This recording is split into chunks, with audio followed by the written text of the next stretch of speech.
Nice casting, Holmes. I must say I'm enjoying this trip tremendously. It'd be rather more satisfying if we caught some fish, Watson. What are you always telling me? Patience is a virtue? Well, I've only been here a couple of days. And after all, what have we come to Norfolk for? Complete rest. Enjoy the Broads, fishing, walking, generally taking a lazy holiday. I'm quite content. It's all very well for a couple of days, but then I find I need something to concentrate upon. Well, I think you should concentrate upon your line, Holmes. I think you might have a bite. Hey, you there. You want to play fair? And if I have, then that man has ruined it. Holmes. Sherlock Holmes, surely it must be. Who on earth? I'm not known in these parts. By heavens, it's Tubby Spencer. Do you remember him, Watson?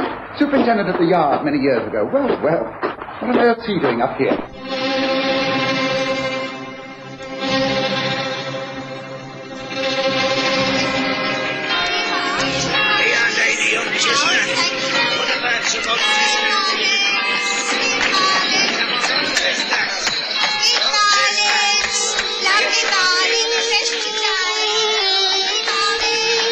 We present the stories of Sherlock Holmes.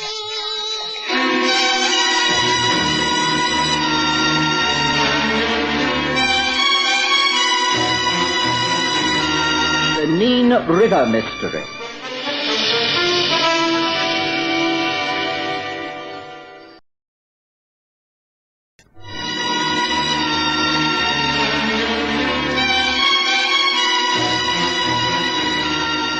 The summer of 1889 came very late, but it suited me quite well, for I'd been busy the whole of August, and it wasn't until September that I had time on my hands. When I did, the summer really started. Sun came out, temperatures rose, and it seemed an ideal time to take a short break. Most holiday makers had gone home. The resorts were deserted. I persuaded Holmes to join me for a few days on the Norfolk Broads. We'd found a small inn which was reasonably comfortable, and for 2 days we'd enjoyed the walking and the scenery. And then one morning we'd been disturbed by the well-remembered figure of Superintendent Spencer, or rather, ex-superintendent, for he'd retired from Scotland Yard many years ago. Holmes, Watson, well, this is a wonderful meeting. I inquired at the inn, and they told me I'd find you on the river. Tubby Spencer, this is a surprise. Good to see you. Hey, Watson? Yes, certainly is. You're looking well, Superintendent. Oh, no titles, please. I gave that up years ago. Just plain Spencer. Or Tubby, if you like. What are you doing in these parts? Oh, the wife and I bought a pub when I retired. The Anglers' Rest at South Wootton, near the mouth of this river. Nice spot. We're well content there. How did you find us? Oh, your fame spreads far and wide, Holmes. Once I'd heard the name Holmes, and the description of a tall, angular fellow who walked the fens in a deerstalker hat, accompanied by a burly fellow who was a doctor. I knew who it was. Well, it's splendid to see you again after all this time. Good to see you. Tell me, are you satisfied with your stay at the local inn? It's the Wheat Sheep, isn't it? Yes, that's correct. I think we can say that they're making us comfortable there. Don't you agree, Holmes? Oh, yes, I've no complaints. But perhaps you have a reason for asking that question, Tuppy. Although South Wootton is but a short way off, you've travelled here at some haste to find us, have you not? Now, how did you know that? You were always a very careful dresser. Your outfit is still smart. You've not become slovenly in any way. Yet your boots are badly tied, your socks don't match, and your tie is inside out. You dressed hurriedly. You've even taken to horse to reach us, hence the riding crop in your hand. Why the haste, Tubby? Something wrong? I can see that you are just as observant as ever, Holmes. Yes, I heard that you were here for but a few days, and I was anxious to see you before you departed. Oh, we've a couple of days more left of the holiday. You needn't have hurried. Oh, that's good. Then perhaps I might make a suggestion. If you care to see a little more of the district, why not leave the Wheat Sheep and come across to my place? Well, there is free accommodation for you at Fisherman's Rest. My wife will be glad to meet you. She's a rare cook, I can tell you. And you'll have plenty of time to explain to us just what it is that's worrying you. What is it, Tubby? You say that you're no longer a member of the force, but you're still interested in crime, aren't you? And it is a crime that you wish to discuss, isn't it, Tubby? Tubby Spencer simply grinned and inclined his head. That was enough for Holmes. He had exhausted all his interest in fishing. The mention of the word crime was a bait far more attractive to his mentality. Within minutes, we'd gathered together our fishing gear and were on our way back to the inn. By lunchtime, we'd been taken by donkey cart across the fenlands to South Wootton. The Fisherman's Rest was in every way superior to the inn we had just left. Mrs. Spencer made us very welcome. After a fine meal, we retired to Tubby's parlour, where we lit our pipes and sat near the open windows that looked out towards the river's mouth. Well, come on, Tubby. This is the ideal time to explain what it's all about. Well, now, Holmes, you've got to understand that South Wootton is a very small place. Not much goes on here, and the population is sparse. So, as most villages, gossip is part of the day-to-day diet of most folk. But recently, something has happened that's caused a real stir. 2 people, the man and his wife, have simply disappeared. Disappeared? Well, Margaret and Bill Easton. Well, they live in the large cottage right up near Goose Fen. They've been married some 8 years. She was born and raised here. He's a Londoner she met and brought up to Norfolk after their marriage. He got a job as a salesman in King's Lynn. He's been doing very well. There was talk of him opening his own business, and then something must have happened. The plan was abandoned. Bill used to go away on trips connected with his work. Left 3 days ago, they both did. No one's seen them since. But 3 days is no time at all. They could turn up at any moment. What makes you think that anything is wrong? Surely it's far too early to become anxious in any way. Oh, I hope so. That's why it's not been reported officially. But the Eastons have always been a bit of a mystery couple. Keep themselves to themselves. And this mystery has been borne out by Luke Merivale. Who's he? He's their lodger, a rum sort of cove. He arrived in these parts about a year ago. Works at the local garage as a mechanic. Oh, there's nothing known against him, but he's not liked. Bit of a snooper. And hasn't made friends except with a few poachers and the like. A rumour has it he's a bad lot, but as I say, there's nothing known against him. Anyway, he's very upset about this disappearance. He says there's been foul play of some kind. On what facts does he base these suspicions? Look, why don't you let him tell you himself? He's always calling in a bar in late afternoon for a pint. You get talking to him. He'll tell you everything. I'm sure he will. He's a tall, skinny bloke. A bit servile, but he will talk. I am very pleased and honoured to meet you, Mr. Holmes. It's a great day for Southwood. A great day, famous detective. Thank you, but Dr. Watson and I are simply on holiday. This is in no sense a business visit. You must always be able to give a little advice upon criminal matters. You can't help being interested, I'm sure. For instance, now, my landlady and her husband, perhaps you've heard, strange goings on in our place at Goose Fen. Mr. and Mrs. Easton, I'm sure they're in great trouble. Well, that's if they're still alive. Oh. Tell me more, Luke. Come, let me fill your glass and then tell me what the mystery is all about. Tubby, can we have the same again, please? Coming up. Oh, thank you kindly. Well, now, it's this one. I've been boarding at the Eastons for nearly a year now, and I was quick to realise quite a few things. One was that Bill Easton had trouble in the past. He'd done time, like, been in jail. Oh, yes, I can recognise an old lag, all right. And it seems that she, that's his wife, had met him just after he came out. Something to do with a charity meeting. They fell in love, and she brought him here to South Wootton, and he went straight. Nothing wrong in that, of course. Well, he paid the price for his crime, embezzlement or something it was. Anyway, some months ago, I happened to come down from my bedroom, and they was in the parlour. I was going out and went up the passage to get me cab that was hanging on the wall stand. I couldn't help hearing what they were saying. I didn't listen on purpose, mind. I couldn't help it. Bill, what are we going to do? We can't go on like this. We've been paying out money regularly for months. I know. Morgan, I shouldn't have started it. Should have had the guts to define from the very beginning. But I thought he would honour his word. He swore that if I gave him a few £100, then he would go abroad, leave us alone, instead of which he's still here. Well, we could go to the police. Blackmail is a foul crime. But then it would all come out anyway. There wasn't anything he could do if he talks. I'll just have to find some cash somewhere. When I give it to him, I'm going to tell him it's the last he's going to get. He can do his damnedest. Oh, Bill, will it do any good if I saw this man? No. Now, Adam West is a foul and violent man. I don't want my wife to be involved with him. But I am involved, I am. All my savings have gone to that swine. It's not fair. It's not fair. Don't cry, darling. Don't cry. So you see, I knew that Bill and Margaret Easton were being blackmailed by this man called Adam West. Who he is or where he lives, I can't say. Anyway, it accounted for the strange sort of atmosphere that's been in the house. And then, only a couple of nights ago, I was going upstairs when I overheard them talking once again. This time it scared me a bit. I knew he kept a revolver in his bedroom, but I'd never seen him use it. I'm going to put a stop to this, Marge. Even if I have to use this. Bill! Bill, no! No, you can't. You can't think of such a thing. The man is a coward. I know in his heart he is a coward. No one would have done what he has unless he's a rotten coward. This will scare me to silence. I know it will. I'm meeting Adam West late this evening. And I'm going to put a stop to this once and for all. Bill, don't, please. Let me try. Let me meet him, please. Please. So you see, Mr. Holmes, it is clear to me that Bill and his wife both went off to tackle this blackmailer, Adam West. They had a gun and they was going to meet him. Well, they haven't come back, so I reckon there's something tragic happened, like. Now, what do you think, eh? Well, it certainly bears investigation, Luke. Did they not say where this meeting place was? No, I didn't hear no places mentioned. But I reckon... Hey, look, everyone, look at this. This Billy Suzette, found down by the river mouth, and it's got a bullet hole through it.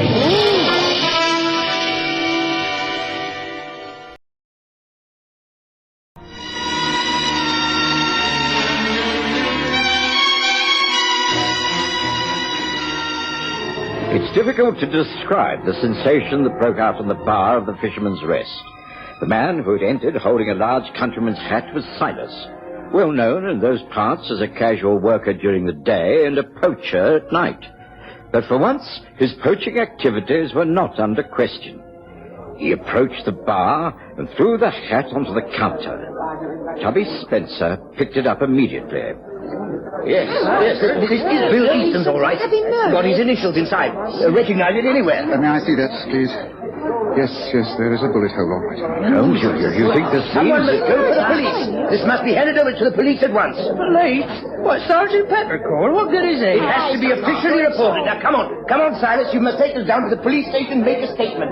Come on now, the rest of you clear the way. Come on, Silas. Silas was led out, and after a few minutes, Holmes motioned to me that we should also leave.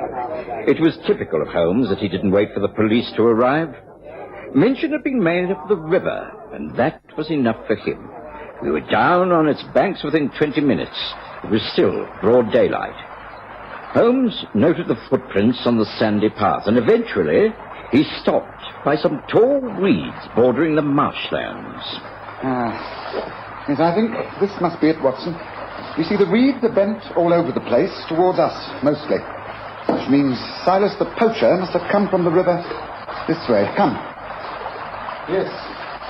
The trail leads towards the water. It's getting awfully damp underfoot, Holmes. Isn't this where the woodland marsh becomes dangerous? There's a quicksand at the mouth of the main river, I'm told. Yes, I shouldn't be at all surprised. The foliage gives way as it slopes towards the water. Yes, now careful now, Watson. This is very important. We found the spot before others had got here and trampled all the evidence into the earth. Yes, footprints. But this way, tread on the grass to one side. Holmes, what's that? White, fluttering on those reeds. Yes, a length of cloth. Let me reach for it. Yes, a flimsy piece of material. As it could be from a woman's dress and... look, Watson. Blood. Oh, yes, this is where it happened. I should think the hat was found about here also. Yes, take this, Watson. It's vital evidence that a crime has been committed. Take it while I study these footprints. Yes. Here's where the struggle took place. Very clearly defined in the muddy sand. This is most interesting. It tells me a great deal. We are indeed fortunate, Watson. Watson? There you are. Got here before us, have you? Holmes, this is Sergeant Peppercorn from the Woodton Police. I've explained who you are and how we want to find ourselves out here. Good afternoon, Sergeant. Oh, good afternoon, Mr. Holmes. Dr. Watson. What a real fine state of affairs this be, eh? I reckon there'll be trouble here, eh? Undoubtedly, Sergeant. A murder has been committed. Perhaps two murders. This shows the scene of the struggle. And Watson found a strip of women's clothing. It's covered with bloodstains. There seems no doubt that Mrs. Easton was attacked here. Oh, and this is the spot where Silas said he found the hat. So, well, it looks like both Bill and Marge Easton have been murdered, eh? Well, there ain't no sign of bodies about, is there? There are tracks. There are tracks leading this way, not towards the river, but through the reeds and marshland. Look, very clear, wide, and it's all flattened down. Oh, best follow it. I doubt if that'll be of any use. That trail leads straight into the wooden marsh, and from then on, it's the knee and quicksand. If the man responsible for all this is a local fellow, then he may know of a safe path through the quicksand. But then all he has to do is dump the bodies in the right places, and they'll never be found. Nothing has ever been recovered from the knee and quicksand. It's a perfect way to dispose of a body. Yes, I think I'll leave all the rest to you, Sergeant. I found out all I need from the scene of the crime. We'll be getting back to the Fisherman's Rest. Oh, the hat. Is it still there, Sergeant? Oh, I thought you might like to examine it, Miss Strong, so I left it with Tubby's wife. Oh, good man. You don't mind if we take this strip of clothing, do you? I'll see you later on, Sergeant. Come, Watson. There's work to be done. We got back to the inn in record time, and Holmes took the hat from Mrs. Spence. We sat again in Tubby's parlour, and Holmes was silent for about half an hour while he subjected both hat and torn clothing to minute scrutiny through his magnifying glass. I could tell that he was puzzled. By the time Tubby Spencer returned, he was sitting quietly puffing at his pipe, lost in thought. Well, at least I didn't bring you over in a wild goose chase, Holmes. No. The goose at Goose End is not wild, Tubby, but extremely clever. The man called Adam West, you mean? Yes, I agree. Of course, Sergeant Peppercorn has got in touch with headquarters at King's Lynn. They will have notified Norwich, and the country police will be over here before we know where we are. Oh, I don't think I wish to get involved with them, Tubby. We've got quite a way ourselves. We were almost in at the kill, as it were. Are you agreeable to carry on with this as a private investigation? Oh, I'm a private person now, not a Scotland Yard man. Yes, of course. Then it'll be a pleasure to work with you again. Ah, good. Now, what are your thoughts about this up to the moment? Well, on the face of it, it appears that Bill Easton went out to keep the rendezvous with Adam West, who had been blackmailing him. We know he was armed. I should judge that his wife followed him. There was a confrontation down by the river. Perhaps Easton pulled a gun and tried to fire at West. His wife intervened. There was a struggle. West shot Easton. Then after another struggle, in which Margaret's clothing was badly torn, he overpowered her. He threw her into the quicksand and disposed of Easton's body in the same way. Yes, that is a workable theory. But you don't agree with it? Oh, no, not at all. Then might I ask what your thoughts are up to this moment? I'd sooner keep them to myself for a while. They're rather disorganized, and I hate rambling thinking. What about you, Watson? I have to agree with Tubby. There's only one thing that I'm not sure about. What's that? The lodger, Luke Merivale. He's a shifty sort of man. I wonder if his evidence is to be trusted. We've only his word for it that these conversations he overheard actually took place. For all we know, there might not even be a blackmailer called Adam West. Splendid thinking, Watson. That's really very astute of you. Full marks. Oh, thank you, Holmes. You see, if his story's correct, then why didn't he move before? Why, for instance, if he is an inquisitive type of person, and he obviously is because he eavesdrops, didn't he follow Easton and his wife and check up on their movements on the night of the crime? Why, indeed. Of course, he might have been too scared. Or he might be even more involved. Lodgers have been known to disrupt domestic harmony, you know. Well, it's worth thinking about, Holmes. Wrong, Watson. Totally wrong. You are, in fact, both wrong, but it is getting late. I suggest a little light supper and an early night. Tomorrow morning we can resume our investigations. I shall first send off a telegram to your old firm of Scotland Yard, Tubby. And in the morning I suggest a trip to King's Lynn. King's Lynn? But why, Holmes? Easton's place of work.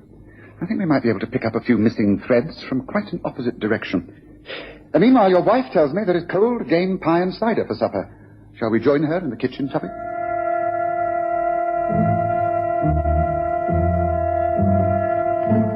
I knew from Holmes' attitude that we should get no more out of him that night. And next morning, after an excellent breakfast, the three of us, for Tubby refused to be left out, journeyed by pony trap to King's Lynn, where we easily traced the firm of Churchman and Sons where Bill Easton used to work as a salesman.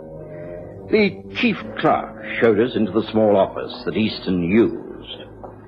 Yes, this is where poor Bill used to work. We haven't touched anything, of course, because Well, because we're still hoping that all these rumors are ill-founded and that he will return. That's his desk. Thank you. I'm afraid the chances of you seeing Bill Easton again are very remote. But I'm glad you've left everything undisturbed. Thank you. I shall be in my office if you wish to discuss anything further.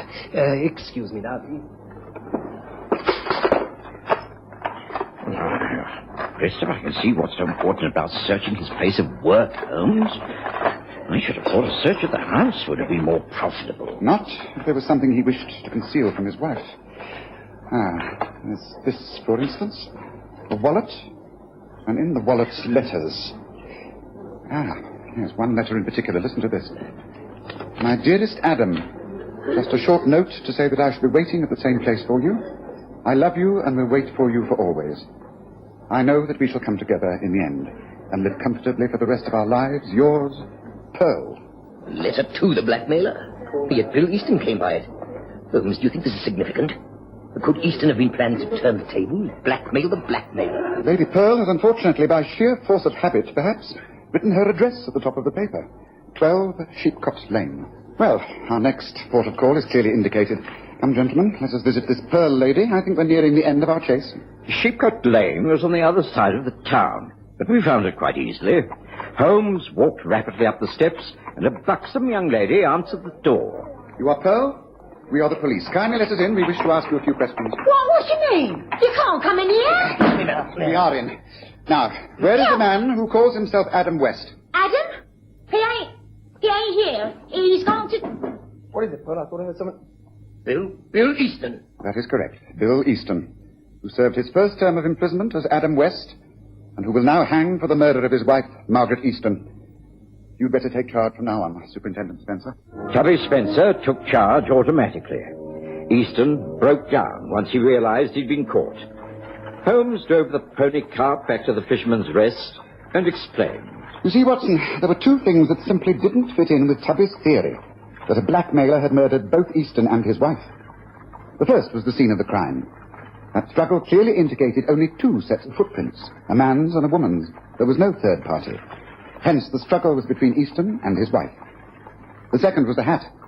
Easton fired a bullet through his own hat to make everyone think that the bullet had lodged in his brain and the body thrown into the quicksand along with his wife's. But he made a big mistake. He fired the gun from inside the hat so that there wouldn't be a hole on the other side. There was clear evidence of the powder burns inside. Hence, no murder. Yes, he'd invented the character of Adam West as a blackmailer, threatening to reveal his criminal past in order to drain away his wife's savings. He salted them away with his own money in order to run off with Pearl, his latest mistress. Scotland Yard confirms that he was both Adam West and Bill Easton. Well, I've had a very enjoyable fishing trip. It ended with quite a satisfying catch after all, didn't it, Watson?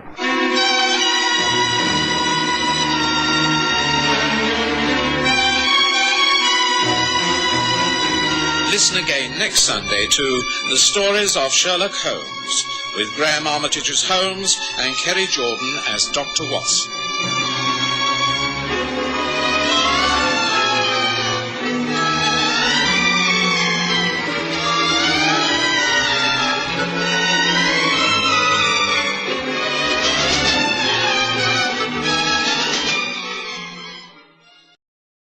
Watson has a medical practice to attend to. It's rather worrying. His appointment book, have you seen it anywhere? Well, he usually keeps it in his doctor's bag, but I did find this on the all-stat sort of note. Let me see. 5 Westley, EC3, Tuesday, 10th, Royston.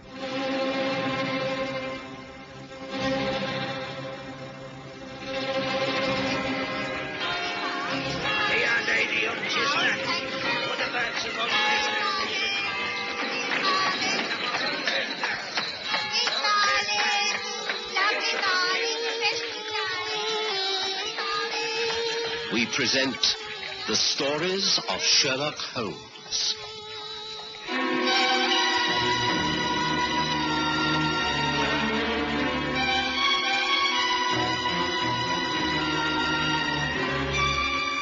A friend in need.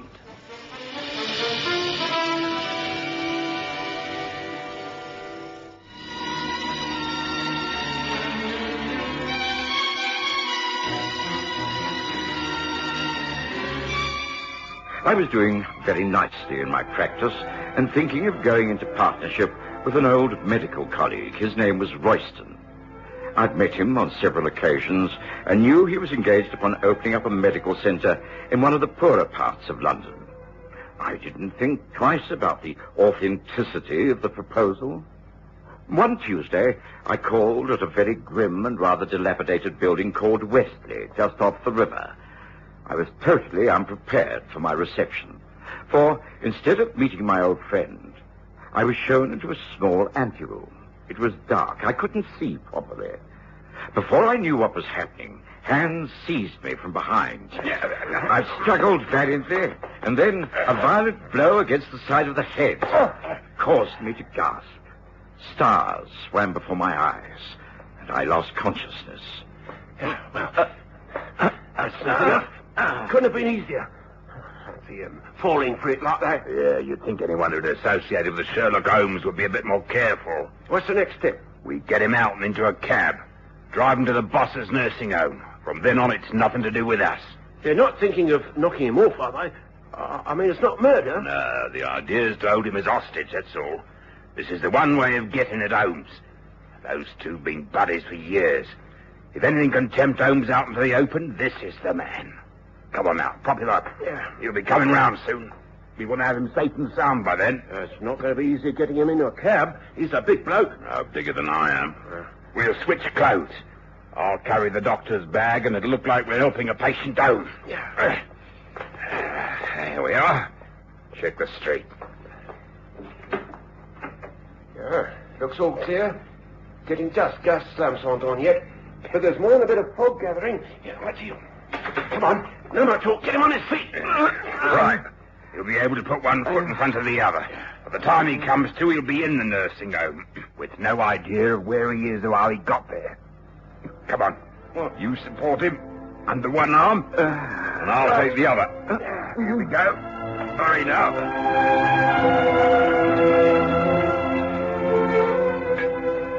So that's the position, Lestrade. Watson is missing, and there's no trace. As you know, this is completely unlike him. I'm quite certain something's happened. He would never have remained silent if it had been possible for him to get a message to me. Might have met with an accident. Have you tried the hospital? Well, yes, of course. Watson's well known in most of the local hospitals. There's no report of anyone answering to his description being found. And what do you think it's all about? Well, I'm afraid I take it very seriously. This could be someone's way of getting at me. At the moment, there seems very little we can do except wait. But I should appreciate your help. Of course. Of course. Anything I can do. I need to carry out an investigation into a place in EC3. Now, all I have to go on is two names. One is Westley and the other is Royston. Now, these were scrawled on a note that Watson must have left by accident on the hall stand when he was putting on his coat. Can I have a couple of men and do a search of that river district? Of course. I'll do better than that. I'll even come along myself. What do you say to that?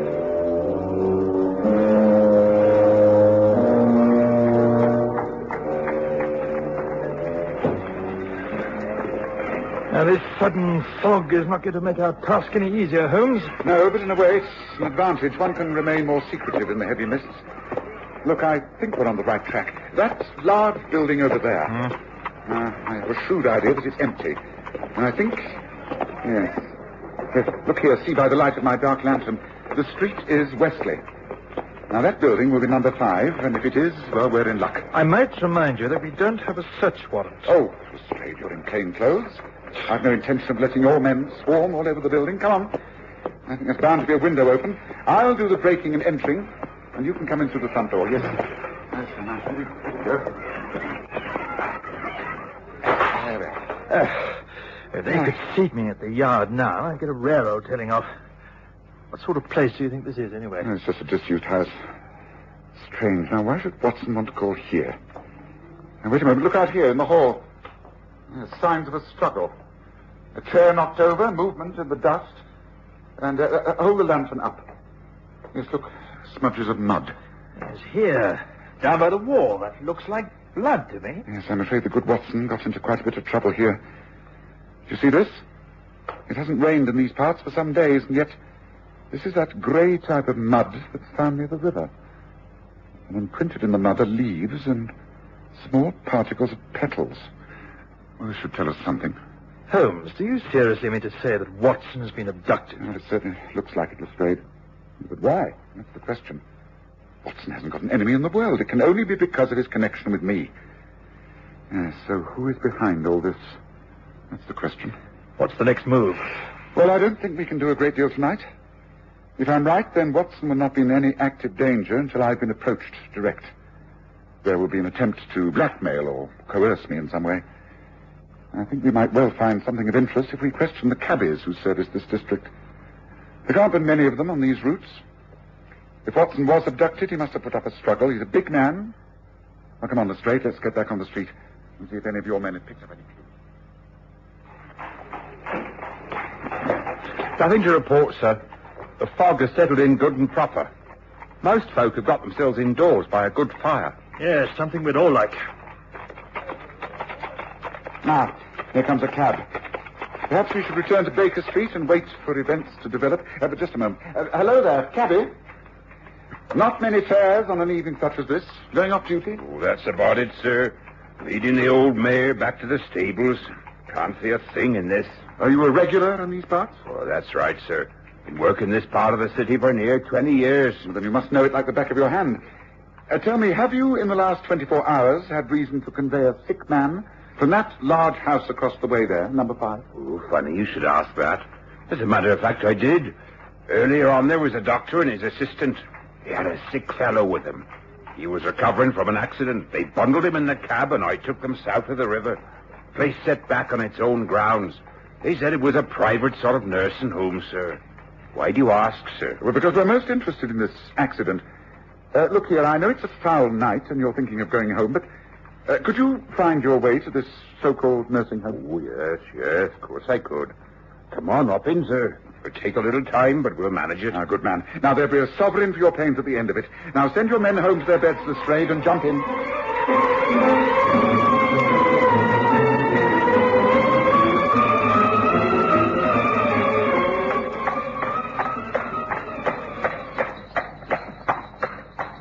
There you are, sirs. This is the place where I drop the doctor and the patient. That driveway. They say it leads up to the nursing home. Thank you, cabby. I think you can find this place again, Lestrade. Yes, certain I can. Quite easy. Right, well, that's what we're doing tonight. To attempt to enter there would be showing our hand and perhaps putting Watson in further danger. Well, I suggest that we now drive back to Baker Street. I shall be very surprised if the next move doesn't come from our adversaries. Whoever's behind this has thought it out extremely carefully. Right, Gabby, 221 Baker Street, and there's another sovereign for you if you can get us there before midnight.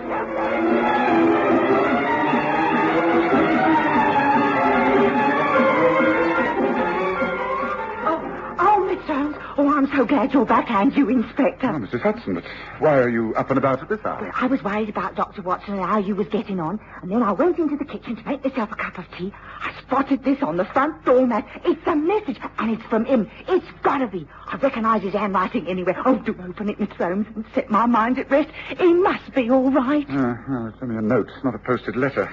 It certainly looks like Watson's writing. Dear Sherlock, a reassuring note to say that I'm back in town and staying with an old friend, Dr. Hugh Royston, at his nursing home. I expect to be away for another couple of days on this most interesting development. John Watson. Oh, well, that's all right then, isn't it? No, it isn't. It's far from all right. Oh? Watson most certainly did not write this note. He's never called me by my first name in his life. This is practically an invitation to visit that nursing home that we traced to Lestrade. And we must be careful. Watson's life is all important to me. But I'll never fall into a trap like this. Never.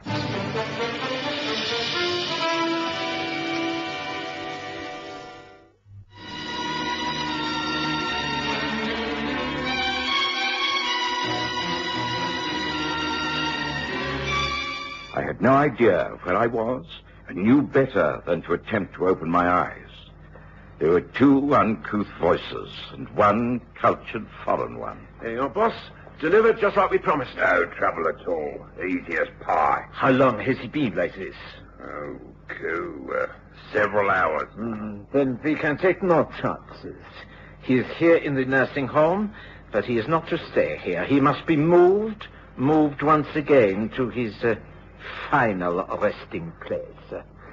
But just as an added precaution, I think a small injection into the right arm, a drug I use, is most effective. He will not regain consciousness for over a day and a night. And now the syringe. Yes, the skin is neatly punctured, so no question of pain. Caught him just in time. Now, in an hour's time, he will be moved. This time on a stretcher in a carriage ambulance, which you will drive. He will be taken to Bale's Wharf, the number 1 laboratory. I shall be there to arrange things. Will we then be paid off in full? No, your task is not yet complete. Then we have to await the arrival of Mr. Sherlock Holmes. After he's found Watson and is a fellow prisoner, you will be dismissed and it will all be over. You mean you're going to do them both in? The eventual outcome of these 2 men is really none of your concern. Well, we have given her a hand, though. We're what is known as accessories after the fact or some such. Ain't that right? You are being handsomely paid. That is all that need concern you. I'm not so sure. If you get caught, then straight away. I shan't be caught, and neither will you if you will only keep your heads and do as you're told. Now, enough of this. Come to our final preparations. There is no time to lose. Sherlock Holmes is a fast worker. And now that the overnight fog has disappeared, we must expect swift action. Come, enough of this chatter. Come, to work.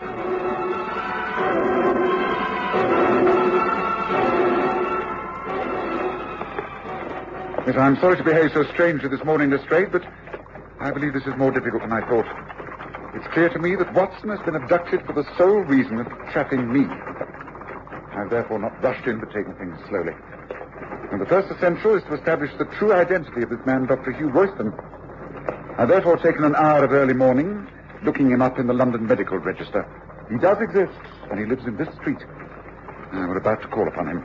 Now, this way, up these steps.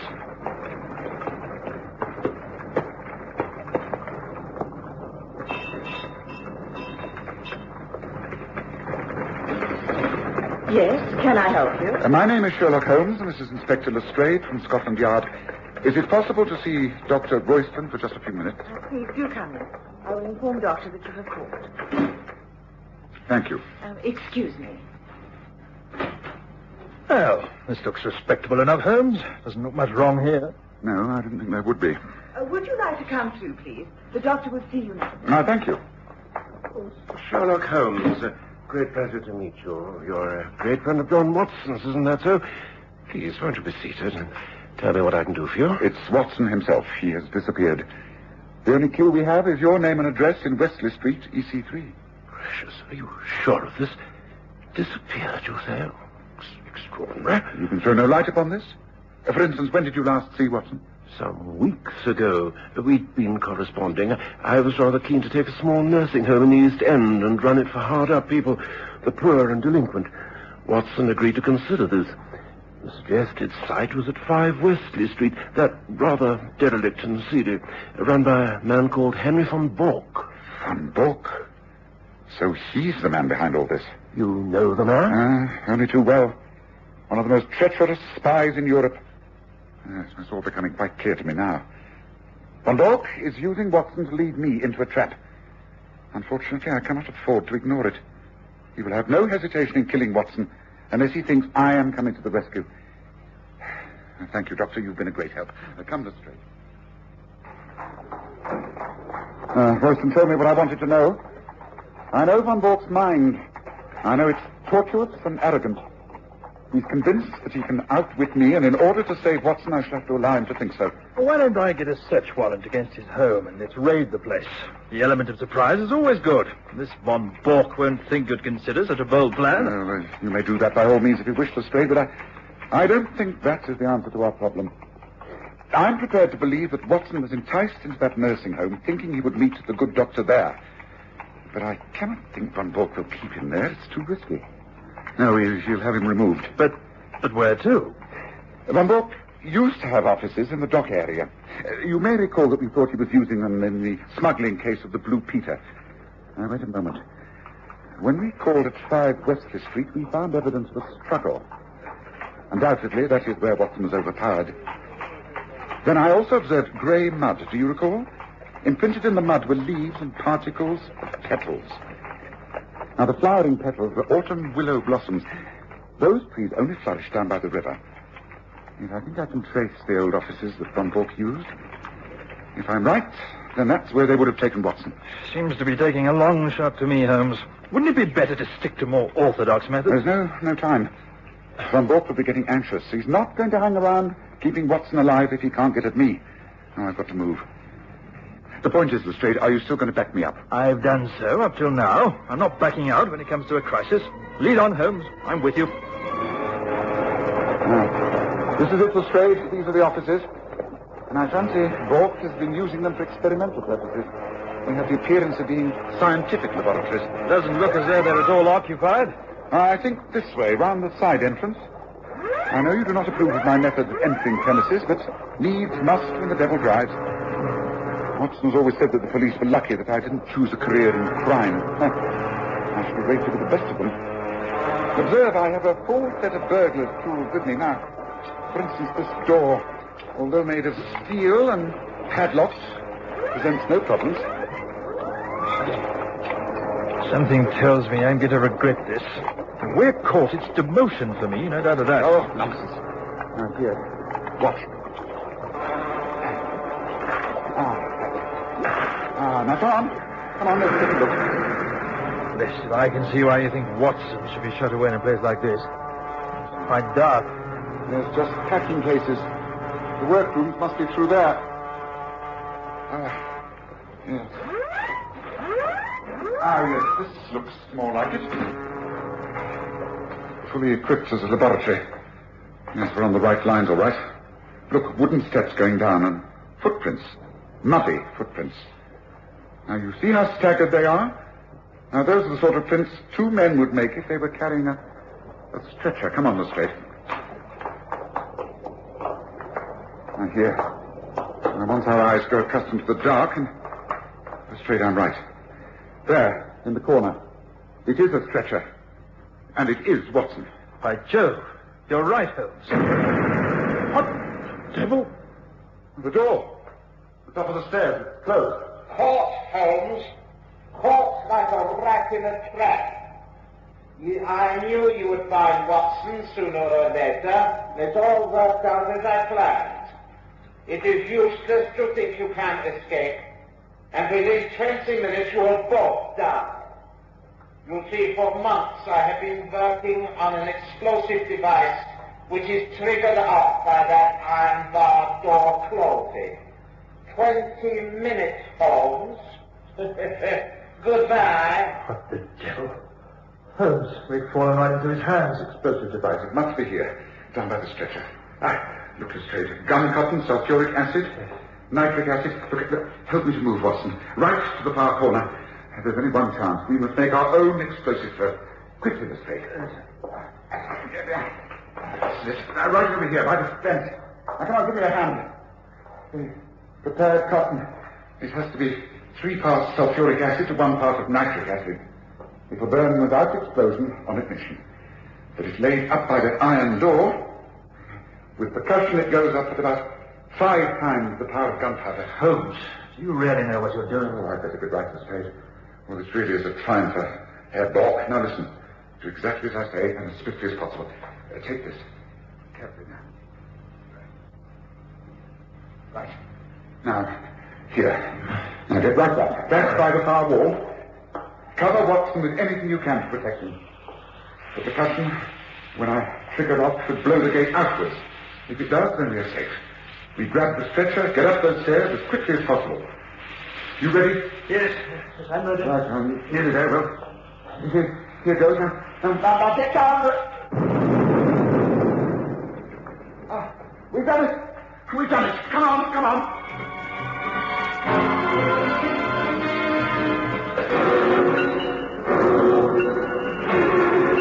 It was some hours later that I opened my eyes. My head ached and I could hardly see. But I was aware of familiar surroundings. The clean sheets under me and the softness of the pillow, which smelt of lavender. I was in my own bed back in Baker Street. I tried to speak, but I couldn't. I knew that someone was in the room with me. A friend. A friend whom I knew very well indeed. Oh, Dr. Watson, I do believe you're coming round at last. Now, don't try to move or speak. Just lie there and close your eyes. You've had such a terrible time of it, but it's all over now. Mr. Holmes and Inspector Lestrade have got everything under control. They found you down somewhere by the river, brought you back more dead than alive. But you're all right. They've gone after the men who tried to kill you, and they'll get them. I'm sure they'll get them. Well, place is surrounded, Holmes. No chance of anyone getting in or out of this so-called nursing home. This is what we should have done in the first place. Perhaps, but it would have meant sacrificing Watson, and that I was not prepared to do. All right, Lestrade, this is more your line of country than it is mine. Go ahead. Do it your way from now on. Right, men. Follow me. In we go.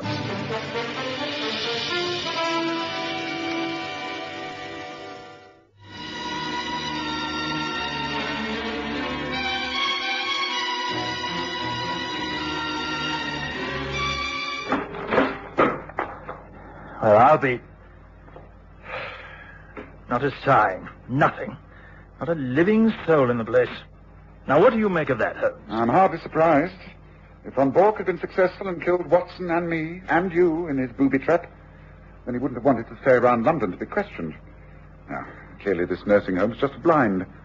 A hideaway until he carried out his plans.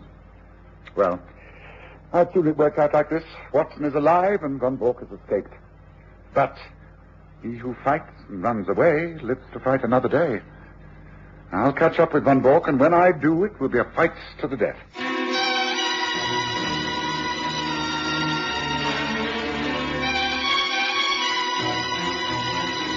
Listen again next Sunday to The Stories of Sherlock Holmes, with Graham Armitage as Holmes and Kerry Jordan as Dr. Watson.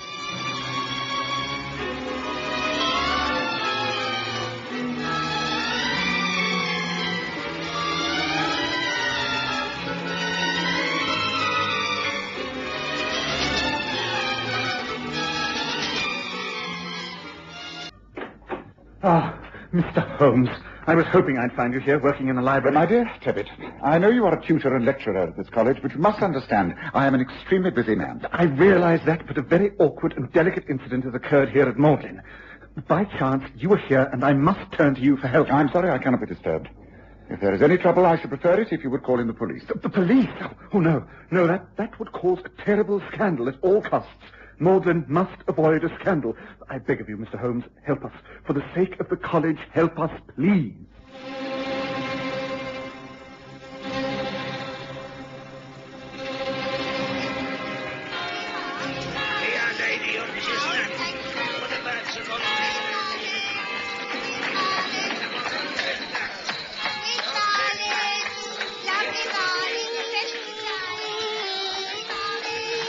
We present The Stories of Sherlock Holmes.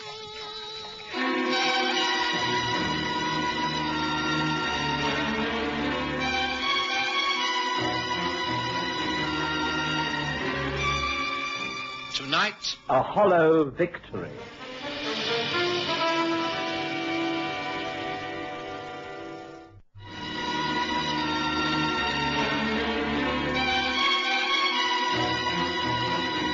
It was in the year 1892 that Sherlock Holmes and I spent some weeks at one of the great university towns. We were residing at the time in furnished lodgings close to a library, where Holmes was engaged upon researches into early English charters.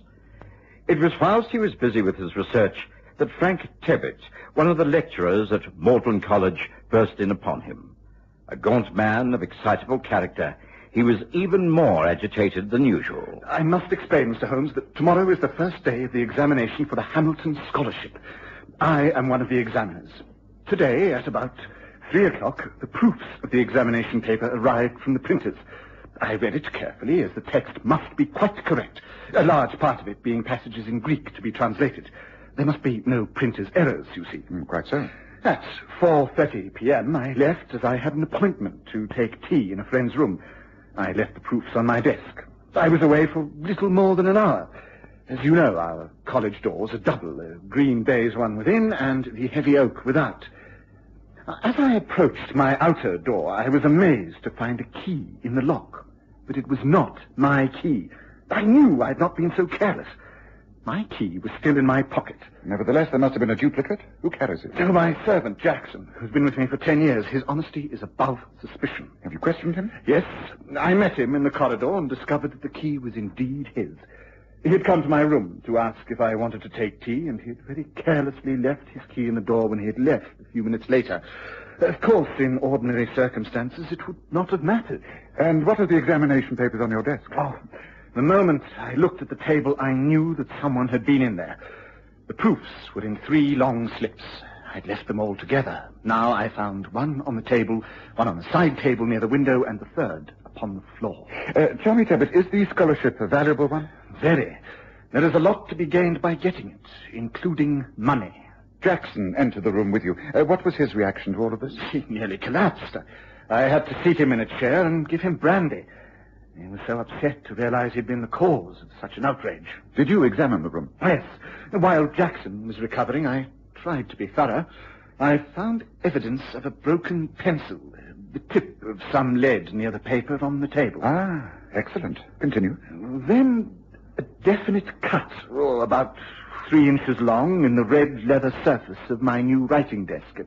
Both Jackson and I are sure it wasn't there before. Ah. No, that is not all.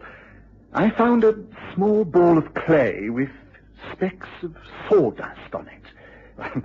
I'm convinced that these are clues left by the man who entered my room. Very interesting. Yes, well, of course, I see your dilemma. If the culprit is not found, then the examination will have to be postponed until fresh papers are prepared. That would call for an explanation and could create a scandal that would naturally reflect upon you, the college, and indeed the whole university. That is it, exactly, Mr. Holmes. Please help me to settle this matter quietly and discreetly. Very well, I will look into it. Oh, thank you. Now, before you go to your rooms, just a few questions. Yes? Have you had any visitors in your rooms since the papers arrived? Only one, I think. Raoul Chabra, a foreign student. He lives in the block. He came to ask certain questions regarding the examination. Is he one of the entrants, then? Yes. And the papers were on your table while he was present? If I remember correctly, they were rolled up. Oh, nevertheless, he might have recognized them as printer's proofs. Possible, though unlikely. No one knew they were there, not even Jackson. Where is Jackson now? I left him recovering in the chair in my room. I hurried straight to you. Well, then it amounts to this. Either this student, Chabra, recognized the papers and is the guilty party, or whoever tampered with them came upon them by accident. So it seems to me. Yes, well, we'd better go over there. Would you care to come along, Watson?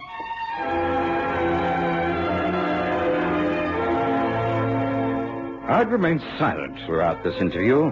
I was useful to Holmes when there were medical matters that needed attention, but this was purely academic. However, not wanting to appear uninterested, I agreed to walk over to Mortland with them. It was nearly dusk when we reached Tebbett's rooms. He was on the ground floor, and above him, he explained, lived 3 students. Holmes stopped and, standing on tiptoe, peered in through Tebbett's window. Oh, no use considering this as a method of entry, Mr. Holmes. There's no opening in the window except that one pane high up. Well, if there's nothing to be learned out here, we might as well go inside. This way.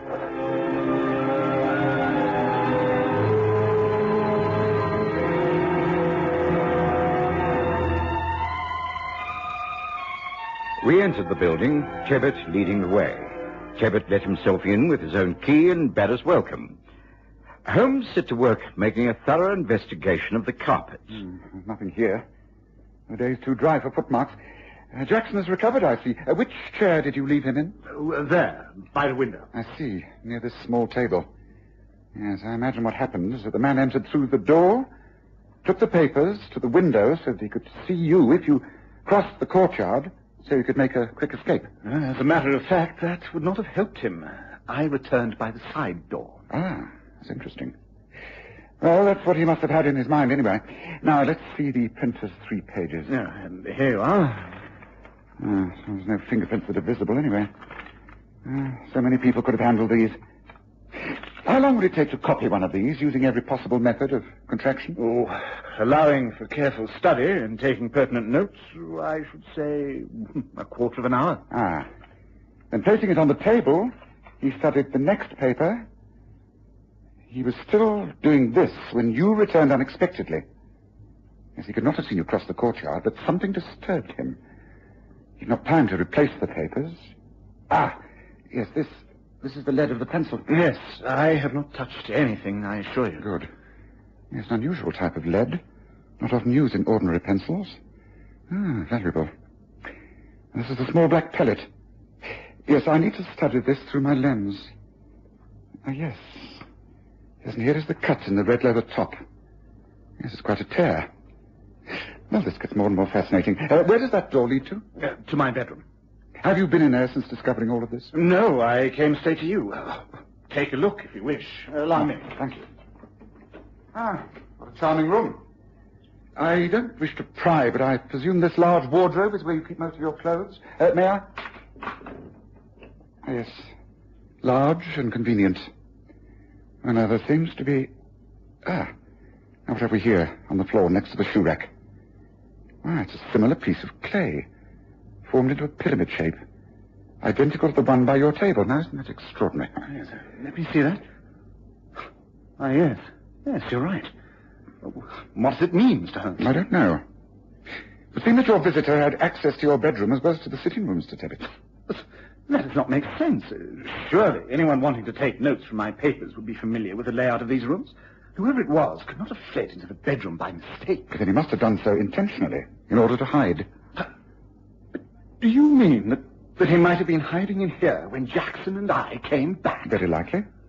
In which case, you had only to close this door, and you have had him a prisoner. But first things first. It's necessary, I think, that I meet your servant, Jackson. Can that be arranged? Excuse me, sir. No, Jackson. Just the man we wish to see.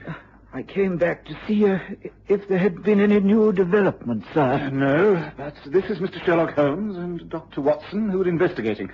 Please answer any questions as clearly as you can. Of course, sir. I understand all this happened because you left your key in the outside door. How extraordinary that you should do so on this one important occasion. It's something I can't explain. I missed the key and realized what I must have done. I had a tea tray in my hand at the time, you see. I couldn't believe my carelessness.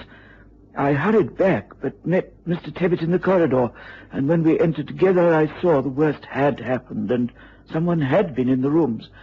I tried to be helpful, but the shock was too much. I felt ill, near to fainting. Where were you when you started to feel ill? By the door. Yet you collapsed in this chair by the window. Odd? I don't think Jackson knew what he was doing. We were both shocked. It was minutes before either of us could think straight. Yes, well, that will be all for the moment, Jackson. Thank you, sir. Thank you, Mr. Tebbit. Ring if you need me again, won't you, sir? I'm most dreadfully sorry. I'd like the names of the 3 students you say live about these rooms. Who are they? One of them is the foreign student I told you about, Raoul Chabra. He is quiet, keeps himself to himself.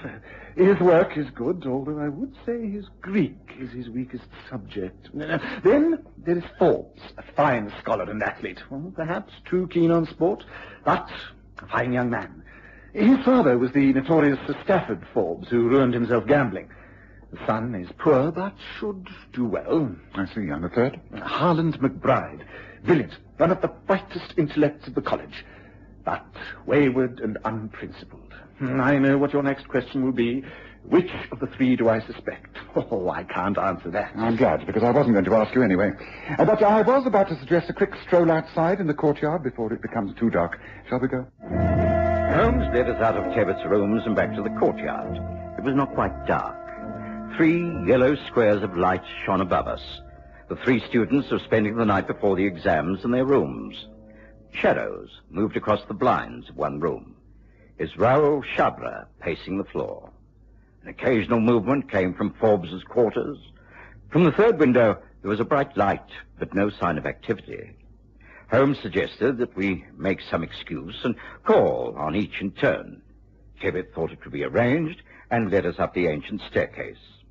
At Raoul Chabra's rooms, we were welcomed a trifle coldly. Please to come in, Mr. Tibbet. Sorry to interrupt, but these are friends of mine who are looking over the college. This is Mr. Holmes and Dr. Watson. How do you do? How do you do? I am pleased to meet any friends of my tutor. Oh, thank you.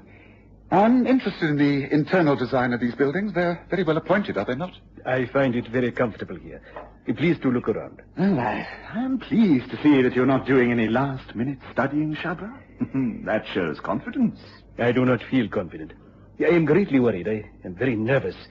I am lost to know how to spend this last night before the examination. Ah, you have an examination tomorrow. I'm so sorry. We did not know. Shall we move on, Tibbet? Good luck tomorrow. Good night. Good night. Good night.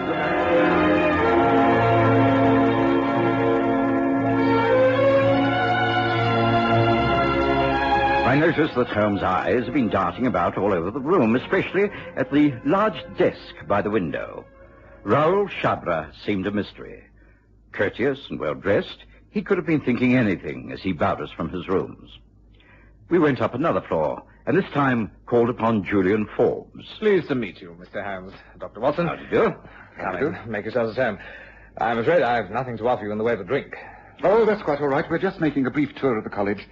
If we accepted everyone's hospitality, we'd be here all night. However, it is very pleasant to meet you. I understand you have an important examination tomorrow. May I wish you the very best of luck. Oh, thank you. I hope I will do well. I have worked hard for it. Oh, I'm glad to see you're so relaxed, Julian. Get an early night and do well. Oh, I shall try. Thank you for your good wishes. Good night. Good night. Good night. Good night.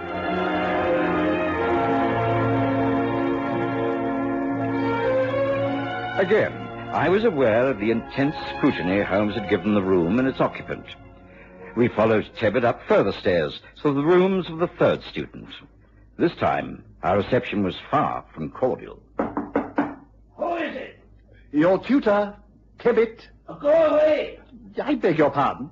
I have friends here who wish to meet you. Well, I don't want to meet them. Tomorrow is the exam and I have swatting to do. I won't be disturbed by anyone. Is that clear? Go away. I rather think we're not wanted, Tibbet. I really must apologize. Not at all. He has the right to sport his oak on an occasion such as this. I only want to know one thing about Harlan McBride. And what is that? How tall is he? I beg your pardon? Is he under 6 feet? Is he taller than I am? No, not at all. Much shorter. Well built, but shorter. Thank you. That's all I wanted to know. And now, Mr. Tibbet, I wish you good night. But, Mr. Holmes, surely you're not going to leave me in this abrupt fashion. I must have some definite action. I cannot allow the examination to proceed tomorrow if one of the papers has been tampered with. You must leave it as it is. I shall drop round early tomorrow morning. I shall tell you my views then. Meanwhile, leave everything as it is, understand? Do not change a thing. Holmes remained quiet as we made our way back to our lodgings. He said good night shortly after dinner and did no more work on his studies. At 8 in the morning, he came to my room and was quite his old self again, quite changed from the preoccupied person of the night before. Oh, good morning, Watson. Lovely morning. Come, it's time we went to see Mr. Tibbet. Can you do without breakfast? Certainly.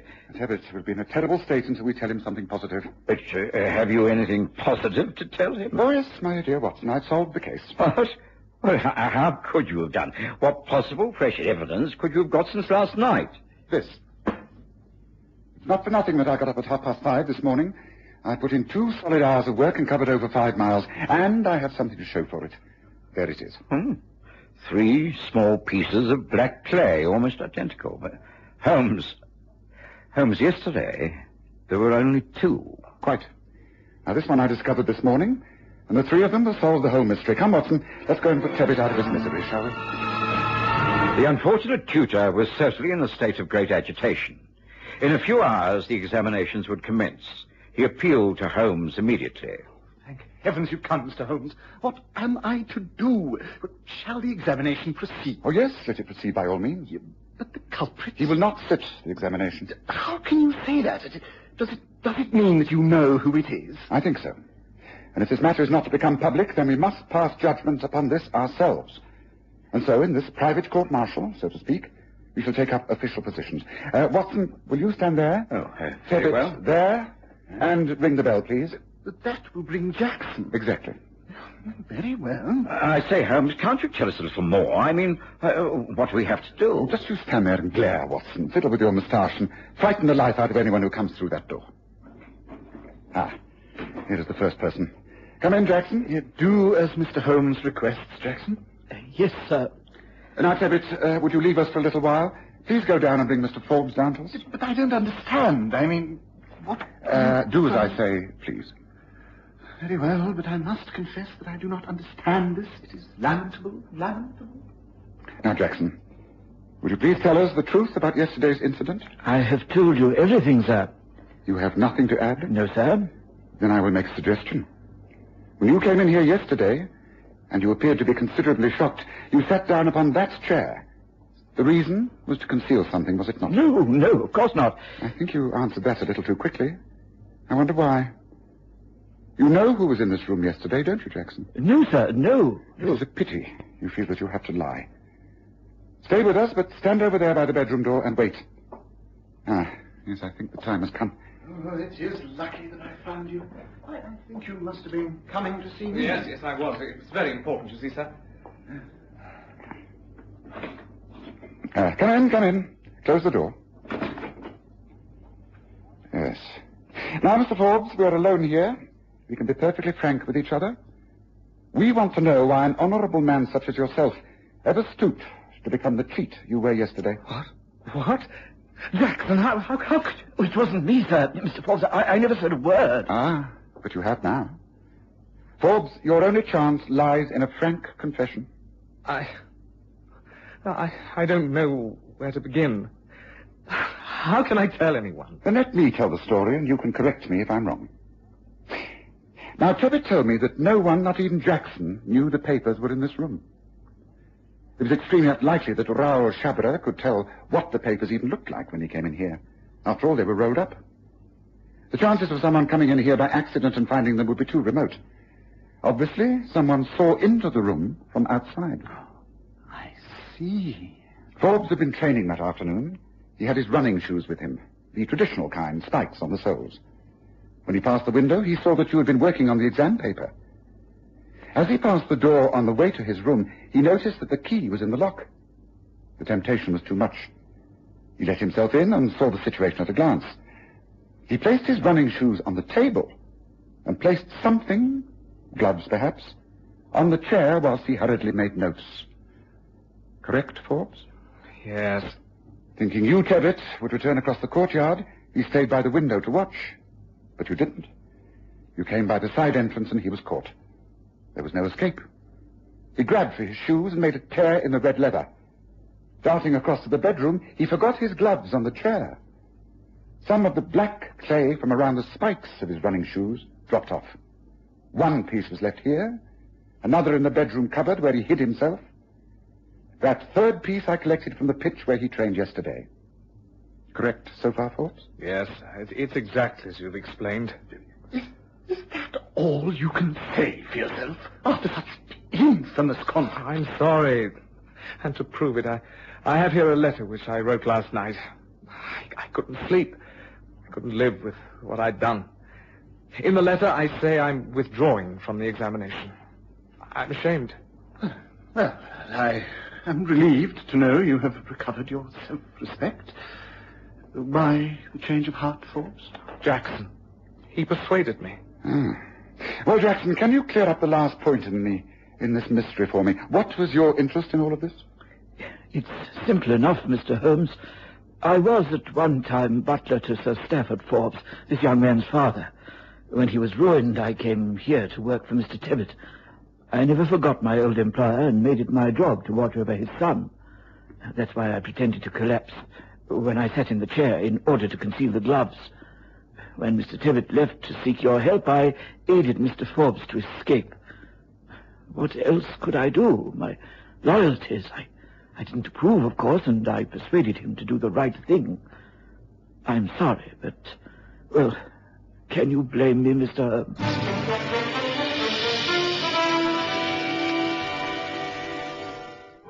There was silence in those rooms at Magdalen College. Forbes looked down at the floor.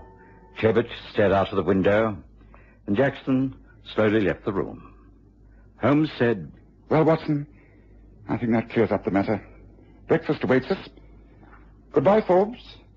You have fallen low. In the future, see how high you can rise.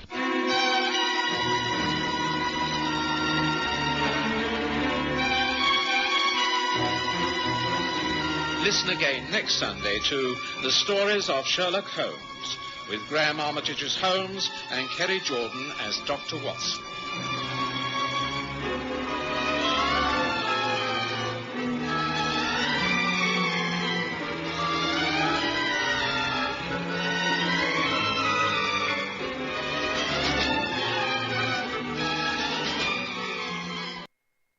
Well, that's about the size of it, Dr. Watson.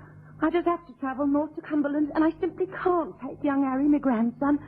I'll only be gone a few days, but I can't leave the boy alone in the house, and he don't know nobody in London. So you're wondering if Sherlock Holmes will allow him to come and stay here at 221B Baker Street, Well, I know it's an imposition, but, well, Harry's a bright boy. I know he'll behave himself and not get in the way. Of course, if it relied on you, it wouldn't be so bad. For you're a doctor and used to handling children. But Mr. Holmes, well, there's no doubt that he can be difficult. I wondered, perhaps if you'd talk to him, sound out the ground, as it were. All right, Mrs. Hudson, I appreciate your problem. I'll do my best to persuade Mr. Holmes. Oh, thank you, sir. There won't be no trouble, I promise you that. Harry will be as good as gold. You'll see.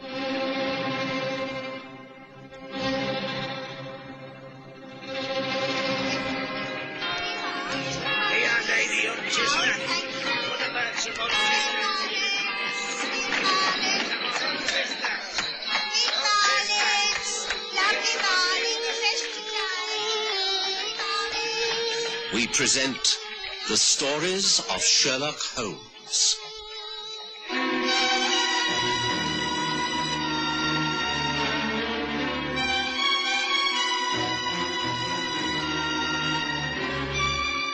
The young visitor.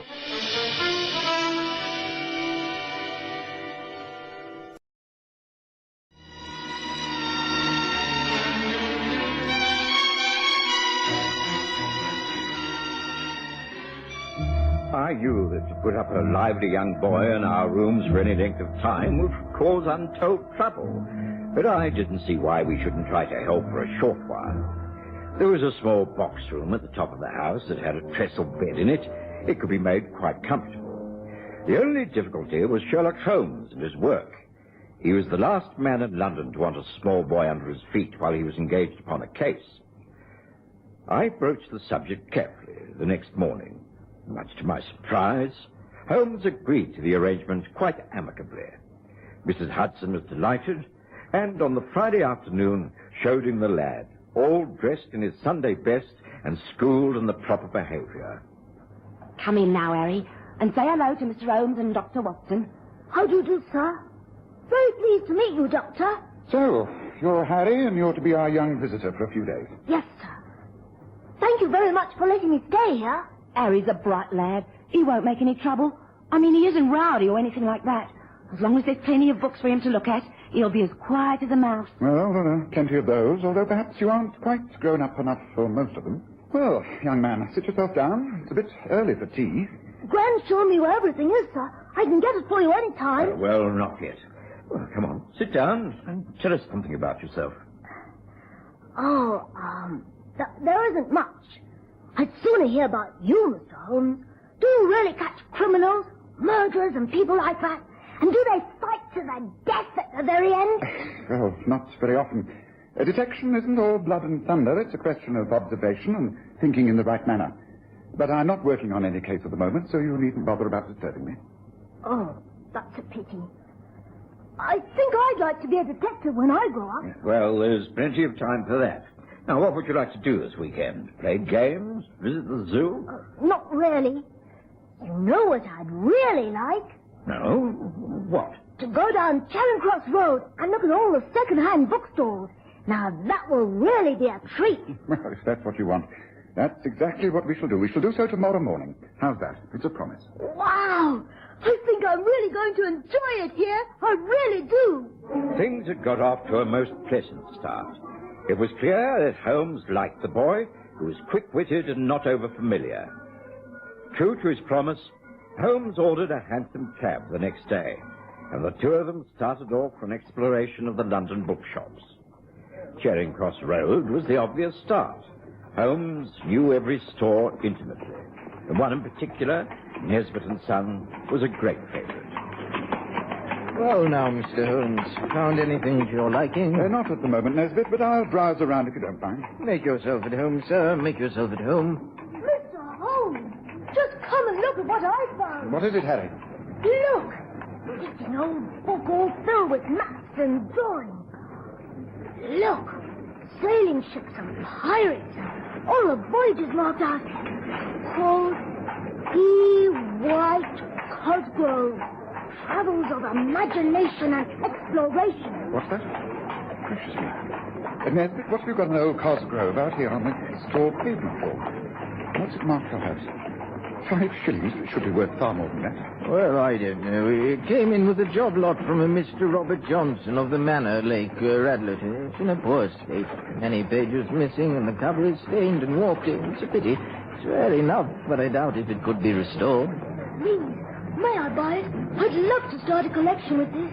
I've got half the money. If you put the other half, I promise I'll pay you back. That's all right. Wrap it up, Nesbitt. The young man's found what he wants. Very good, Mr. Holmes. We must encourage a budding bibliophile, mustn't we?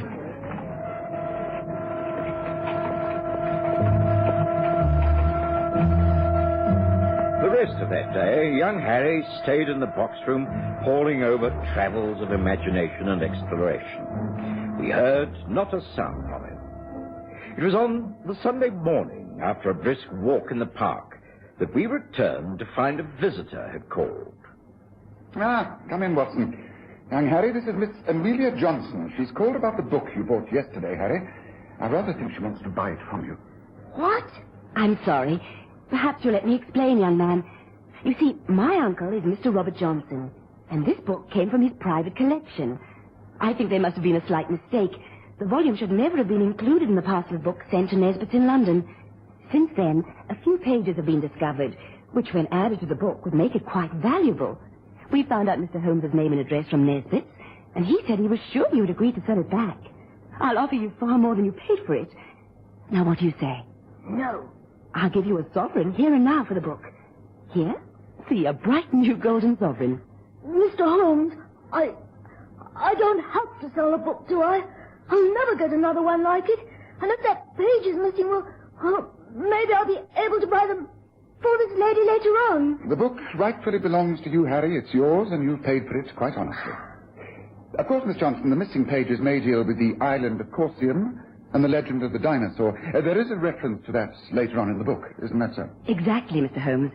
It's a shame that the tale should remain incomplete. We're anxious to see the volume whole again. I don't think my offer is unreasonable. Not at all. But it's entirely up to you, Harry. A sovereign back for 5 shillings outlay is a good investment. I don't want a good investment. I want my book, and she shan't have it, so there. I'm sorry, but the answer is no. Well, that's your answer, I'm afraid. The child is entitled to keep what is rightfully his. He's a junior. Surely he has parents I can appeal to, people who will listen to reason. I'm afraid not. None that you can approach at the moment. He's staying with me in the box room in the roof until his grandmother returns next week. But Harry is a strong-willed boy. I doubt if anyone will make him change his mind. Not even if I made the offer 5 guineas? I very much doubt it. I'm sorry, Miss Johnson. I'm afraid your visit from Radlett has been a waste of time. Please, may I show you out? Now, look here, Harry. We appear to have stirred up quite a hornet's nest with this purchase of yours. I'm sorry. I don't want to sell it. No, and I don't think you should. Remember, I told you that detection was observation and clear logical thinking? Well, this is a case in point. I believe that book is far more valuable than anyone knows. Now, why did Miss Johnson go to such lengths to regain it? She knows nothing of its contents. I deliberately misled her by quoting the island of Corsium and the dinosaur, a total fabrication. Now, she's offering 5 guineas for a book Nesbitt thinks only worth 5 shillings. Now, she's not going to stop there. If she can't buy it, she will be arranging to steal it. think so? No, indeed I do. I've let her know that you occupy the box room at the top of the house with a small window jutting out onto the roof. I shall be very much surprised if you don't have a visitor call upon you this very night. A real-life burglar. What do we do? Bolt the window? Call the police? There's no need to call the police when I'm here. And no need to bolt the window either. In fact, you will leave it open. Now listen, Harry. Here is a real adventure for you. Now this is what we shall do. You will go to bed as usual tonight, but after it's dark.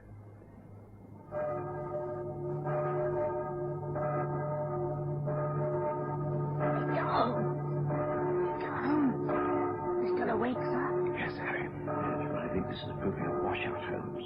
It's pretty late. Listen. Someone's outside on the roof. Wait.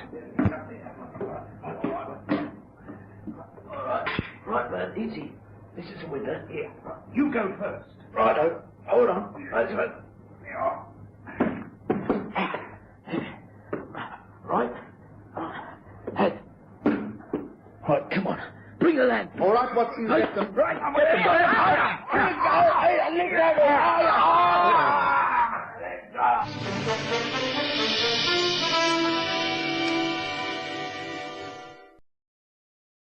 After the initial tussle, the two men who had entered the box room from the roof gave up. They were clearly amateurs at the game and even appeared shamefaced after the lamps were lit and the window closed. Holmes viewed them with contempt mixed with pity. As he listened to their awkward explanations... I'd never touched the job if I'd known. So help me, I wouldn't. Me neither. And we was just told to climb in here and get back a book that this kid had nicked from a bookstore. We didn't nick it. It cost $5. Quiet, Harry. Well, you made a right mess of breaking and entering. Did whoever engaged you tell you who I was and who this young lad is? Oh, no. We thought we'd find the place empty. We was told what books to look for. Travels of Imagination, something like that. E. White Cosgrove's Travels of Imagination and Exploration. And I'll have you know that this is the house of Mr. Sherlock Holmes. Oh, blimey. You Sherlock Holmes? Oh, now we're for it. Before we send for the police, perhaps you can tell me the name and address of whoever put you up to this attempted burglary. A fella called Alan Mortimer. He lives at 28 Bermondside Mansions, Main Road, Radlett. Radlett. Ah, yes. Things are beginning to form a pattern. Now, look, you two, it's clear that you have been duped and made fools of. On the other hand, had you been successful, you would no doubt have handed over the book and collected payment. How much were you offered for this job? 10 quid apiece. Ah, that confirms our impressions of the value of the book, doesn't it, Harry? Look, this is what I shall do. I will turn you over to the police, but I shan't prefer charges until tomorrow. If I can clear up this matter swiftly, then we will see if we can't let you off with just a warning. But if things go wrong, I shall call upon you to give evidence against the true offender. Is that clear? Oh, yes. Thank you, sir. All right, Watson. Well, let's get these men down to the police station. Then I think we've had enough for one Sunday night. Tomorrow, we shall be paying a visit to Radlett, to the home of Mr. Robert Johnson, where I hope we can successfully conclude this very interesting matter. And as for you, Harry, you get to bed with no more questions asked. Understand? Could not resist the temptation of a trip to Radlett the following day. With the two would-be burglars still under lock and key, there was no chance of any information leaking back to the man who called himself Alan Mortimer. It was typical of Holmes that he made young Harry do up the controversial book in a neat brown paper parcel with string tied in reef knots. We then took a train to Stanmore and a carriage to Manor Lake, Radlett. Paying off the carriage, we walked up the long driveway. Obviously, the land and manor had at one time been a famous property. A vast lake stretched to the west of the house. An attempt had been made to control the foliage, but whoever had made it had fought a losing battle. We were crossing the final lawn when two figures appeared upon another driveway, a man and a woman. Now, who do I see approaching? You have but seen her once. What do you say, Harry? An awful woman who wants to buy my valuable book. Yes, it's Amelia Johnson, all right. Who's that with her? Yes. I'd make an even guess that his name is Alan Mortimer. Cruddy bloke who organized the burglars. Now, if I'm right, young Harry, you must keep your mouth firmly shut. You are not going to let on about anything that has happened. If you do, you will destroy everything. Understand? But... Now, they've seen us, and they've also recognized us. They cannot refuse to greet us. But whatever I say, you must agree. No matter how much you hate it, you must smile and nod and be a little gentleman. Understand? But Right, I agree. Good. Here we are. Now, good morning, Miss Johnson. I hope you'll pardon this intrusion. The fact is that my young friend here has had a change of heart and thinks he would like to talk to your uncle about the purchase of his book. What? I see. I don't know where Uncle is. I think he's inside the house. Good morning, Dr. Watson. Good morning. Good morning, Harry. Mom? Good morning, sir. Good morning. Oh, allow me to introduce you. This is my fiancé, Alan Mortimer. Mr. Sherlock Holmes, Dr. Watson. How do you do? And Harry. Pleased to meet you. Would you excuse us? I think we'd better go on up to the house. I'd like to conclude this transaction as soon as possible. Come, Watson, Harry, this way. Good morning to Miss Johnson. Good morning, Mr. Mortimer. Alan, what on earth could have happened? I thought you'd arranged everything, that there was no need to worry. Something must have gone wrong. Those men have bungled it. Well, what do we do now? If Uncle gets that book back, that man Sherlock Holmes is quite capable. We shall just have to wait. If Holmes does work things out, it will go very heavily against us. But we shall just have to wait and see, shan't we? Within a few minutes, we were up at the house. An elderly manservant showed us into a large, dilapidated room where, from behind an enormous desk, a thin, distinguished man rose to his feet and made us welcome. He explained his circumstances and how he came to part with the book. As you can tell by looking around you, Mr. Holmes, my family have fallen on rather hard times. We used, in the old days, to be very wealthy. My ancestors have lived here for hundreds of years. I am the last of the Johnsons. Yes, naturally, I wish to end my days here. The thought of giving up the place at my age is repugnant to me. So I've been forced to sell my possessions in order to live.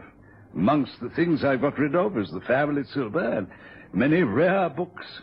I sent a whole lot to Nesbitt and Son. Amongst them was the Cosgrove.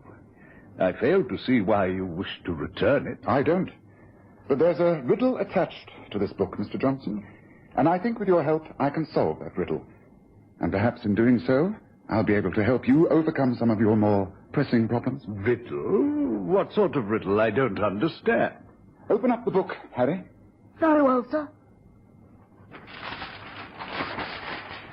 Now, to start with, I want to know who was the original owner of this book, his background, the sort of man he was. Well, that's easily answered. It was my great-grandfather, old Peter. He returned from many years sailing the world and did a lot of rebuilding to this manor. He created the lake, set out the gardens. He was an eccentric, an amiable adventurer. Ah, so he landscaped the grounds. Harry, turn to the centre spread pages of the book. Those are the 2 pages that show the south of England and the Isle of Wight. There are lovely monsters and even a whale blowing waterspout. Look, lots of pirates and galleons. It's a bit messy, though. Someone seems to have written in the margins. Can't read it very well. What's it mean, Mr. Holmes? An examination of the writing through a magnifying glass.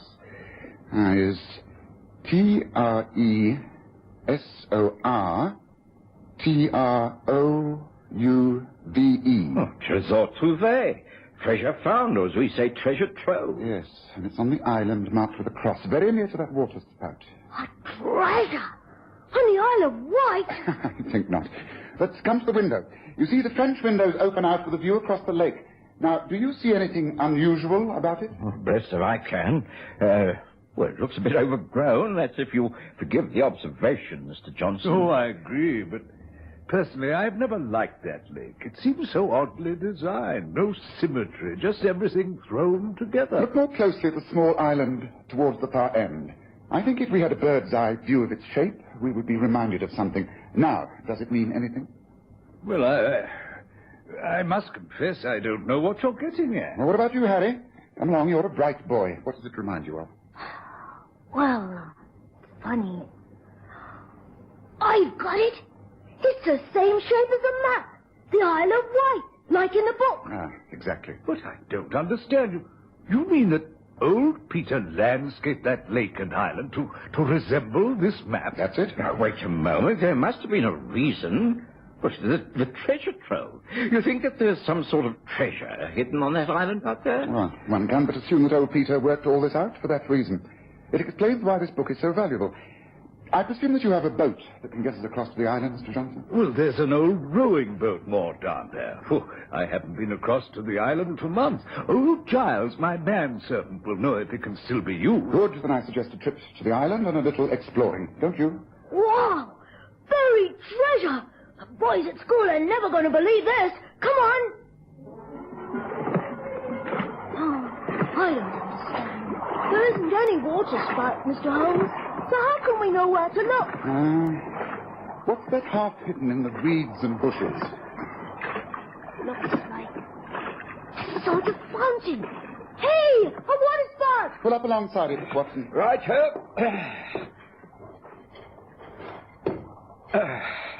There. Right. Now, you have the spade, Mr. Johnson. Right.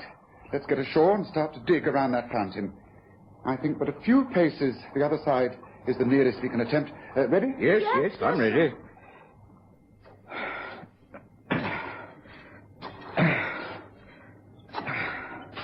There's something here. It's metal. Joe, look. There's a small metal box. Now, come on, give me a hand. Smooth away the earth, Harry. Right. Right, open it. Yes, it doesn't appear to be locked. If it is, prise it open, Watson. Right. Whoa! Oh, just look at that! What a sight met our eyes when the small metal box was opened. Even though the sovereigns it contained had been buried in the moist earth for all those years, they appeared almost newly minted. They were genuine enough. The look of sheer amazement on Robert Johnson's face was only matched by the wonder of young Harry. I really believe that at that moment all this young boy's dreams came true. It was simply a fairy tale for him. Back at the house, Robert Johnson couldn't contain his delight. But Holmes, unperturbed, had to curb his enthusiasm. I'm afraid we now have to come to the unpleasant part of the whole adventure, Mr. Johnson. I have to tell you that your niece is not the timid, loyal creature you thought her to be. She found some missing pages to the book by White Cosgrove. On those pages must have been the information that elsewhere in the book was the clue to all this money. Perhaps it said, look at the center pages, something like that. Anyway, she didn't tell you. She went to Alan Mortimer, the man she wishes to marry. She and he made a plan to get hold of the book, seek out where old Peter had buried his fortune, and claim it for themselves. They would have tricked you out of this money. I think when you confront them with this treachery, they will be unable to deny it. If they do, well, I have proof. Witnesses now under lock and key. Get rid of both of them and enjoy your old age, Mr. Johnson. Why, I don't know how to thank you, Mr. Holmes. Surely there must be some way, some reward. Holmes refused the reward. But young Harry Hudson went back to London with 10 Chinese sovereigns in his pocket. The happiest lad in the whole world.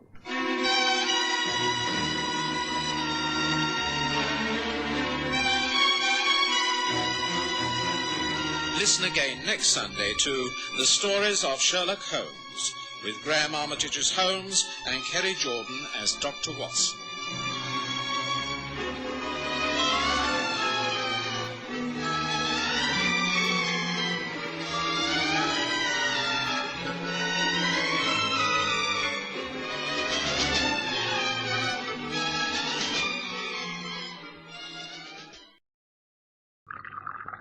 Might I inquire your movements today, Watson?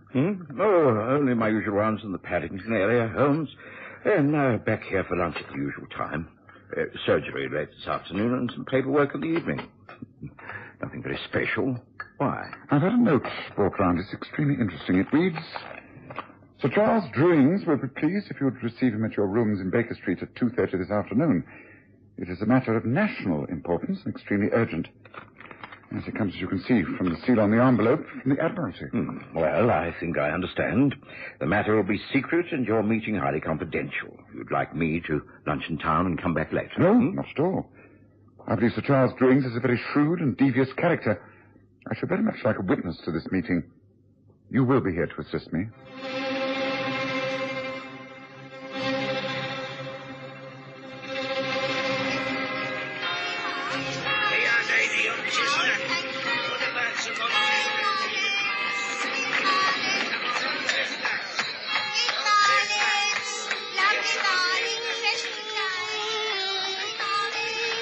we present the stories of Sherlock Holmes.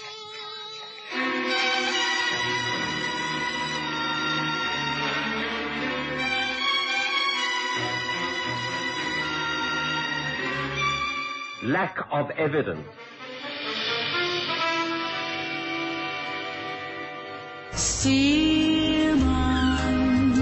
Die goeie ou dae van Springbok Radio is terug. 20 onverkrygbare liedjies nou op 1 CD. Met al jou gunstelinge, Virginia Lee, Cora Marie, Anton Goosen, Sonja Herold, Cupido en vele meer. Herleef Springbok Radio, Afrikaanse treffers.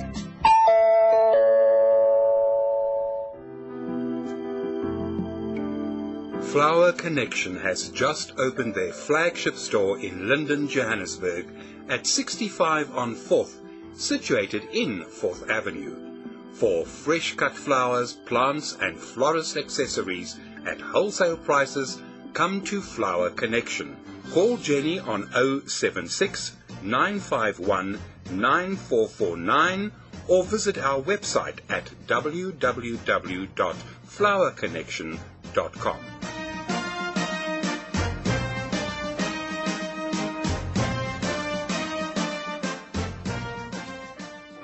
Sherlock Holmes was accustomed to dealing with government departments, but any assistance he was asked to give invariably came through the visits from his brother Mycroft. It was unusual to have a direct request from someone as high up as Sir Charles Drowings. I went about my business and forgot all about the appointment. There were several difficult cases that needed hospitalization, and to my consternation, I found the morning had slipped away. Lunchtime had come and gone. And when eventually I got back to Baker Street, it was nearly 2:30. A carriage waited at the curb outside 221B. I let myself in and found Holmes seated in his favorite chair. Opposite him was a tall, distinguished-looking man of rather forbidding appearance. Holmes immediately made the necessary introductions. How do you do, Dr. Watson? How do you do? I'm pleased to meet you. But surely, Holmes, you must have understood that I intended this appointment to be strictly confidential. Watson has been privy to almost every case I've ever handled, including the most secret assignments from my brother Mycroft. Unfortunately, Mycroft is not in England at the moment. Were he so, I should doubtless have used him as an intermediary. He would have welcomed Watson's assistance, I do assure you. You need have no fear of speaking freely in front of a most trusted colleague. Well, very well. The fact is that I have an assistant at the Admiralty. His name is Robert Rivers. He lives quite near here in Upper Montague Street, or rather, he did. The fact is that Rivers has simply disappeared, can't be traced at all. He should have been in the office 2 days ago. He didn't turn up. No sign of him anywhere. We're very worried. You think he may have met with an accident? Surely he has a family who would have known that. Well, he has a wife. A very beautiful wife, years younger than himself. They appear to be estranged. A delicate matter. Impending divorce, I understand. Naturally, Rivers wishes to avoid that publicity, but that's not what disturbs me, Mr. Holmes.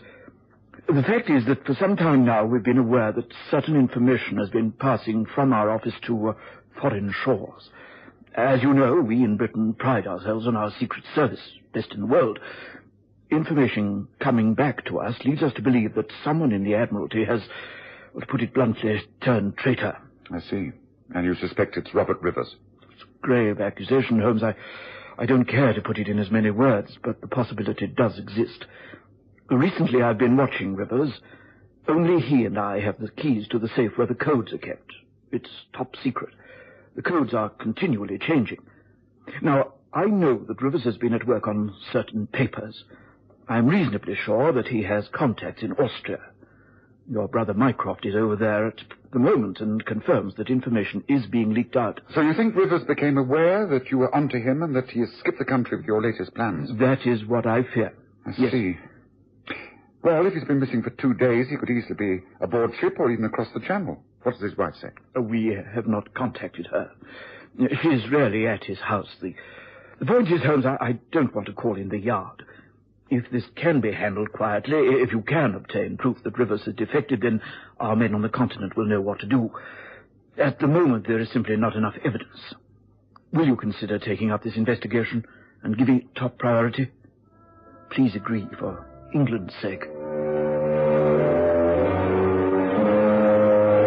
course, I knew Holmes would say yes, and he lost no time in taking action. The moment Sir Charles left us, Holmes reached for one of his files. He speedily confirmed the background and address of Robert Rivers, and, giving me time for a light luncheon, suggested a short walk round to the Rivers home in Upper Montague Street. In response to our ringing, the door was opened by an extremely lovely lady, and she was quite obviously the wife we'd been told about. Yes, can I help you? I beg your pardon, madame, but am I addressing the wife of Robert Rivers? I am Irene Rivers, yes. I am Sherlock Holmes, and this is my friend and colleague, Dr. Watson. How do you do? Oh, Mr. Holmes. Well, of course, I have heard of you. Would you care to step inside before stating your business? You are very kind. Thank you. Please come this way. I presume that a visit from someone as illustrious as yourself must mean that you wish to ask questions about Robert. Please, won't you both be seated? Thank you. What makes you assume it's in connection with your husband, Mrs. Rivers? Because he's the only one who matters here. If it is about Robert, then I must tell you that I know nothing. I haven't seen him in months. I'm only here for a few days to collect some possessions, and then I'm about to sail for the United States. I see. If you see so little of your husband, then presumably you know nothing of his movements. Nothing at all. Even when I stayed here permanently and tried to help him, he was totally secretive about where he was going and why. You have no idea where he is at the moment? Well, at his office, presumably. He's not been seen for over 2 days. No one knows where he is. The Admiralty are extremely worried. They fear that he may have met with some misfortune. Not been seen? Oh, but surely I've only just returned here, you understand. I've not even seen the servants. Surely they must know. Well, I believe they have been questioned and can throw no light on the matter. I see. Oh, I wish I could help. I really do. Oh, dear. I hope this isn't going to complicate matters. You see, Mr. Holmes, I am leaving my husband, this time for good. I'm seeking a divorce and leaving for America, where I hope to marry the man I'm in love with. I don't wish to part from Robert as bad friends. When are you thinking of leaving? Well, I have a passage booked on the Ruritania for the day after tomorrow. I see. Well, then let us hope we have good news for you before then. Oh, Irene, darling, did you know that... Oh, I beg your pardon. I didn't know that you had visitors. That's quite all right. The gentlemen were about to leave. Let me introduce you. Mr. Sherlock Holmes, Dr. Watson. This is Mr. Douglas Beresford from New York. A great pleasure to meet you, Mr. Holmes. Your name is well known, even on the other side of the Atlantic. Oh, that is most gratifying. Mr. Holmes is here making inquiries about my husband, Douglas.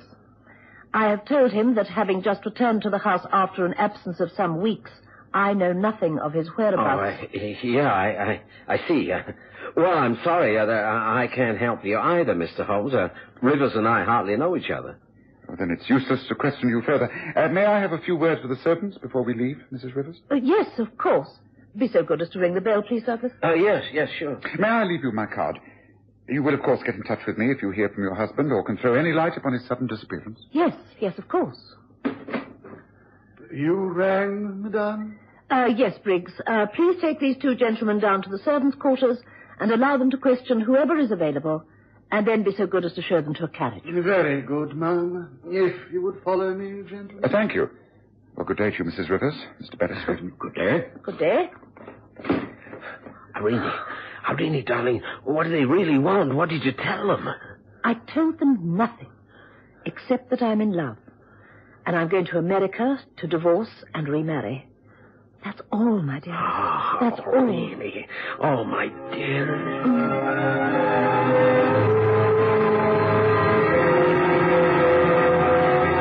The christening of the servants at Upper Montague Street took very little time. But, to my surprise, Holmes asked to be shown out the back way into Montague Mews. He then entered the private coach house. Yes, I see. The horse and carriage are not here. All seems in order. The hay untouched, unused. It rained yesterday, but there's no evidence of it in here, except... but wait. What is this over here? Look. Blood. You're right, Holmes. Blood, and quite a lot of it. Dried blood. It's not fresh. Yes, and here there's been quite a violent struggle. The hay, canvas coverings, all buried away. Give me a hand, Watson. Look. A man. A dead man. Heavens, Holmes. What a sight. This man's been beaten to death. Yes, it looks as though he's put up a good fight. His hands are much bruised. And then perhaps when he was down, he was struck violently from the back with a heavy instrument. Look, a coachman's wheel hammer. Shot at the base of his skull. Oh, it's murder, all right, Watson. Holmes, is this Robert Rivers, the missing man? No, I think not, Watson. He's a servant. I should judge from his garb that he's the family coachman. Poor fellow's dead, all right. Well, that means we shall have to bring the police into this case. Can you please use the telephone, Watson? I saw one on the wall inside the hall. Yes, of course. Get through to Inspector Lestrade at Scotland Yard. Tell him to come to me or send a man round. Right. Meanwhile, I have the opportunity of going over this table before no one else gets here. Now, hurry, Watson, hurry.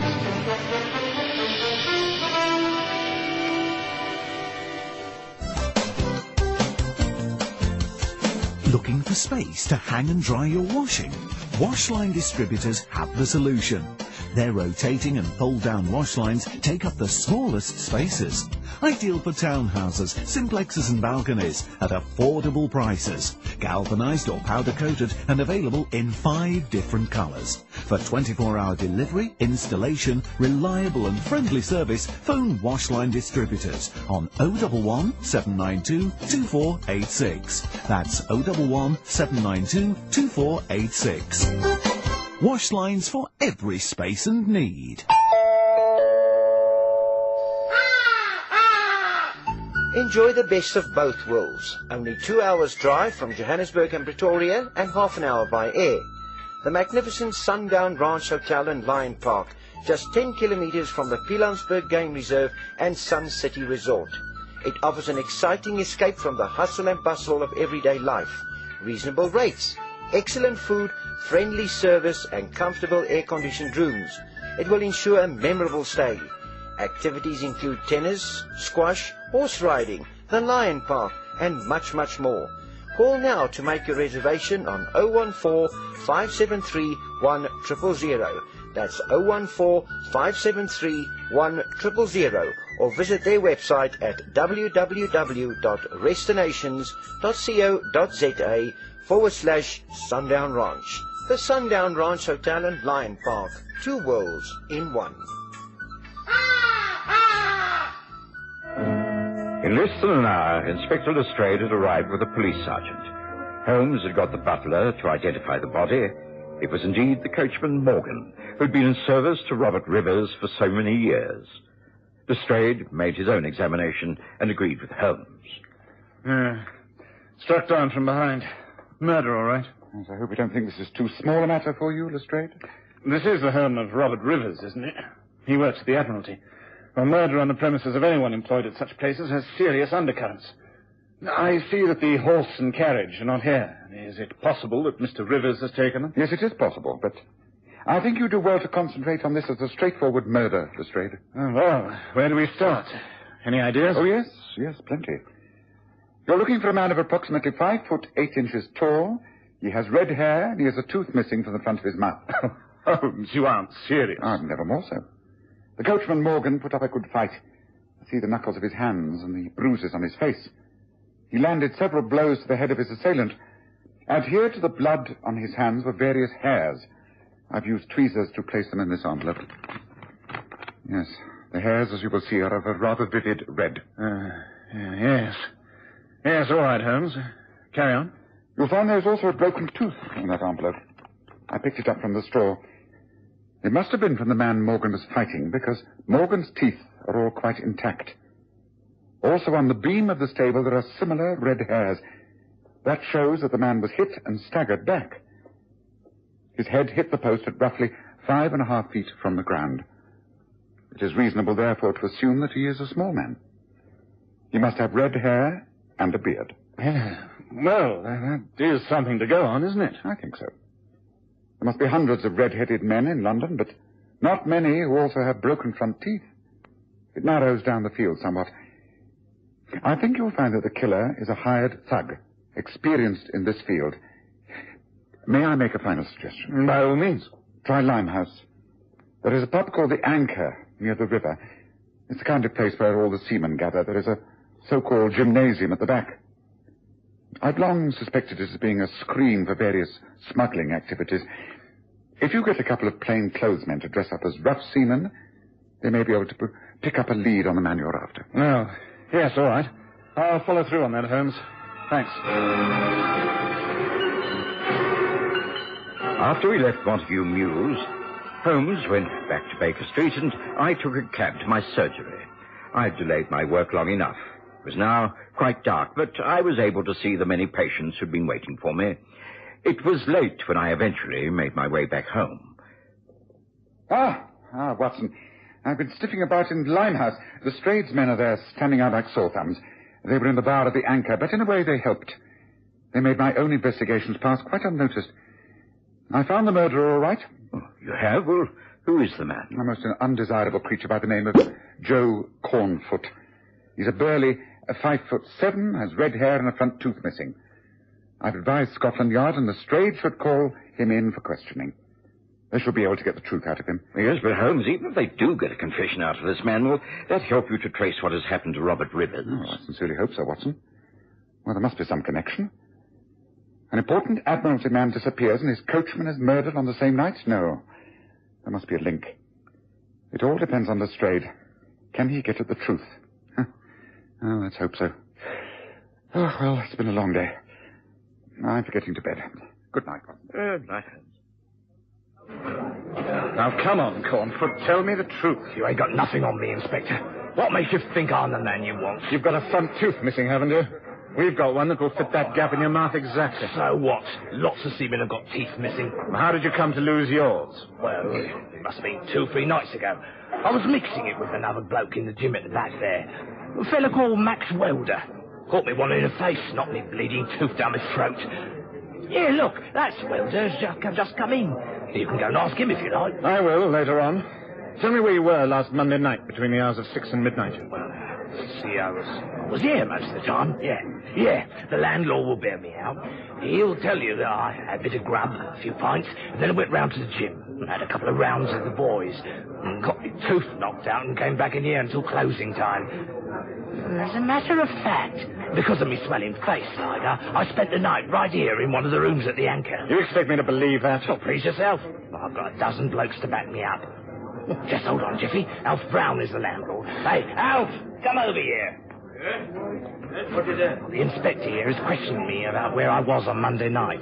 He seems to think I ain't telling the truth. You tell him. Monday?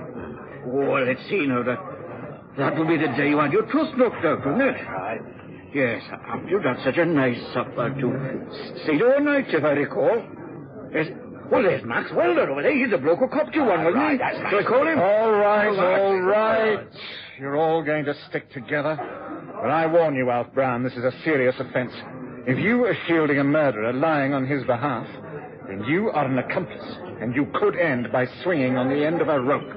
Remember that.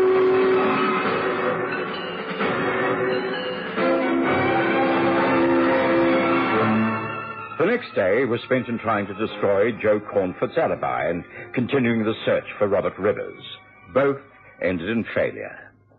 A very frustrated Lestrade called in the late afternoon. Oh, I just can't move him, Holmes.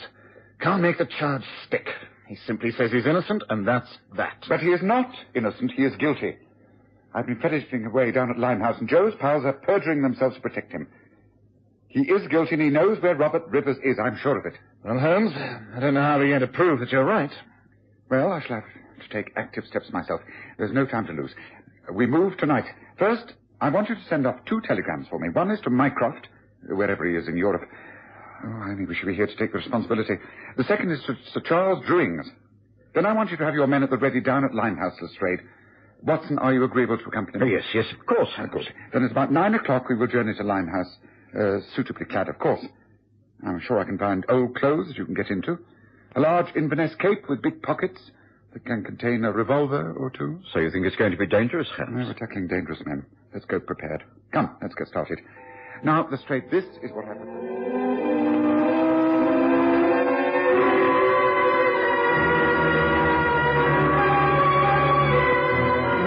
And so, on that rainy, windy night, Holmes and I took a cab to the east end of London. We made our way on foot to the Anchor Inn, but we didn't go in. It wasn't all that late. We waited down a side alley. After half an hour, two men left by the back entrance near the gymnasium. By the light of the gas lamps, Holmes identified them as Joe Cornfoot and Alf Brown, the landlord. We followed them swiftly and as silently as possible. They made their way towards the river, and at Luke's Wharf, they stopped and slipped into a small, disused warehouse. Holmes touched me by the sleeve and guided me through the darkness. Inside, the two men lit a lantern. There you are. You see, they're kneeling down. Look. About to lift up a wooden trapdoor in the floor. Yes, but Holmes, what does all this mean? Shush. You'll find out very soon. Wait. Waste of time if you ask me. We know we're safe enough. Yeah, we've got to check, though. We can't be too careful. Here, give us on. No, you take that side. Ready? Yeah, I'm ready. Right.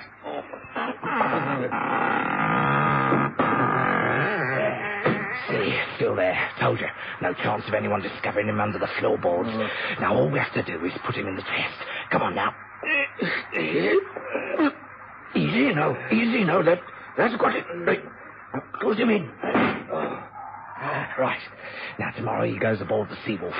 Once out at sea, the captain drops the chest overboard, and that's that. We settle back and start collecting. Rich blokes we're going to be, nice and rich for the rest of our days. The cops won't give up. They'll still be asking questions. No, let them. There's a lack of evidence. They can't make any accusations. Stick, it's worth taking a few risks. One risk too many. Don't move. There are two revolvers pointing at you, and both my friend and I are crack shots. Keep them silent, Watson. Let's get this straight in here. I know he's been following us. Right. Yes, well, the game is up for you two. You may have been lucky once, Cornfoot, but you don't need a false alibi for this evening's work. This time you face a charge of murder. The killing of Robert Rivers, whose body you have just placed in that sea chest. Oh, see, you clever swine. How do you ever find out? You'll have plenty of time for puzzling out the answers when we have you behind bars. Holmes. Watson. I take it you're all right? Yes, there's nothing wrong with us. But our friends here have a lot of explaining to do. You'll find the dead body of Robert Rivers in that sea chest. Take these men away, and then... All right, so long, you men. I think you can make another arrest. A bigger fish this time. These are just two sprats to catch mackerel. Come, Watson. There's still important work. Holmes and I left Lestrade in charge and took a waiting carriage back to Baker Street. There, we hastily changed from our old clothes, washed ourselves as cleanly and speedily as possible, and at exactly midnight, while the chimes of Big Ben ran out over the city, I heard someone pull our doorbell. It was Sir Charles Druing. Holmes' welcome was most cool. I have to report that my case is closed, Druing. The body of Robert Rivers has been discovered. Thank you for answering my telegram by keeping this appointment, but you must have known that to stay away would have been more condemning than to face my accusations. I'm afraid I don't know what you're talking about. Oh, but I think you do. You have been responsible for all of this, haven't you? You are the traitor who's been selling secrets abroad. The secrets of the Admiralty, new improved armory on our warships. You knew Mycroft might easily discover the leakage and who was responsible. So thinking to throw him off the scent, you turned to me. But you have already committed the major crime, hiring Joe Cornfoot to abduct Rivers. Then you wish to plant further evidence of his treachery by sending Cornfoot back into Rivers' house with enemy correspondence. But the coachman intervened. He was killed. Cornfoot fled. And you had Rivers killed and his body made ready for a final disappearance at sea. You will have to prove all this. Oh, yes. I certainly shall be able to do so. In your case, there is no lack of evidence. Would you care for a glass of brandy while we wait for Scotland Yard? They won't be long. Charles Druings remained quite silent. He refused to make any sort of statement when Lestrade and his men arrived to take him away. Joe Cornfoot and Alf Brown were arrested on charges of murder, and Holmes lost interest in the case completely. It was over a week later when we were sitting at breakfast. Yes, I see two items of undoubted interest to you, Watson. One is the sudden death of Sir Charles Drewings of a supposed heart attack. How convenient. Oh, well, we won't bother to question that. The other is that Mrs. Irene Rivers has now become Mrs. Douglas Beresford after hearing of the death of her first husband, Robert Rivers. Well, I trust you have an uneventful day today, Watson. I certainly intend to do so.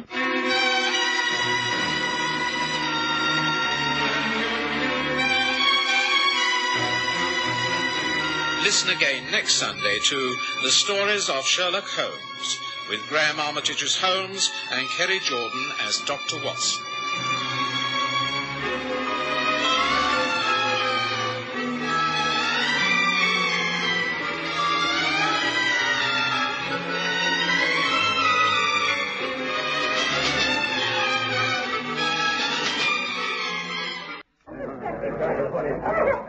I think a pint of ale, don't you, Holmes? It's a warm evening, yes. A sound choice, Watson. 2 ales, please, barman.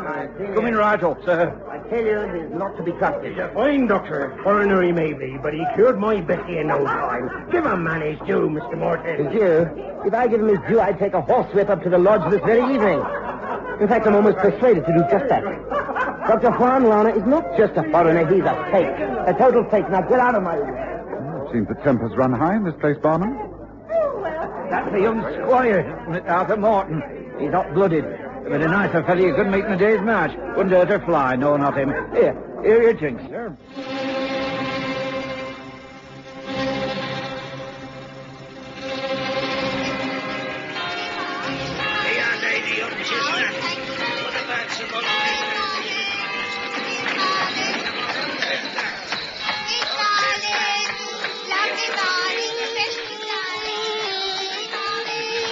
We present The Stories of Sherlock Holmes.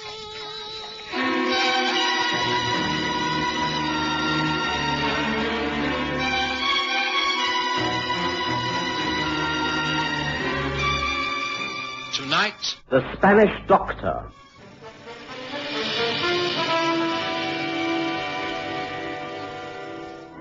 Sherlock Holmes and I had been in Yorkshire, where Holmes had successfully dealt with the case of the Whitby widow. We'd been a little delayed in our plans to return to London, and feeling tired and a little weary, we'd agreed to stay overnight at the Mitre Inn in Bishop's Cross before catching the train from York. Bishop's Cross seemed a pleasant enough village, and the inn was old-fashioned but comfortable. We had a pleasant supper and retired to the bar for a cool drink to end that summer evening. Holmes had always maintained that if you wished to know what went on in country places, the way to find out was to listen to the talk in the local bar. We did, and found it quite interesting. But as we were to leave the following morning, we took scant notice. We retired to our rooms quite early, and I slept almost at once. It was quiet and blissfully peaceful until... Watson, Watson, wake up, wake up. Holmes? What's the matter? Wake up, Watson. I've just been called by the local police. It seems there's trouble at one of the local estates. Someone has been killed, and knowing I was staying here, they've sent for me. Come, I've no wish to tackle this alone. You must get dressed immediately. Hurry, Watson, hurry. I was in no way pleased, but dragged myself from the comfortable feather bed and washed the sleep from my eyes. 10 minutes later, we were in a dog cart with a young farmhand urging his pony forward through the morning mists. Sorry, I can't tell you more, Mr. Holmes. The inspector, he just said I was to get you up to the lodge right soon. The lodge? Is that the home of Dr. Juan Lana? Right. How come you know that? Thought you'd be a stranger in this part. I am. I just happened to have overheard the name mentioned in the bar last night. Mr. Morton, I think it was, who seemed to dislike the good doctor. Ah, they ain't friends. And ever since the doctor broke off his engagement to Frances Morton, Arthur's sister. Be the doctor who's dead, so I understand. Dead in mysterious circumstances, I take it. Don't know any details, sir. You'll have to be asking Inspector Berry about that. Ah, there be the lodge. Won't be long now. The Spanish Lodge, as it was called locally, was a small wooden-built house on the hillside above the village. Well kept, with neat lawns and flower beds, it was obviously the home of someone of comfortable means. We made our way up the stone steps and into the hall, where a police constable stood on guard. An inner door opened, and a plainclothesman bustled towards us. Sherlock Holmes? Remember me? Inspector Berry, late at K Division, East Ham. Seconded to York over a year ago. Of course I remember you, Berry. Good to see you again. I hear you were staying overnight at the Mitre, and I hope you don't mind this early call, but it seemed an opportunity not to be missed. Dr. Lana, who owns this house and practice, has been killed. I think it must be murder. When did this happen, and what caused his death? Well, come and see for yourself. Oh, good morning, Dr. Watson. I'm sorry to have appeared to ignore you. I value your visit. You may be of great help. Good morning, Inspector. Yes, if I can be of any assistance, then of course. Well, this way, then. The room we were shown into was large. It contained a sofa and easy chairs, a large desk, and bookcases round 3 walls. There was a stone fireplace, many rugs across the wooden floor. Leading from the room was a small dressing recess with wash bowls and toilet facilities. It was obvious that the doctor used his study for professional purposes.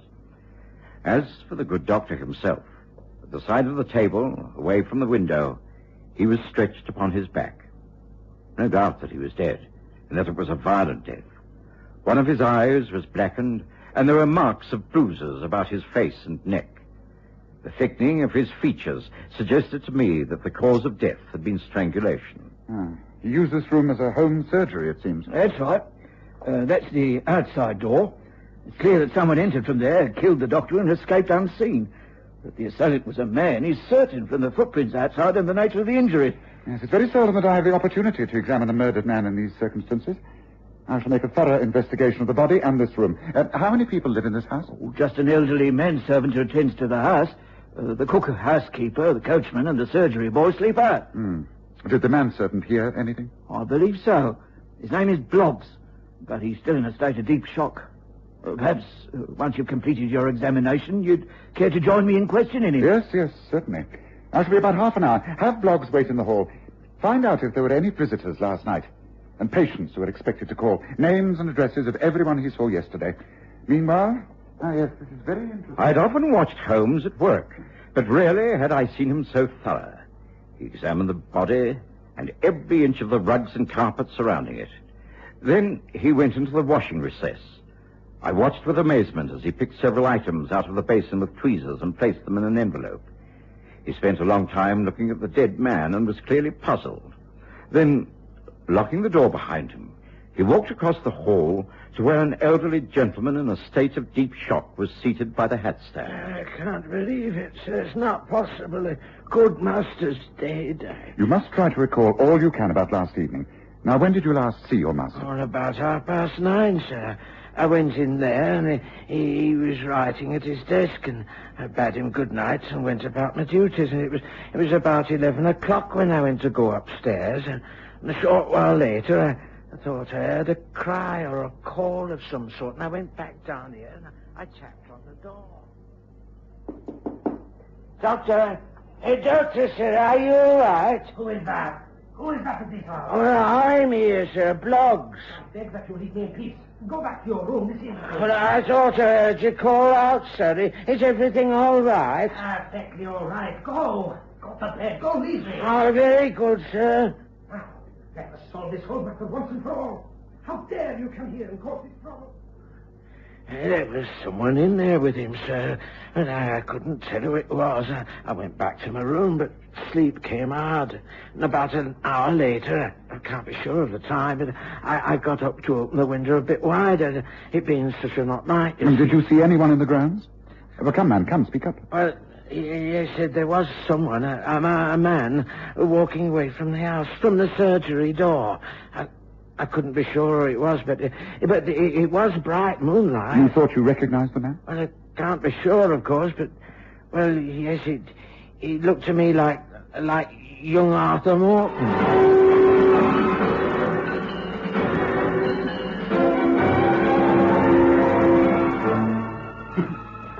It took Holmes another hour before he felt satisfied enough to let Inspector Berry remove the body of Dr. Lana. Then, after studying the list of patients who had called the day before, he asked to be taken to Vine Cottage, the home of Arthur Morton. Frances Morton, his sister, received us. I am sorry, Mr. Holmes, Dr. Watson. My brother isn't in at the moment. Can I help you in any way? Obviously, you've called regarding the dreadful death of Dr. Lana. We're all very, very upset. Yes, I'm sure you are.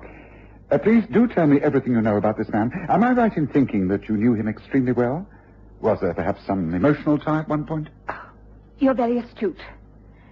It's no use pretending. You'll find it all out quite soon. So, yes, I will tell you all I know about Juan Lana. Please do. Leave nothing out, however unimportant it may seem. Well, Juan came here to Bishop's Cross some 10 years ago. He was of Spanish blood. Some even say royal blood. He'd lived for years in South America, and quite naturally the villagers resented such a grand foreigner. But he was a doctor of medicine, and a very brilliant one. He established a practice. It took years for him to win the confidence of the people, but he did. He was eventually well respected and even well loved.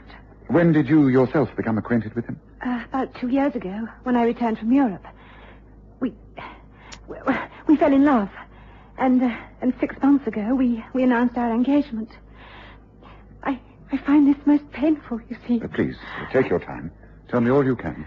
Well, Juan's attitude suddenly changed. He became morose, withdrawn. It was as though he was suddenly frightened, living in fear of the future. Then, without any reason at all, he broke off our engagement. He said he couldn't marry me, and that for my own good, he wished me to be free. Oh, I can't tell you how rejected I felt. How miserable and jilted. And now he's dead. He's murdered this man.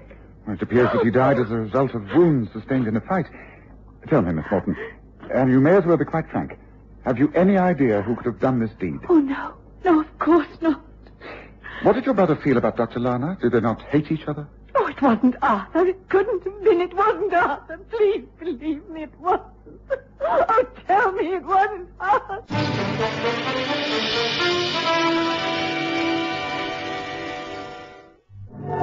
Frances Morton had tried valiantly to control her grief, but when questioned about her brother, she broke down completely. There was little we could do but hand her over to the careful attention of her maid and leave the house. Arthur Morton had not returned, and we soon found out why. He was held for questioning by Inspector Berry at the local police station. When we entered, he was sitting sullenly at the desk preparing a statement. First thing we noticed was that his face was puffed and bruised, his left hand clumsily bandaged. Oh, come in, Holmes, Watson. Mr. Morton is about to help our inquiries by telling us of his relationship with a dead man and of his movements last night. Neither of which has any bearing on the murder. I admit that I disliked Lana. After what he did to my sister Frances, I considered him a complete outsider, an untrustworthy foreigner. The fact that he is dead doesn't alter my opinions. You quarreled with the deceased on many occasions. Only a couple. After jilting Frances, he went out of his way to avoid me. He steered clear of Vine Cottage. He knew what a reception he would get from me if he came near our home.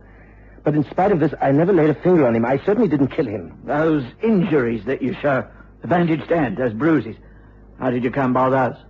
Gypsies. There have been a band of roaming gypsies with their caravans parked on my land, at the back towards the lodge. They caused trouble with fires. I went out after them last night and, well, there was a bit of a rough house. I consider I didn't come off at all badly. I see. Well, perhaps as you're talking about last night, you'd be good enough to give me your exact movements. Well, it was quite late. About 11 o'clock, I think. I was locking up when I saw the fires between the trees. I went over to remonstrate.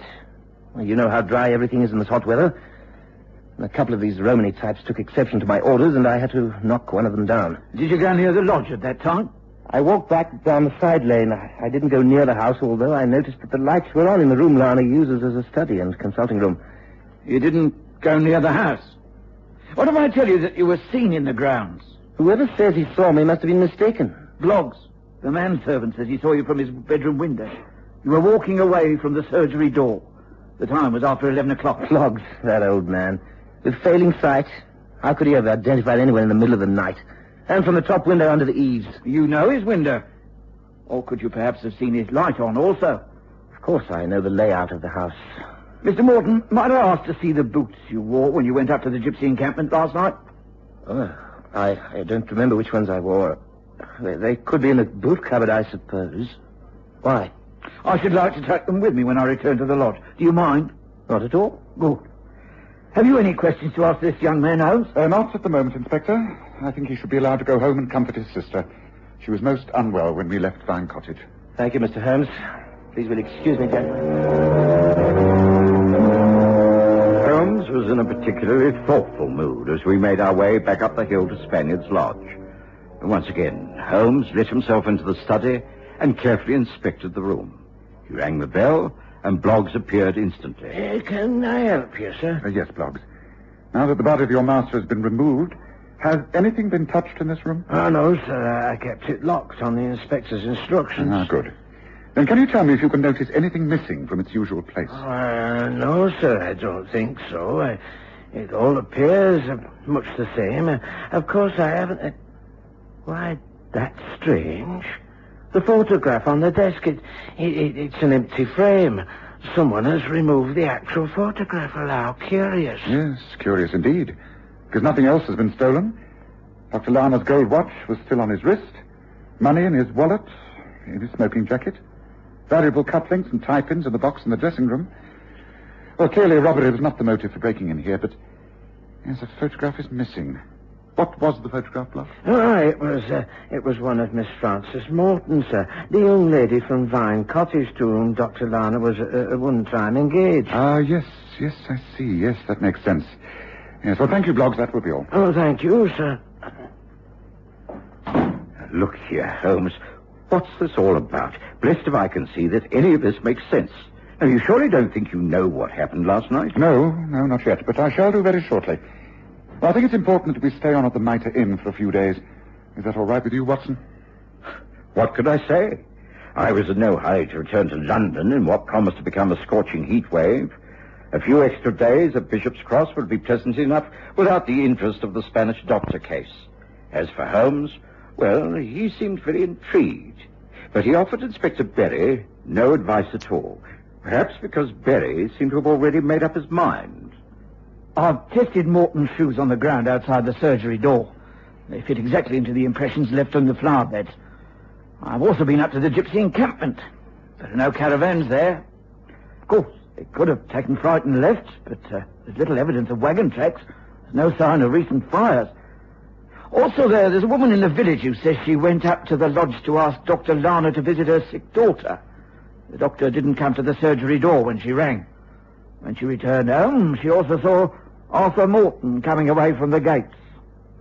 I think there's no doubt about it, Holmes. I'm issuing a warrant for his arrest. And to me, it's an open and shut case. No publicity yet, of course, but I'll soon gather all the evidence I need.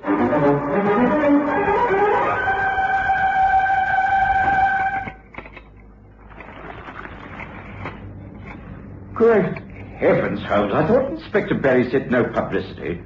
Just look at this. Great banner headlines about the murder and an early arrest of the local squire. Well, I believe that the news has spread quite far afield. I shouldn't be surprised if most of the national papers had similar reports. Well, how on earth did they get these reports? Holmes, this isn't your doing, is it? Me? Oh, why on earth should you think that, Watson? Because you've been so strangely secretive. You've allowed the inspector to have his head in this case. You haven't told him what your own views are, or given him a single clue. And yet you insist on staying here. Now, come on. What's it all about, Holmes? Tell me. Well, it's a little early yet, Watson, but regarding the giving out of clues, what would you think if you found a wash bowl filled with soap and black hairs and a body with calloused hands? I don't understand. No, I didn't for quite some time, but be patient, Watson. We must let the good inspector tread the wrong path in order to find the right one. A path that may bring Dr. Juan Lana back to life again.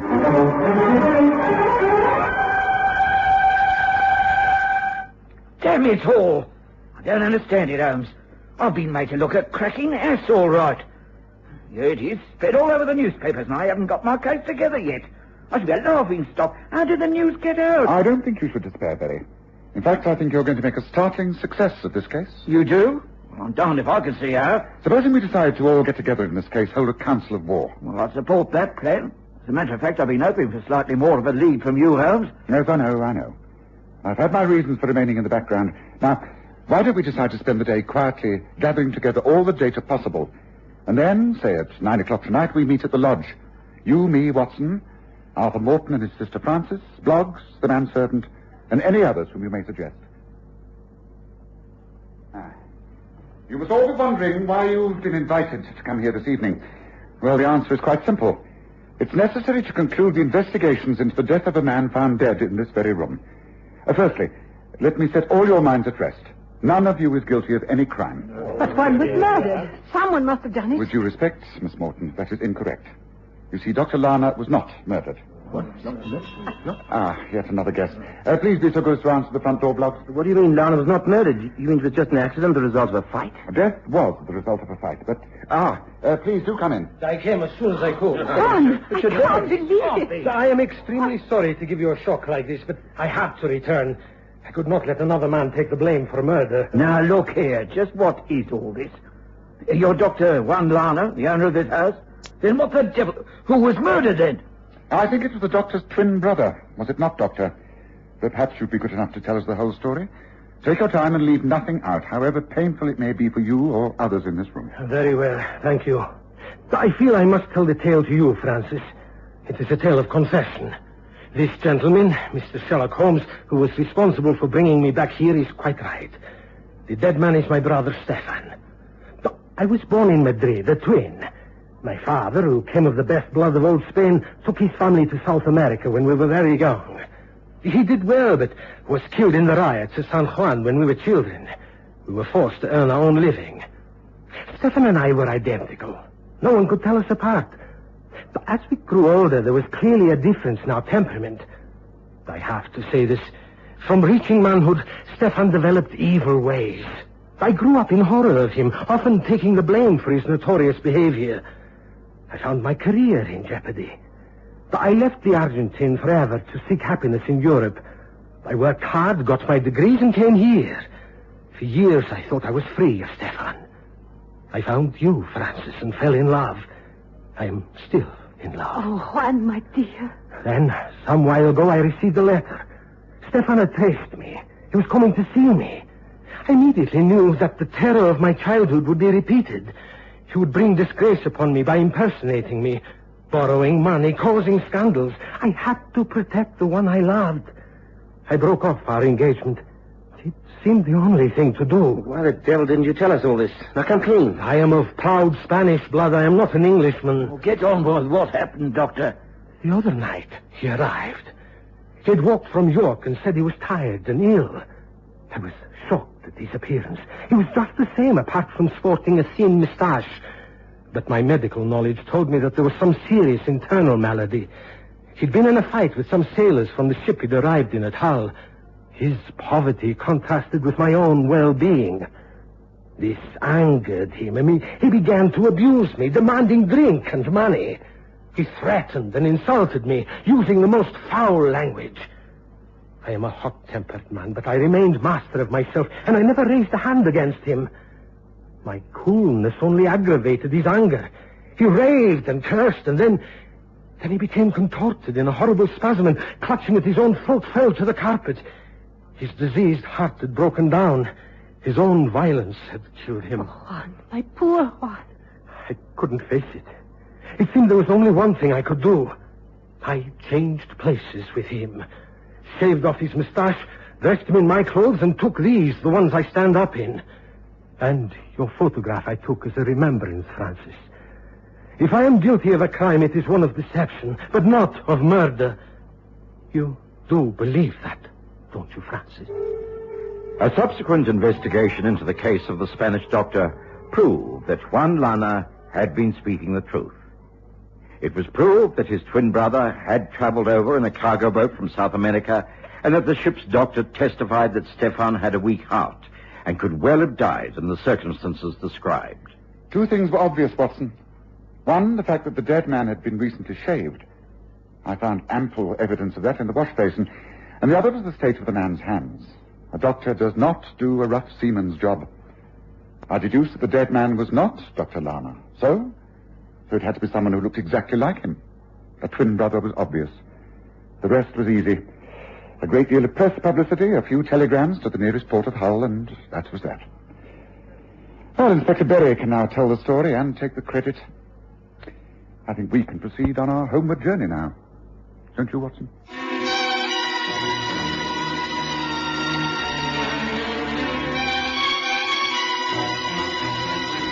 listen again next Sunday to The Stories of Sherlock Holmes, with Graham Armitage as Holmes and Kerry Jordan as Dr. Watson.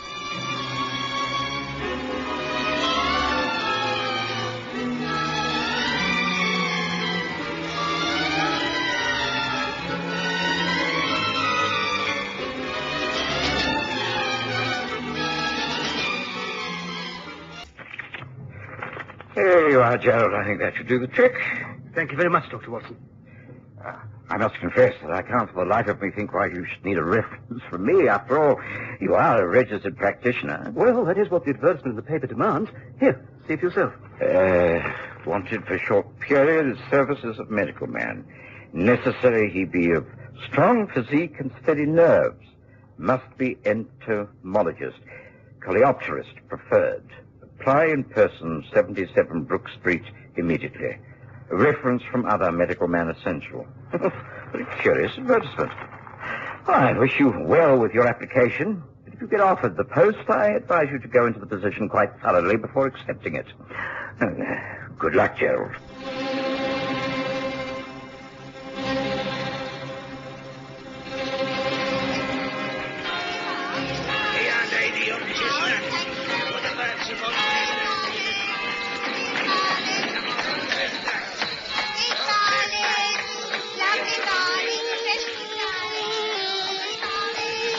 We present The Stories of Sherlock Holmes.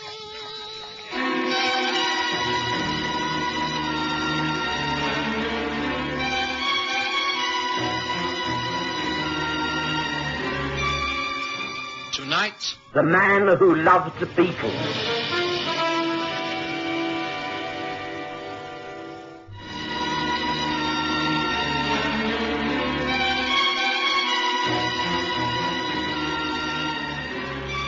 I hadn't seen young Gerald Hamilton for some years. I'd taken quite an interest in his career, simply because he was a distant relative and the only member of my family who'd decided to take up medicine. I knew he'd done quite well and passed all his finals with flying colours. He was ambitious and was intent upon specializing, but was wise enough to get in as much general practice as possible beforehand. A strong, handsome young man, he was particularly interested in entomology, believing there was great need for medical research and the spreading of diseases by insects. Of course, I gave him a splendid character reference when he applied for a post with Lord Linchmere at 77 Brook Street. We neither of us were to know what a trail of bizarre events were to start with this initial meeting. You've come in answer to my advertisement, Dr. Hamilton, and do you fulfill the conditions which I've laid down? I think so, yes, sir. It would seem satisfactory from your references. Have you ever been exposed to imminent physical danger? I can't say that I have, but I believe I would react with promptness and keep my head in such circumstances. Certainly appears strong enough. So far, so good. And now, what about beetles? Beetles, sir? Yes, you say you're interested in entomology. Can you talk at all about beetles? Well, I cannot profess to have anything original to say upon that creature, but I have a small collection for study. And I did contribute a small medical article regarding him in the Journal of Entomological Science. Oh, you were a collector. Splendid, quite splendid. You're the very man for my purpose. You must have heard of my brother-in-law, Sir Thomas Rossiter. One of the greatest authorities on the insect. You've not met him? No, sir. Ah, but you shall. I must tell you that my sister, Lady Elaine Rossiter, is abroad at the moment, and I have to stay with Sir Thomas over this next week. He's interested in nothing but his recent studies on the South American beetle. It will greatly aid me if you will accompany me to Delamere Court at Pangbourne. That is my brother-in-law's country residence. Would that be convenient? If it falls within the scope of my duties, yes, of course. But with respect, sir, you have yet to outline those duties. Oh, yes, quite. I should require, Dr. Hamilton, that you put yourself absolutely at my disposal. For as long as you're with me, particularly this coming week, you must remain by my side. You must promise to do, without question, whatever I may ask you to do, however unreasonable it may appear to be. That is asking a good deal. Could you not elaborate a little? Unfortunately not, as I do not know what turn matters will take. You may be sure that I shall not ask anything criminal. You may well be proud to have been concerned in a good work if it all ends happily. It sounds extremely vague. May I ask the term? Yes, £20 a day. £20 a day? Yes. Lord Linchmere, you may rely upon me. Good. Then the matter is settled. Consider yourself engaged as from this very moment. I will have a necessary contract of employment drawn up, should you desire it. Meanwhile, let it be a gentleman's agreement. And shall we shake hands on it, Dr. Hampton? By all means. By all means.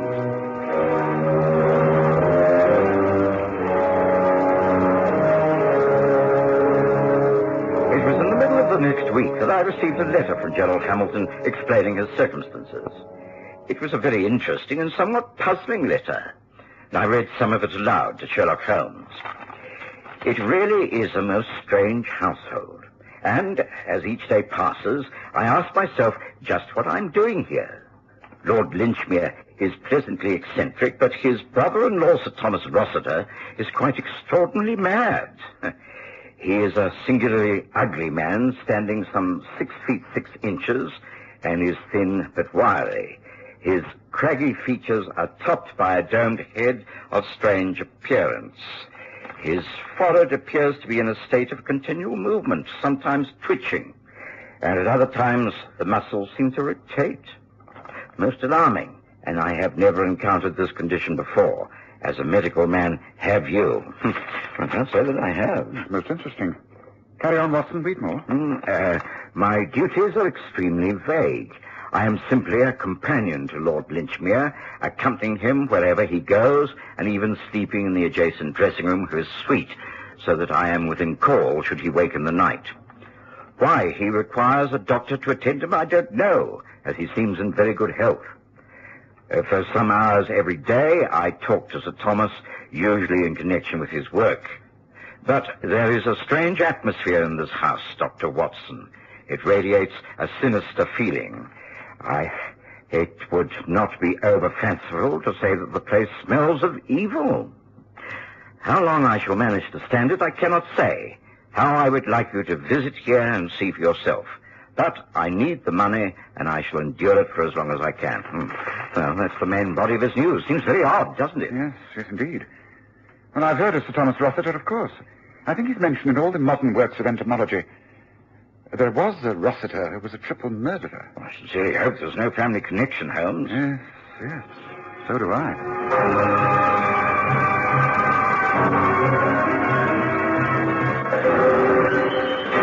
Another 2 weeks passed, and there was no more news from Gerald. And then I came down to breakfast one morning to find a telegram propped up by the coffee pot.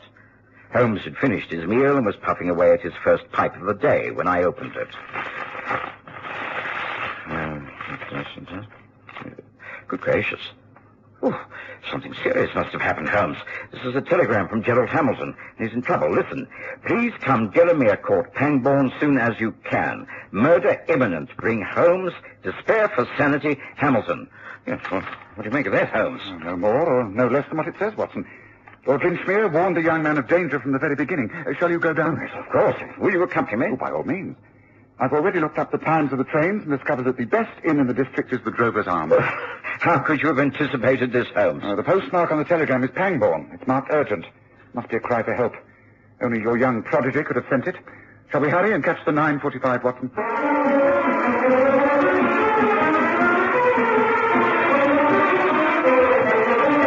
The journey from Paddington to Pangbourne was uneventful. The train was quite crowded, and we had little opportunity to talk. We took a donkey cart from Pangbourne Station to Delamere Court, and the driver of the cart seemed ill-disposed to chatter. As we clattered our way over the uneven dirt road that dwindled into a single track, I looked around the bleak countryside. The skies had clouded over and threatened rain. The leaves of the trees seemed to be grey and not green. The foliage of the hedges was dank and gave off an unpleasant smell. It was indeed a most depressing vista.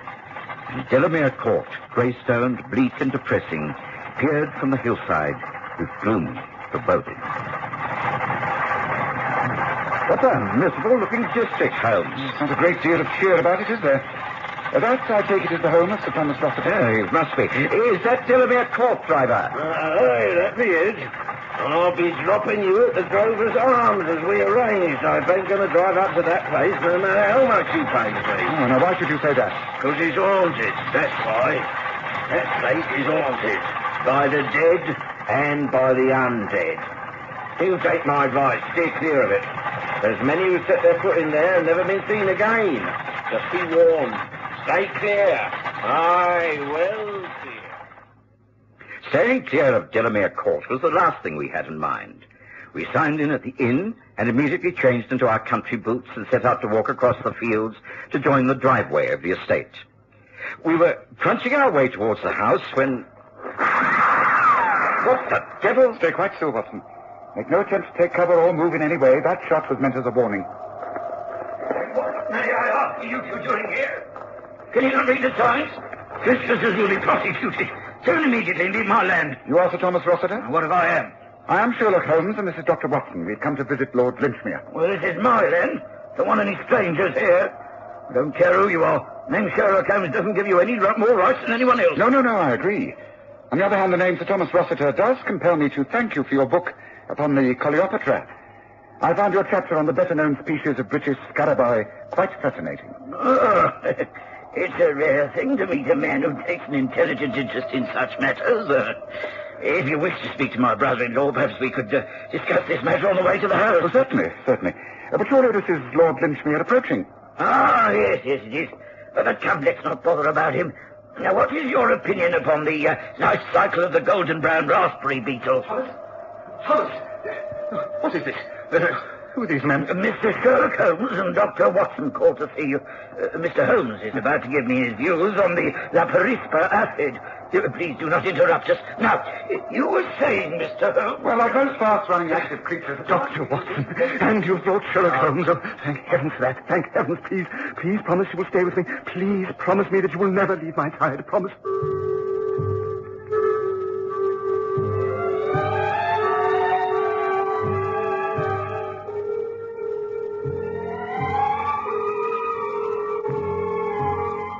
I was immediately caught up in the weird atmosphere.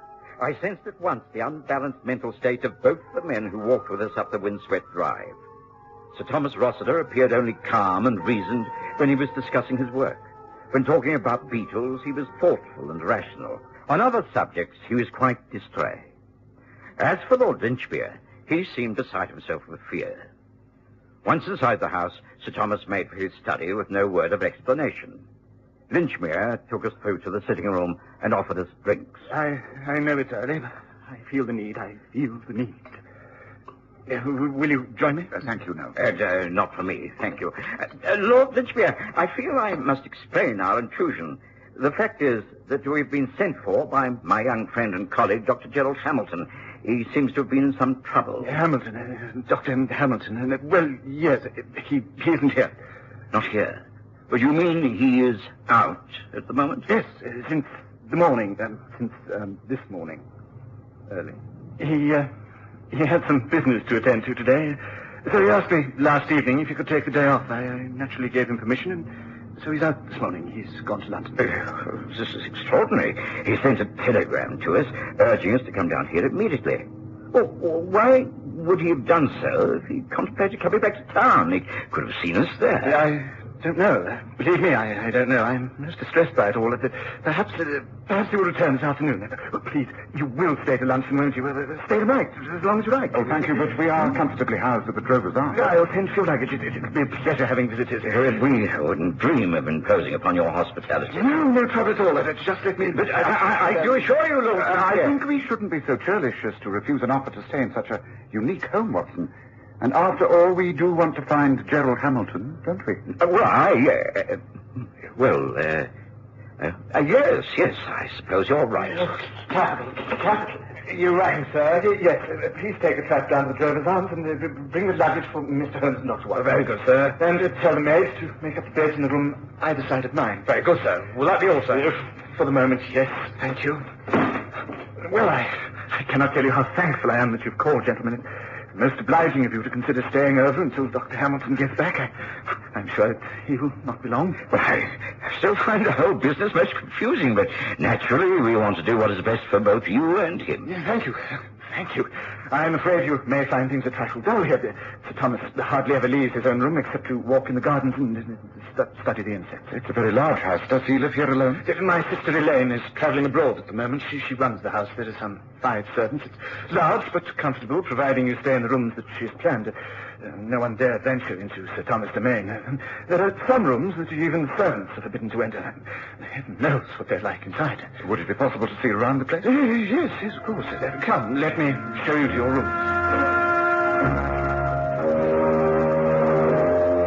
We were carefully shown over the house, seeing, I suspected, only what Lord Linchmere wanted us to see. I could tell that Holmes was very intrigued. Although he kept up an endless stream of small talk with our host, he was noting every square inch of the rooms and corridors. That is a door that can never be opened. It leads into Thomas's private quarters. As for the rest, well, it is at your disposal, gentlemen. Certainly roomy. I hope I can find my way about. No, stay close to me. That is all I ask. My bedroom is here. Yours, Dr. Watson, is this one. And on the other side, that is yours, Mr. Holmes. There are connecting doors to my own room, and I beg of you to leave them open tonight. I have a morbid fear of being alone, even when I'm sleeping. Shall we return to the sitting room? There should be a pleasant fire there by now. Oh, we can talk quietly into lunch. Begging your pardon, my lord, but could you please have a word with cook about meals? They have to be changed now, and she wants definite instructions. No, dear, how tiresome it is. I suppose I'll have to do so. Oh, if only Elaine were here, things would be so very, very different. Will you please excuse me, gentlemen? Go down to the sitting room again. I will join you there in just a few moments. Yes, very well done. Bother about us. We can find our way. Now, quickly, Watson. This may be our only chance to talk. Lord Linchmere is going to stick to us like glue. Holmes, what is going on here? I can't understand. I think it's very clear that Gerald Hamilton has not left this house. If that's the case, then he must be here somewhere and held against his will. We've just got to put up with all this quaintness until we can find him. How? How will you do that if we're never left alone? Look, after lunch, stick at Lord Linchmere's side. He's so scared that he's wearing himself out. Stay with him. Encourage him to relax. I shall make a thorough search and somehow or other get into Sir Thomas Rossiter's apartments. We think that he's being held in there, but why? No, well, in this house there could be many reasons. But I'm certain that he is here. Somewhere beyond that closed door he's being held prisoner. One doesn't like to think of what might be happening, but we must find him. Come. Let's get back to the city.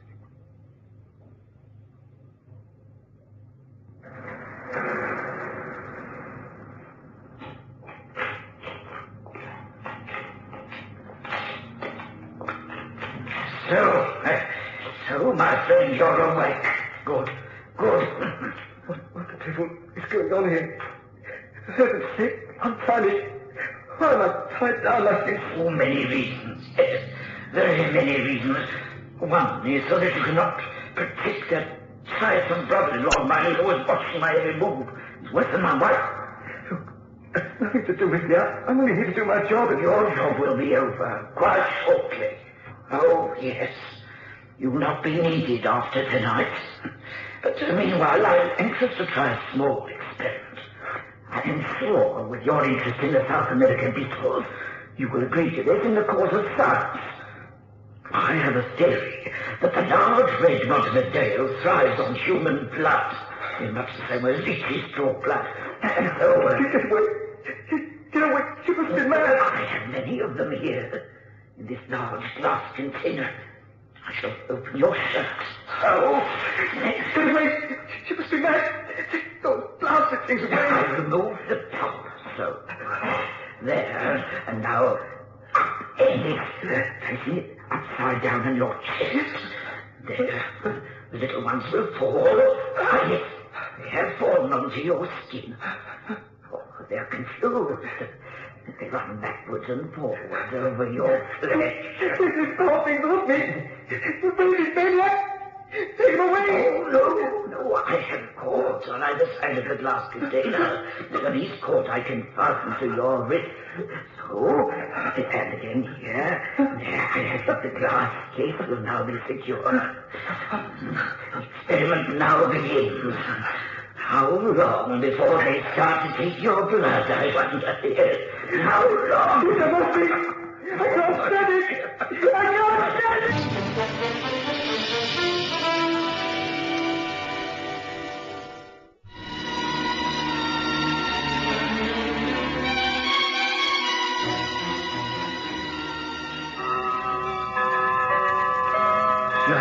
I'm sorry, gentlemen. You have been disappointed. Dr. Hamilton fails to return. I can't explain it, but perhaps in the morning there will be an explanation. Meanwhile, the only thing I can suggest is an early night, that's all. And, Sir Thomas? We've not seen him all day. He has food sent through to his quarters. He's more than happy to be alone with his work. May I suggest a nightcap? Not for me. Oh, excuse me. As for the country air, I think your suggestion of retiring is a splendid one, Lord Lynchmere. Then may I lead the way upstairs? Rogers will put out the lamps. Come this way, please. And please do remember to sleep with the communicating doors wide open, won't you? I simply loathe the feeling of being alone in the dark. If you hear anything at all, however slight, then wake me. You will promise, won't you? Wake me if you hear anything during the night. Promise. Come, Watson, we can waste no more time. Come quietly now, follow me. Fortunately, I packed a dark lantern with my things. Come this way. Holmes, where are we going? We're surely not outside. That's right, it's the only way. Careful. Now, the door.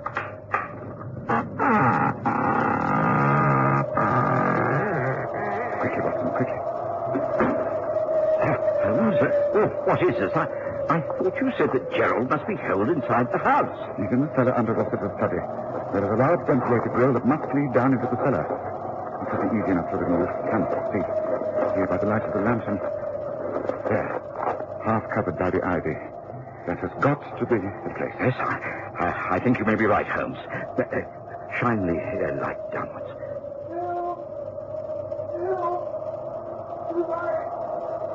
It's him all right, Watson. Come on. Use the strength of yours. Get that grid up. Come on. It took us nearly 20 minutes with all our combined strength to ease the iron grillwork away. A few minutes later, we were in the cellar unfastening the bonds that tied Gerald Hamilton to the table. Holmes threw the glass case that covered his chest to the ground. There, are you all right? Yes, I think so. Let's get those loathsome creatures off your chest. What a horrible ordeal. It's all right. Harmless. Just one of Sir Thomas's illusions. Dr. Watson, Mr. Holmes, he's mad. Stark staring, raving mad. Right, well, come along. Let's get you out of here. We'll get back to the driver's inn and call the police. No, wait. There's still Lord Lynchmere. Yes, I was hired to protect him. He knows that his brother-in-law is dangerous. Yes, well, there's no time to wait. Come, let's get out and into the house. There may still be time. Hurry now, both of you. Hurry. Careful. Softly now. Quiet. Now, through here into my room. It leads to Lord Lynchmere's. Shh. Yes, I think it's all right. Yes, he's still asleep. Careful now. Wait. Listen, someone's coming. It's Rossiter. It must be. Back into the shadows. See, the lamp still burns on the table. Wait. No. I'll get you, Watson.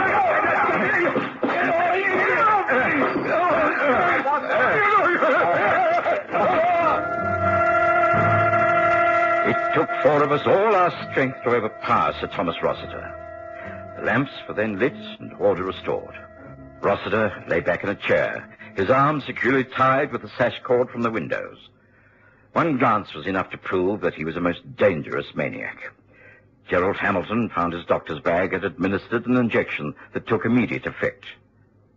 Later, downstairs, Lord Lynchmere explained.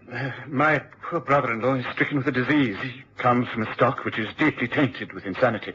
He has these periodical outbreaks in which he will attack anyone who seems to interfere with his work. I tried for years to conceal this. My sister has led a dreadful life, and we realized that it could not continue. He grows worse each time. That's why I sent Elaine away and hired you, Hamilton. I needed protection and also a witness. A witness who was a doctor and could testify that Thomas is unbalanced and quite certifiable. We have had ample proof of that tonight. Thank heavens you came, Mr. Holmes. Watson has been more help than I. It was quite easy to discover the layout of the house and realize there had to be a cellar beneath the study. Well, you had a dreadful ordeal, Hamilton. I sympathize completely. The fact is that I've never been able to bear beetles. I think it's time we went home.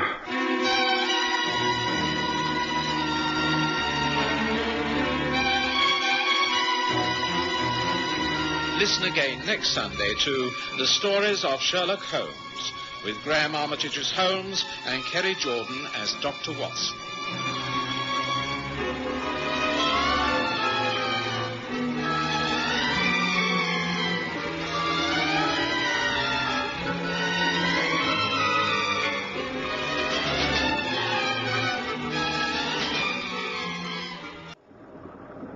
Well, Holmes, nearly there. Oh, look from the window, our first glimpse of the sea. I think of all the things I love, it's the sea breaking over the Cornish coast. You're a romantic at heart, Watson. And I'm not ashamed of it. I'm looking forward to 2 weeks walking, swimming, and fishing, and you, Holmes, are to do exactly the same. You're utterly tired out. As a doctor, I order complete rest. Well, from the plan you've just laid out, it seems to be quite the reverse. A very energetic holiday. I mean no studying and no getting involved in local criminal matters. Now, Watson, we're going to live at the Seagull Inn at Lizard Point. Now, what possible crime could happen in such a remote spot?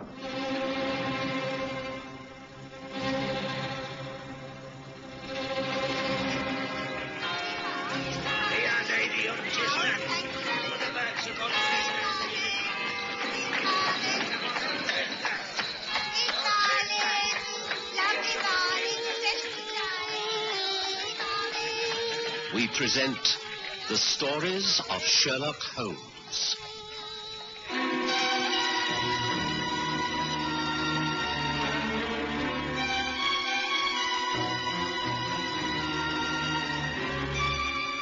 Lizard Point.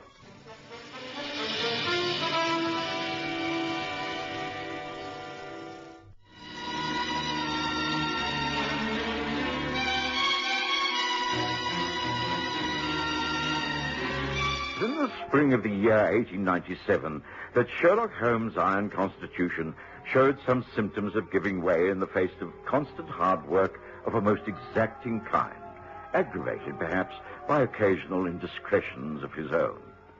But he was induced at last to give himself a complete change of scene and air. And so it was that we found ourselves entrained for Lizard Point, the southernmost tip of Cornwall. A carriage was waiting at the Falmouth station, and I thoroughly enjoyed the long ride to the Seagull Inn. It was out of season, and I thought that perhaps we would be the only guests. However, there was another smart, foreign-looking gentleman signing the register. Please sign here, sir. Thank you. Will you be staying with us very long? I do not know. It depends upon so many things. Perhaps a week. I should not think any longer. Is it convenient? Oh, are you? Bless you. Stay as long as you please. We aren't all that busy at this time of the year. Room 5, just along the corridor. Shall I have someone take your things? No, that is not necessary. I can manage myself. There we are then, sir. There's your keys. If you like to take half a cider in the bar, it's right there on the left. No, thank you. I drink only wine. Perhaps you can tell me, is it far from here to the place known as Cliff House? About 20 minutes walk along the cliff path. Turn left at the top of the lane and follow the path. Can't miss it. Grey stone building. Looks right out over the sea. It is owned by Mr. Adam Leach. Is that not so? That's right. Why, Adam's right there in the bar at this very moment. Then perhaps I shall take a drink. After all, thank you. Good afternoon to you, good sirs. You must be the two gentlemen who made reservations. Sherlock Holmes and Dr. John Watson from London. That be right? Yes, that is correct. I'm Watson, and this is Sherlock Holmes. How do you do? How do you do? If you'd be so kind as to sign the register.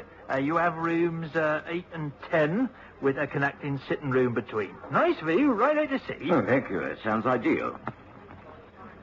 Holmes? Oh, certainly. If you could have our cases taken to the rooms, I think Watson and I will take up a suggestion of a drink in the bar straight away. It's been a long and very tiring journey. Very sensible. I'll be joining you myself very shortly, once the wife comes off duty. To the left there, gentlemen. Thank you. Come on, Watson. I'll buy you your favorite cider. The bar of the Seagull Inn was obviously the gathering place of all the local residents of Lizard Point. There were not many in there when Holmes and I entered, but perhaps half a dozen. Behind the bar was a buxom Cornish woman who I assumed correctly to be the landlord's wife. She was talking to a strong, middle-aged man whose weather-beaten face was topped by a mop of the most luxurious silver hair I've ever seen. I won't be doing with it, Arthur. She's been old enough to know her own mind, and he's too smooth, too clever by half. But nice and well-behaved, Adam. No one in these parts has anything against him. We was all young once, you know. I still be against it. But enough of that. You got company. Oh, evening, gentlemen. What can I do for you? 2 of your best, strongest ciders, please. Oh, come in for a first taste, have you? Well, I can tell you it's the best you'll ever get.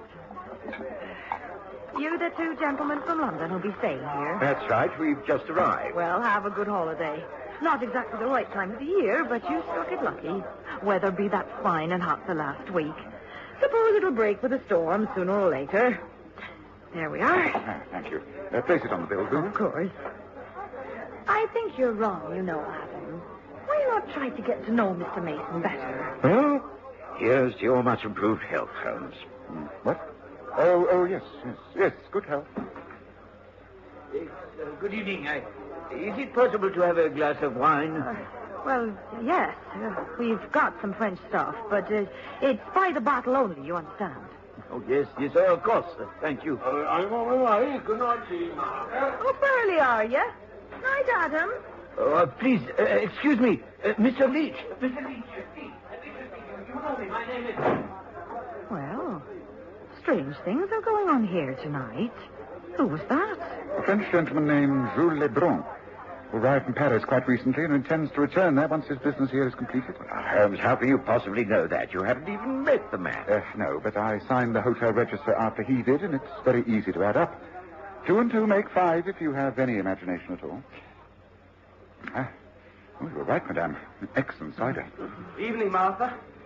Did I see Miss Leach go out? That's right. Oh, what a pity. I was hoping to have a word with him in here. Oh, if you ask me, I wouldn't bother him right now.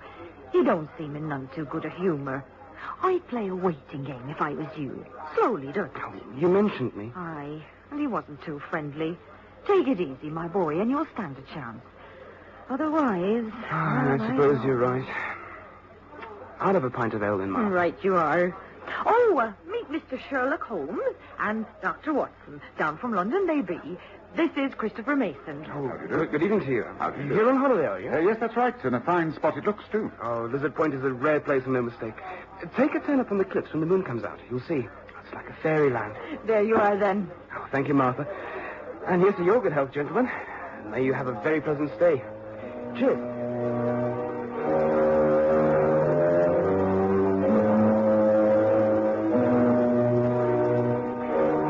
Christopher Mason was an agreeable young man. He sat chatting to us for half an hour or so, and then the landlord came through to advise us that supper was ready. Afterwards, we took Christopher Mason's advice and strolled the cliffs. The moon was up, far out over the silver water. It was enchanting. That young man was right. The visual effect from here is amazing. Breathtaking. I don't think I've seen anything like it. Well, that, I take it, is Cliff House. That's where the man Adam Leach must live with his daughter. Oh, his daughter? Yes, of course. Christopher Mason is in love with her, and the old man doesn't approve. That much of the scenario is clear already. Holmes, you'll never change. Here we are in a wonderland of scenic beauty, and you're already more interested in the ordinary problems of the local people. Oh, come on. Let's walk back to the inn. Well, you think I exaggerate, Watson?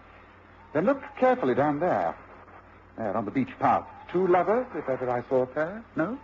I followed, Holmes pointing fingers. Yes, there, sure enough, was a man and woman held in tight embrace. Well, they had an ideal setting for their romantic evening. I wished them happiness.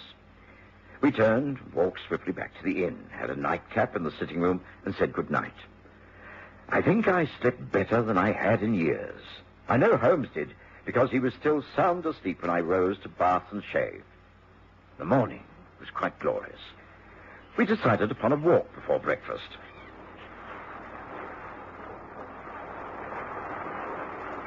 Glorious morning, Holmes. Yes, a really beautiful spot. And I'm glad you recommended this, Watson. Well, 2 weeks of this, and you'll be a new man. Ah, look, we aren't the only ones about. Here comes that French gentleman. What's his name? Jules Lebrun. Yes, it seems he doesn't wish to greet us. He's turned and deliberately gone the other way. Oh, well, he's probably quicker back by the path he's taken. Shall we walk down to those rocks? Seems that they form a natural pool. Ideal for swimming, I should say. Yes, and someone has already made use of it by the look of things. Is that not Christopher Mason, a towel round his shoulders? He must have got up bright and early. Yes, and I think he's seen us. Yes, coming up this way. Hello there! Good morning. Good morning, Miss Holmes. Dr. Watson, what a lovely morning it is. Yes, makes one feel good to be alive. Oh, you've been for a swim? Oh, just a quick dip right over there. Oh, you don't use that natural rock pool? Surely that's safe enough. Oh, yes, but I haven't got time this morning. I've got a lot to do. Excuse me. Have a good day. Bye. What's he in a hurry about, I wonder? Oh, Holmes, this is exactly right for both of us. Peace and quiet, fresh air, good food, no troubles at all. Well, come on. Let's step it up.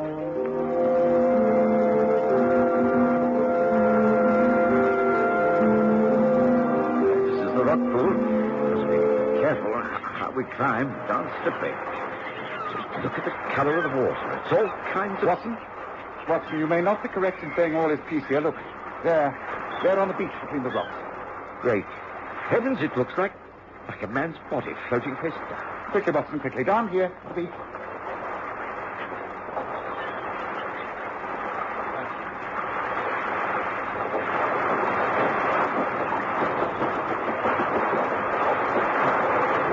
Here, Watson, come, give me your hand. Help me drag him out and onto the shingle. Here. Right. Come on, Rigger.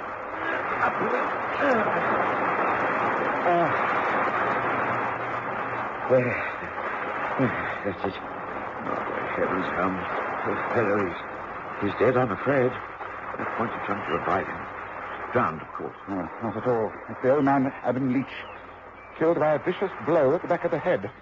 Not the traditional blunt instrument either. Look at that wound. Surely it could only have been made by something like a pickaxe. For one moment I stood and stared at the dead man.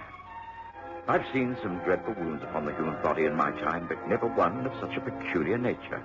It was, as Holmes said, the sort of injury that would be sustained by a blow from a pickaxe. I found it puzzling, but there was no time for speculation. We raised the alarm immediately. Men were summoned from the inn, and the body, covered in canvas, was removed to the local mortuary. The one and only police constable was summoned, and an urgent message sent to the police station in Falmouth. It seemed quite natural that Sherlock Holmes should take charge. It seems that you've all heard of the unfortunate death of Adam Leach of Cliff House. I must ask you all to remain calm. It is a most regrettable tragedy. One can only assume that he went for his usual morning swim and was overcome with cramp, and while floundering, crashed his head against the rocks and drowned. Aye. Adam, he always took a morning swim down there when the weather was good. Like you say, Mr. Holmes, we must all be calm. Inspector Brendan from Falmouth will be here soon, and he'll take charge. Meantime, someone has got the telephone. Hey, poor girl. Could she be that heartbroken? Yvonne, I take it, is Adam's daughter. In which case, I think I should like to go up to Cliff House with you, Mr. Mason.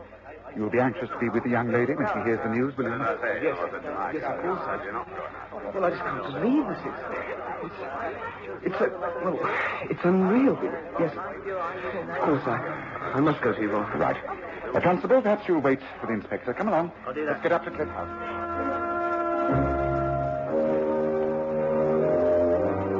Yvonne Leach was a young, attractive girl, well-spoken and neatly dressed. She was deathly pale, but in no way hysterical. Good morning. You are Mr. Sherlock Holmes, and you, Dr. Watson. Thank you for coming up here with Christopher. We can only say how sorry we are. It's a great tragedy. I've often warned Father about taking exercise so early in the morning. He was always an active man. Didn't seem to realize that he was no longer young. I suppose it was an accident, wasn't it, Mr. Holmes? Why should you think otherwise? Did your father have any enemies? None that I've been aware of until recently. Oh, he was not very likable in many ways.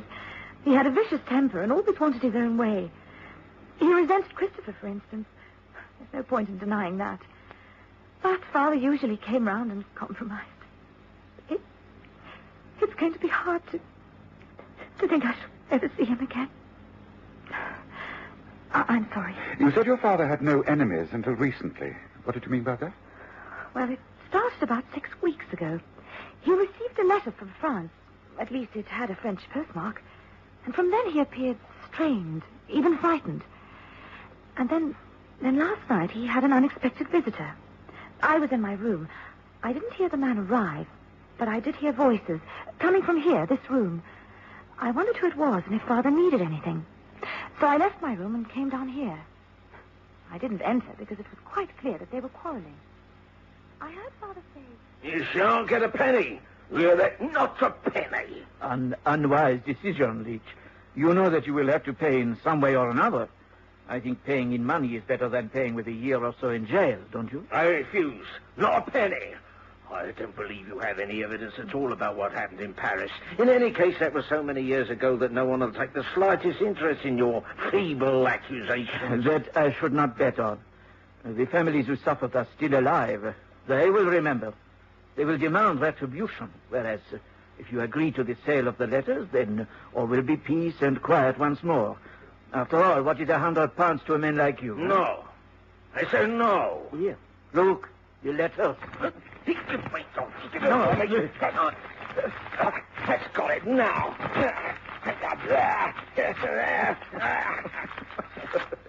You really are anxious to have the letters destroyed, aren't you?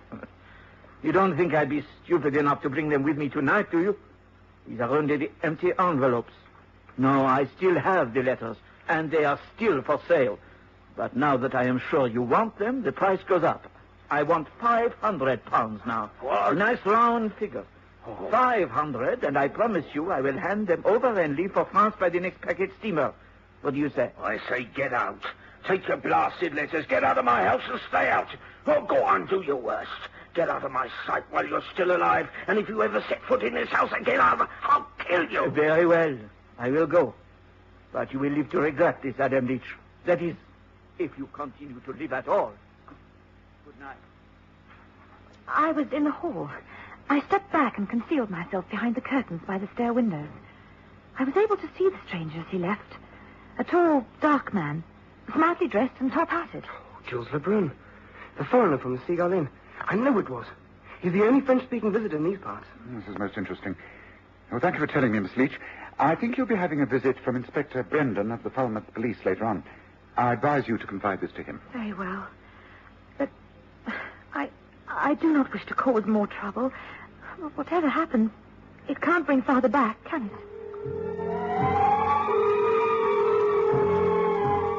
I could tell that Holmes already scented a crime. As we walked slowly back to the inn, he hardly spoke. He studied the nature of the scenery, watched seabirds of all kinds wheeling their way high above the jagged cliffs, and paid particular attention to the nature of the rocks that formed the pool where old Adam was found. No, it couldn't have been an accident, Watson. You mean the man wasn't drowned, Holmes? No. A post-mortem will show that he was killed by a tremendous blow on the back of the head. It was not caused by crashing against the rocks. If that had been so, the body would have shown signs of cuts and bruises all over. There wasn't another mark on him. The puzzling thing is that the blow must have been caused while he was in the water. Now, the water in that pool is deep. We know that. It was hard for us to get at him and pull him out. Yes, within a matter of a few paces, the bottom falls away by several feet. But, Holmes, if the man was swimming, and he would have had to have been, how could anyone have delivered a blow to the back of his head? The wound was actually at the base of the skull. Exactly. Well, it means that if he was swimming when it happened, he would have had to be swimming underwater. Yes, exactly. Yes, this case grows more interesting the more one studies it. But could anyone have thrown anything like a spear, a fisherman's gap? I can't see where they could have thrown it from. No, I don't think that's the answer. I have a theory. It's just a theory, but... Well, enough of this speculation. Let us return to the inn and see if the good inspector has arrived. The inspector had arrived and was in the process of interviewing the local inhabitants. None of them could throw any light upon the tragedy. All gave testimony to the rather violent character of the dead man and agreed upon his physical strength and habit of taking regular early morning swims in that particular part of the beach.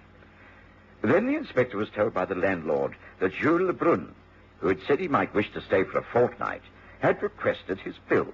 He wished to leave immediately. I wish to leave. Why I have shortened my stay here is really no one's business but my own. I go back to Paris as soon as possible. Well, I suppose we can't stop you, monsieur, but I'd be grateful if you could answer a few questions. The dead man, Adam Leach, you knew him? No, that is only slightly. I had some business dealings with him years ago. I came into the bar last night. He was just leaving. I followed him out into the lane. We greeted each other, had a few moments' conversation, and then we parted. I have not seen him since, and know nothing about how he was drowned. He was not drowned, monsieur. He was killed by a blow at the base of his skull. Good morning, Inspector. I'm Sherlock Holmes. And this man is lying. He came here for the express purpose of blackmailing Adam Leach. He went up to Cliff House last night, and there was a violent quarrel between the two men. His daughter Yvonne overheard the whole affair. He ended by threatening to kill Leach. He was also on the beach this morning shortly before Watson and I found the body. Oh, is that so? Well, in which case I'm afraid I shall have to insist that you do not leave here, monsieur. On the contrary, I'll have to take you in. You'll have to come to Falmouth for questioning right away. Oh, this is ridiculous. I deny it all. You cannot hold me against my... Lebrun was led away protesting vehemently. Holmes seemed quite satisfied. And when the carriage, taking the Frenchman, left for Falmouth, Holmes went with it. He didn't ask me to come with him, and I knew this was one of those occasions when he wished to be alone. I didn't mind. The sudden tragedy had put a blight upon the day. I decided upon a long walk across the cliffs to clear my mind and restore my spirits. And by the time I got back, it was late in the afternoon. To my amazement, I found Holmes, the inspector, and Christopher Mason in the kitchen of the inn. A large side of ham stretched on a table. Holmes was in the process of tying something to the ham. Ah, Watson, good. You have some time to witness an experiment that may clear up our mystery. Holmes, what is this? There's a sizable chunk of ham pinned down to a plank of wood, and you're now tying a fish on the top of the ham. Yes, quite. It appears a most bizarre mess, doesn't it? Come, I think this is ready. Now, we shall take ourselves down to that rock pool, and I will show you how Adam Leach was killed. Come.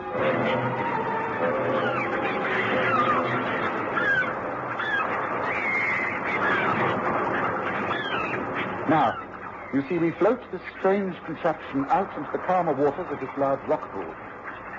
Now, see, it floats just below the surface. Only the silver glint of the fish appears visible. Come, stand way back, and wait and watch. Now, look here, Mr. Holmes. This is some kind of joke. Not at all. The local man, you must surely have guessed at the solution. Might I remind you of two things? Adam Leach, although an elderly man, was mightily strong. He used to do a great deal of underwater swimming. The sitting room of his house is filled with precious shells gathered from the bottom of the sea. He dived many times, searching with his head just below the surface of the water. He had a mane of white hair, did he not? It must have streamed behind him as he swam. And from way above could look exactly like the fish out there in the calm waters. Now look at the sky. Birds wheeling around. What are they? All different types. Yes, but one in particular, the cormorant, the bird fisher. That dives at incredible speed down like a hawk, only much faster and with far more strength. It crashes through the waves and takes the fish in its beak. If anything stands in its way, well, look. Now, look.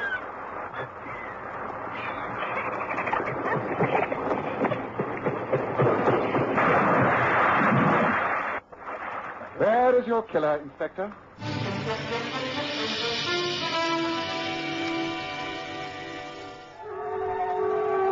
It was some hours later that, back at the inn, Holmes went over the whole case again in detail. We had all assumed that Adam Leach's death had been part of the local intrigues, his daughter's forbidden love affair, the treacherous blackmailing of Jules Lebrun. But it simply wasn't so. I've always said, Watson, that when everything else has been ruled out in a case, whatever is left, however impossible, must be the answer. In this case, no one could have delivered that death blow. We've seen, from examining the side of ham, that the gash caused by the enormous beak of the diving cormorant was exactly the same as the wound at the base of the dead man's neck. It's quite the most extraordinary death I've ever heard of, Holmes. I'm glad it wasn't murder, as I thought. Justice will be done. Lebrun will be let off with a warning, and Yvonne Leach will doubtless marry Christopher Mason. And we, my dear Watson, will be able to resume our holiday. And now, enjoy it to the full.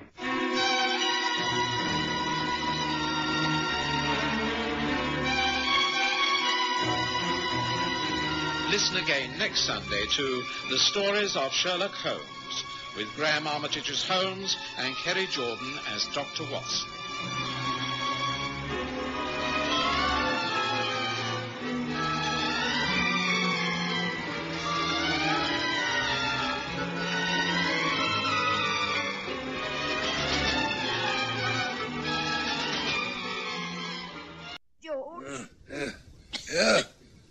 What is it, woman? George, I'm ill. I've got to get medicine. Oh, go and get it. Can't you help me, George? Oh, you'll be all right, though. Go get it. It's downstairs. And I can't... Shut up. All right, George. I'll try. I'll try. Got to keep trying. I didn't think it would ever be as bad as this. What an end. But it is the end. Do we have to pay an even greater price? I wonder. Well, we shall see. Ow!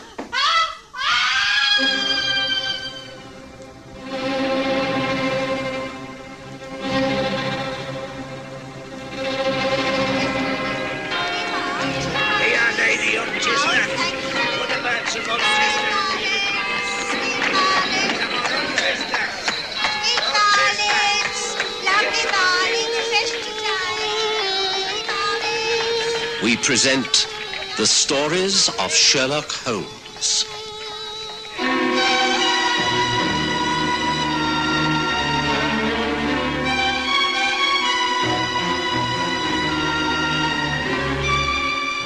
Tonight, the greater price.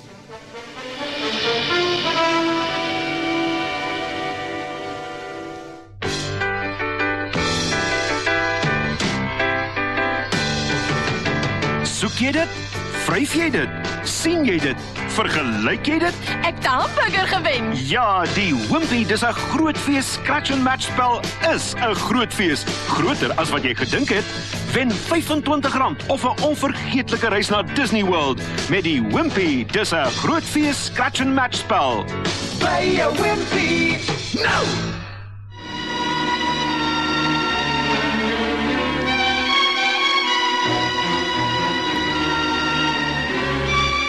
In the year 1885, I was still in practice at Paddington.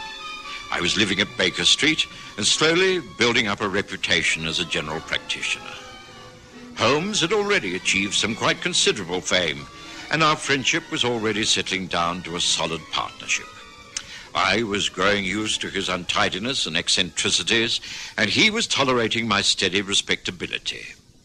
I never interfered with his work, and he was frankly not interested in mine. But there was this one case where our interests seemed to overlap.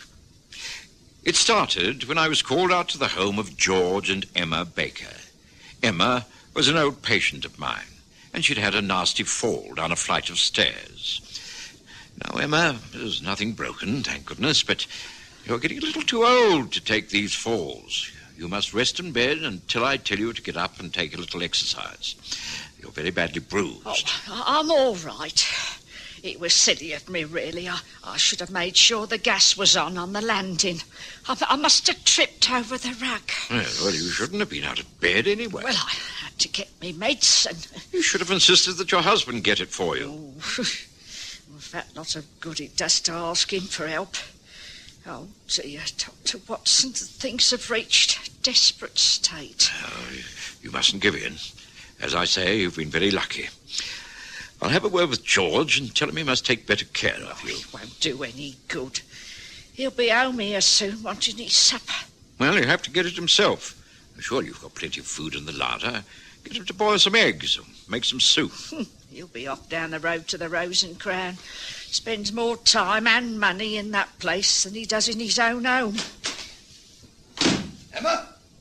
Emma, you all right? The doctor's here. No, I'll go down to him, Emma. Now, stay here, get some rest. Now, there's some liniment to rub on your bruises and some pills for the pain. You'll be as right as rain as long as you take it quietly. Doctor. There. Yeah, that's everything. I'll call in again in a couple of days' time. Just rest most of the time. Good day to you. Goodbye, Dr. Watson, and thank you.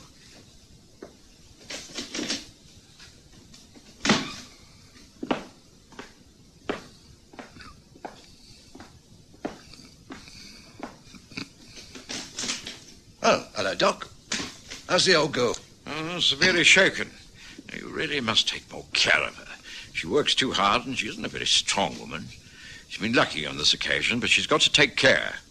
And it's up to you. You know what she's like. She'll be up and about in no time. She moans a bit, but she always comes through. Trouble is the money's running out a bit. They're laying off men down at the plant. Things aren't as rosy as they were. Well, you'll just have to be as thrifty as possible. I'll call back in a couple of days' time. But please, do look after her. And I mean it. We doctors can't work miracles, you know. Hello to you, George. I had very little time for George Baker. I knew his wife was hard-working and thrifty, but George was something of a spendthrift, throwing money away on horse racing and hard drinking. But there was little I could do but offer advice. I kept my promise and called at their home 2 days later. Emma was up doing the weekly wash and cooking a stew.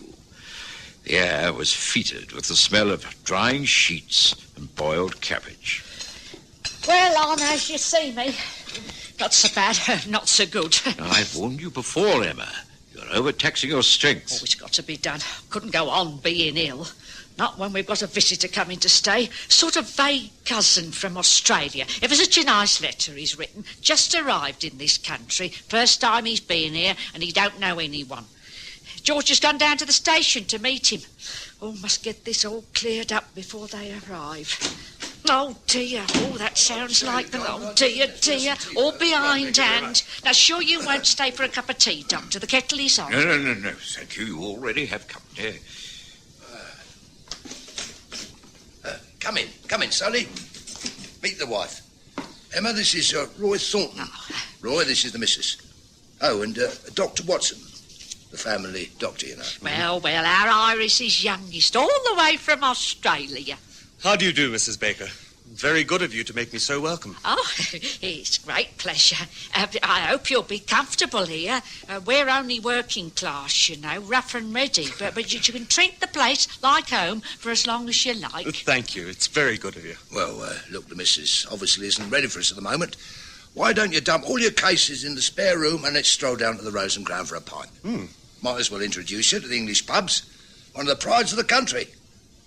No good, asking you to join us, is it, Dr. Watson? I'm afraid not. I must get about my rounds. Good day to you, Mr. Thornton. Bye, Emma. Don't forget my advice. Bye-bye for now.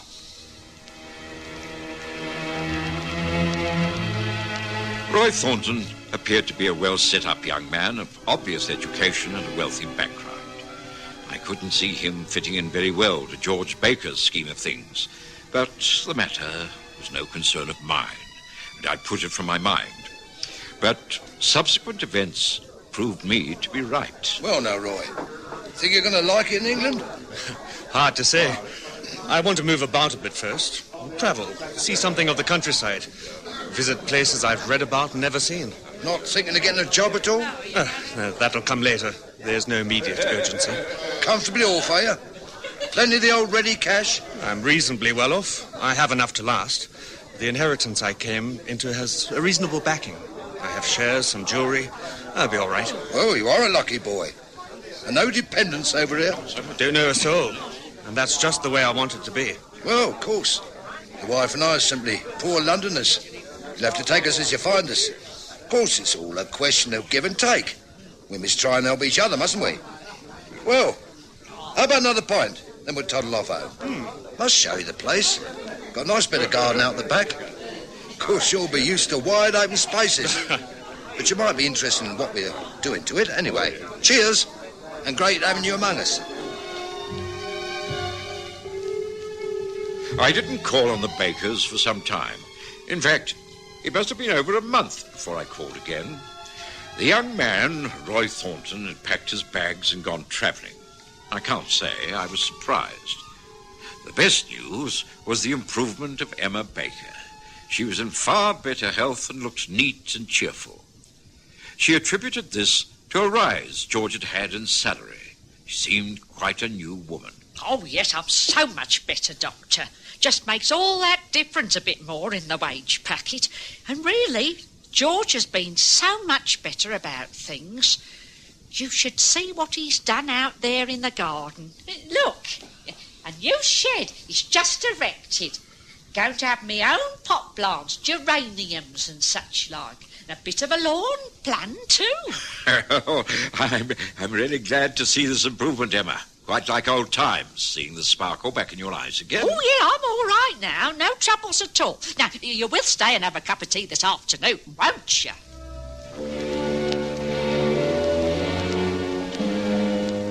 Of course, I discussed none of this with Sherlock Holmes. The progress of a working-class Paddington family was of no interest to him whatsoever. But it was then that the hand of coincidence began to move. I'd returned to our rooms after a rather tiring day to find Holmes deep in conversation with a young man named Arthur Hughes. I'm sorry to bother you like this, Mr. Holmes. I know you must be a very busy man, and my small troubles are probably beneath you. No, not at all. I'm always willing to listen to people with a problem.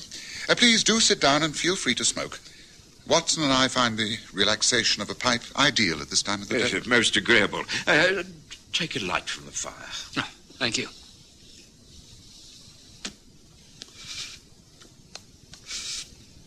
Well, I arrived in this country only a few weeks ago. I met a fellow on the ship coming over. We sort of chummed up and agreed to meet and travel up to Scotland together. We'd neither of us been here before, and to have a friend to travel with was quite an adventure. Well, this fellow, Roy Thornton is his name, has disappeared. Excuse me, but did you say Roy Thornton? Yes, that's right. Why? Nothing. Carry on. Well, I left a forwarding address with Roy, and he said he'd get in touch. He was planning to stay with some distant relatives in some part of the city. Well, he just hasn't written, and I know there is uncollected mail from Australia waiting for him at his bank. It's all rather puzzling. I'm sure something must have happened to him. I've tried advertising in the agony columns of the press, but without success. And I wondered if you could give me any advice. Well, there doesn't seem to be very much data. I know, but that's what's so bewildering. I don't like to butt in, but I think I can help you here. It really is the most amazing coincidence, but I think I've met this young Australian fellow. I have a patient, a Mrs. Emma Baker, who lives not far from here in Paddington. She had a young man named Roy Thornton living with her for a while. He was a vague relation. He sounds very much like the same man. The facts dovetail in far too easily to ignore, Watson. What has happened to the young man? Well, Emma Baker says he's gone off travelling. I don't know whether he's kept in touch with the Bakers. I could easily inquire. Oh, that's very decent of you, Doctor. I'd appreciate that. Frankly, I'm quite concerned. Roy's not the type of young man to let people down. Oh, why don't you join me in a visit to the Bakers' home tomorrow morning? If you care to come here at 9:30, I can make it the first call of the day. Ah, thank you. I think that's a very good plan. And perhaps an even better plan would be for me to accompany you two gentlemen. I have been known to pick up a few clues where others have failed. At 9:30, did you say, Watson? Then 9:30 it is. And now, a glass of brandy all round to round off the evening, don't you think?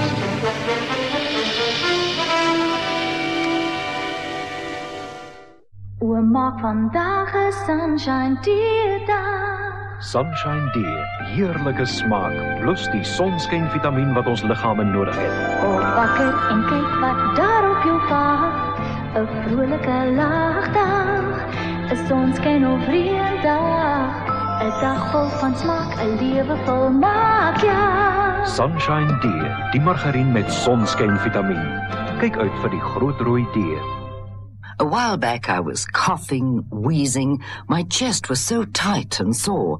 Fortunately, a friend recommended Vicks Actor Plus, the cough and chest cold remedy from Vicks. You know, Vicks Actor Plus quickly calmed my cough and loosened that tight and painful chest. So next time you've got more than just a cough and want fast relief from a chest cold too, take my advice, try some, and you'll see why they call it Vicks Actor Plus. The following morning dawned windy and raining. It was not the sort of morning to pay social calls in Paddington, but Arthur Hughes had turned up on time, and Holmes was quite ready. We took a four-wheeler and found Emma Baker alone in her back parlour. Well, this is a surprise. Didn't expect you on a morning like this, Dr. Watson. Well, Mr. Sherlock Holmes, too. This is an honour, I must say. Thank you. We are here because this young man, Mr. Hughes, is anxious to get in touch with Roy Thornton, who stayed here with you for a little while, I understand. Is that right? Just a few weeks. Nice lad. Come over from Australia, but he decided to move on. Can't blame him. We weren't his class, if you know what I mean. George said he was stuck up, but I don't think so. He was just used to something a bit better than this. I see.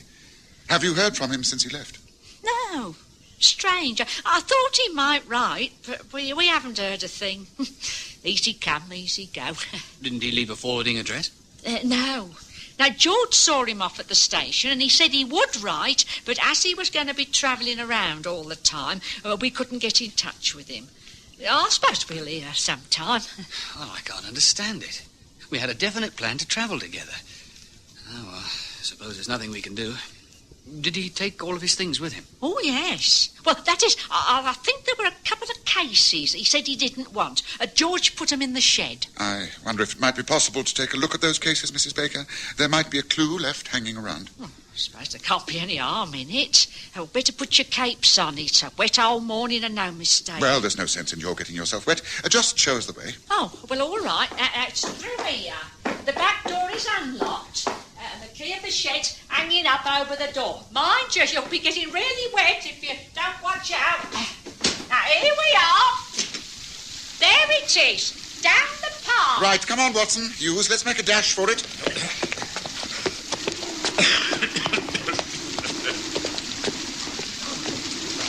Here we are.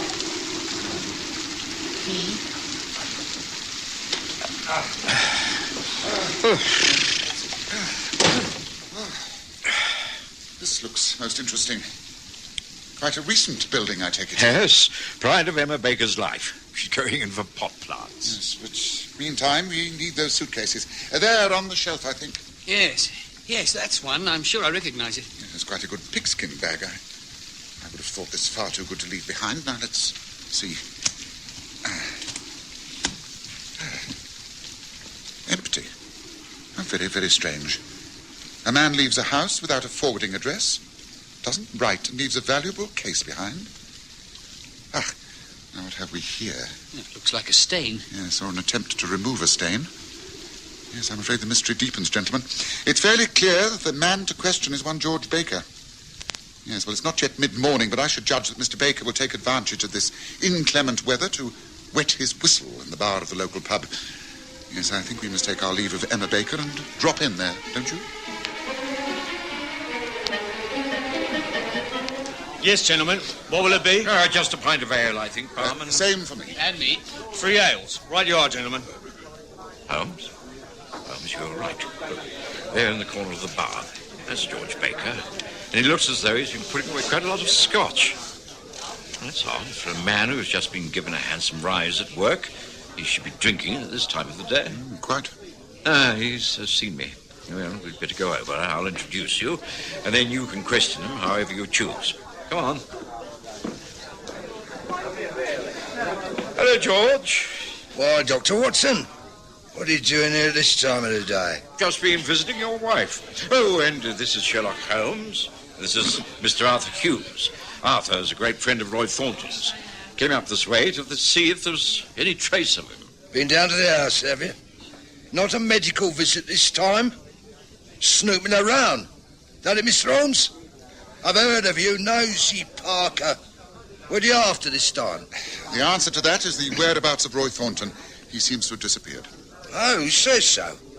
He's a free man with a lot of money. Able to move about all over the world if he wants to. Wife and I weren't good enough for him, so he packed up and left. Simple as that. It's on the 12th of September, about 8:30 in the evening at Paddington Station. Had he much luggage with him? As he wasn't planning to come back, I think he had all of it. All except a couple of suitcases you placed carefully away in your new shed. Isn't that so? Now, look here. What is this cross-questioning? I tell you the fella's gone. Cleared out. We don't know where he is, and that's a fact. So keep your nose out of my affairs. That clear enough, Mrs. Sherlock Blooming Holmes?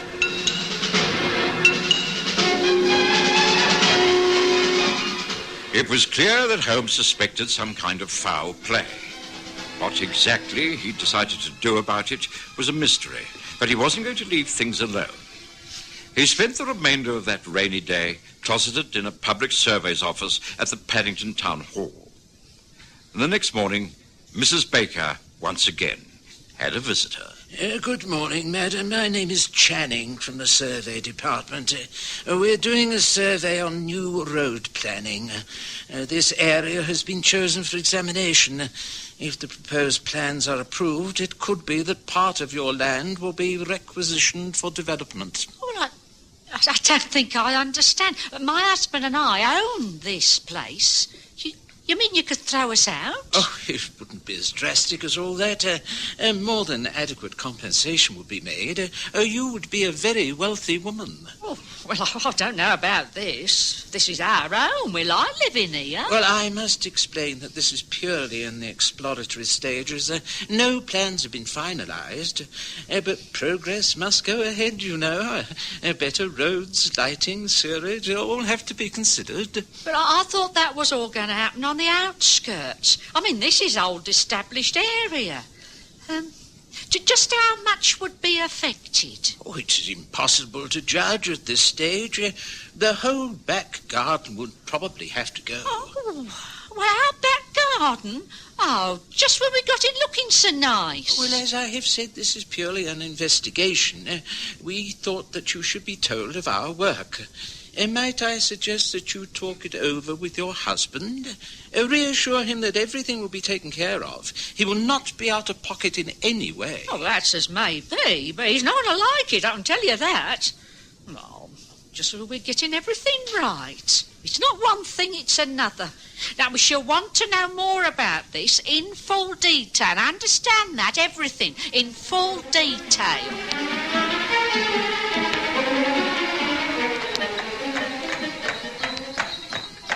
You're certainly taking a great interest in the disappearance of Roy Thornton Holmes. What's this all about? Patience, Watson. We're going back to the Baker house, and this time we're not subjecting that poor woman to further harassment. We're simply going to break into her back garden. Well, Holmes, is such a thing justified? I firmly believe so. Now here I think is the entrance to the road. Pull over by that gas mantle, cabby. Very good, sir. Here we are. Thank you, cabby. Oh, thank you, sir. Oh, thank you, sir. Oh, not do you? Come on, Basil. Come on. Now, there's a backyard gate in the fence. It should present no problem.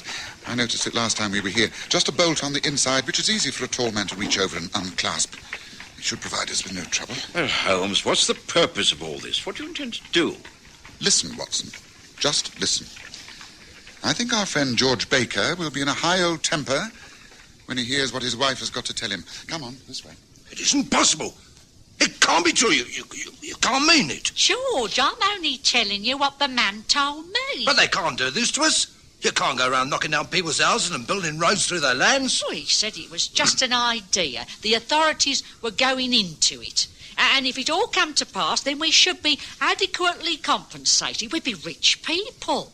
They'd buy the house, and we'd be able to move into a smaller place somewhere out of town. I tell you, I don't want to move. I can't move. Well, it's all just in the planning stages. I insisted that we'd be given adequate time and told the fullest details. I don't know hear any details. I tell you, should have told the man that we weren't interested and sent him about his business. But this was his business. He's from the Public Surveys Office. I don't believe it. Have you discussed it with the neighbours? Well, not yet, but I suppose they'll be given the same opportunities as we are. But I really don't feel as badly about it as I did. And I've had time to think. Well, it might not be a bad move. Bad move? You must be out of your mind. Oh, I don't know. It is a big place for the two of us, and all those stairs. I've already had one bad fall. A little bungalow out in the country. Chipperfield way. I've always liked Chipperfield. Oh, come on, we'll talk about it later. Come and have some tea. I don't want no tea. I don't want anything but to stop this business going through. We've got to stop it. We can't ever leave this house. Get that through your head once and for all. But, dear, if we have to... We don't ever have to. It's impossible. We can't. We mustn't. Can't I make you see that? It'll be the end of me if they take over this place. Once they start pulling the place about, digging up the garden, it'll be the end of me. George, what are you talking about? The shed. I'm talking about the flaming shed. Once they take that down... What is this about the shed, George? I've always thought it was funny you suddenly putting it up like that. What's so precious about an old wooden shed? You can always get another. Don't you understand, woman? He's out there. Young Roy Thornton. We had a quarrel the night he was due to leave. I asked him to lend me some money. He refused.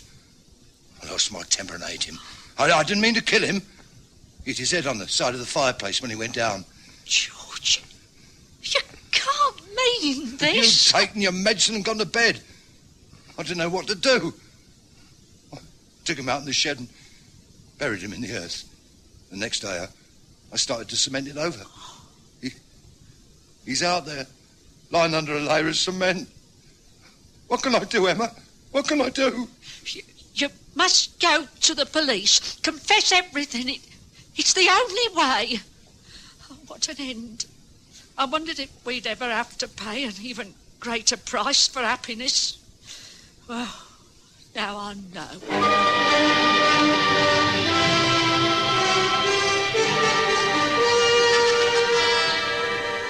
Het tydjie gelede het ek 'n slegte hoes gehad. My bors was benoud en seer.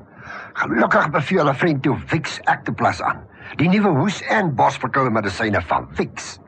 Jy weet, Vicks Actoplas het my gehoes en daai benoudheid en pyn aan die bors gou laat bedaar. As u ooit meer as net 'n hoes het en 'n verkoue op die bors gou wil verlig, volg my raad. Neem Vicks Actoplas. U sal sommer sien hoekom hulle dit Vicks Actoplas noem. O, maak vandag 'n sunshine diedag. Sunshine D, heerlike smaak, plus die sonskynvitamien wat ons liggame nodig het. Kom wakker en kyk wat daar op jou wag. 'n Vrolike lagdag, 'n sonskyn of reëndag. 'n dag vol van smaak, 'n lewe vol maak, ja. Sunshine D, die margarien met sonskynvitamien. Kyk uit vir die groot rooi D. Sherlock Holmes and I overheard everything. When George Baker realized there'd been witnesses to his confession, he broke down completely. He took his wife's advice and gave himself up. As Holmes said later... A sad case, Watson. I've no doubt that when he comes to trial, they will take into consideration that it was an accident. A post-mortem will show that, but, oh dear, what a pathetic chain of events. Of course, Baker might have got away with it if they had continued to live in that house. That's why I had to arrange the fake meeting of the surveyor. I was aware from the moment I entered the shed in the garden that something was wrong. The cement so uneven, the pile of earth outside the window, the suitcases. As I say, a pathetic case.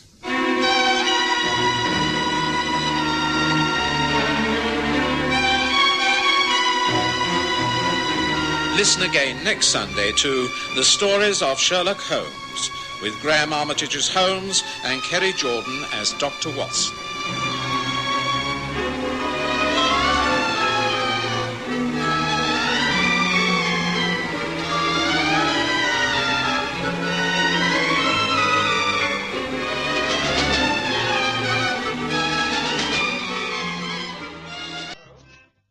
Are you back? Oh, Dr. Watson, you're back. Thank heavens for that. I wonder when I heard the footsteps on the stairs if it might have been Eden. Oh, Mrs. Hudson, do you mean that he isn't home yet? No, not for 4 days and 4 nights he hasn't been here.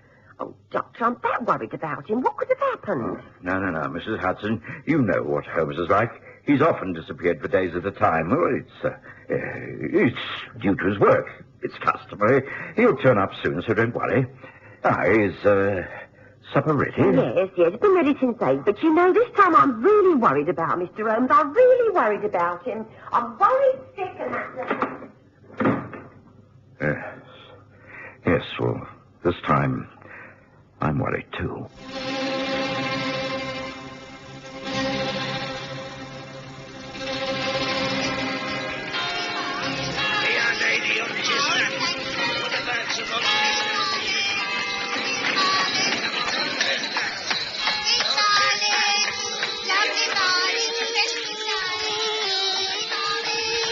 We present The Stories of Sherlock Holmes.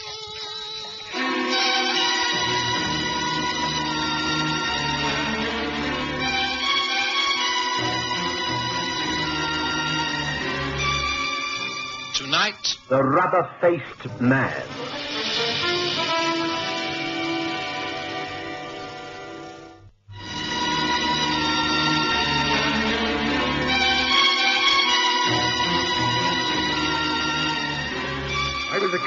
Sherlock Holmes' sudden disappearances.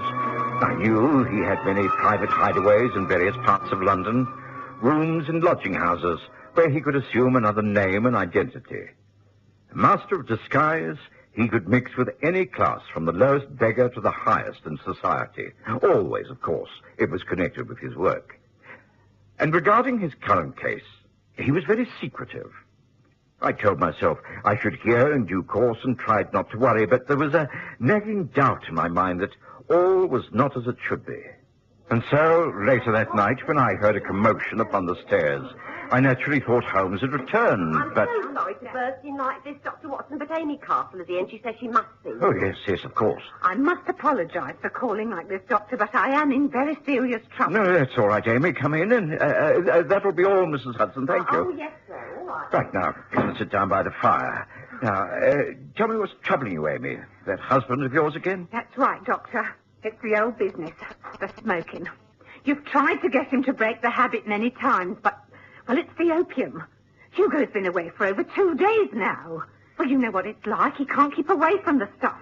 Of course, I've been making the usual inquiries, and I have traced him. Well, where is he? Well, he's in an opium den called the Green Pagoda in Upper Julius Street.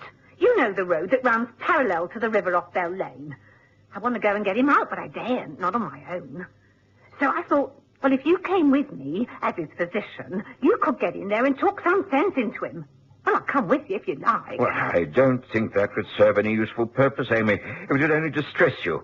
I'll order a hansom and get over there straight away. Now, you go home and wait. I'll find Hugo for you, so don't worry.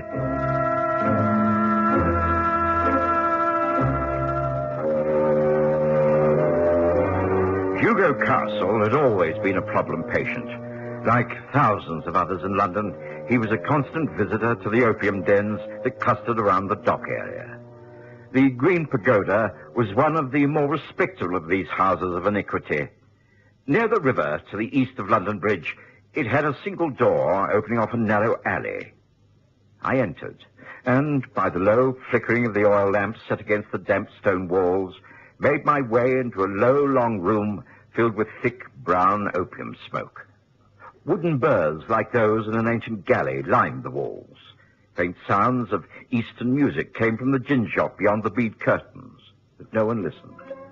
Groups of huddled creatures bent over red circles of light where the burning poison waxed and waned in metal bowls.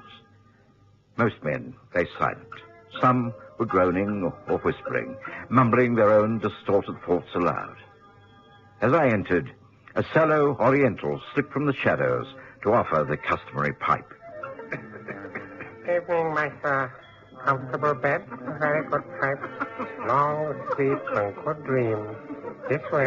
Thank you. No, I'm not here for that. I seek a friend. He's around here somewhere. Would you allow me to look and... yes. Yes, he is. Yes, I think that's him. Hugo Castle. Dr. Watson, it is Watson, isn't it? Watson, my good fellow. What is it? What time is it? It's nearly 11 at night. 11? I must go home. Home. I've been here all evening. You've been here some 2 days. Now, pull yourself together, man. It's Friday, October the 19th. I say, well, it can't be. I thought it was Wednesday. You're trying to frighten me, muddle my thoughts. Well, they couldn't be more muddled than this foul stuff has made them. Right, now look, I have a cab waiting, so come along. Let me get you out. I only had one pipe, just one, no, two at the most. Right, well, come along. I'll pay for you, and you'll feel better in the fresh night air. Oh, give me money? Money? No, not for you, poor wretch that you are. I cannot help everyone. Shh, softly, Watson. Oh, hush, you'll spoil everything. Keep your voice down. Wasn't it? Look, I'll explain on our way home. I'll pay for that poor castle creature and get him into a cab. Send him packing and wait for me on the corner. I shall be for 10 minutes. Hurry, Watson, hurry.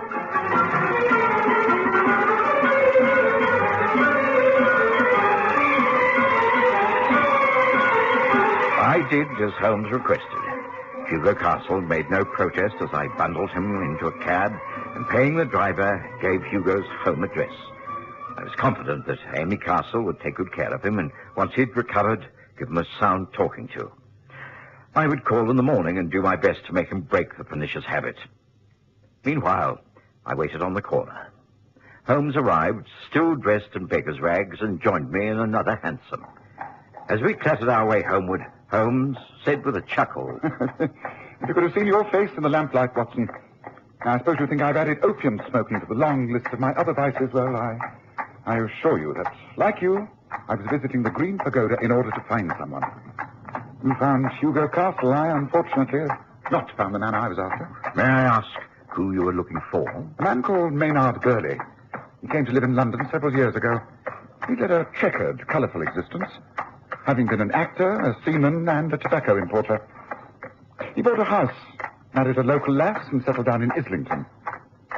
He was happy with his wife and a young son. Recently, he's had no set occupation, but has interests in several concerns in the city. He travels to town every morning by train, returning to Shoreditch Station by the 5:15 each night.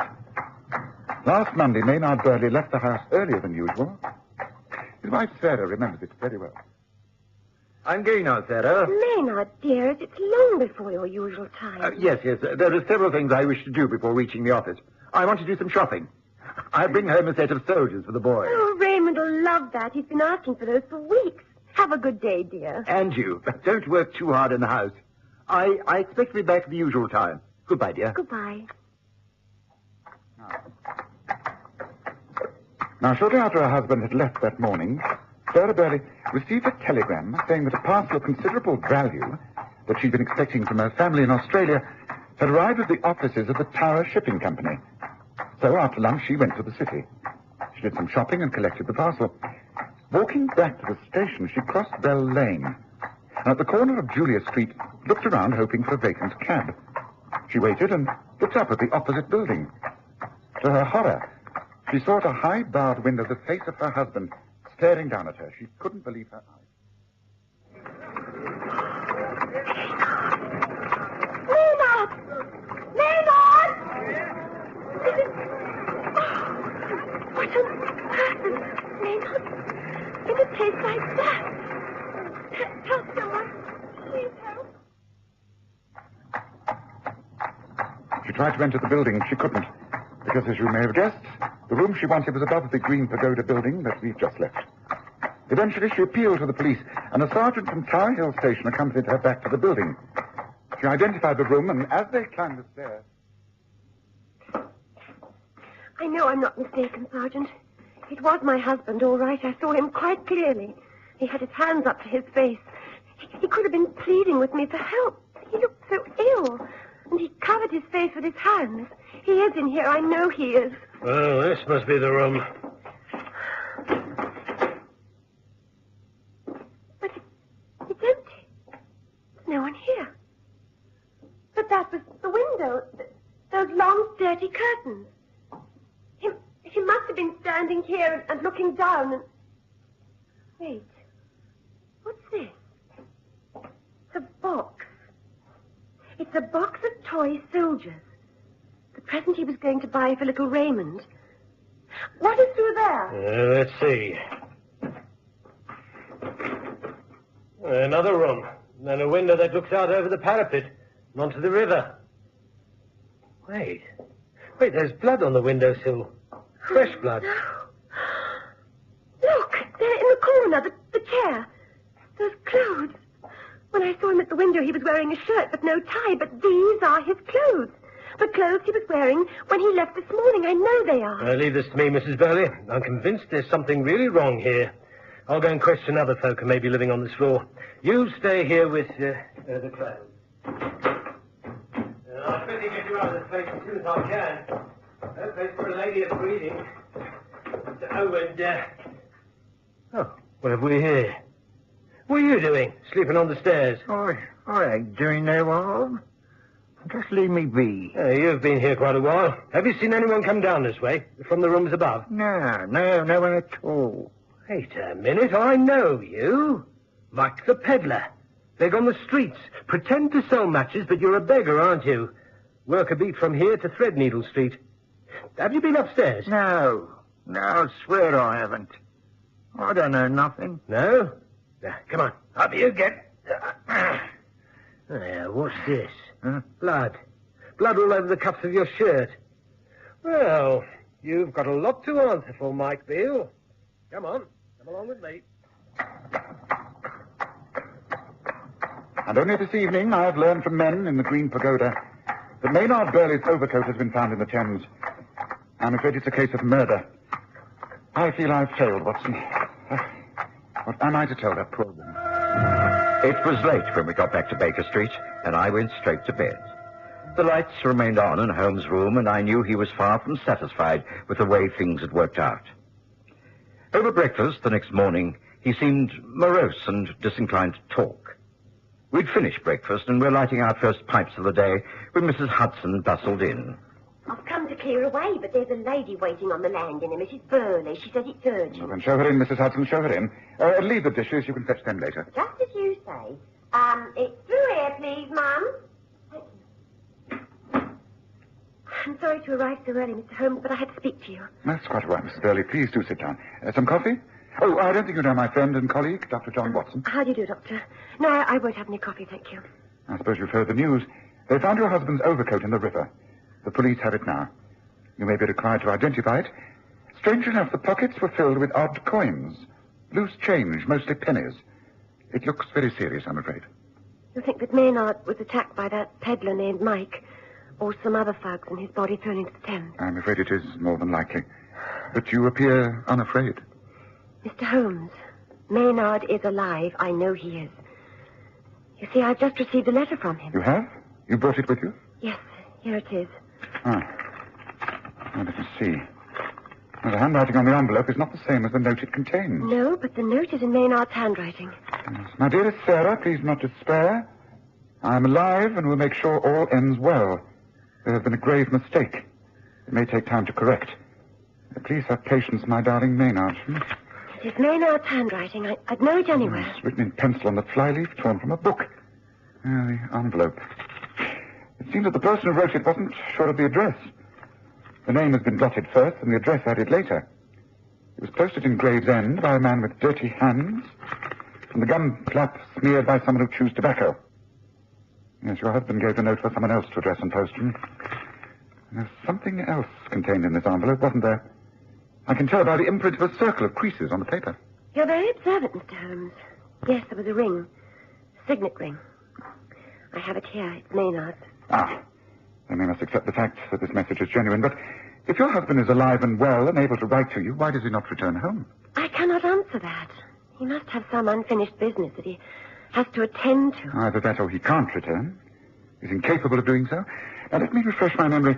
To start with, your husband did not at any time show signs of taking opium? No, never. He hardly smoked tobacco and rarely drank spirits. When you saw him at the upper window of the Green Pagoda, the window was open. He made some sort of gesture with his hands? Yes, he gave a hoarse sort of cry and his hand flew up to his face. I'm sure he was signaling for help. Although it could have been a cry of surprise, astonishment at seeing you. It might have been, yes, but it was over so quickly. He disappeared immediately. He is alive, and yet his overcoat has been found in the river. The pockets filled with pennies and small coins. Strange. Very strange. Well, Mrs. Burley, will you consider leaving this note with me? Take the signet ring, of course. But leave the note and future investigations in my hands. I will communicate with you later in the day with, I hope, encouraging news. Just as you say, Mr. Holmes. But now I know that Maynard is alive, all I want is that he should be found. Please find him, Mr. Holmes. Please find my husband.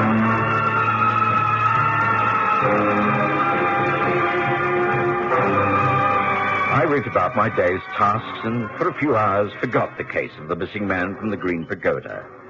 When I returned in the early evening, I found Holmes pacing the room impatiently. He was fully dressed with hat and Inverness cape, an empty pipe clenched between his teeth. Watson, good, you're back. I've been waiting for you. Do you think you could forego supper until a little later? I've work to do, and I'm not sure I wish to tackle it alone. Yes, if you need my assistance, then you've only to ask, Holmes. That I know, my dear fellow. Here, a small brandy to fortify you for the night's work. Thank you. That'll be most welcome. I take it, then, that you've made some progress. Indeed, yes, I think so. I have a hansom waiting at the corner cabby rank. I must now put to test a little experiment. I think I behave like a blind fool, Watson. I deserve to be kicked from here to Charing Cross. I think I have the key to the whole affair. How many times have I told you that when all possible solutions are met with failure, what is left over must provide the answer? Oh, I've been as blind as a mole. Oh, it's better to learn wisdom late than never to learn it at all. Come, Watson, finish that drink and let's be on our way. Hurry, man, hurry. Within minutes, we were in a cab and pounding our way across London. The horse buses were filled with folk on their way home. The shopkeepers were about to put up their shutters. The gas lamps glowed at every street corner, and Holmes muttered angrily at the slow progress we were making. I could tell from the direction we were taking that Holmes was playing the game by the correct rules. We were heading for Tower Bridge and the police station. Sergeant Bennett, who'd been with Mrs. Burley on the Monday's raid on the opium den, was on duty. Evening, Mr. Holmes. Well, what can I do for you? I've called about Mike Beale, the beggar who was questioned regarding the disappearance of Maynard Burley. Have you held him for questioning? He's about to be remanded on a full charge. At the moment, we know he's still in his room above the Green Pagoda. The place has been closed down. It's under surveillance night and day. No one allowed in or out. I see. So Mike the peddler is virtually a prisoner in that place? Oh, put it that way if you wish. Of course, there's no way we could forcibly hold him. But he knows if he as much as puts his nose out from the street, we shall grab him on some charge or other. Can't let him slip through our fingers. No, of course not. If he left that place, he could vanish in a couple of minutes into the dock area on a ship and out of the country in 24 hours. That's why we've got him shut up in there, pending further evidence. Once we find the body of Maynard Burley, we'll slap a murder charge across Mike Beale quicker than lightning. Well, you may be bending the law a little, Sergeant, but I'm very grateful for it. Yes, I suspected as much. That's why I'm here. You see, I want to ask Mike the peddler a few questions. I knew I should be unable to get in to see him without you. Can you arrange to have Watson and me let into that building? Oh, I'll do better than that, Mr. Holmes. I'll come along with you. There, Constable. I'm off on the Burley case. Expect me when you go off duty. Very good, sir. Come on, Mr. Holmes. I'll have the station wagon get us there right away.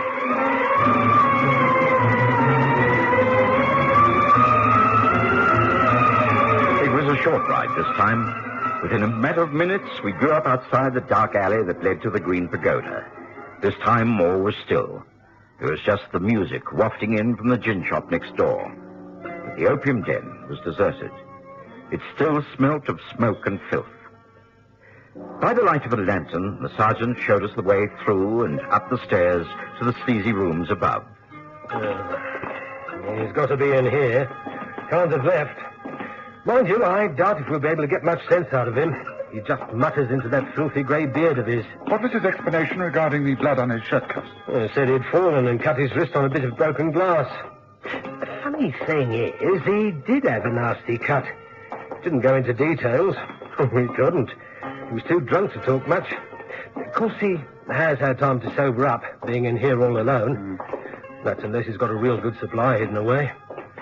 Right. This should be where we'll find him. The second door on the right. In here. The sergeant held the lantern high above his head as he entered the room. It was empty, but for a trestle bed and a table in the far corner. On the bed, covered by a single blanket, was the man we wanted. He was asleep, his face towards us. An uglier man I've seldom seen. His face seemed bloated, yet crustaceous, and of an unreal pallor. I'm a medical man, and not easily shocked, but I was repelled by this sight. Holmes, on the other hand, seemed totally unaffected, but whispered to me urgently. Don't wake him. Just move close enough to hold him fast. When I tell you, seize his arms. Use all your strength. He's going to put up a devil of a struggle. Wait. Right. Right now. What the? Hold him up. Pin him down. Let me go. Now, let me get his face. Yes, I've got to show you his real face. There. Hold on. Hold on. It's coming away. No! What the devil is No! His whole face is coming away. It's peeled off like the bark of a tree. Yes, and the grey hair, too. Up with that. Come on. Light the lamp on the table, Sergeant, and ask this man that question. All right, you may get up now, Mr. Maynard Burley. What the devil is it? All right. I give in. What am I charged with now? You really are Mr. Maynard Burley. If I am, then clearly I cannot be responsible for my own death. So legally, I must be allowed to leave. You may not have committed a major crime, Burley, but you've caused a grave disruption of the public peace. You've disgraced yourself. And above all, you've let your wife down most dreadfully. If you feel anything for her and your son, then now is the time to make amends. Well, it was something I drifted into. And once in, I couldn't see a way out. You see, in my youth, I'd been on the stage, and when things became difficult, I thought I'd turn to writing. I wrote a series of articles about what it was like to be a beggar of the streets. In order to find out by first-hand knowledge, I became a beggar. I used a rubber mask, a different whining voice, and I got all the information I needed. I wrote the articles, and they were a success. Then times changed. I found I could make more money as a beggar than I could as an honest journalist. I could make over £1 a day by whining and begging. I still had a little money from my investments, but regular employment seemed to evade me. I took to begging as Mike Beale as a profession. I left our modest home in Islington each morning well-dressed for the city. I begged all day and changed back into my city clothes in the late afternoon. I rented these rooms above the Green Pagoda for changing purposes. Imagine my horror when I looked out of the window last Monday and saw my wife in the street below. I rushed into the room, threw my overcoat with the day's takings into the river. As I did so, I cut my wrist on the broken window pane. There was blood everywhere.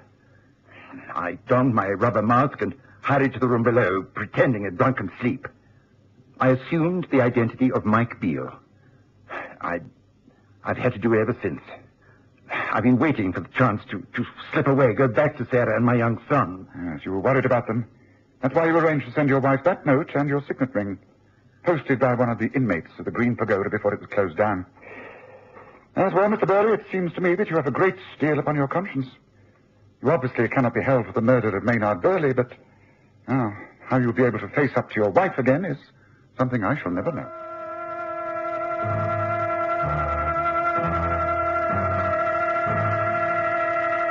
Holmes looked at the sergeant, who appeared completely baffled. The sergeant shrugged his shoulders and indicated that he didn't know what line of action to take. It was Holmes who took the initiative. If the police manage to hush this up, Burley, well, there must be an end to this. No more begging, no more Mike Beale. I swear by the most solemn oath that it shall be so. Then I think you should tell your wife everything. If she is the lady I think she is, then she will find it in her heart to forgive you. I promise you that we shall be silent. The rest is up to you. Well, now, Watson, how about that supper waiting for you back at Baker Street? Shall we get back to it straight away?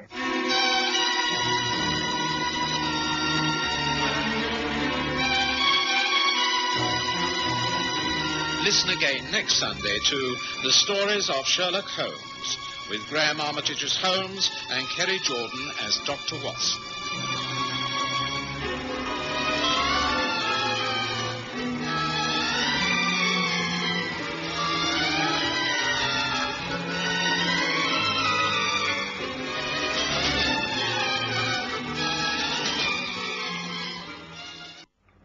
Here we are, Andreas. Drink this.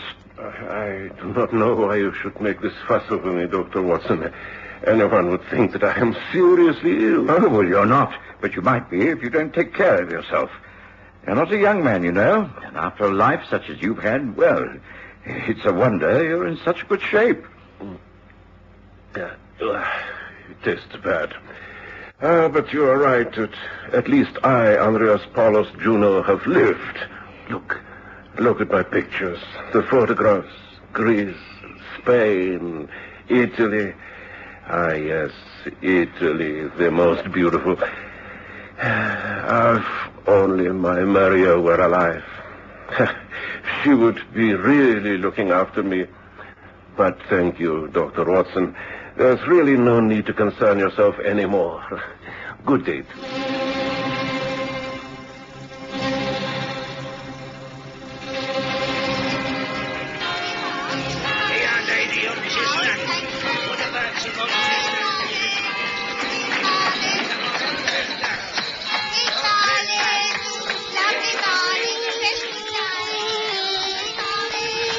We present The Stories of Sherlock Holmes.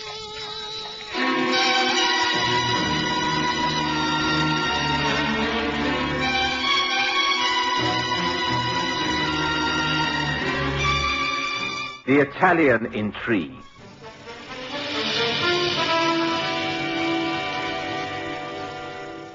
Sherlock Holmes was never a man to believe in luck or in coincidence.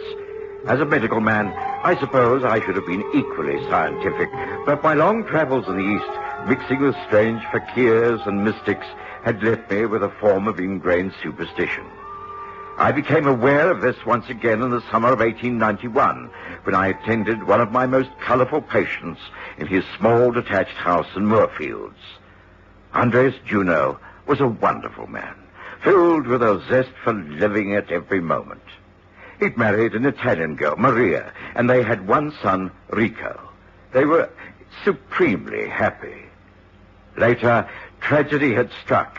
Maria had been killed in a riding accident. Andreas showed his courage then by the way he forged ahead, heartbroken but strong.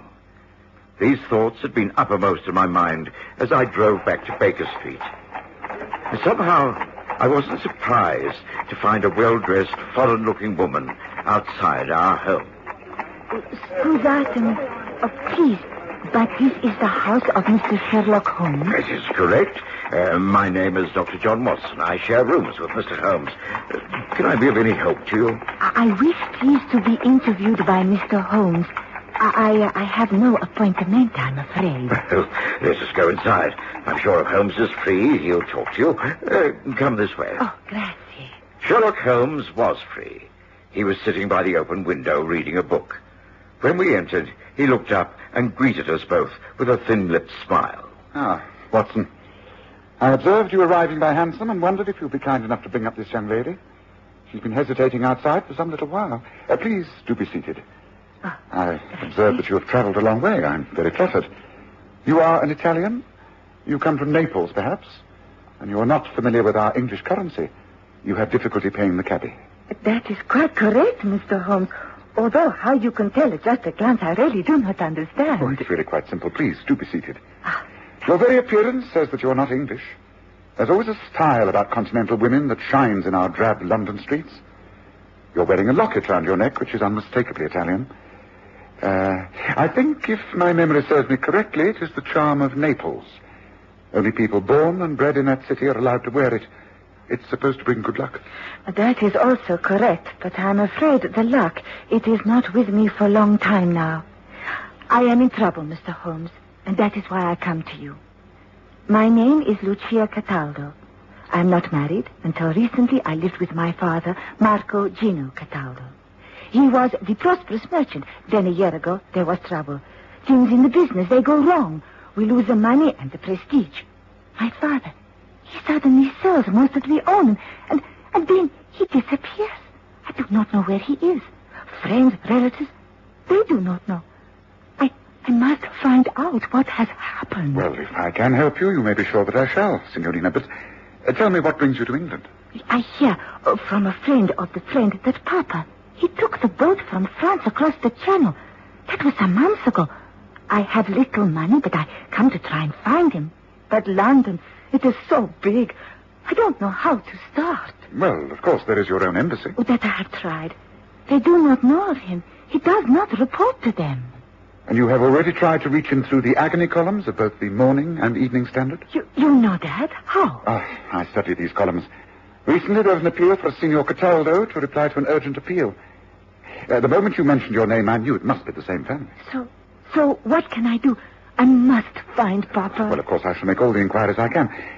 Tell me, you have no names or addresses of any of your father's friends in London? No, not as far as I know. He has no friends here. All the time we lived in Naples, there was never an English visitor in our home. The only time Papa spoke English was to a Greek friend. English to a Greek friend? How odd. Do you recall the friend's name? Oh, it was many years ago. The man, he married a girl from my village, and he became friendly. I cannot recall the name. It was, I don't know. My friend's name was Maria Goldini. Maria Goldini? She married this man who was much older than herself. Well, it could have been Juno. Could it be Andreas Paulus Juno? Un momento. You know, Dr. Watson, I think that was it. I cannot be certain. It's so many years ago, but it might have been. Come now, Watson. What magic trick are you about to perform now? An Italian rabbit out of a hat?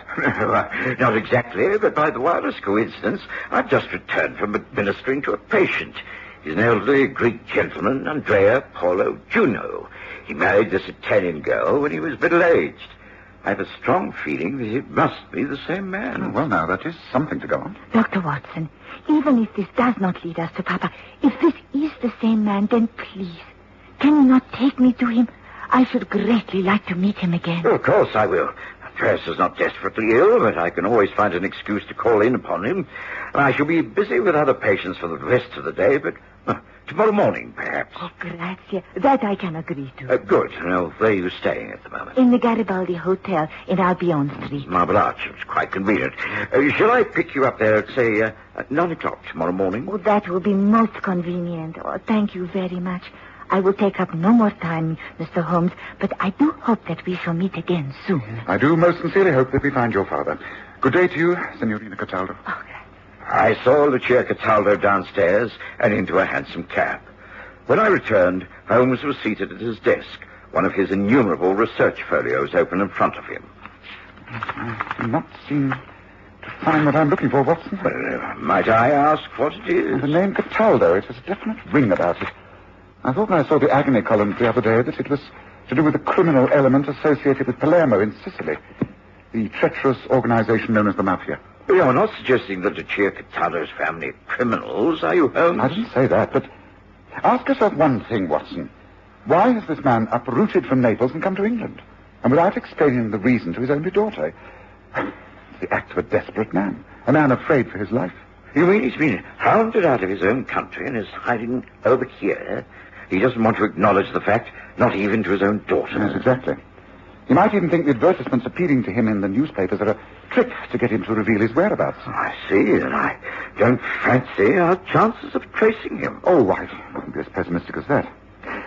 Follow up on the visit to your Greek friend in the morning, but keep your eyes and ears open, Watson. There could be a great deal more behind this than first appears. The rest of that day passed uneventfully enough. The next morning dawned bright and clear, and Lucia Cataldo was waiting for me at her hotel. She spoke little on our drive out to Moorfields. It was clear that she was extremely worried. But when we were shown into Andreas Juno's house, it was Rico, his son, who welcomed us. Ah, Dr. Watson. How pleased I am that you have called.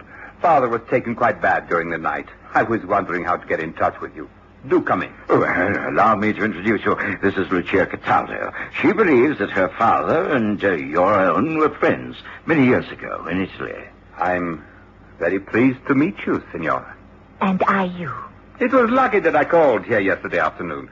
As you know, my job takes me all over the country, Doctor. I am rarely home more than a few nights every month.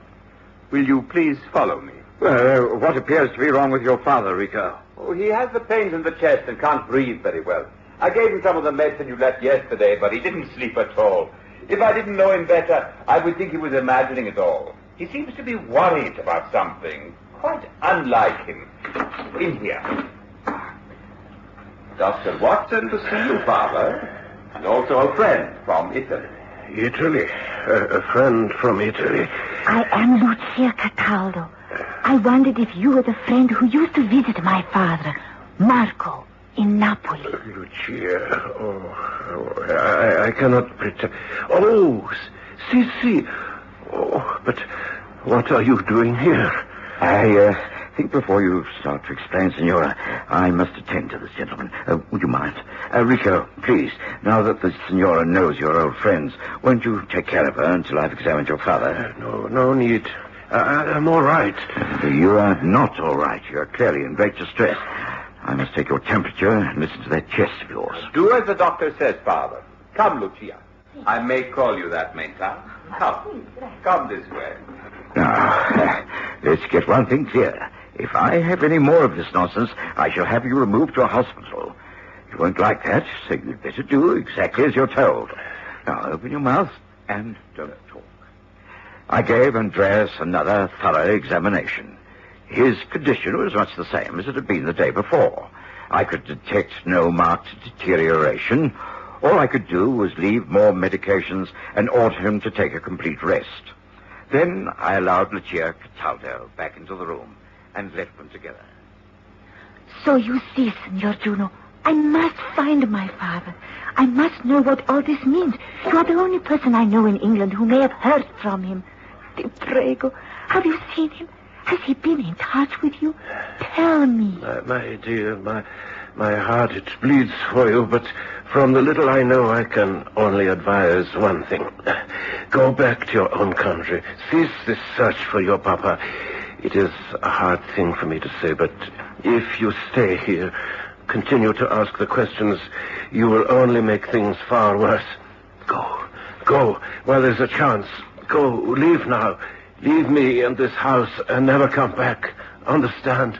Never.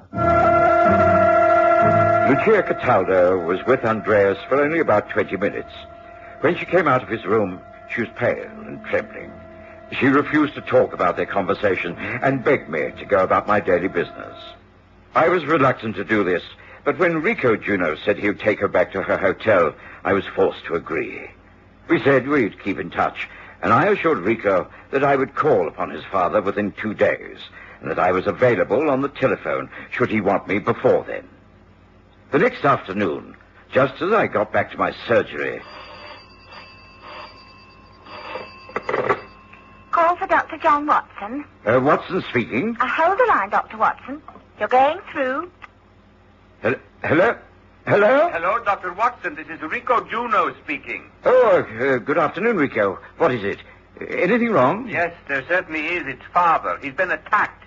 I went to my office this morning, and when I returned about noon, I found him lying on the floor of the sitting room. Someone must have got in and beaten him up. He's in a bad way. Gracious, where is he now? In the Moorfields General Hospital. They say he'll be all right, but it's very worrying. Oh, I'll get over there as soon as I can, Rico. Thank you for letting me know. Now, try not to worry, and I'll be in touch with you later. Thank you. Goodbye. Goodbye. It was later that afternoon before I managed to get across to the hospital. I was allowed to see Andreas because I was his doctor, but I knew that it was useless to question him at any length. He was extremely badly beaten. And although no bones were broken, there was obvious concussion. And a lot that he said didn't make sense. Don't get away. No right to be here. Well, won't tell you a thing. Where am I? Andreas, this is Watson. Can you understand me? Now, I am here. You be all right. Just try to lie quietly. Dr. Watson, yes. Not made a very good job of this, have I? You've been attacked. Can you tell me how it happened? Broke in. 2 men. I don't know them. They asked questions. I didn't understand. I told them to get away. Get away. No right in here. Won't tell you. Never heard of the man. No one here called Marco. It was clearly a waste of time to stay further. I had a talk to the doctors and nursing staff and left knowing that Andreas was in good hands. I tried to concentrate upon my work for the rest of that day, but I couldn't get my mind away from what had happened. Holmes was out when I got home. He came in later for supper, and I explained as best I could what had happened. It seems very clear that things are moving to a climax, Holmes. I'm sure that it's all connected with the disappearance of Marco Cataldo. It's got to be. Otherwise, why did Andreas keep muttering his name in protest? Yes, that's obvious. Well, I'm afraid the time has come for us to take an active hand in all this, Watson. Although it's getting quite late, I fear we must delay no longer. Well, if you're willing, I think we should call a cab after supper and get over to Moorfields immediately. I presume that this young man, Rico, will be at home? Oh, yes, I think so. They won't allow him into the hospital at this hour. I doubt if his father will have visitors for some days. Well, Holmes, I agree. I should be grateful for your advice. Frankly, the thing's growing upon my mind. It's, in a strange sort of way, I feel responsible. Well, in that case, let us finish up the remains of the game pie, wash it down with a draught of fine ale, and be on our way. What do you say? Within half an hour, we were in a hansom and clattering our way across London. By the time we got to Moorfields, it was quite dark and the streets were deserted. The lights were on in the downstairs windows. That at least showed us Rico Juno was at home. He received us with delighted surprise. Oh, come in, come in. How nice to see you, Mr. Holmes. I take it that Dr. Watson has told you of our latest trouble. Yes, I'm very sorry. Perhaps if I had taken a more active hand earlier, I might have been able to prevent this. However, we must deal with things one at a time. You say that you rarely spend much time in this house? No, I feel a little guilty about it, but I travel a great deal in my job, all up and down the country. Father is left alone for days and nights at a time. You have someone who comes in and cleans and cooks? Oh, yes, Mrs. Lawson. She comes in 3 times a week, has her own keys. Been with the family for years, quite trustworthy. When you do stay here overnight, do you ever notice anything strange? Noises, movements that you can't account for? Oh, well, I am usually so exhausted from my day's work that I go to bed quite early and sleep very soundly. But, well, sometimes I do get the feeling that all isn't well. It's an old house, of course. Stairs creak a bit. I'm not the nervous type. Do you notice any food disappearing? Things misplaced in cupboards? Well, no. I have nothing to do with the running of the place. Why? Well, why do you ask? I ask because I am sure that you are not living here alone, and neither was your father. What do you mean? You have a lodger, an unpaying guest. He's here in this house at this very moment. Mr. Holmes, what are you talking about? Do you mean... Oh, no, you don't think that Lucia's father is staying here under this roof? It would seem to me to be the most likely solution. But that's impossible. There are only 2 rooms upstairs, Father's and mine. There is an old box room. An attic, I presume? Yes, but no one could live up there. You can't be sure. There's only a couple of foot of space between the ceiling and the tiles. It is impossible. Nonetheless, I think we must investigate, and I think we must handle this very gently. Now, come, take me to the top of the house, and let us take a look at this attic. Lead the way, please, Rita. Ah, yes. You see, there is the hatch to the attic. A small plank of wood about 3 feet square. And here, see the top of the stairs? If one stood on the rail at the top landing, one could easily reach the hatch, remove it, and pull oneself up. Yes, and look, you see marks upon the rail here. Yes, that is exactly what has happened. Now, give me a hand, Watson. I'm going up. But this is ridiculous. There is nothing up there. No one could exist up there. Careful, Hans. Here, take my shoulder. Right. Quiet now. Now. The light, please. The lamp. Hand it up. Here. Good. Come out, please. Please come out. No one is going to hurt you. Please, Senor Marco Cataldo. You are among friends. Please, now take my hand. Let me help you down, please. I cannot. I cannot. Yes, you can. You can come along now. You can do it. Come along now. That's it. Gently now, gently. Careful now, legs. What happened next was one of the most bizarre sights I can ever remember seeing. From the small aperture came the emaciated legs of a tiny, filthy, frail creature who hardly resembled a human being. His staring eyes were wild with fear. He was shaking with ague. A man hardly in his right mind. Holmes handled him like a child. Soon we were back downstairs. Drinks were poured, and Marco Cataldo was persuaded to sip a small brandy. Gradually, we managed to get some sensible words out of him. I had to hide there. It was the only place I could find. Andreas, he did not know. I came here. The cleaning woman, she let me in. I pretended to go, not to wait. I said goodbye, closed the front door loudly, and crept back up there till I found a place to hide. Yes, you did that because you thought there were no friends here. But there are. Andreas is your friend, and so is Rico, his son. His son? Yes, and your own daughter, Lucia. She is here in London. Lucia? Here? Oh, no. Oh, Lucia. Now listen to me. I am Sherlock Holmes, and this is Dr. Watson. I have great influence with the British police. I can guarantee your protection. All you have to do is to tell me who your enemies are, and I shall do the rest. Now come. Will you tell us the whole story? Marco Cataldo did exactly that. He described how back in Naples he'd been accused by the mafia of betraying them when in actual fact it was his cousins of the same name who were guilty.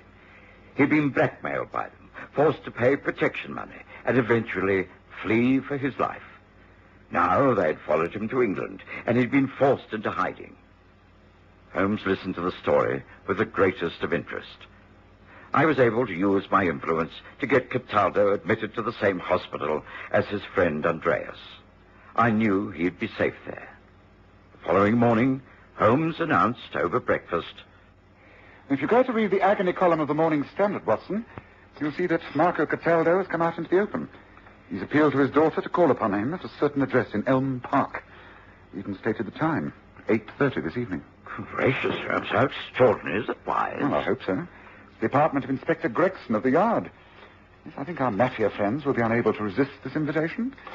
Young Rico Juno is going to help by impersonating Marco. Shall we also attend? It'd be rather gratifying to be in at the kill, as it were. And so it was arranged. There were several of us concealed in Gregson's flat that evening. The front door was conveniently left unlatched. The light was dimmed. Rico Juno, conveniently slumped in a chair by the fire, could have been mistaken for anyone. There was not long to wait. Leave all this to me. This time we shall not fail. See, it must be over and finished. There by the fire. It is him. So, Marco, you think you're kind of scared, eh? No, not our vengeance. This time you die before you can tell the truth. You die swiftly with the knife in your throat. It was all over in a matter of minutes. The two would-be assassins were arrested and led away. Much later, Lucia was reconciled to her father, who made plans to immigrate to America, taking her with him. But this plan did not materialize, because... I shall not be leaving London after all, Father. Rico and I are in love. He has asked me to marry him, and I have accepted. Oh, sono così felice. I am so happy. And, as Holmes remarked... Well, at least the Italian intrigue had a happy ending. Not all our cases do they, Watson?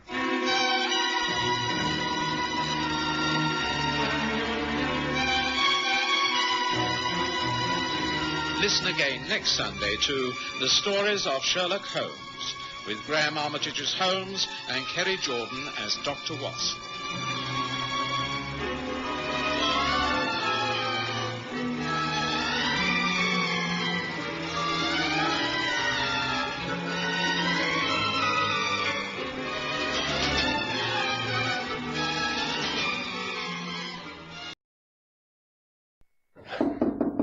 Who is it?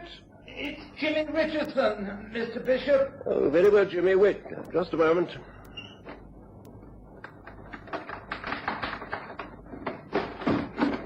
What the? Who are you? Get it quickly.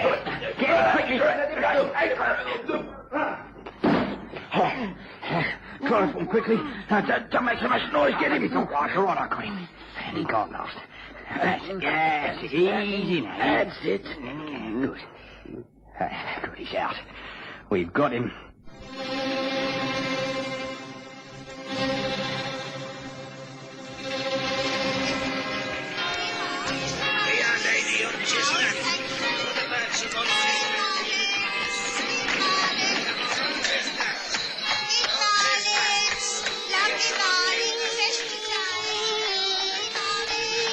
We present The Stories of Sherlock Holmes.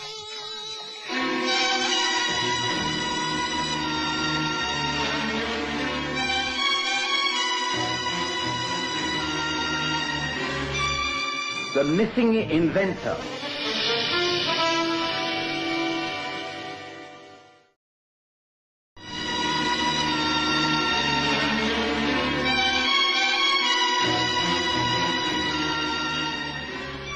Over the years, I've been privileged to chronicle hundreds of the cases that Sherlock Holmes has worked on, and most of them, I'm happy to say, have been extremely successful. A few have been failures, and many so secret that Holmes has strictly forbidden me to write even the briefest account of them. But as the years pass and the names of the people involved fade from importance and the events become forgotten reports in the yellowing pages of newspapers, Holmes has relaxed his rules and allowed me to give an accurate account of how his influence and authority has actually changed the policies of many high officials. There was one case that is now over 10 years old. It happened back in 1881. I was still living in the rooms at 221B Baker Street. I clearly remember that it was summer, and for England, a rather beautiful summer, filled with clear skies, warm days, and leisurely evenings. But Holmes was rather bored, and, as always in these circumstances, he scanned the newspapers for any sort of unsolved crime. Nothing at all, Watson. The fine weather has made all London content. Not a single crime of interest reported in the daily press. Oh, surely you should be glad of that, Holmes. No law-abiding citizen can actually want a crime to happen. No, of course not. But the average person can give vent to his feelings in various ways. He can read books of violence and murder, adventure stories where the hero does things he dare not do himself. He can go to the theatre and rid himself of the emotions of anger and hatred. Unfortunately, I am unable to do that. I have to remain apart, to be analytical, dispassionate. I need something real to occupy my mind, not some fictional fantasy. That's why the only thing in this evening's paper that interests me is the so-called agony column, the personal cry for help. For instance, listen to this. It says here, "Colin, please come back. I forgive you and I am truly sorry, Florence." Now, that's human drama, if you like. Now, there's another here. The gentleman who helped an elderly lady to a hansom cab on Tuesday the 15th in Regent Street, please answer this box number where he will hear something to his advantage. Or even better still, what about this one? "All is well with higher clergy. Await instructions, Seabird." Now, doesn't that stir the imagination, Watson? Can you work out what those messages mean in terms of human relationships? No, I can't. But, well, we approach life from different angles, Holmes. I'm concerned with the physical well-being of my patients, and I'm content to heal their bodies as best I can. I leave the imaginative workings of the mind to you. A visitor. This could prove interesting. I wonder if Mrs. Hudson's still with us. Yes, I think she is yet to say good night. She usually pops her head in. Yes, I think she's answering the door. Well, I know I have no appointments this evening. Oh, well, at least it will alleviate the boredom. Oh, excuse me, Mr. Holmes. A young gentleman to see you, sir. He says it's an urgent matter, but he ain't got no appointment. Have you the time? All the time in the world, Mrs. Hudson. Show him in, please. Yeah, right, sir. This way, please. Thank you. Thank you very much. I must beg your pardon. This is an intrusion, but I do need your help. You are Sherlock Holmes? At your service. This is my friend and colleague, Dr. John Watson. How do you do? Whatever it is you have to say may be said in front of him. We work together on most of my cases. Please do sit down. I see that you have walked here. You must be fatigued in this hot weather. Place your jacket over that chair. Feel free to smoke your pipe if you wish. Oh, thank you. Now, what is it that you're so anxious to talk to me about? Is it something connected with your past in the merchant navy, or your present job, which is to do with explosives?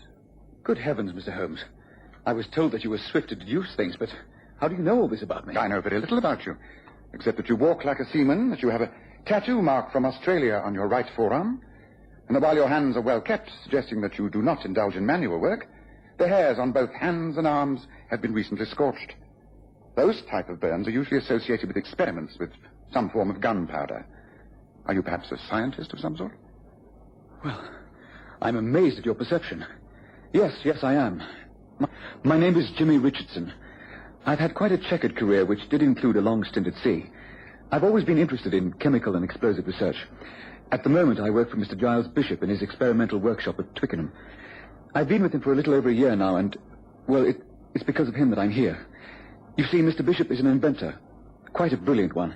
He's been perfecting a new type of gun. If he succeeds in selling the invention, it could revolutionize modern infantry warfare. He was to have given a demonstration next week. Everything has been going splendidly, and we are both sure of success. But, well, you see, Mr. Bishop has simply disappeared. Disappeared? Yes, without trace. We were due to carry out final tests at the workshop yesterday afternoon.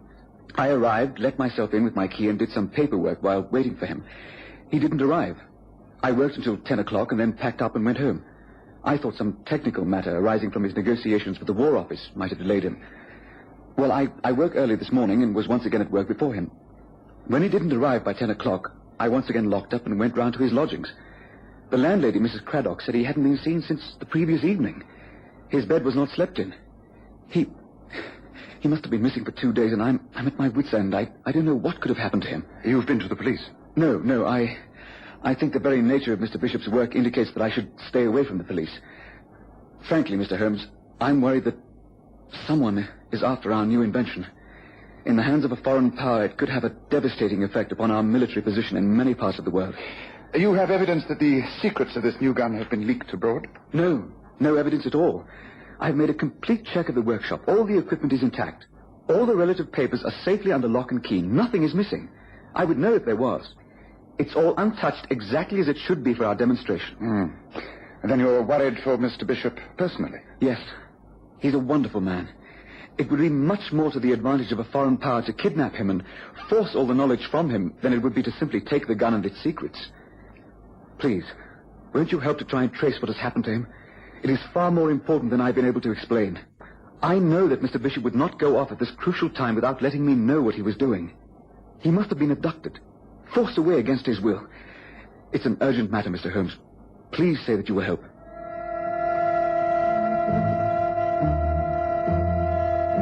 Of course, Holmes agreed. Even if it had not been such a slack period in his career, I think he would have taken the case. His first reaction was typical. After taking Jimmy Richardson's address and making an appointment to see him early the next morning, he invited me out to dine. We hailed a hansom cab, and to my surprise, Holmes requested that we be driven to the Diogenes Club. And once there, of course, he asked for his brother Mycroft, who invited us to join him. There was another gentleman in the party, Mr. James Jules. Good to see you both. Do join us. Allow me to introduce you. This is Mr. James Jules. Jules is my brother Sherlock and his colleague, Dr. John Watson. Thank you. Jules is in the Defense Ministry. This is the most timely meeting. As a matter of fact, I have one or two queries regarding an interesting case that has come my way. Perhaps between the two of you, you might be able to give me a little advice. I've heard so much about you from your brother that I doubt if I can advise you on anything. But I shall be a very avid listener. Let's order drinks, and you can tell us what's on your mind, Sherlock. Waiter, same again, please. And 2 more scotch and sodas. That will be to your liking, won't it, Watson? Thank you, yes. I know my brother's taste. Well, now, tell us what it is that you're interested in at the moment, Sherlock. More murder and mayhem? I sincerely hope not. No, I'm inquiring about an inventor named Giles Bishop. I believe he's recently been in touch with the War Office. I'd like to check up on him. Jules will tell you more than I can. Although I do know the name, of course. Giles Bishop. Yes, I know him. Bit of a crank. Comes up with all manner of ideas. Some of them might work, but they're very extreme. As a matter of fact, he's got an application in for a demonstration regarding some newfangled invention. Wants to sell it to an armaments firm. Can only do so if the defense boys recommend it. I can tell you here and now the chances are very slim. Of course, one has to have experiments in all fields in order to get progress, but frankly, I'd say Bishop's simply far too visionary. Lots of our people think he's as mad as a hatter. What's your interest in him, Holmes? Well, I'm not quite sure. I should very much like to meet him, but he seems to be out of town at the moment. A good thing, if you ask me. Won't be bothering us every 5 minutes. I'd say whatever your problem is, you'll be well advised to forget it. Here are the drinks. Your very good health, gentlemen.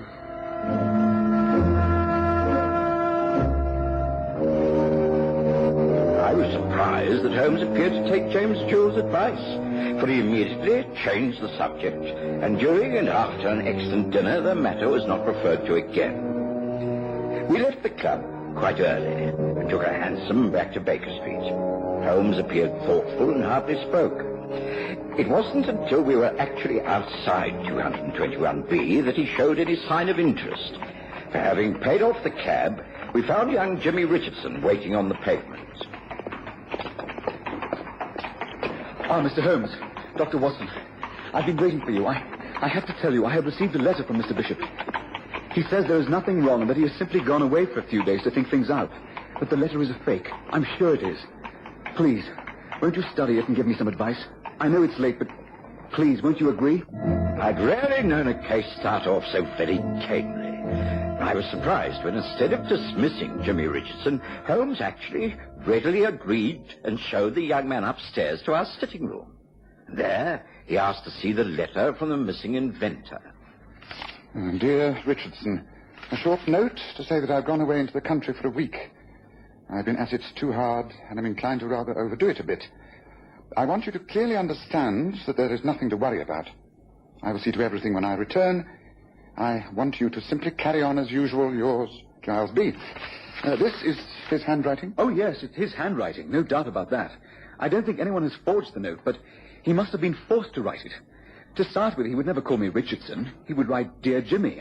And then here, he would never sign himself Giles B. He would write G. Bishop. Yes. Also, I take it that he's a very educated man. Oh, yes, most learned. And yet he has split 3 infinitives in one short note. Yes, I think you must be right. The note is deliberately couched in this way to arouse suspicions and put us off the track. Did this come through the post? Yes, here, the envelope. See, you can just make out the postmark. Richmond, Surrey.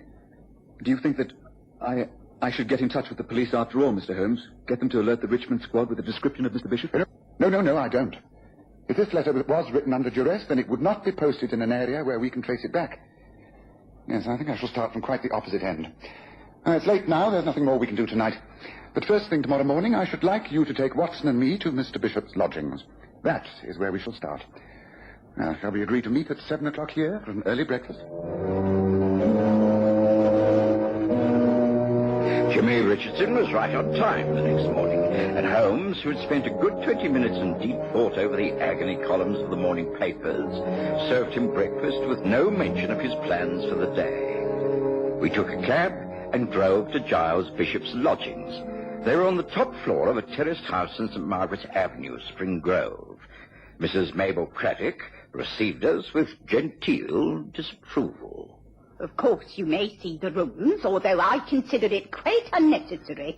I received a short note only yesterday from Mr. Bishop to say that he decided to spend a week in the country. It's quite clear that he will return when he thinks fit. May I see that note, Mrs. Craddock? I don't think I kept it. It was just a short note in his own hand. I recognise the handwriting. Oh, really, Mr. Holmes, I don't know what all the fuss is about. This way, please, up the stairs. Mr. Richardson, you've been here before as Mr. Bishop's guest. Would you like to show these gentlemen the way? Yes, of course. I'd be obliged if you would make sure everything is neat and orderly when you come down. I would not like Mr. Bishop to feel his belongings had been disturbed in any way. I assure you that we shall not interfere. It's simply the fact that we wish to find out exactly where Mr. Bishop has gone. It is very important, a matter regarding his work. I see. One other point. When precisely did you last see Mr. Bishop?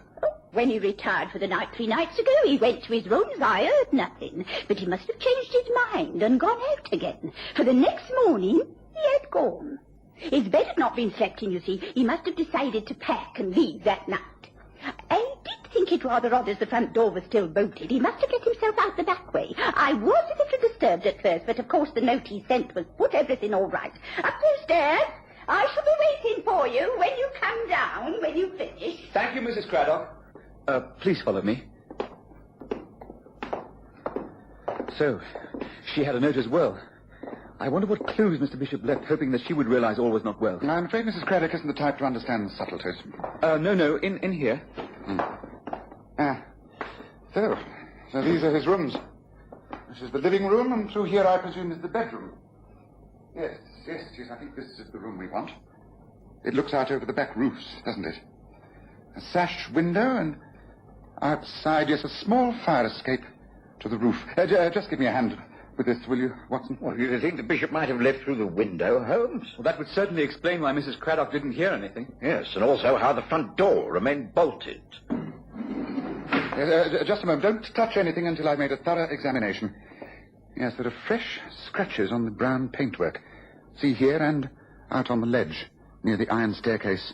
Several cigarette butts. Did Giles Bishop smoke, Richardson? No, not at all. He maintained that it was too dangerous in the job that he's doing. Yes, I see. Well, then it seems clear that the abduction, if there was one, took place from here. Come, Watson, let's see if we can follow a trail. I have an idea we're on the right lines at last. Holmes clambered out of the window onto the iron fire escape, and I followed him. The staircase led both up and down. Holmes went up, and we found ourselves on a flat rooftop. It seemed to lead to nowhere until Holmes pointed out yet another small flight of iron stairs that took us up and across yet another roof. Holmes moved slowly and carefully, examining the slates and tiles that gave way on either side. Eventually, he was satisfied. Yes, there's no doubt about it, Watson. I should say 2 men were involved. They carried or dragged our man across this space on the roof, and then... And then what, Holmes? Having got him up here, what the devil did they do? Well, there's only one explanation. Look, down there. See that roof? Yeah. Large glass fanlight. Holmes? Is it possible that they took him through there? That's the only explanation. Well, what should we do? Climb down there and break in? No, I think that would be a little premature. No, Watson. We must spend the rest of the day making preparations. I must get in touch with Mycroft once again and visit a few newspaper offices. And then tonight, with the aid of Mrs. Craddock's back door key, we get into the house, come up here, and it is then that we break through that fanlight. Come, let's go back the way we came. And not a word of this to anyone, not even Jimmy Richardson.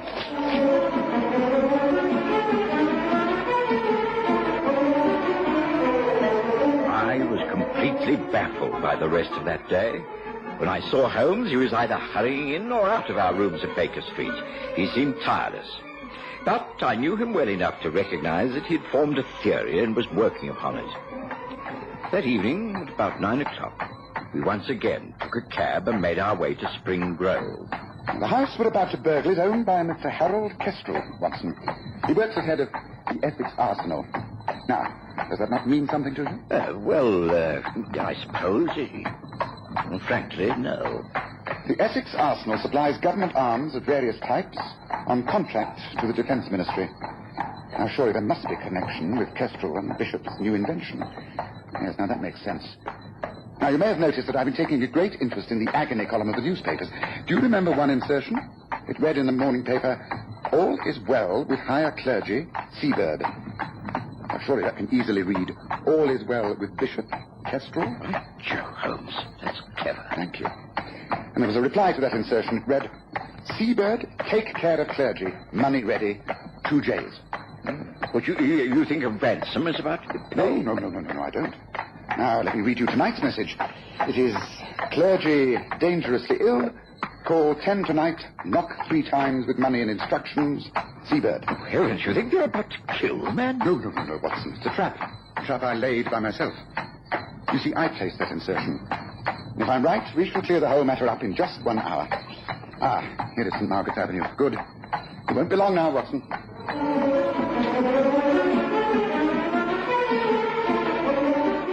The entry into Bishop's lodgings and the quiet scramble across the rooftops in the evening light were far easier than I anticipated. Holmes had left nothing to chance. We had ropes and lanterns and rubber-soled shoes. It was only a matter of minutes before we found ourselves on the rooftop of the house owned by the man Kestrel. Holmes reached into his pocket and produced a gun. There. Now, you see, Watson, there's a light on. Being a fanlight, there can be no curtain. Careful now, let me go first. Yes, I can see. Yes, we're right. There's a man lying on the bed. He seems asleep. And another sitting in a chair beside him. Well? How the devil do we get down there? There's only one way, Watson. I'm going to simply jump through the glass. Follow me as quickly as you can. I'll deal with the thug on guard. You attend to the man on the bed, who must be Bishop. Ready? Here I go.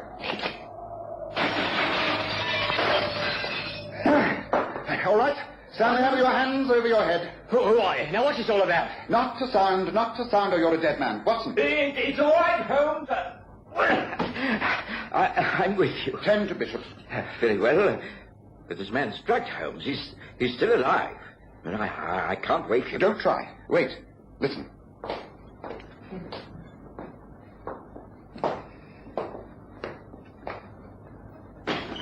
What's happening in here? What's in that? Stay quite still, Kestrel, and you won't be hurt. The game is up. The police are surrounding the house. We are taking Giles Bishop out of here, and you are going to face arrest for kidnapping and assault. Come on.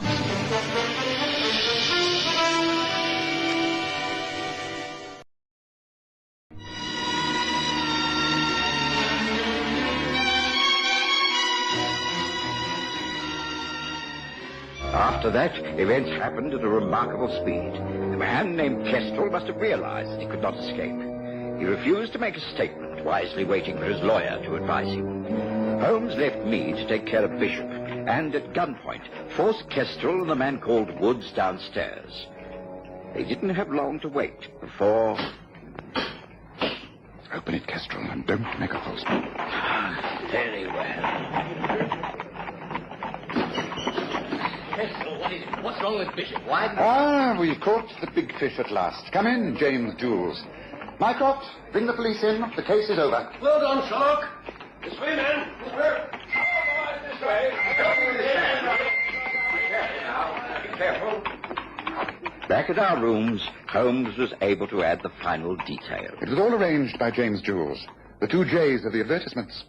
He was in need of money. He arranged a deal with Kestrel of the Essex Arsenal. He would renew the standing contracts for a certain sum. But then Bishop came up with this new invention, which, if the Defense Ministry were impressed by the demonstration, would alter all their contracts for arms. Bishop simply had to be kept out of the way until the business deals went through. Luckily, we were able to foil the kidnappers. The demonstration will take place as planned. And who knows, it could revolutionize the whole of this country's defenses. Let's hope so.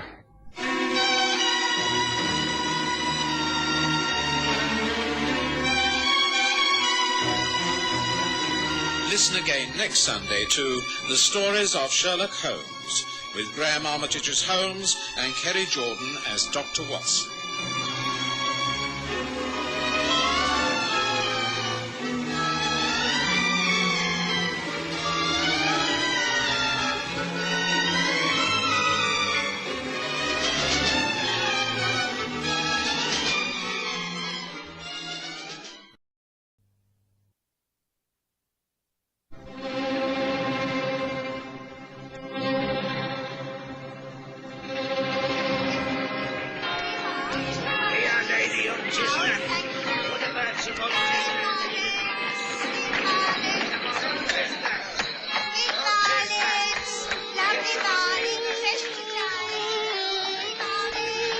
We present The Stories of Sherlock Holmes.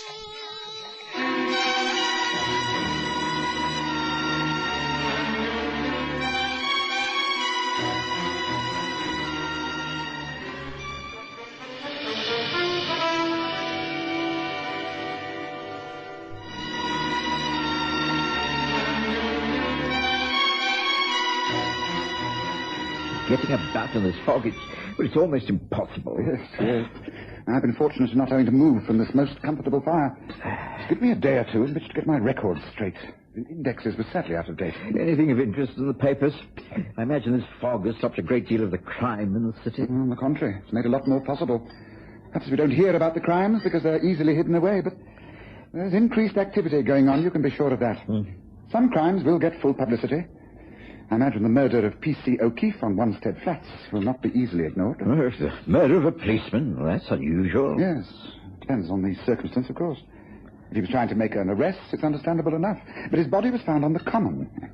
Oh, no details have been given. Interesting. I wonder if that's what our friend Lestrade is calling upon us for, to discuss the murder. I say, this stew's good. So that's why our front door is unlatched. Lestrade's coming round, is he? When do you expect him? Well, I think, if my hearing is correct, any second. Evening, Holmes. Evening, Watson. Just in time. Come in, Lestrade. Now, take off your top coat and settle by the fire. I'd invite you to join Watson at supper, but I'm sure you must have had a bite to eat at the King's Head when you stopped there for a drink on the way here. How the devil did you know that? You have a winter anemone in your buttonhole. Rosie, the barmaid in the saloon, has several bowls of those flowers on her counter. I know she likes to give buttonholes to her special friends. Take a seat by the fire, Lestrade. Thank you. Now, has this visit anything to do with the death of P.C. O'Keefe? Eh? No.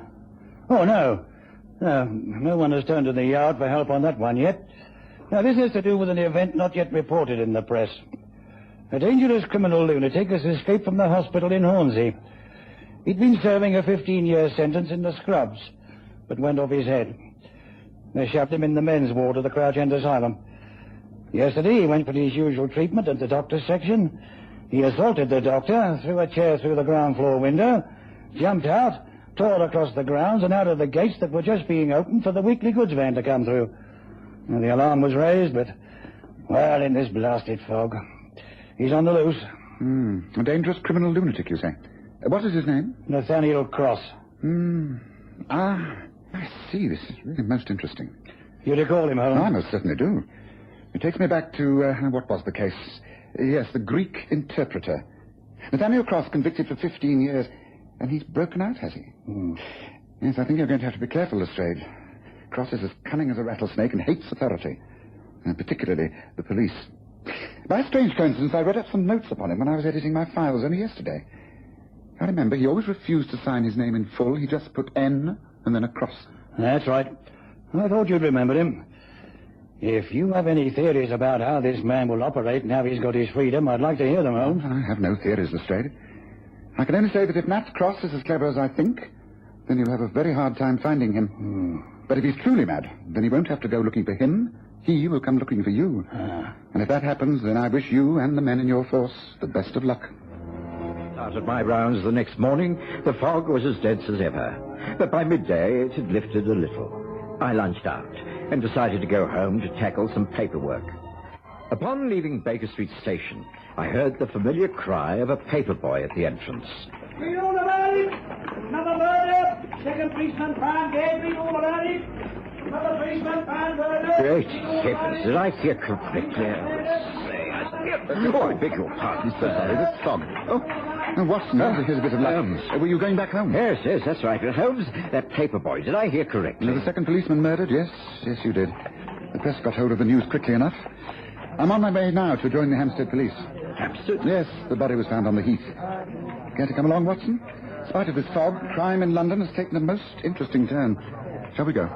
It was ages to get to Hampstead. We took a Hampson and then met a small group of police at the north entrance to the heath. As we walked, the sergeant explained. The body has been removed to the mortuary, of course, Mr. Holmes. Yes, well, why, of course. If you really needed my help, it should have been left where it was until I made a thorough examination. I suppose not only is there no body, but everybody's been trampling the spot with their number 11 police boots, destroying every chance of picking up decent clues. Sorry, sir, but you know how it is. These things have to be reported through the station. It wasn't until Inspector Lestrade at the yard was called in that they agreed to send for you. The police seem to be getting more and more tied up with red tape. A few years ago, I would have been sent for immediately without having letters in triplicate about it. Well, that comes under the heading of efficiency and progress, sir. I've been in line for promotion myself for years. Never gets beyond somebody's desk in headquarters. Blind alley job. Here we are. The body was found over there under that tree where the constable is standing. Constable! Is that you, Sarge? About time, I'm getting frozen stiff. Oh, good afternoon. Good afternoon. I'm Sherlock Holmes, and I've been asked to take a look at... Afternoon, Mr. Holmes. P.C. Allen, remember me? Well, of course I do. The Reigate Squires case, wasn't it? Odd old memories springing back to mind. How are you, Jim? I'm fine, Mr. Holmes. The sergeant will tell you all about this place. Well, the body was found here, lying face downwards, arms outstretched. I think you can see the impression in the grass and earth. He'd been crushed, hit at the base of the neck with a blunt instrument. I doubt if there's much here that can help us. Do you know why he was up here? I mean, this isn't a regular police route. What could have made him come to this remote spot, and in a fog? Well, there is a patrol from the Highgate Road to Hornsey and Crouch End. I've done it many times myself. I suppose there must have been some trouble. He left a beat to follow someone, something like that, and then... Well, there was a fight, and he got crushed. Oh, there's no fight here. There's no sign of a struggle. Well, he was hit from behind. Without the protection of his policeman's helmet. Odd. But what is this here at the base of the tree? Shine that fog lantern, Jim. Right, sir. Yes, somebody's carved their initials. At the base of a tree? And quite freshly cut. But not someone's initials. Merely a cross. Holmes went to inspect the body. I chatted for a while to the constable, Jim Allen, who made a most unusual request, that he accompany Holmes and myself back to Baker Street. It seemed he was going off duty and had an arrangement to meet his brother at Paddington later that evening. Naturally, we agreed, and once there, invited him up for a drink. Well, the fact is, Mr. Holmes, I'm worried. When I saw you this afternoon, I was very pleased. You see, I needed advice. I don't know what to do. I'm torn apart with worry, loyalties, and that... Drink this, Jim. Tell us everything. Well, it's my brother Arthur. He's in the force, too, as you know. He's a few years older than me, and I always looked up to him. The fact is, well, I think he's turning crooked. I noticed for some months now that he's mixing with the wrong crowd, and I caught him out spying. Yes, spying at the police station. Last week, for instance. I come into the super's room, and there he was. What the devil are you doing? Creeping in here like that? I can ask you what you're doing. That cabinet holds confidential police files. How'd you manage to get it open? Mind your own blasted business. Just clear out and keep your mouth shut about all this. It's nothing to do with you. It is to do with me. You're my brother and a member of the force, and look, Jimmy boy, just do as I say. Keep your place. If I want to play games, I'll play them, and according to my own rules. You've got to tell me what you're up to. Are you stealing information? What if I am? Well, then it can only be to use against the force. Arthur, are you turning crooked for heaven's sake? I told you, get out of here. Keep your mouth shut. Just remain a dumb cop all your life. That's all you're good for. Now get out. I'm afraid there's more to it than that, Mr. Holmes. I've been doing some checking up myself. I think Arthur's in touch with someone who lives in Hampstead, right near where that body was found. It was some time before young Jim Allen could be persuaded to listen calmly to the advice Sherlock Holmes had to give. And that was to go about his business quietly, to avoid quarrelling with his brother Arthur, but to keep a sharp eye upon his movements and report anything suspicious not to his superiors, but to Holmes himself. After Jim had left us, Holmes fell into a silence. Eventually, he said, "There's got to be a connection, Watson. Nathaniel Cross, who hates all policemen, breaks out of the mental hospital. 2 policemen have been killed, both in much the same way. Constable Arthur Allen is known to be in touch with someone in the Hampstead district, and he's seen taking secret information from the police files. If he turned crooked, he could be feeding Cross with the facts he needs to avoid the police cordons." In which case, shouldn't Jim go to the sergeant to speak the truth? He cannot betray his own brother unless he's sure of his guilt. No, the thing to do is to tackle it from the other end. And what pray is that? Find Nathaniel Cross, of course. But the police must be working full out on that, Holmes. I know it's almost impossible to search everywhere in this darn fog, but they have the organization for big searches. Well, you can't help them much. I'm not so sure. Information is what we need. In the underworld, the news of Cross's escape must have spread like wildfire. A man with his record has plenty of friends, but also plenty of enemies. He's been behind bars for 9 years. That's a long time. People forget. Other, smarter people come up in their places. Yes, I think that's the first priority. Find Nathaniel Cross. The fog persisted, and there was still no news. I was busier than ever, attending a growing number of patients with flu, bronchitis, and whooping cough. On my feet all day, I saw Holmes but for a few minutes to ask how he was and envy him the comfort of our fireside. Then, about 3 days later, I was appalled to read in the newspaper as I reached home that there'd been yet another murder. A young policeman had been found in Eltham Park in southeast London. I immediately went in search of Holmes and found him in the saloon bar of the King's Head, sporting one of Rosie the barmaid's buttonholes and talking to a very dubious-looking character. That's all I can tell you, Mr. Holmes. No one don't know nothing about these murders. And mind you, I must be honest, even if they did, they wouldn't say. But I don't really think the copper murders are the work of any one gang. And Nathaniel Cross? Ah, well, of course, he's another matter. Conflicting rumours, as you might say. Them who've never met him, they say he couldn't be getting out of stir and then starting murdering. But he's always been a bit crazy. But them who do remember him say he's just waiting. Waiting? Waiting for what? For a ship, of course. Waiting to get out of the country. And what's more, they say it'll be here at the end of the month. Half brig to Rio. And he'll be smuggled aboard it. Half brig? Do you know the name of that? No, but rumour has it again that she'll be loading from the Surrey docks. So if I were a knowledgeable man, which I'm not, of course, I'd think of looking somewhere around Rotherhithe for Nat Cross, wouldn't you, Mr. Holmes? Well, thanks. Thanks for the tip.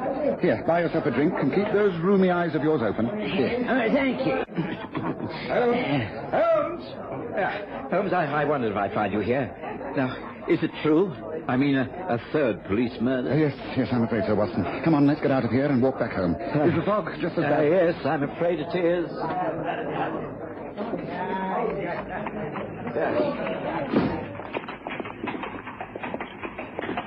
Now, stay close to the wall, Watson. Right. Luckily, we both know this road like the back of our hands. The street lamps can act as a guide, right? Yes. I can find my way back, all right. Don't worry about me. Holmes, tell me about this latest tragedy. What happened? Well, much the same story as the other two, Watson. A policeman on the beat, on duty, killed by an injury to his spine and a broken neck.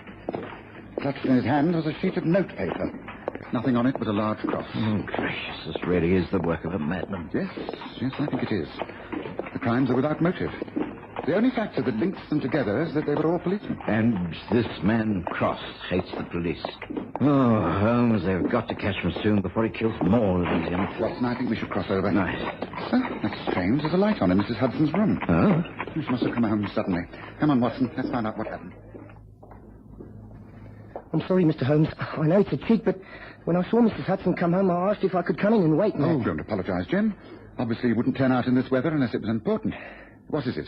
Has anything happened? Well, yes. I've done exactly as you advised. I haven't spied on my brother Arthur, but on the other hand, I haven't trusted him. Of course, I didn't tell the sergeant of my fears regarding his conduct, but I did check up on him. He's been avoiding me. He's not on the same schedule as I am. He's working at Clapham Police Station at the moment. Today I went to make a few inquiries, and the sergeant, you know him, Sergeant Morrison, and to my amazement, he said... You know that your brother Arthur is resigning, Jim? What? I can't believe it. When did he tell you this? But why? I don't know why. But he asked for an interview, and then when it was over, he came in here and said he was leaving the force at the end of the month. I would have thought you'd have known about it. Oh, no. It's a total surprise to me. It seems that he's thinking of going abroad, leaving England for good. Said something about a ship to South America at the end of the month. What could I say? Nothing, except to wish him luck. He might be doing the right thing. I don't think they have pea soup fogs in Rio de Janeiro, eh? No doubt he will come to say goodbye. I don't know what I should do, Mr. Holmes. If Arthur's been up to something shady, then perhaps I should speak up now and have him stop him from leaving the country. What do you think? I think it's time we had an open confrontation with this brother of yours, Jim. Where did you say we could find him? I don't rightly know. I don't know his lodgings, but Clapham Police Station could be a good place to start. Right. Now, come on, Watson. Let's see if we can get ourselves to Clapham. It took simply hours to get to Clapham due to the fog. And then when we did arrive, a completely unknown inspector greeted us with news that could hardly have been worse. I'm sorry, Mr. Holmes, Dr. Watson, and you, Constable. But the fact is that there's been another of these terrible killings, discovered not an hour ago. The constable on the beat stumbled over the body. It's the same as the rest. Bludgeoned to death and a cross mark in chalk near the body. Here, the body is right here under the sheet on this trestle table. See for yourselves. But it's Arthur. It's Arthur. It was after midnight before we all got home. Lestrade was called down to Clapham and took over the case. And eventually we persuaded Jim Allen to take the spare room. I gave him something to calm his nerves and induce him to sleep. I almost felt like taking some myself. The next morning, Lestrade called round, and a very stern-faced and determined Holmes held a council of war. I think the time has come for some straight speaking, Lestrade.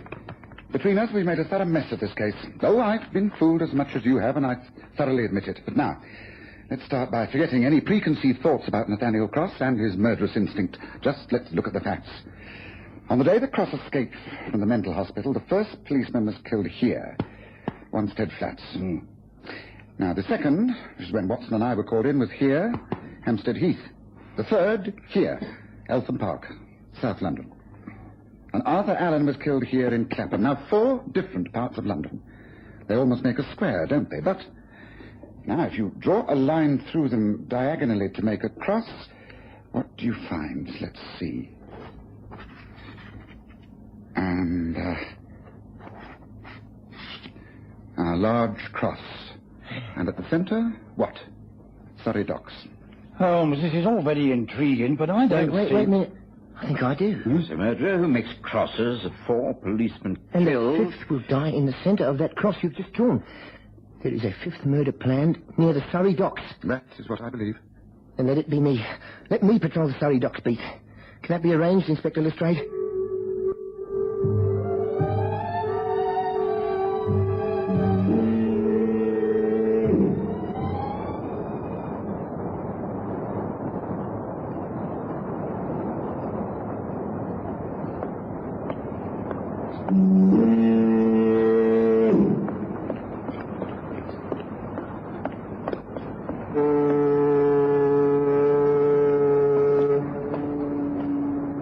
What the... Evening, Jim. Oh, Sergeant. What are you doing here? Been sent to keep you company. Reckon it's too dangerous on your own. You can't know the speak very well. It's this way. We take the first turning, and that leads us round towards Bermondsey, and then back the Rotherhithe way. That's the ticket. Round here, you say? But this is just a blind alley here. Yes, a blind alley. Ready for you, like your brother.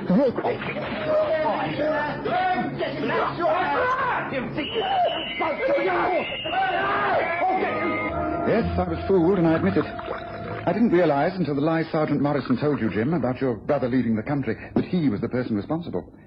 It was one madman living out another madman's threats. The report will show that Morrison was a depressive maniac. Someone thwarted in ambitions and the force. His hatred turned against his younger colleagues. They didn't suspect him. They were easy to kill.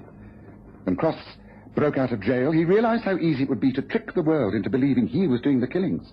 But your brother Arthur was onto him. He was slowly building up evidence against the sergeant.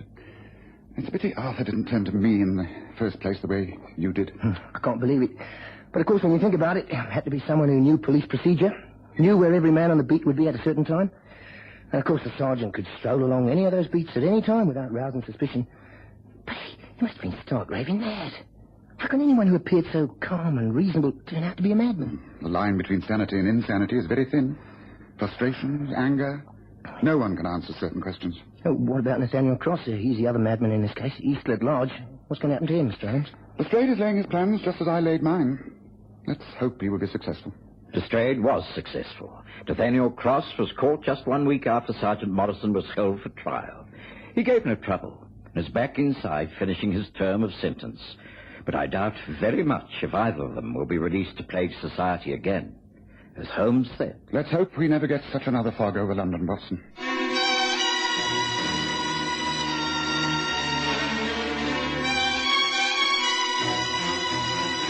Listen again next Sunday to The Stories of Sherlock Holmes, with Graham Armitage as Holmes and Kerry Jordan as Dr. Watson.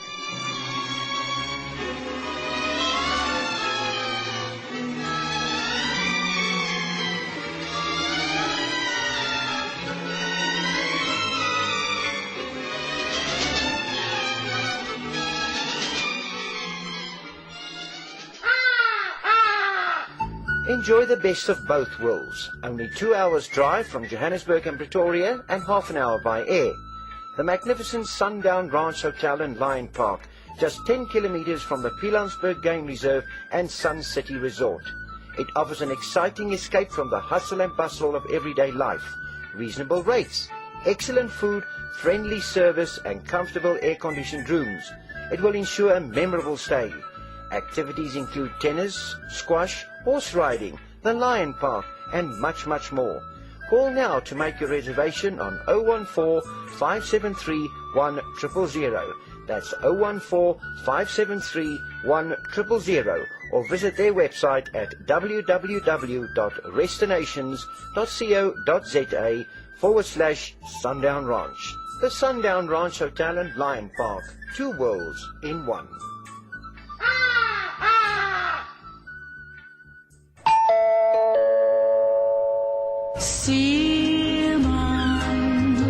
Die goeie ou dae van Springbok Radio is terug.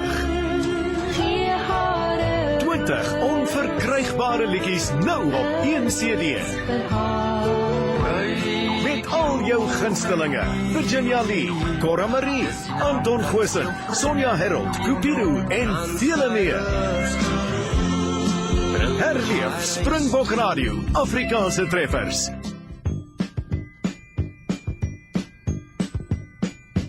Though it hurts to go away, it's impossible to stay. But there's one thing I must say before I go. I love you. I love you. You know, I'll be thinking of you in most everything I do. Now the time is moving on, and I really should be gone. But you keep me hanging on for one more smile.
Ek wonder wat van jou geword het.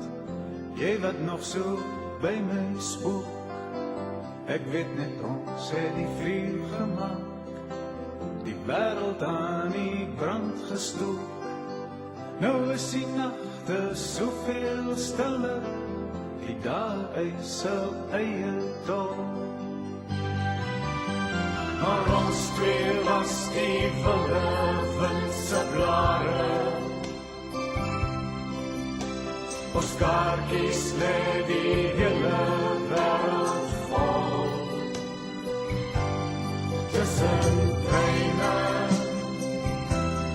tussen stasies, lê daar basies, net die leë spore. Tussen treine, tussen stasies, lê die leë spasies van die onskuld nou verlore. Nou vraag ek waar het alles begin, die ding van loswees voor die wind. Onthou jy ook die rook, die yster, die lig wat in die verte blink. Dan dink ek terug aan soveel dae, soveel stawe op die spoor. En ja, daar was voorheen 'n tyd van treine, waar en wanneer het ons dit verloor. Tussen treine, tussen stasies, lê daar basies, net die leë spore. Tussen treine, tussen stasies, lê die leë spasies van die onskuld nou verlore.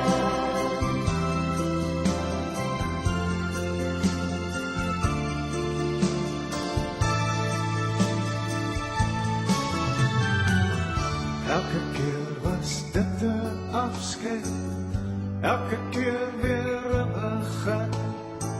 'n 100 haltes langs die spoor, elke stasie het sy eie skyn. Miskien het ek verleer om te kyk, jy bepaal jou eie baan. Soms sien ek die skadu van jou spieelbeeld, 'n speels verbrokkel voor die maan. Tussen treine, tussen stasies, lê daar basies, net die leë spore. Tussen treine, tussen stasies, lê die leë spasies van die onskuld dan verlore.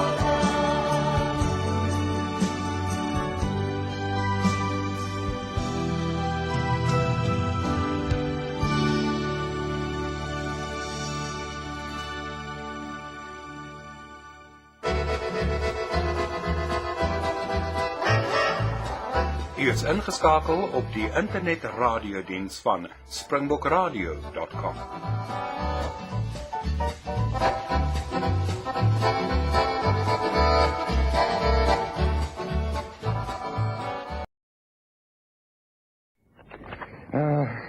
There's one thing I cannot understand, Watson. I'm relieved to hear that, Holmes. You can usually explain everything away. Now, what is it that confounds you? Accountancy.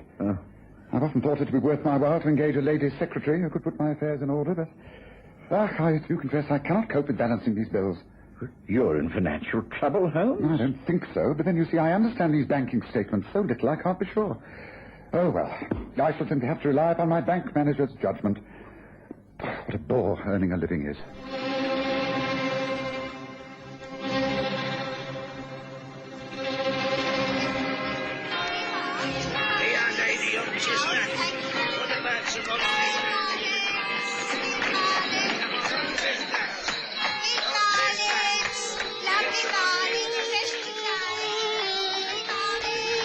we present the stories of Sherlock Holmes.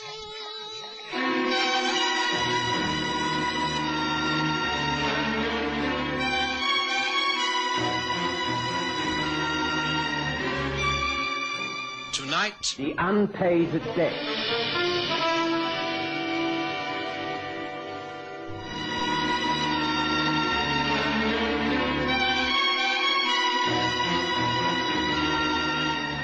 I knew very little about Sherlock Holmes' financial affairs, but I knew better than to try, and to offer to help would have been regarded as an insult. On the very morning when he placed aside his account books with a weary sigh, Mrs. Hudson announced a visitor.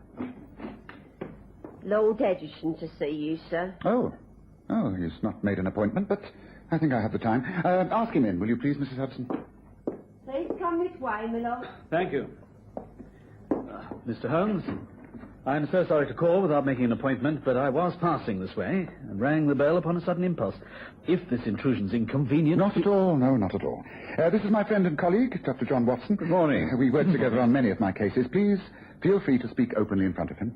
Very well. Do sit down. Smoke if you wish. I'm about to enjoy a pipe myself. Thank you. Now, I can tell that something's disturbing you. What made you rise so early and walk here through Regent's Park? Do you normally suffer from insomnia? Oh, gracious. How could you have guessed that? Your boots are muddy. Earth clogged under the instep. Earth that has dried with leaves and the seeds of shrubs. Only one place near here where you could have picked those up. We had a shower early on, about 7 o'clock. Since then, it's been a fine day. So, you must have walked out early as your coats and hats are still damp. You cut yourself whilst shaving and you're wearing cufflinks that do not match. All this indicates a distressed state of mind for a man of your station. Can I help you, my lord? I sincerely hope so, Holmes. The fact is that, like most men who have a town house and a cottage in the country, by the time of settlement taxes, I've very little money left. I know exactly what you mean. Pray continue. Well, not only that, but my pride has been hurt. I'll be frank, I'm something of a gambler. Not a week passes without I have a few friends in to dinner and a game afterwards. I did so a couple of nights or so ago. It was, on the whole, a lamentable evening. You lost heavily? No. No, on the contrary, I won a considerable amount. Perhaps you better start from the very beginning and tell me everything that happened. You knew the people with whom you played? Oh, yes, quite well. The party consisted of 2 men, a woman, and myself. We were playing poker. One of the men was an American friend, Joe Van Heimer, over here on a short stay. The other man was Ernest Hardcastle, the son of a very old friend, Lionel Hardcastle. The lady was a charming widow, Mrs. Amanda Vane. We spent a most pleasant evening, the play going one way and then another, and the hour grew very late. Eventually, we decided upon one last game. Then came the time to settle up.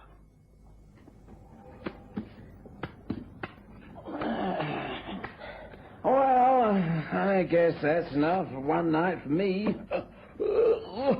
Excuse me. Oh, I quite understand, Mr. Van Heimer. It's been quite a long evening. How do I stand? I think I've made money tonight. £50. Yes? You're right. Joe here owes you that. I seem to have been the lucky one. And I, the unlucky one. How much do I owe you? As much as 3,500, I'm afraid, Ernest. Oh, well, it's yours tonight, mine next week. I'm afraid I shall not be able to write you a cheque on my own account this evening. The fact is that I'm overdrawn already, but dear Papa will help out. He always does. Will it be all right if I arrange things with him and then I'll send a cheque round in the course of tomorrow? Yes, of course. Well, I guess I can pay you out in cash and get me a hansom back to the Dorchester. Oh, there's no need. I have a carriage waiting in the courtyard below. I shall be only too pleased to drive home that way. What about you, Ernest? I think I'll walk. It isn't far. Clear my head. Just as you wish. Oh, dear, what a mess we've made of this room. Your servants will despise us when they come to clear away. Oh, that'll not be until late tomorrow morning. I'm leaving everything just as it is, and I've given orders not to be disturbed. Oh. Well, I guess it's good night. Thank you, and we'll be in touch. Yes, of course. Good night, Amanda. Good night, Joe. Good night. Bad luck, Ernest. Oh, I'm only lending you the money. I'll take it off you again next week. Father will settle up tomorrow. Good night. Thanks for a lovely evening. I have enjoyed myself. Good night, Amanda. Good night, Joe. Good night. As you say, A profitable evening. Well, there seems no trouble there. Did the cheque arrive the next day? 2 days later. It was an open cheque, and I went round to Ernest's bank to cash it. Imagine my surprise when they refused to do so. They stamped it not payable. The cheque had been stopped. Why, I don't know. You think that Ernest's father refused? Well, 3,000 is it's quite a lot of money. Perhaps he decided that he couldn't afford it. No. Hardcastle has more money than he knows what to do with. And he must have given Ernest the money to put in his own account before he could write me out the cheque. But why was it stopped? Why did Ernest write out a cheque and then have it stopped immediately? Well, it is very strange, isn't it? But why come to me?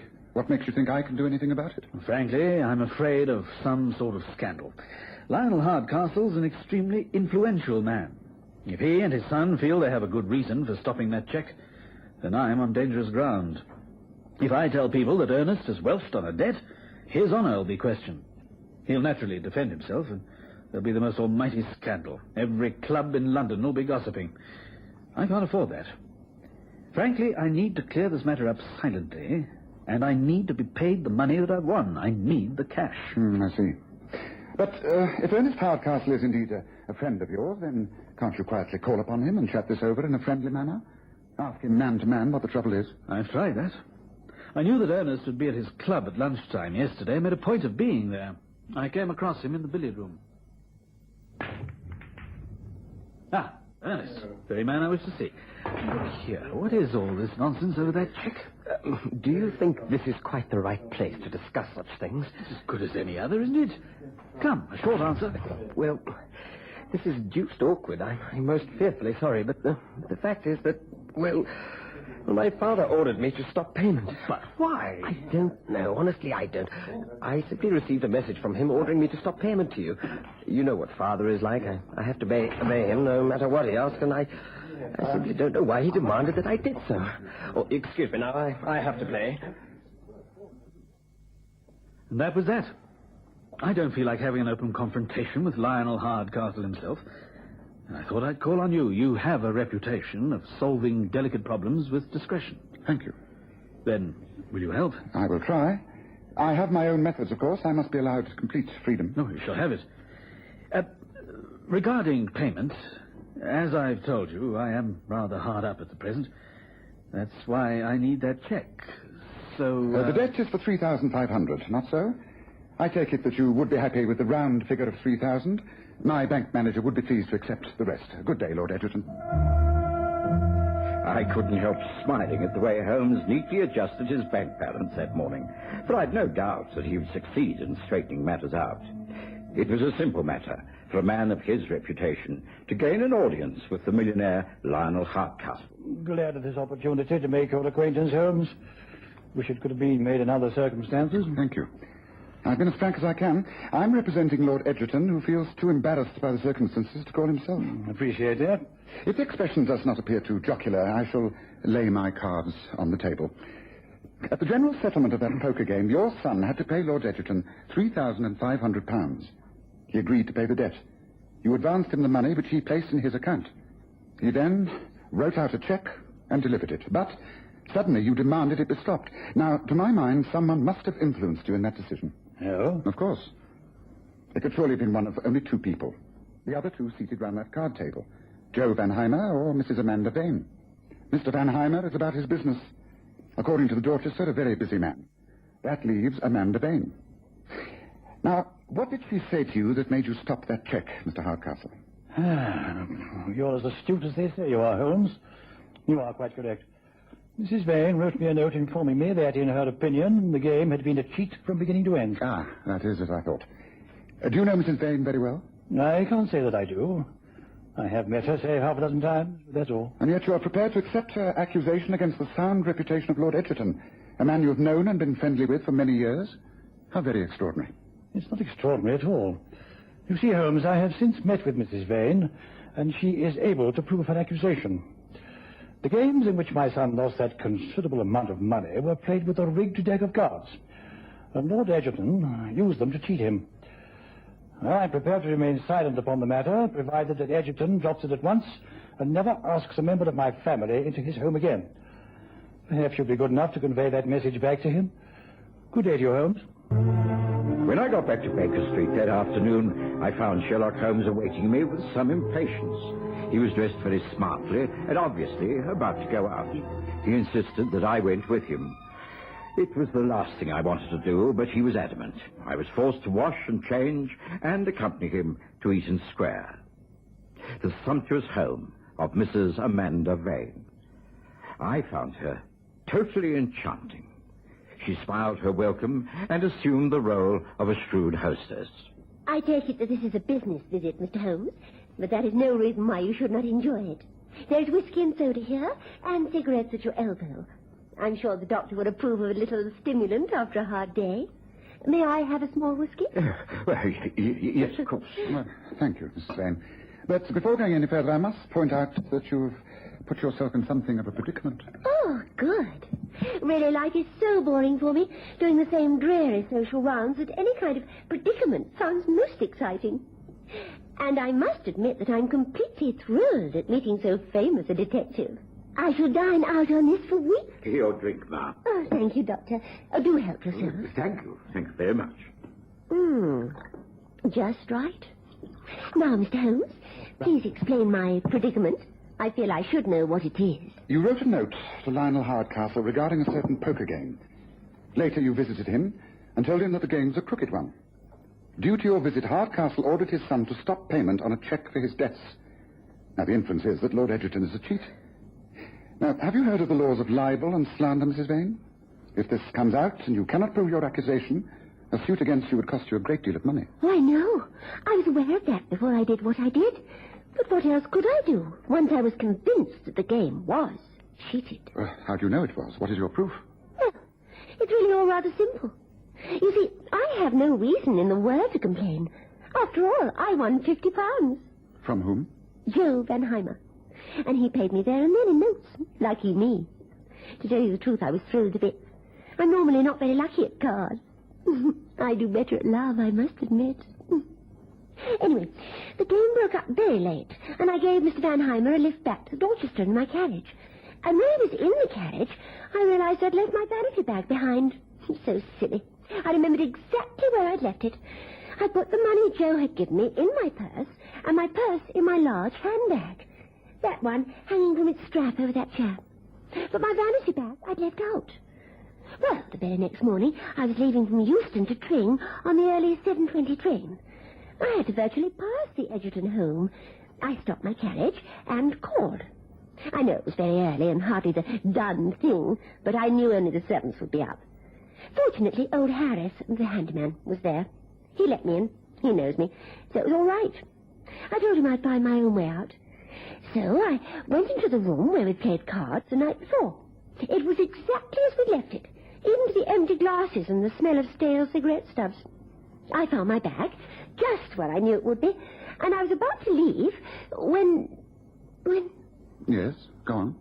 Well, the early morning sunlight was streaming through the lace curtains, and it fell across the card table and illuminated the back of the cards, lying just as we left them, scattered across the table. I picked one up and looked at the glazed back of it. Then I picked up another and studied that. And then another. They were all marked. Marked? Yes, very cleverly marked, with pinpricks along the edge of the borders. Tiny pinpricks, which you could hardly see, unless you looked for them. But if you were dealing, I knew you could tell the value of the cards by touch, providing you knew the code. I see, how very clever. And then? Why, I stood there for some minutes, trying to take it all in. Then I examined the other cards.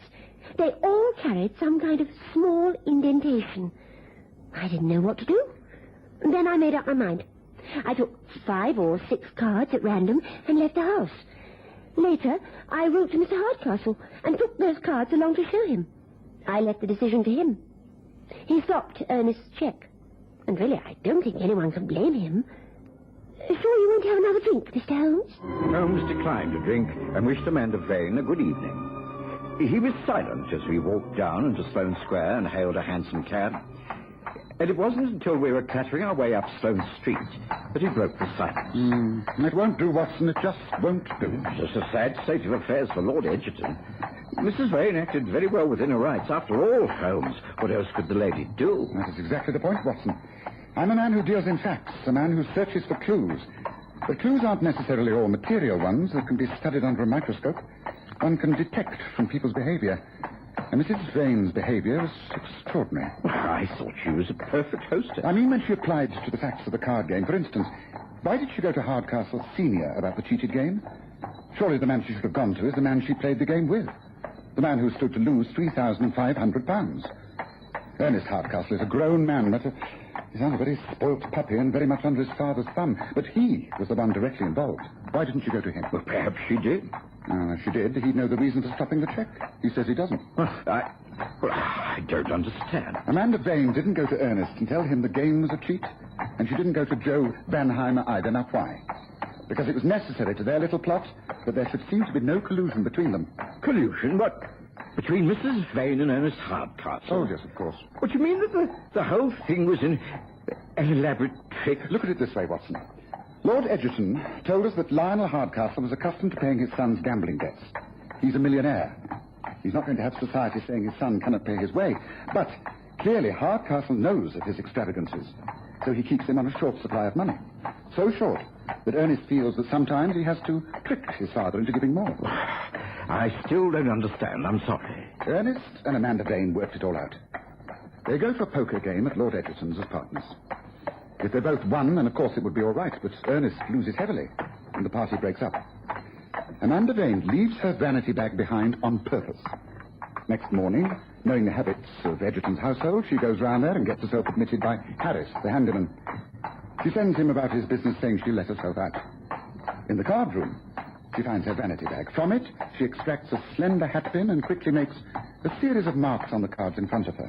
It'll be easy. A matter of 10 minutes at the outside. Then she takes some of the cards and leaves. Well, Holmes, is this possible that beautiful-looking woman, so charming? Unlike you, I've never allowed my mind to be swayed by a woman's looks. She went to Lionel Hardcastle because she knew his reaction would be to order Ernest to stop payment on the check. Holmes, but surely you could be wrong. I mean, well, I can't believe that Amanda Vane is a liar. I think she's worse than that. And she gets her facts wrong. I know the train's out of Euston on a weekday morning. There is no train on the main line to Tring at 7:20. The northbound expresses don't stop at Tring. The first train out of Euston that does is the 10:05 for Coventry. It's a small point, but significant. Oh, Holmes, if you are correct, then what are we to do? Well, I think if they can cheat, then so can I. Driver. Yes, sir. I've changed my mind. Not Baker Street. Take us to Hanover Square, number 5, the home of Lord Arthur Egerton. And smartly, please. Upon arrival at Hanover Square, Holmes asked me to stay in the cab. He ran up the steps, rang the bell, and was admitted by the butler. 20 minutes elapsed before he returned, a grim smile of satisfaction on his face. Climbing into the cab, he said, Well, that's that. It'll cost his lordship another £100 and the hire of the Rose Room at the Dorchester, but I think it will be worth it. You'll have an interesting evening out in front of you for tomorrow, Watson. Baker Street now. Thank you, driver. I knew better than to question Holmes when he was in one of his secretive moods. I would have to be kept in the dark along with everyone else. But I did make sure that I was free the next evening, and once again, suitably attired for the occasion, I accompanied him to the Dorchester Hotel. We were shown to the Rose Room, and there were Lord Egerton and the American, to whom I was introduced, Joe Vanheimer. We were given drinks, and then Hardcastle and his son arrived. I really don't understand all this. What is it all about? I received your telegram, Holmes, but... Oh, Egerton. I hardly expected this. Good evening, Lionel. Good evening, Ernest. I don't think you know Mr. Holmes and Dr. Watson, do you? Good evening. Look, what does this mean? If there is no explanation, then I think we should go with Watson. Please don't go before our last guest arrives. Here she is. Please come in, Mrs. Vane. Good evening. I came in answer to your telegram, Ernest. I didn't expect a gathering like this. What does it mean? Oh, come along now. Please do allow me to offer my apologies. I'm afraid I've been guilty of sending telegrams under false names. I'm sorry, but I needed to gather you all together, and it seemed the only way. I think we all know now of the trouble that arose out of the poker game held at Lord Egerton's the other evening. There's been a great deal of confusion, and I think it right that the truth be told between these four walls. I do assure you But as far as I'm concerned, it will never be talked of again outside this room. Get to the point, man. Very well. I have to say that a false accusation has been made against the integrity of my client, Lord Edgerton. Mrs. Vane maintains that he played with marked cards for the last game in which Ernest Hardcastle lost a very great deal of money. That accusation is completely untrue. How dare you? I stand by every word I said. The cards were marked with pinpricks, but you marked them the morning after the game, when you called to collect your vanity bag. Now, didn't you, Mrs. Vane? That's a lie, a wicked lie. You cannot prove that. No? There's one other person here who has yet to make an appearance. Let me draw back the curtain. Good evening. Yes, ma'am. I was told to come here, like Mr. Holmes said. Because this man saw you using a hatpin to make those marks. The door was slightly ajar. There's a mirror on the wall near the fireplace. You were actually seen, Mrs. Vane. Master, you fool, you stupid blundering fool. Why didn't you make sure you were alone? Thank you. That's all we needed to know. I think, Hardcastle, Lord Edgerton, you must decide future actions between yourselves, don't you?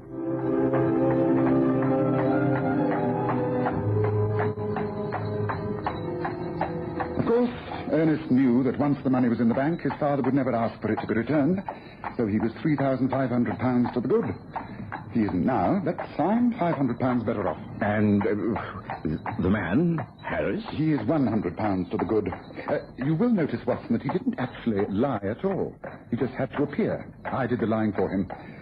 Mrs. Vane's reaction and Ernest Hardcastle's sense of guilt did the rest. Yes, quite a profitable investigation. I'm sure my bank manager will be very pleased.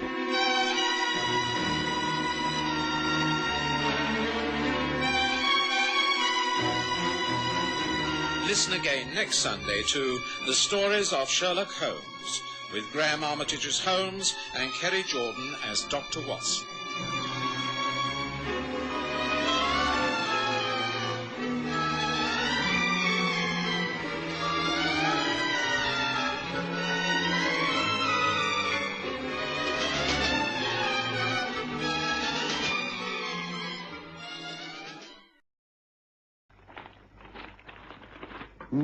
Well, the heat wave continues, Watson. According to the latest weather report, there's no sign of it abating. Well, I suppose after such a cruel winter, one should be grateful. It can't last indefinitely. Look here, Holmes. I've a young fellow working with me. He can take over my practice for a few days. Why don't we get out of London? Get out? Yes. The heat in the centre of the city is insupportable. Let's hire ourselves a pony and trap, pack a few things in a rucksack, and take to the open road. Stay at inns wherever we like, walk, swim, fish. Well, just relax and enjoy the sunshine. We both need to get away, and this is an ideal time. Now, what do you say?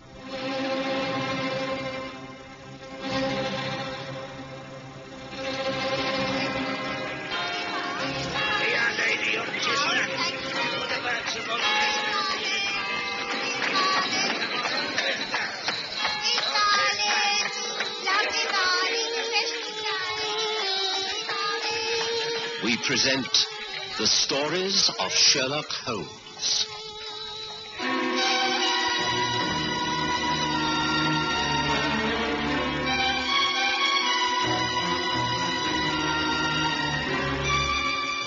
Tonight, David Rensburg's will.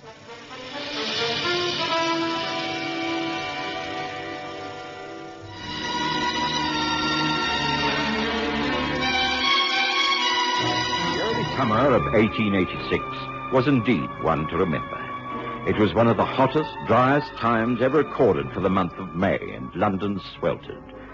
None of us was accustomed to such heat. While most of my patients continued to improve, a great number were suffering from heat fatigue. Of course, the trains to the seaside towns were crowded, but it seemed to me that the quiet peace of the open English countryside held out the best promise of relief. Sherlock Holmes loved London. In fact, I don't think he was really happy anywhere else. But he saw the sense of my argument and agreed to my suggestion.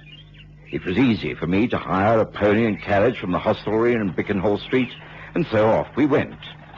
Our plan was to simply follow the country lanes through Hertford and Buckinghamshire.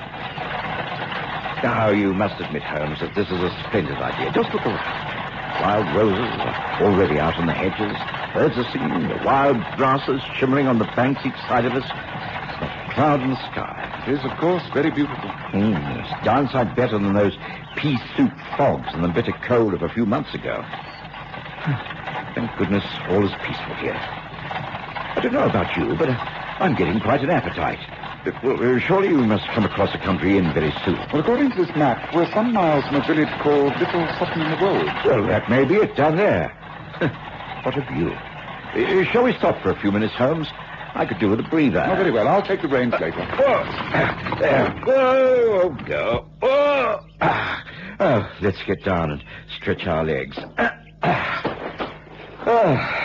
Well, certainly a great sight.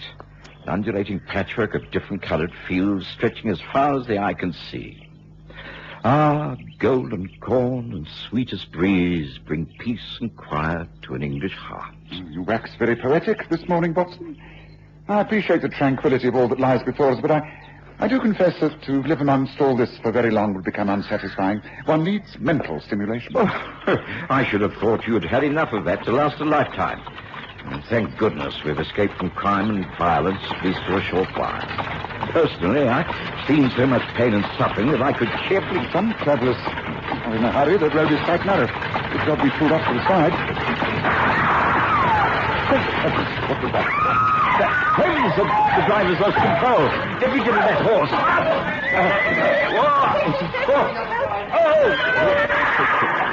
I saw the horse rear up, the carriage about to topple over.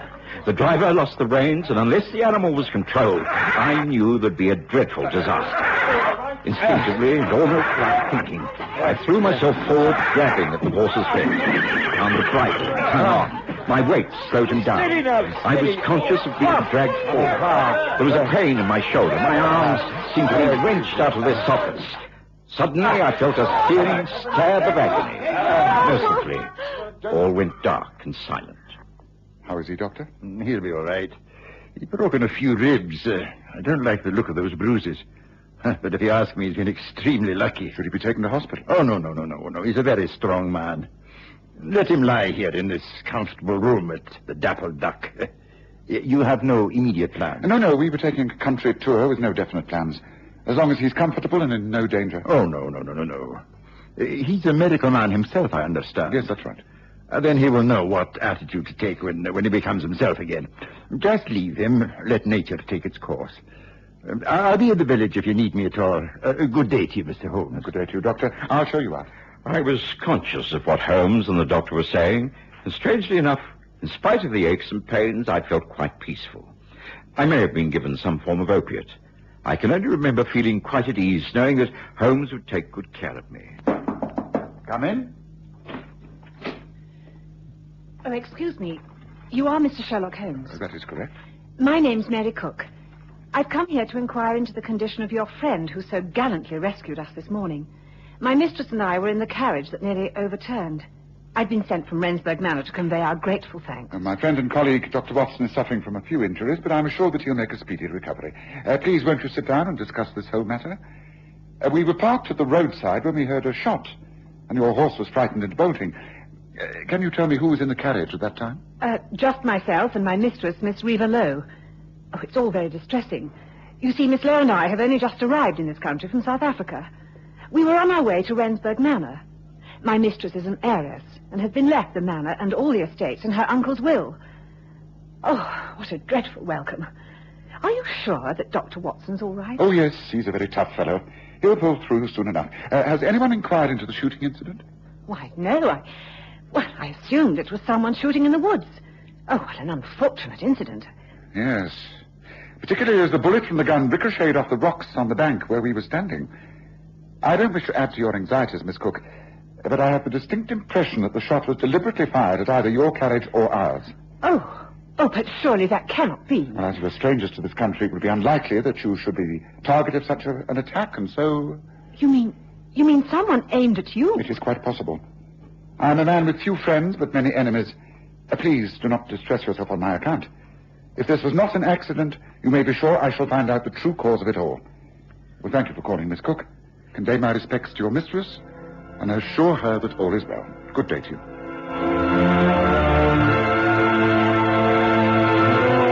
couple of days, I was feeling more myself again.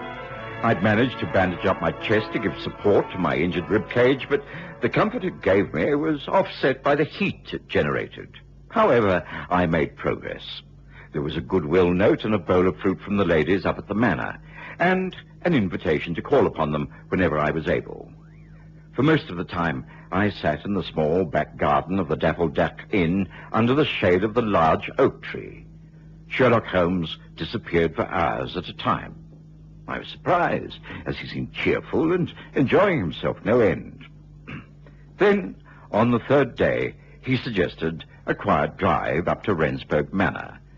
The mistress of the house, Reva Lowe, received us graciously. Oh, Mr. Holmes, Dr. Watson, how good of you to call. We've been so anxious about you, Doctor. Are you recovering from the accident? Yes, I shall be myself again quite shortly. There's nothing to give concern. Well, I think you're a very brave man, and we are much in your debt. May I introduce you? This is Harley Albright, our family lawyer. How do you do? Little Newman, the squire of Little Sutton. And Mr. Robert Higgins. How do you do? Mary Cook, my companion in the carriage, you already know. She's just as grateful to you as I am. Mary, have we sherry and biscuits to offer our guests? Yes. They're there on the side table. Oh, thank you. Mr. Albright, I wonder if you'd be so kind. But yes, of course. Allow me. I do trust that things will settle down for you now, Miss Lowe. You have inherited these estates, I understand. Under the terms of Uncle David's will, yes. I must say I don't understand it very clearly. In these matters, I am totally in the hands of lawyers. Well, as squire, I can state most definitely that you couldn't be better represented. Albright has handled my affairs with great skill for many years. Yeah, mine, too. Not that a hard-worked farmer like myself is a great deal to handle. I've enough to do trying to make the land pay for itself. I'm sure you manage admirably, Mr. Higgins. If the farmlands about here belong to you, then you've something to be proud of. I've never seen such a green land. Thank you, Miss Cook. I'd like to show you around them sometime, but I think we'd do better to start by calling each other by our Christian names, don't you? Should we not take our refreshments into the garden? It's still so dreadfully hot. There are shady umbrellas under the trees.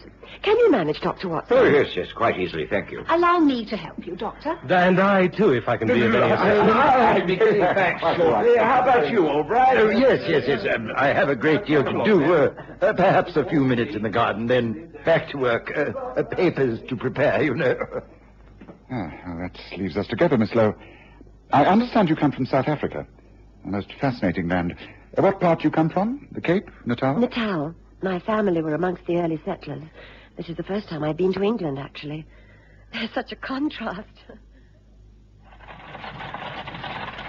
That was a most agreeable visit, Holmes. I think Reva Lowe and her maid companion are delightful. The squire and Robert Higgins, too, very pleasant. A happy community. Pity we can't stay longer.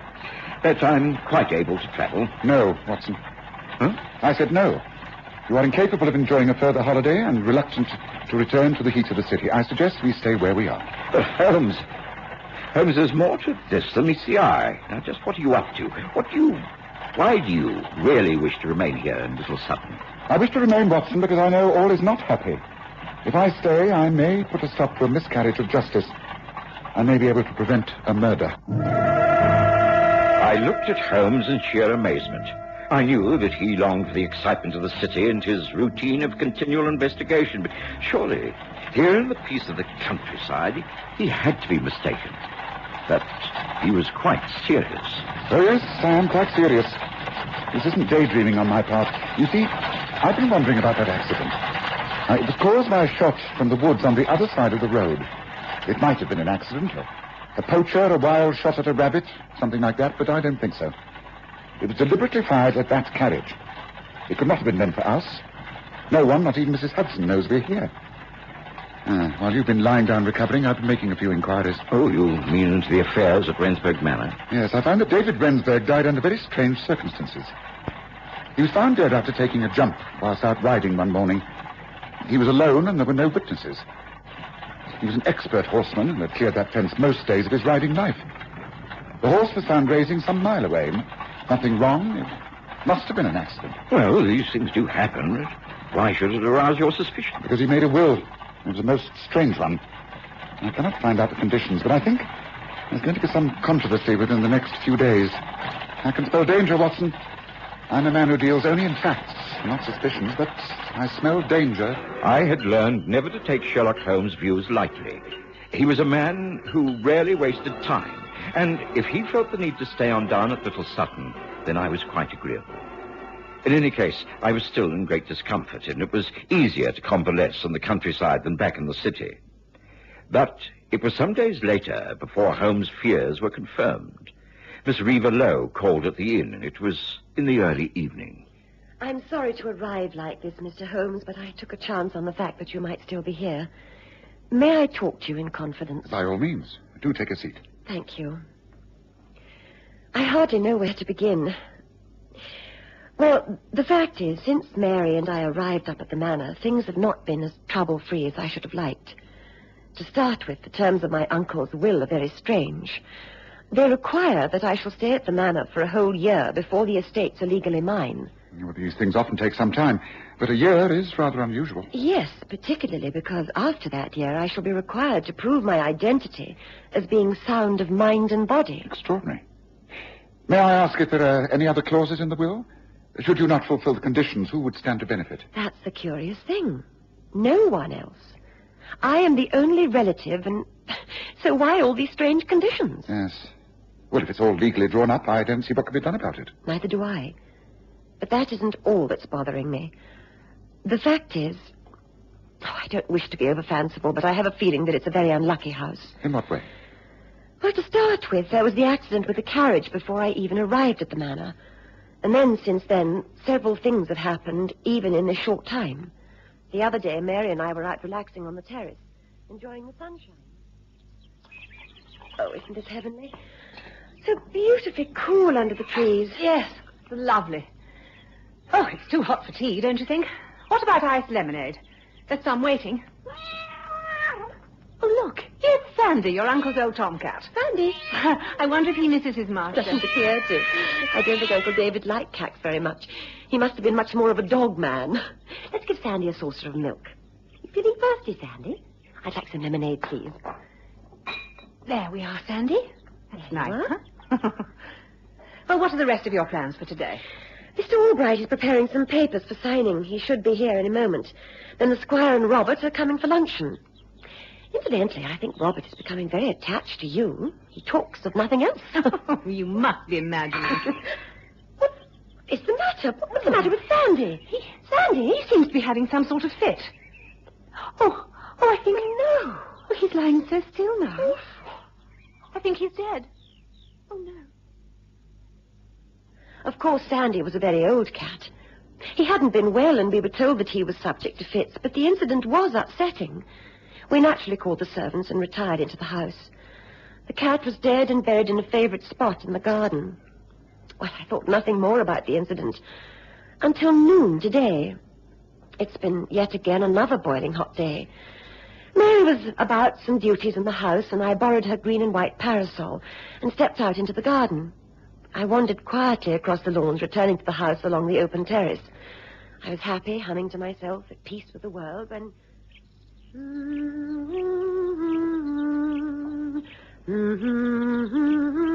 Mary! Mary! Is that you up there?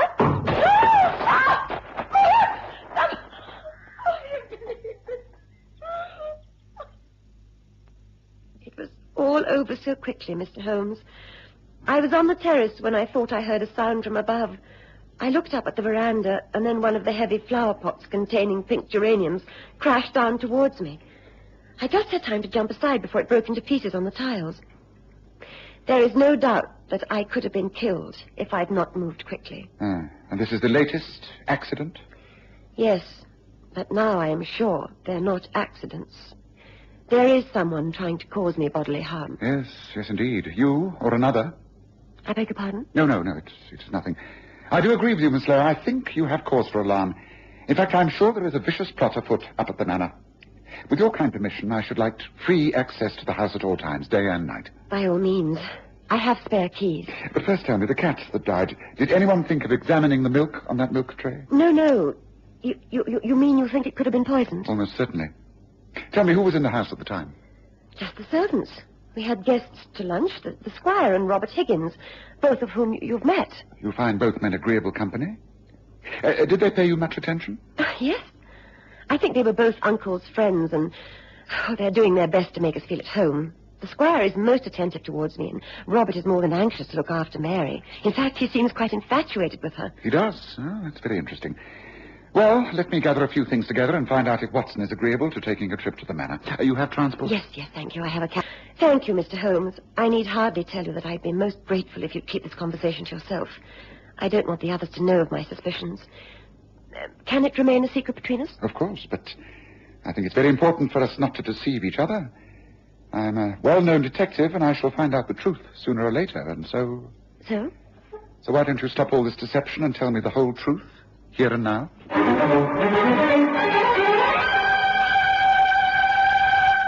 Of course, I agreed to accompany Holmes up to the manor. He didn't bother to explain the circumstances to me.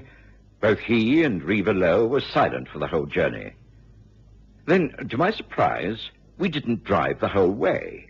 Holmes stopped the carriage just outside the grounds. Now, this will do nicely, thank you. Will you get off here, Watson? All right, if you say so. Here, Mr. Holmes.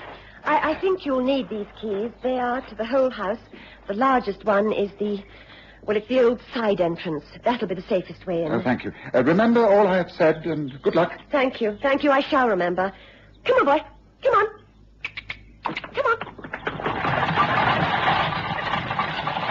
Now, look here, Holmes. I'm accustomed to being kept in the dark about quite a lot, but I really must insist that you give me some information. How am I supposed to help if I don't know what's going on? All will be revealed to you shortly, Watson. The fact is that I was right. There is a murder planned. So far, a few attempts have been made under the cover of an accident, but those have all failed, and I have reason to think that there'll be a more serious attempt made this very night. Come, we have a long wait ahead of us. The lights were ablaze at the manor, flooding through the open windows and spreading across the lawns. It wasn't easy to approach the house without being seen. We dodged from shadowed tree to thick bush, and eventually stopped near the side of the house. We waited, hearing voices from within. I could tell that the Squire, Robert Higgins, and Harley Albright were all present. It seemed to be hours before the guests departed. I'll call on you tomorrow, Mary. That's if I may. Oh, yes, of course. Good night, Squire Newman. Good night. Good night. Come on, dear, let's lock up and good night. Let's go to bed now. I'm really very exhausted. It's the heat, I think. Oh, it'll be difficult to sleep tonight, even with the windows wide open. Oh, listen, thunder. Well, a good storm may break the heat. Come on, let's lock up. Oh, it was a most pleasant evening, don't you think? Come, Watson. The time has come to take up our positions. We enter by the side door and climb the servants' stairs to the bedrooms. Then I'm afraid it'll be yet another long wait. Come. I followed Holmes, and we gained entrance to the house without being seen. To my surprise, Holmes chose to wait in the very small dressing room next to Mary Cook's bedroom. The two ladies retired, and we heard movements as they prepared for bed. Then followed hours of waiting while the storm grew and the welcome rain began. I began to become cramped and irritable. I fear the storm is not to our advantage, Watson. It could make all this a waste of time. Should we not be cooped up here for nothing? Oh, Holmes, I'm in agony. Listen. Someone is out in the corridor. I'm going to push this door open. Holmes, this is Mary Cook's bedroom. Surely if there's danger, we should be guarding Reva Lowe. Shh, quiet.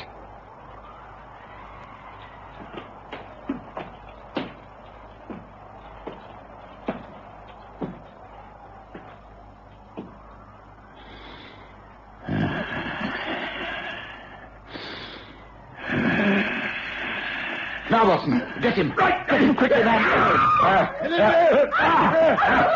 Instantly, my cracked ribs and aches and pains were forgotten. I threw myself into the room.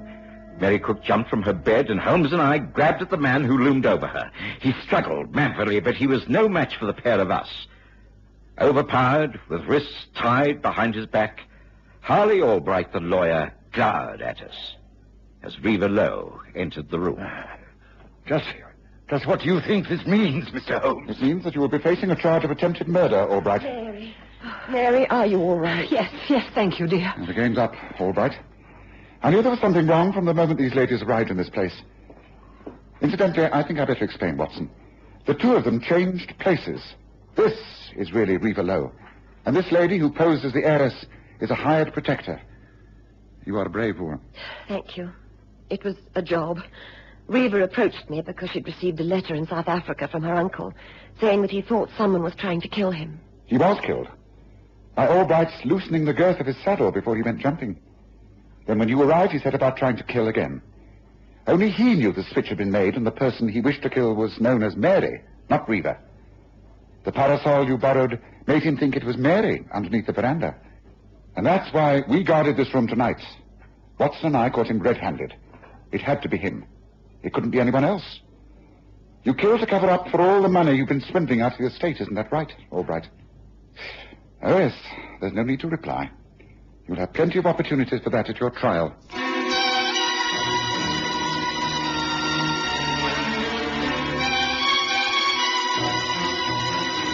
Listen again next Sunday to The Stories of Sherlock Holmes, with Graham Armitage as Holmes and Kerry Jordan as Dr. Watson.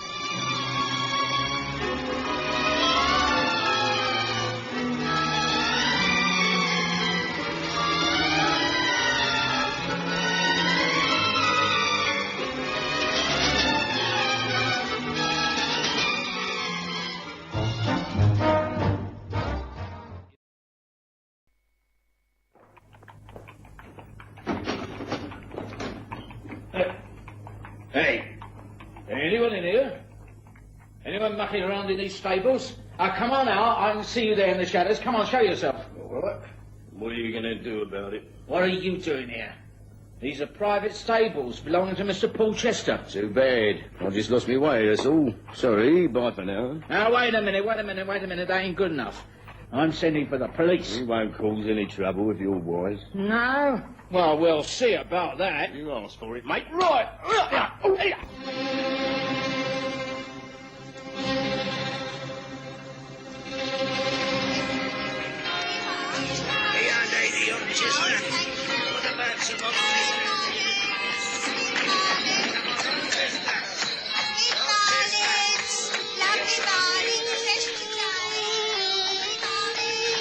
We present The Stories of Sherlock Holmes.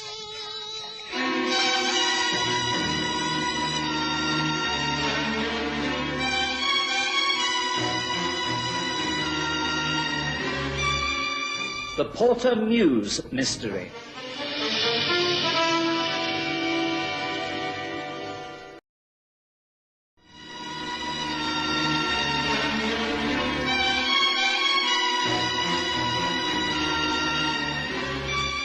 Sherlock Holmes was accustomed to dealing with mysteries and murders, but as far as I can recall, there was only one case where a death occurred almost on his doorstep. You see, running parallel to Baker Street is Chiltern Street, and in between, at the back of number 221B, there is a small mews, Porter Mews. The stables are clearly seen from our back bedroom windows. Number 108 Chiltern Street is owned by Paul Chester, an Under-Secretary at the Admiralty. And it was in his stable, in the mews, that the body of his coachman, Ben Mead, was found that autumn morning. Naturally, someone thought of Holmes immediately. And, not stopping for breakfast, we both hurried to the scene of the crime. Constable, good morning to you. Oh, good of you to pop over, Mr. Holmes. Lindsay's the name. I'm standing guard here until the inspector arrives. Nothing's been touched since the alarm was raised. Good, good. One of those rare occasions when I'm first on the scene and not the last to arrive. This is the man, Ben Mead. Yes, I've often seen him at work down here. Tell me, has Mr. Chester been informed of this? Mr. Chester doesn't seem to be at home, sir. The place is all locked up. That's how this man was found. The housekeeper arrived. She doesn't stay in the house. She couldn't get in, and so she came down here to find Ben. Went in a flaming hysterics. She didn't call the police. She's next door if you want to talk to her. Later will do. Let me first take a look at the body and the whole stable. The horse and carriage aren't here. I take it that Chester has gone off with them. Now, the body. Well, it must have been a fight, Holmes, with the way everything's been thrown about. Oh, yes, there's been a fight, all right, but an unfair one. Seems to me that this poor fellow was knocked down, and then, before he had a chance to pick himself up, he was hit across the base of the skull with a heavy instrument. This man gave a good account of himself according to his facial injuries. Blood everywhere, and look at his knuckles, and... Yes, what's this? Ah, yes, a coachman's wheel hammer. Blood and hair on it, yes. This is the murder weapon, all right. Now, I need as much light as possible. Now, where's my glass? Yes, very interesting. Very interesting. Well, it's clear from the footprints in the earth by the door that Ben came in here and disturbed someone. I should say quite early last night. There was a fight. He inflicted some injury upon his opponent before he was knocked down. He was meaning I should think about here when the fatal blow was delivered. Yes, I think I'd like to go over everything alone, if that's all right with you. And then, when the inspector arrives, you can send him up to my rooms, Constable. I think I can put him on the right track straight away. Oh, that's a relief to know, Mr. Holmes. Lucky to have you on the spot, so to speak. I'll tell the inspector straight away.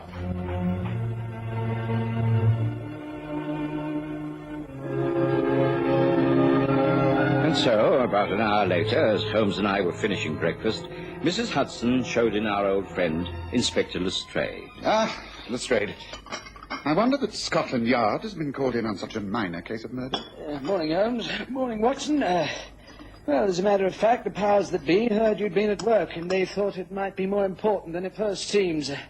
Murder on the premises of anyone who's employed at the Admiralty has serious undercurrents. Yes, but this murder occurred in the mews, in the coaching stables at the back of Mr. Chester's house. Nothing to do with Chester. That's right. But what is not known is that the house was burgled last night. And the housekeeper was let in, and when they opened up the place, they found that all of the famous silver plate had been taken. Now, these two events cannot be unrelated, Holmes. The man who killed Ben Mead must have used the mews as an entrance to the house. There is, of course, a connecting gate and a pathway to the back door. Yes, but let's get the sequence in the right order. Ben Mead investigated the coach house, was killed by an intruder, who then took Mead's key and went into the house and stole the silver plate? Oh, no, I think not. Well, I don't know what order it happened in, but the two events must be connected. The coincidence is too great, don't you agree? Oh, yes. Yes, I do. Well, Holmes, where do we start? Any ideas? Oh, yes, plenty. It's a question of marshalling my thoughts. Now, let's take the death of the coachman as a start. You're looking for the murderer. He is approximately 5'8" inches. He has red hair, and he has a tooth missing from the front of his mouth. Holmes, you aren't serious. Never more so. But how did you arrive at these conclusions? Oh, my dear Lestrade, you're as infuriating as Watson. You should know my methods by now. They are totally scientific. Nothing that I say is guesswork.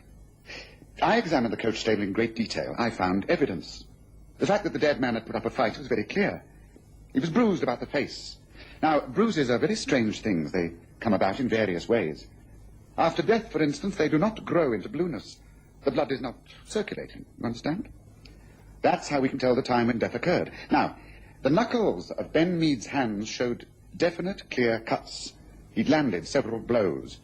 Adhered to the blood on his hand were various hairs. I have them here in this envelope. They are, as you can see, rather vivid red hairs. Yes, I see. All right, Holmes, carry on. There's a broken tooth in that envelope also. I picked it up from the straw. It must have been from the man Ben was fighting, as Ben's teeth are quite intact. Also, on the beam of the stable, there were similar red hairs. They are also in the envelope. They show that if the man was hit and staggered back, his head would have hit the post at roughly 5.5 feet from the ground. Now, it's reasonable to assume, therefore, that he is a small man. He must have had red hair and a beard. It's all quite elementary, really. Well, it's something to go on, isn't it? Oh, I think so. Now, London must have hundreds of men with red hair, but not all that many who also have broken front teeth. It narrows down your search somewhat, you must agree. Now, I've suggested in view of the fact that there was also a robbery, that the man was hired to do this job, therefore he is a professional and an experienced crook. May I make one final suggestion? By all means. Try Limehouse. There's a gin hall near the river. It's called the Waterman's. It's a place where all kinds of seamen gather. At the back of the hall, there is an old coach house which is used as a boxing hall and gymnasium. I've long suspected that it's merely a front cover for various smuggling activities. If you can get a couple of plainclothes men to dress as seamen and ask a few questions, you could pick up the lead on the man you're after. Well, that's a great help. Thanks, Holmes. I'll do exactly that. Good. Well, the best of luck, Lestrade, and keep me informed, won't you? Lestrade left, feeling rather pleased with himself, and I knew that if he succeeded in making an early arrest, Holmes would take none of the credit. In fact, Holmes appeared to lose all interest in the case, until later that day, when Mrs. Hudson showed in yet another visitor. This time, it was a man of considerable importance, Sir William Benningfield, of the Admiralty. Good day to you, Holmes. I don't know if you remember me. We met a couple of times at the Diogenes Club. Your brother Mycroft introduced us. Of course I remember, Sir William. Pray do take a seat and tell me why I'm so honoured by this visit. Thank you. Well, the fact is that we seem to have hit a spot of trouble. This is, of course, in the strictest confidence. Naturally. It's my assistant, young Paul Chester, the fellow who lives just at the back of here. The gentleman whose coachman was killed in a fight last night? Yes, that's right. I don't know if that has anything to do with my problem. I can't see how it can have. But anyway, the fact is that Chester has disappeared. He can't be traced at all. But he should have been in the office at the Admiralty yesterday, and today there's not a sign of him. We're very worried. You think he also might have been attacked? Huh? Oh, no, I don't think so. The fact is that for some time now we've been aware that certain information has been passed on to foreign powers. Very vital information regarding the latest naval armory. As you know, we in Britain pride ourselves on our secret service as best in the world. Information coming back to us leads us to believe that someone in the Admiralty has turned traitor. And you suspect it's Paul Chester? Oh, grave accusation, Holmes. I hardly like to put it in so many words, but the possibility does exist. Recently, I've been watching Chester. Only he and I have the keys to the safe, where the codes are kept. Very few of us handle the top secret stuff. The codes are continually being changed. Now, I know Chester has been at work on certain papers. I am reasonably sure that he has been passing copies on to a contact in Austria. Your brother Mycroft is over there at the moment and has confirmed that the information is being leaked out there. And you think that Chester may have got wind of this, that he might be aware that you suspect him? That's right. I fear that he may be skipping out of the country with the latest plans. It's important that we find him and stop him. You say that he's been missing for 2 days. And he could easily be aboard a ship or even across the channel. Could be. But we must check. The point is, Holmes, will you help us? I'm sure Mycroft would wish you to. Yes, of course. I shall do everything I can, Sir William. If this case is becoming extremely interesting. Yes, I shall do everything I can.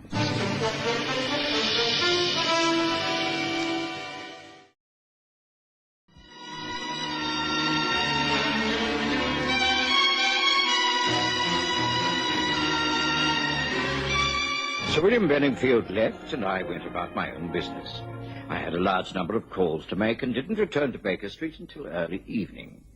But Holmes was not at home. Mrs. Hudson had set the table for supper, and there was game pie and vegetables hot on the stove. I was helping myself to this when the door opened, and a shabby old tramp let himself in. Look here, my man, what do you mean by calling in here? How did you get in? And who are you, anyway? You must be the doctor. Dr. Watson, ain't that right? That is correct, but answer my questions. Who are you and what do you want? How did you gain entrance to these rooms? You really are my best audience, Watson. I always feel my disguise is a foolproof if you're taken in by them. Holmes, well, I must say that this is one of your better attempts. I was completely taken in. Well, what have you been up to this time? Well, I thought I'd do a little checking up around the Limehouse district myself. Lestrade's men stand out like sore thumbs down there. I spotted them in the Waterman's Gin Hall immediately. Fortunately, they made my own investigation pass unnoticed. Yes, I found Ben Mead's murderer, all right. You have? Oh, yes. A very undesirable creature by the name of Joe Crumb. He's exactly 5'8", has red hair and a beard and a front tooth missing. I've advised Scotland Yard, and Lestrade should be about to make an arrest, I should think. That's fast work, I must admit. Holmes, is there a connection between that man's death and the disappearance of Paul Chester? I believe there must be. It's far too coincidental. Missing papers from the Admiralty, an under-secretary who disappears, silver plates stolen from his house, and his coachman is murdered all at the same time. No. There must be some link. But what is the link, Watson? That's the point. It's a far more complicated case than it appears. Now that, unless I'm very much mistaken, will be our old friend Lestrade. Would you be so good as to let him in, Watson, while I change out of these things? Give him a glass of brandy and invite him to take supper with us. I shall not be long. I did as Holmes instructed, for it was indeed Inspector Lestrade waiting outside on the doorstep. He accepted my offer of food and drink gratefully, and over supper told us of his success. We arrested the man, Joe Crumb, Holmes. He's now in jail, and we're pushing forward his trial. But, frankly, I'm wondering if the evidence will hold. He's rather too circumstantial. Men have been hanged on far less evidence. He is the murderer, I've no doubt about that. Providing you have a good prosecuting counsel, I think you should get a conviction. No, I'm not so sure. The man's attitude is so darn confident. He doesn't say much, just does a sly, lopsided grin. Refuses to comment at all. Simply says he's innocent, and that's that. He is not innocent. He is guilty. I've been down to Limehouse myself and picked up quite a few tidbits of information. Nothing that I can pass on to you to be used as evidence, but from what I learned, it confirmed all my suspicions. Joe Crumb killed Ben Mead, and all that remains is for you to prove it, Lestrade. Now, would you like a little more game pie? Holmes promptly dropped the whole case. Several times I asked him if he was making any progress with his investigations into the disappearance of Portchester, but he merely said that the time wasn't right. Sir William Benningfield called a couple of times and was given more or less the same answer. I could see that he was disappointed in Holmes, but Holmes didn't let that worry him. He was concentrating upon other matters. Days went by and even weeks, and eventually Joe Crumb appeared in court on a charge of murder.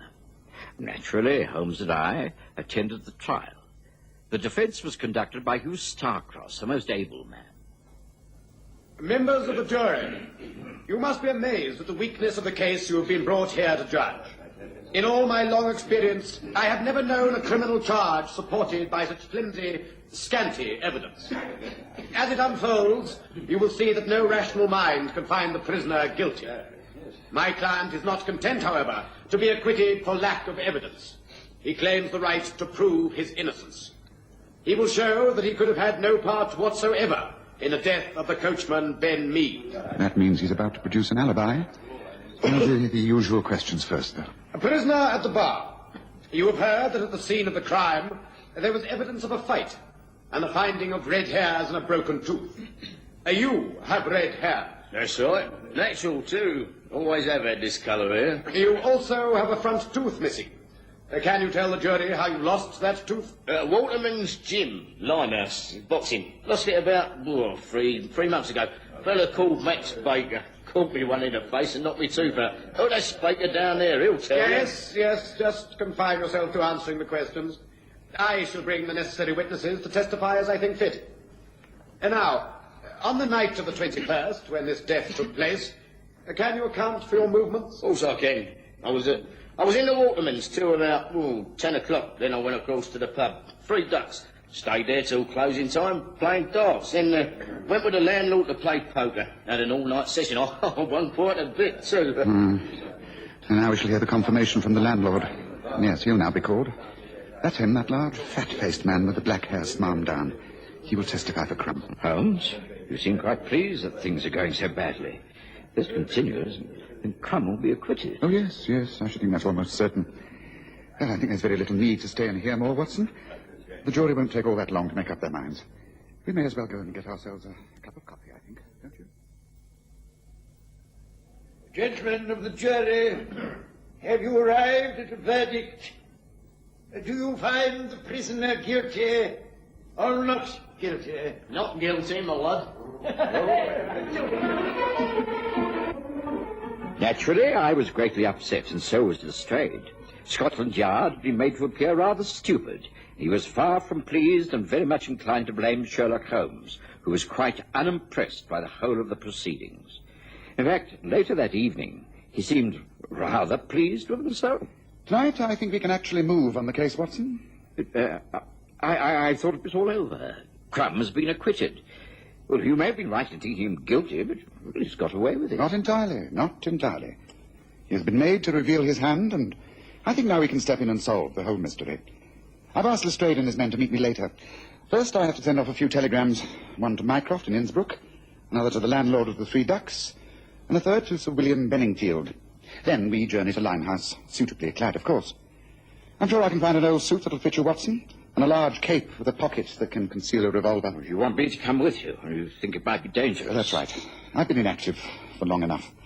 This time things were brought to a head, don't you agree? Come, make preparations. It could be a long night ahead.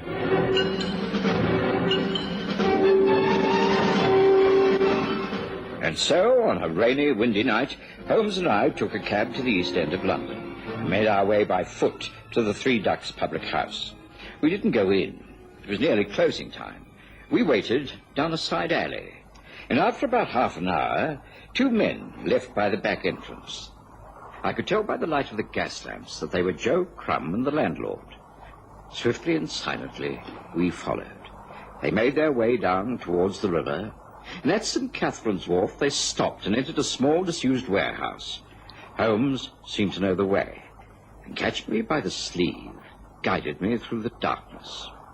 The two men lit a lantern. There's he. They're kneeling on the floor, about to open a trap door in the floor. Holmes, what's all this mean? Shh, you'll find out very soon. Wait.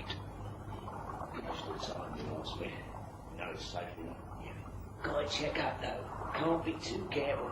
Here, give us a hand. Ready?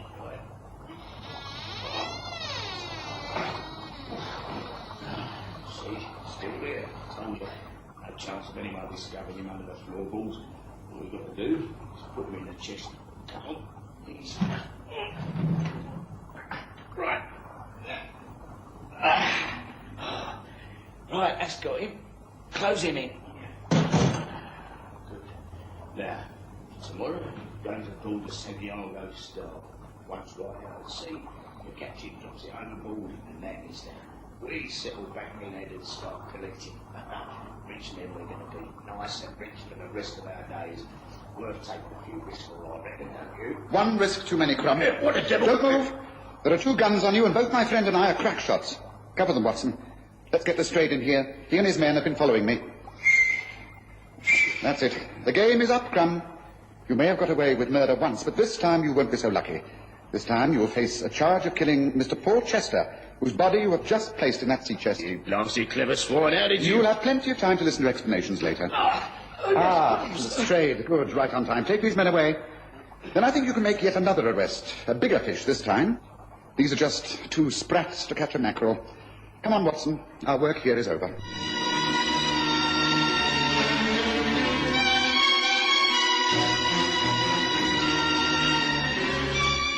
After the arrest of the two men in that warehouse, events moved at a bewildering pace. The body of Paul Chester was found, wrapped in canvas. It was clear that he'd been murdered, his throat cut from ear to ear. Under cross-examination, the landlord of the Three Ducks broke down and confessed everything. He turned Queen's evidence, and so implicated none other than Sir William Benningfield. Holmes was not at all surprised. You see, it was Benningfield's whole idea. It was he who had turned traitor and was passing on the naval secrets. Paul Chester found this out and was ready to expose him. So Benningfield had to get rid of him. The plan was to burgle the house in Chiltern Street, steal silver plate, and then send a message to Chester where to find it. Chester was lured to Limehouse, where he was killed, and his body placed beneath the floorboards of the warehouse until it could be shipped aboard a boat and dropped out at sea. Unfortunately, Joe Crumb was discovered by Chester's coachman, who was killed in a fight. I knew that it was the beginning of the case and not the end. Once Crumb was acquitted, he got overconfident. The landlord, being the spineless type, reacted to a telegram I sent him, saying Chester's body had been found. They led us to him. My brother Mycroft is due back in England straight away. He'll deal with Benningfield. I think our job is over, Watson. So much for the Porter Mews mystery. Interesting case, but a little too close to home for comfort. Don't you agree?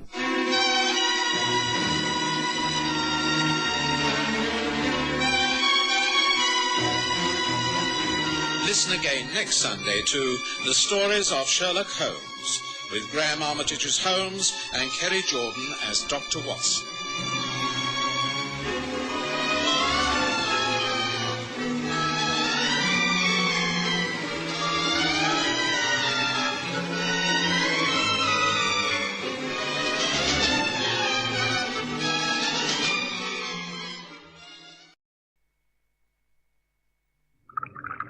More coffee, Holmes? More coffee? Oh, no, thank you. I've had more than enough. Is there something troubling you? Something you've seen in the newspaper, perhaps? Yes, here, the disappearance of George Corrigan. Did you know the fellow? Yes, he was assistant librarian for a time at the Agnes Head Collection in Oxford. He helped me greatly the year I was researching 18th century maritime law. Well, he certainly tracked down a lot of information for me. Saved me hours of work. Well, you say he's disappeared. Yes, it says here, he was last seen walking into the Quaker meeting house near Waterloo Bridge. And since then, he's not been sighted. His wife, Ada Corrigan, is distraught.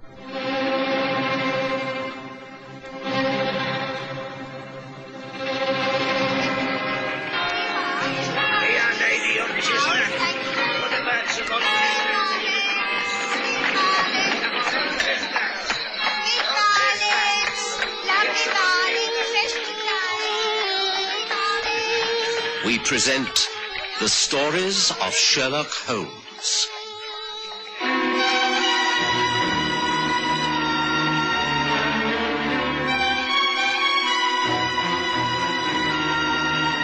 The Vanishing Quaker.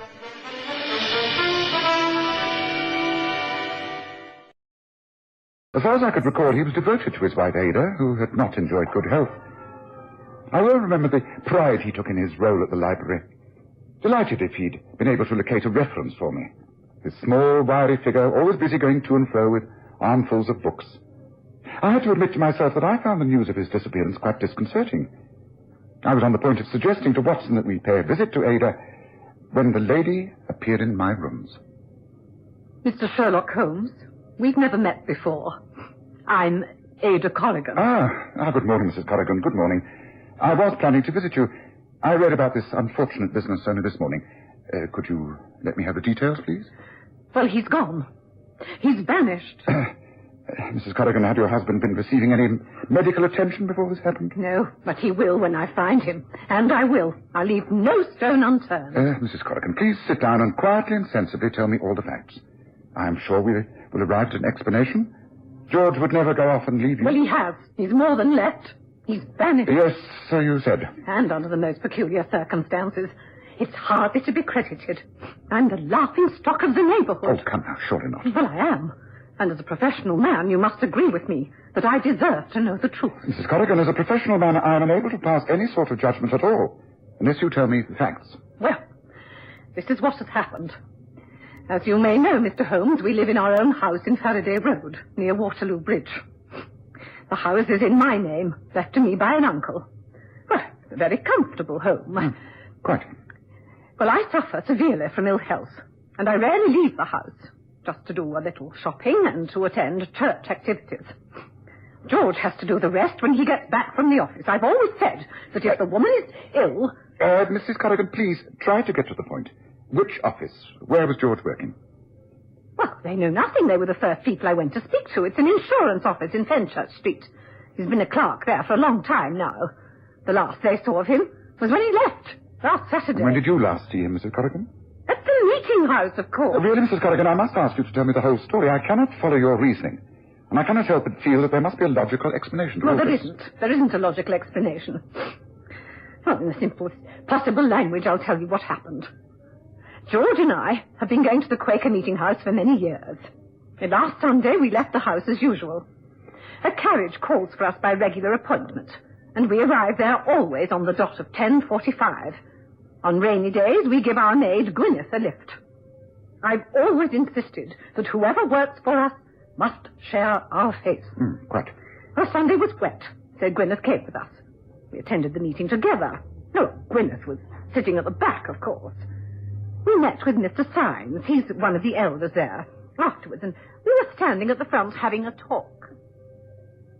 Very good to see you looking so well, Mrs. Corrigan. Oh, thank you, Mr. Symes. One does one's best.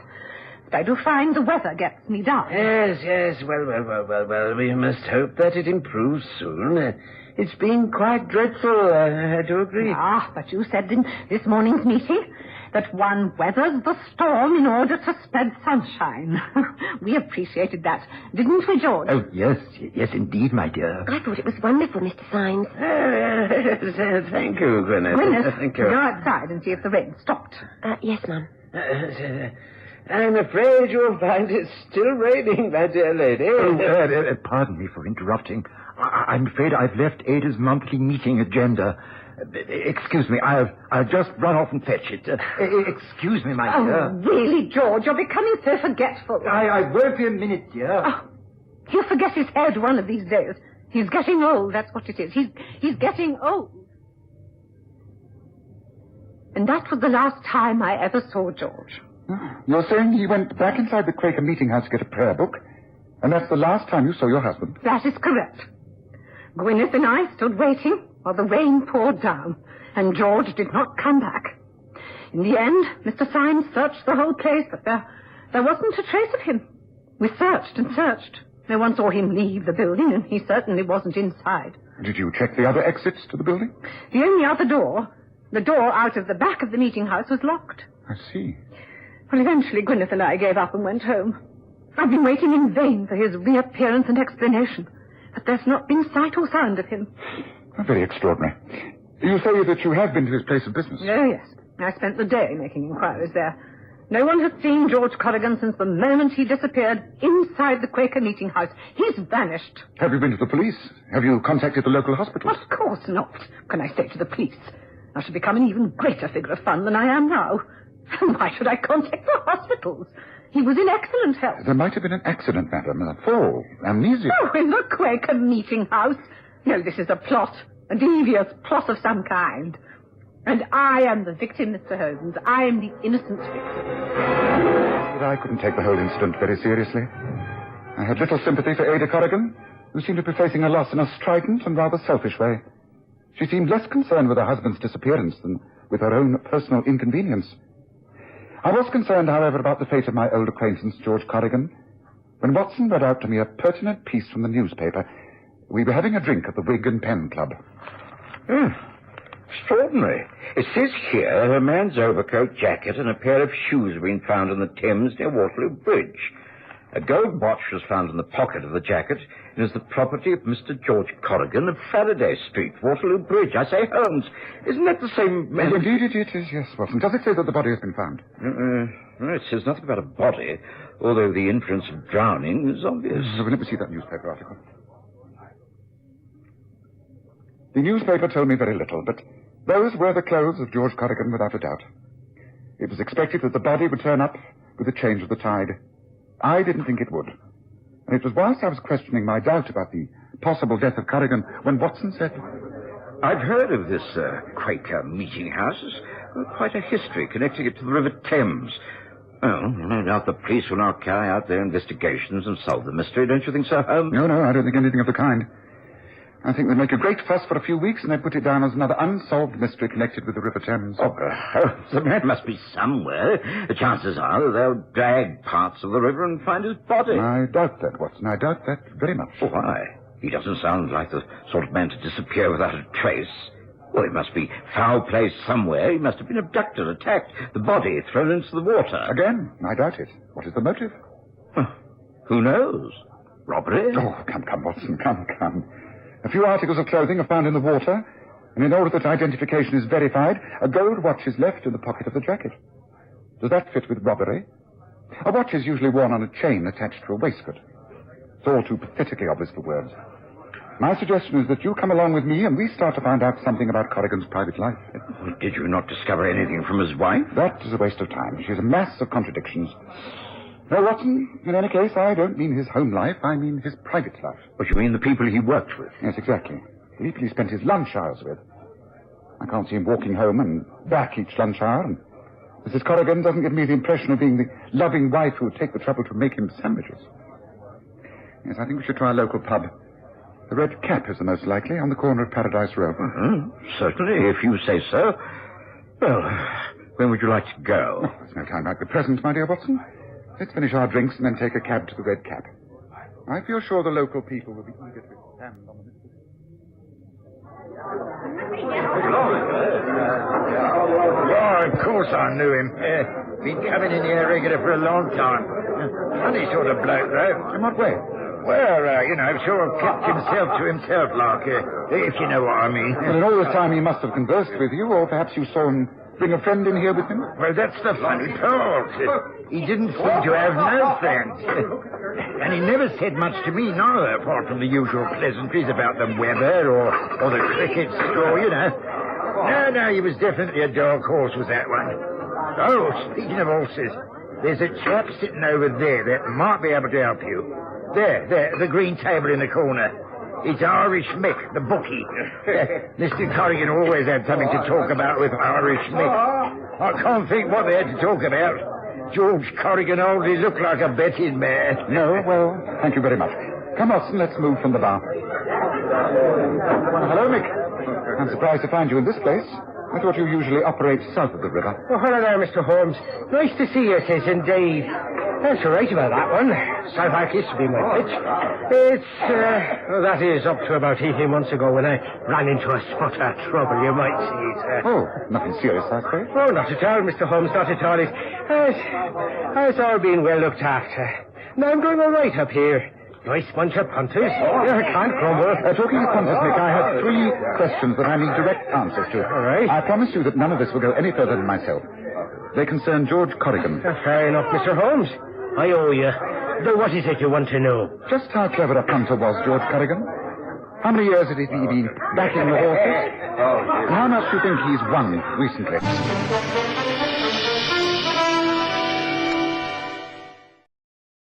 I was amazed at the way Holmes gathered information. It was as though he already knew the answers to the questions he was asking. I'd seen it time and again. Irish Mick knew he'd be caught out if he lied, and it was clear that he knew Holmes extremely well. Holmes explained it all as we walked away from Paradise Row to the Corrigan's house in Faraday Street. Yes, it's a stroke of luck meeting Irish Mick like that, Watson. It certainly put us on the right course. He's given me information before. He's 100% reliable. It's very surprising, really. George Corrigan is a sincere Quaker. He'd never drink and certainly never gamble. It's quite unheard of. Yes, according to what we've just been told, he was a most successful punter. Makes you wonder. He must have made quite a few £100, too. Do you think his wife knows anything about his activities? I'm sure she does not. We're not going to tell her either. This must be the house. Come along. I think the ringing of the bell is a little unnecessary, Watson. The lace curtains in the front room were moving as we approached. There's no one at home. If the newspaper reporters, you can stay away. Mrs. Corrigan won't see anyone. We are not newspaper men. I am Sherlock Holmes. Mrs. Corrigan came to see me, looking for some assistance. Oh, let's come in then. Thank you. You must be the maid, Gwyneth. This is Dr. Watson. Is Mrs. Corrigan at home? Yes, but I don't think you'll be very welcome. She's in a terrible paddy at the moment. The place has been besieged by newspaper men, and we're right fed up with it. I'm leaving her to it, that I can tell you, here and now. You are leaving Mrs. Corrigan's employment? How surprising. There's nothing surprising about it. I only stayed on here because of him. He's a nice, quiet, gentle person, he is. And now he's gone. Well, I can't put up with old prune face a moment longer. My man won't let me anyhow. Says I've got to leave. He's made all the arrangements to take me to Australia, he has. And I shall be that glad, I can tell you. Leaving for Australia? That's right. There's my cases, right there by the all stand, all ready. What's going on in here? Good. I gave you strict instructions not to open the door to anyone. How dare you disobey? Oh, shut up, you silly old bat. What? I don't have to listen to any more of your insults. You with your airs and graces trying to be a lady, pretending to be an invalid. I've had enough, and it's goodbye to bad rubbish. I'll call the police. I'll call the police. You can call whoever you like. If they've got any sense, they wouldn't listen. Why of all the ungrateful hussy. How dare she speak to me like that? A woman in my condition. We appear to have called at an inappropriate time, Holmes. On the contrary, my dear Watson, we've called at just the right time. I suggest you prescribe a slight sedative and leave Mrs. Corrigan to recover. I'm sorry that we can do no more, Mrs. Corrigan, but you are in no condition to be questioned. When you are sure the lady is in a satisfactory condition, Watson, I suggest we pay a visit to the Quaker meeting house. It's bound to be more constructive than this, would you not agree? I'm sorry I can't be more helpful, Mr. Holmes. I'm indeed sorry for Mrs. Corrigan. The whole affair is most mysterious, unaccountable, really. Well, it all happened exactly as she described it to you. George Corrigan disappeared inside the building, and as far as we know, was not seen again. We searched for hours, as you can imagine. Oh, it is really most regrettable. We've been besieged by spectators and by the newspapers, and all of them ghoulishly searching for a dead body. Well, surely that's unlikely, considering the news given out about his clothing being found at the river. Well, I'm at my wit's end. I really am. Are there any more questions you would like to ask, Mr. Holmes? Mr. Holmes. Yes. These manuscripts on your shelves dealing with the history of the Quaker Meeting House. May I ask if George Corrigan ever took any interest in them? Oh, what an extraordinary thing to ask. Well, as a matter of fact, he did. He borrowed them to study on one occasion. Can you say how long ago that was? Oh, about 3 months or so, I suppose. He was most interested in the old legend that was buried treasure in the vaults. Is that so? Yes.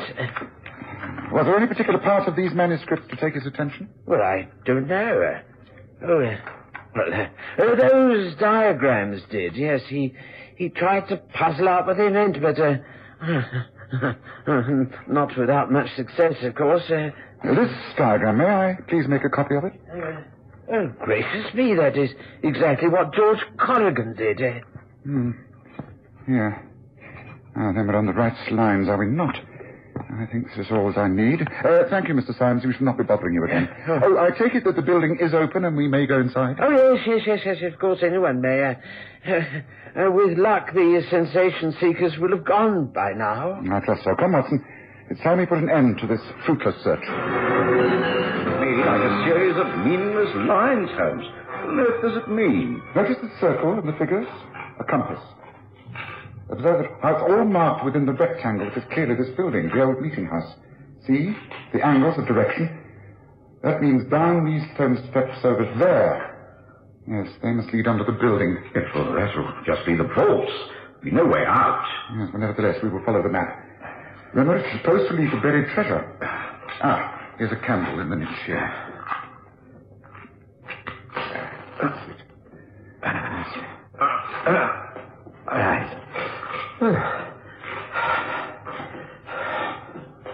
Right. Right, now. Again, we consult the map. Here you see north is clearly marked. You see? And north facing indicates that wall over there. There's an arrow with 4 and another marking 5E. So, note the large paving stones. 4 from the north wall and 5 to the east brings us to... here. Oh, that's all very fine, but, well, there's nothing here. No, but there is a compass reading on the map. It has the figures 8 and 4. Yes. Try paces, Watson. 8 that way and then 4 along the wall. Very well. Right, well, this takes me to the wall, then along to this corridor. There's nothing here. Wait. Here, there seems to be another niche similar to the one that held the candle. Feel inside and press. Press against the stone as heavily as you can. Right. I think something's moving. Wait. That's it. More, Watson, more. Holmes, look, there's an opening. Big enough to crawl through. Now, just as I thought. Come, follow me. This may be rather uncomfortable, but necessary. We may have to go on all fours, but I think I can state confidently that this is the way George Corrigan disappeared last Sunday, and it will lead to the river. Of that I have no doubt. Come, Watson, after me. I followed Holmes in what was one of the most uncomfortable endeavors I've ever experienced. Holmes, being thinner and fitter than I, was able to proceed quite nimbly on his hands and knees. I was less fortunate with my bulk, groping my way along the floor. Eventually, the passageway began to widen. We heard the dripping of water. A wide tunnel opened before us, and a glimmer of daylight at the end of it. Well, at least we can stand upright now. You all right, Watson? No, I've cramps and I'm covered with filth. Otherwise, I'm in splendid shape. Well, so much for the buried treasure. Oh, that must have been discovered centuries ago. But you must admit that passageway out is still most effective. Well, George Corrigan must have had a very good reason for choosing such an uncomfortable way to disappear. By the way, where does this lead? To the river, near the spot where his clothes were found, I presume. What do we do next, Holmes? Well, take a hansom to the docks at Tilbury. There we consult the dockmaster and ask to look at his shipping list. When I consulted last night's newspaper, there was a ship named the Star of Sydney. A word with her captain might solve all this. Daylight at last. Come, Watson. There's no time to lose. There's only one passenger cabin booked on the ship, sir. It's booked in the name of Bradshaw, returning to Sydney. This is it, sir.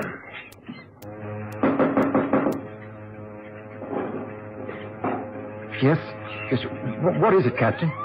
I specifically asked not to... Hello, George. May we come in? This is my colleague, Dr. Watson. Thank you, Captain, for your trouble. Very good, sir. You had better come in. Thank you.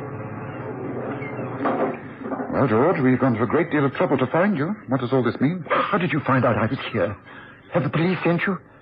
Has Ada sent you? You must not give me away. You mustn't. One thing at a time. How we found you is immaterial. Your wife knows nothing of this visit. Neither do the police. And providing you've committed no criminal act, then I see no reason why they should be told. Have you committed a crime, George?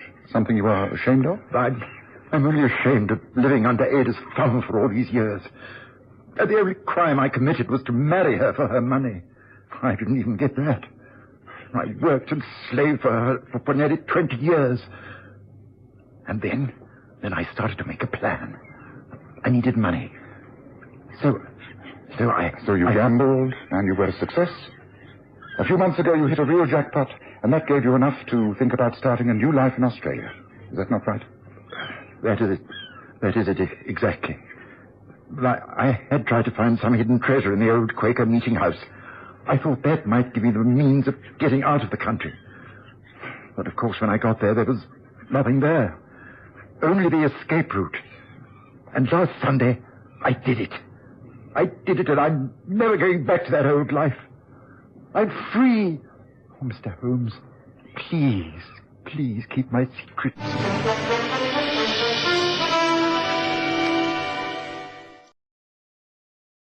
We agreed to keep Corrigan's secret. And on the way back to Baker Street, Holmes chuckled as he said... It wasn't really a case at all, Watson. However, it does make one think of all the men who would envy George Corrigan. Quite probably more than one would imagine. Especially if he has the girl with him. Who? Which girl? Did you not notice? It was a double cabin. And the woman's hat box on the table near the door. Winnet said her man friend was taking her to Australia.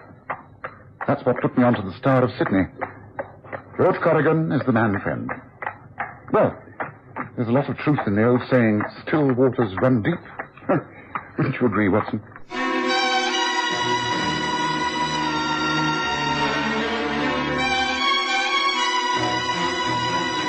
Listen again next Sunday to The Stories of Sherlock Holmes, with Graham Armitage as Holmes and Kerry Jordan as Dr. Watson.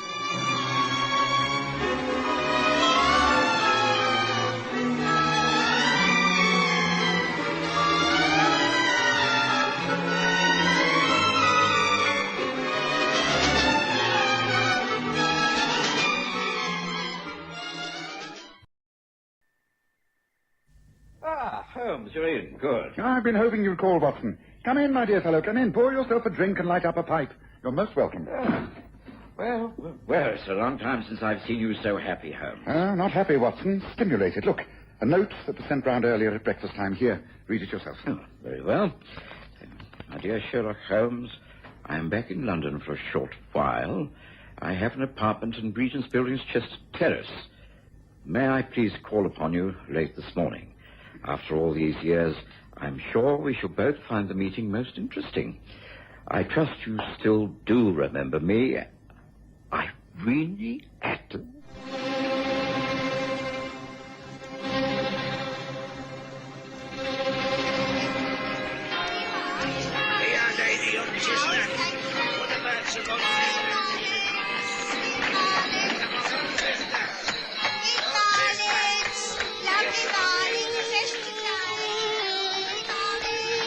We present The Stories of Sherlock Holmes.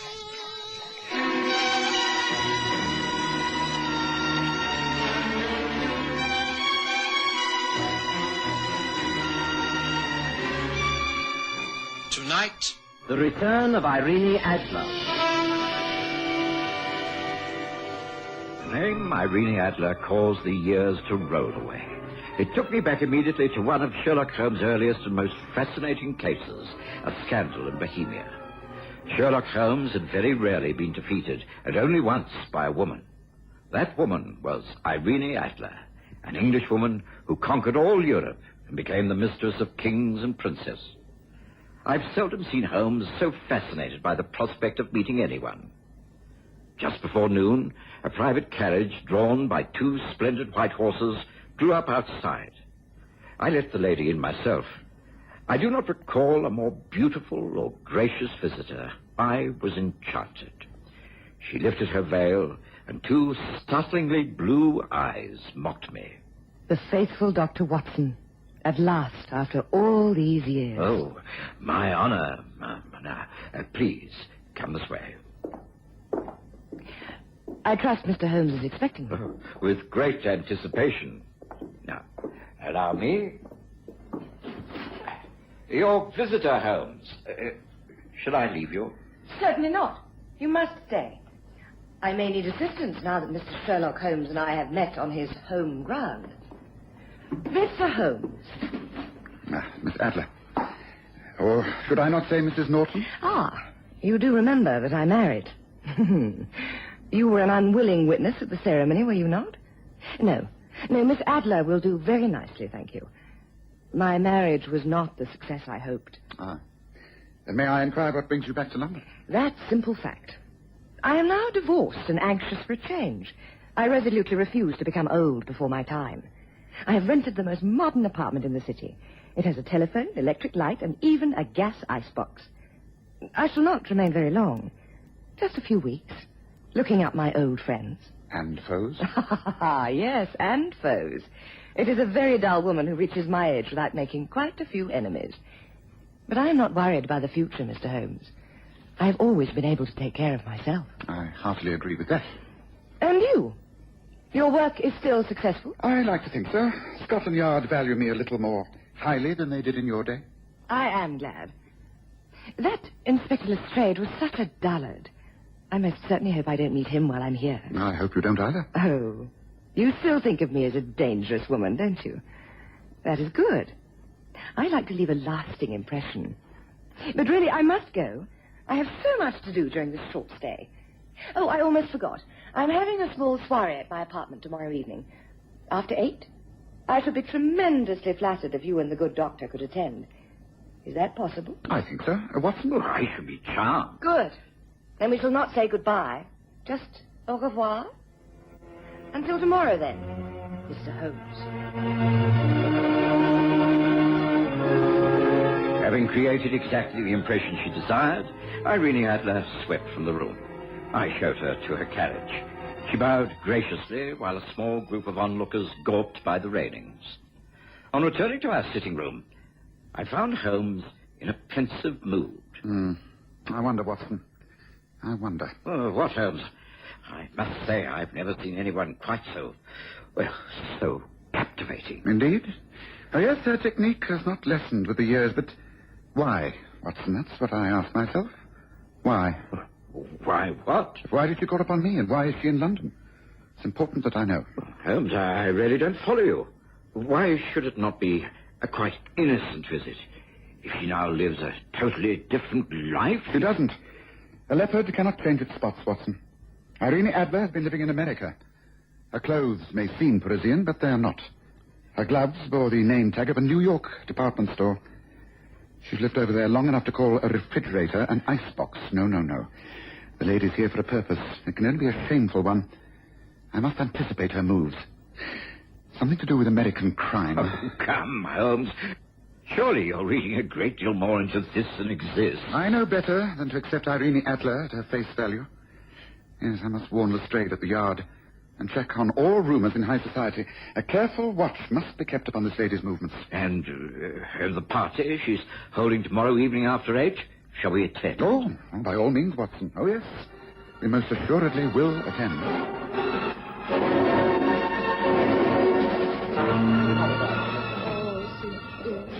Mr. Holmes. Dr. Watson, how good of you to call. Do come through and meet everyone. Allow me to introduce Colonel Harris.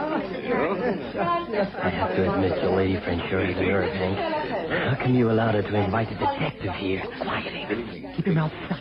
And Irene is not my lady friend. We've only been introduced. Get it? And these two are American friends to whom I've just been introduced. They're from New York. Friends of my ex-husband, Hank Madison and Jervis Ames. Mr. Sherlock Holmes and Dr. John Watson. Pleasure to meet you. How do you do, Miss Madison? Is this your first visit here from America? Yeah. As a matter of fact, it is. It feels kind of strange, but delightful. Everything is so old, you know what I mean? I fancy so, yes. Are you from New York? In the jewelry business? No, I'm a banker. Nothing. Oh, what a pity. I was so wishing to talk to an American about the true value of the Baltimore diamond. Did you say the Baltimore diamond? That's right. I believe that it is in London and that it may be put up for sale. That is, if a private buyer cannot be found very soon. The trouble is that no one seems to know its true value. Did I hear you mention the value of the Baltimore diamond? Oh, how exciting. The fact is that they do say a crowned head of Scandinavia has already purchased it at a price beyond belief. Certainly no one I know can afford it. Oh, but come, Mr. Holmes. I will not have you monopolized by anyone. I must show you the rest of the apartment. But first, a drink? I know you will not like fancy drinks. But something cool, perhaps. Most pleasant. And here, help yourself. See? The cupboard that contains the decanters has a small icebox. Open it and... there are round trays which are filled with ice. Isn't that so very convenient?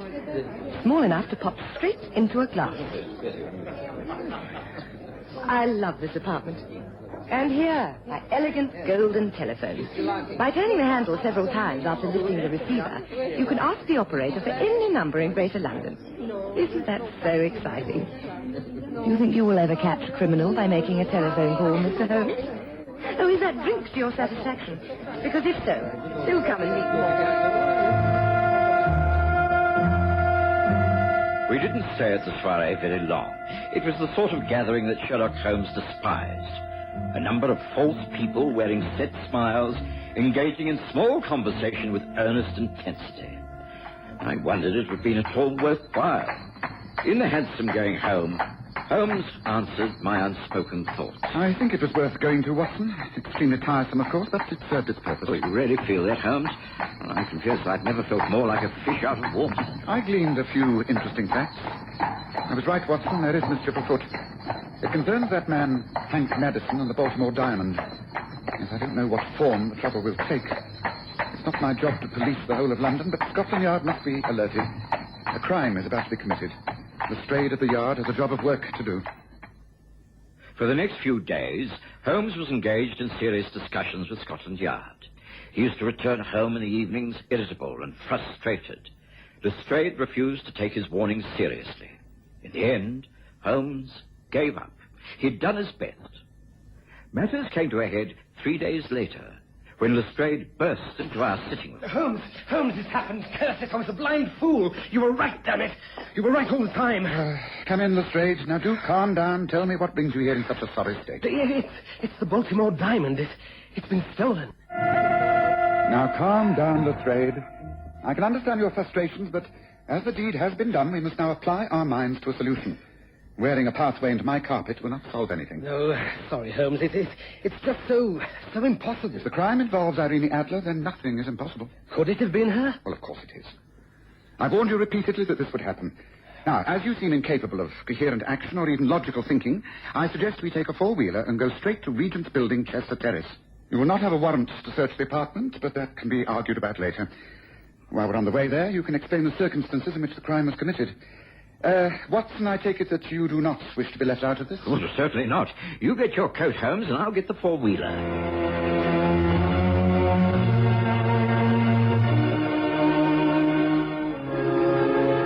Within minutes, we were out at Baker Street and into a cab, topping our way down Park Road. Lestrade, who had been impressed by Holmes' clean-cut decision, pulled himself together somewhat and answered the questions that were thrown at him. Knowing Irene Adler, the robbery would not be an armed one. It would be a case of deception with a deal of audacity. Not so? Quite correct, Holmes. As you may know, the Baltimore diamond was sent to this country to gain a European sale. been held by Samuel Twiggs of Bond Street. Though Twiggs handles the select transactions himself. He has private rooms above the shop with a strong room. A few days ago, Madame Louise Dubois suggested and requested an interview and asked to see the Baltimore diamond. She gave full credentials, which were extremely impressive. Twiggs unlocked the safe and showed her the jewel. It is exquisite. Quite exquisite. I am determined to possess it. Oh, I'm sure Madame will wear it with a great distinction. I think as a pendant, a single setting to lie low on the neck. Monsieur, I shall, of course, not carry out this transaction by myself. I have the patronage of the young Earl of Sandown. It is a delicate matter, you understand? Our relationship? Oh, yes, yes, I think so. Complete secrecy must be observed. The Earl's family. May we consider a rendezvous? The Earl, myself, yourself, and the diamond. Oh, I have no doubt it could be arranged. It would have to be at a discreet venue. The Langham Hotel, perhaps. The small private business room? That is easily planned. Oh, at your convenience, madame. I think Friday afternoon at 3 o'clock. Can you manage that? Oh, I shall make a point of it, of course. Very good. That is decided. Oh, there is one small matter. Mm-hmm. The Earl is very young, very well known, and naturally this purchase must be conducted discreetly. He will not use his own name when you meet. He always calls himself Dr. Westbury when he travels incognito. Oh, very wise, very wise. Yes, I often do that myself.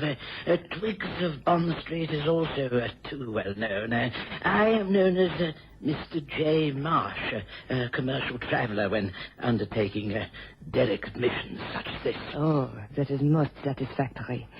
May I then arrange for a meeting at the Langham Hotel on Friday at 3 between Dr. Westbury, Mr. J. Marsh, and myself. Not forgetting the small article that lies in the case before us.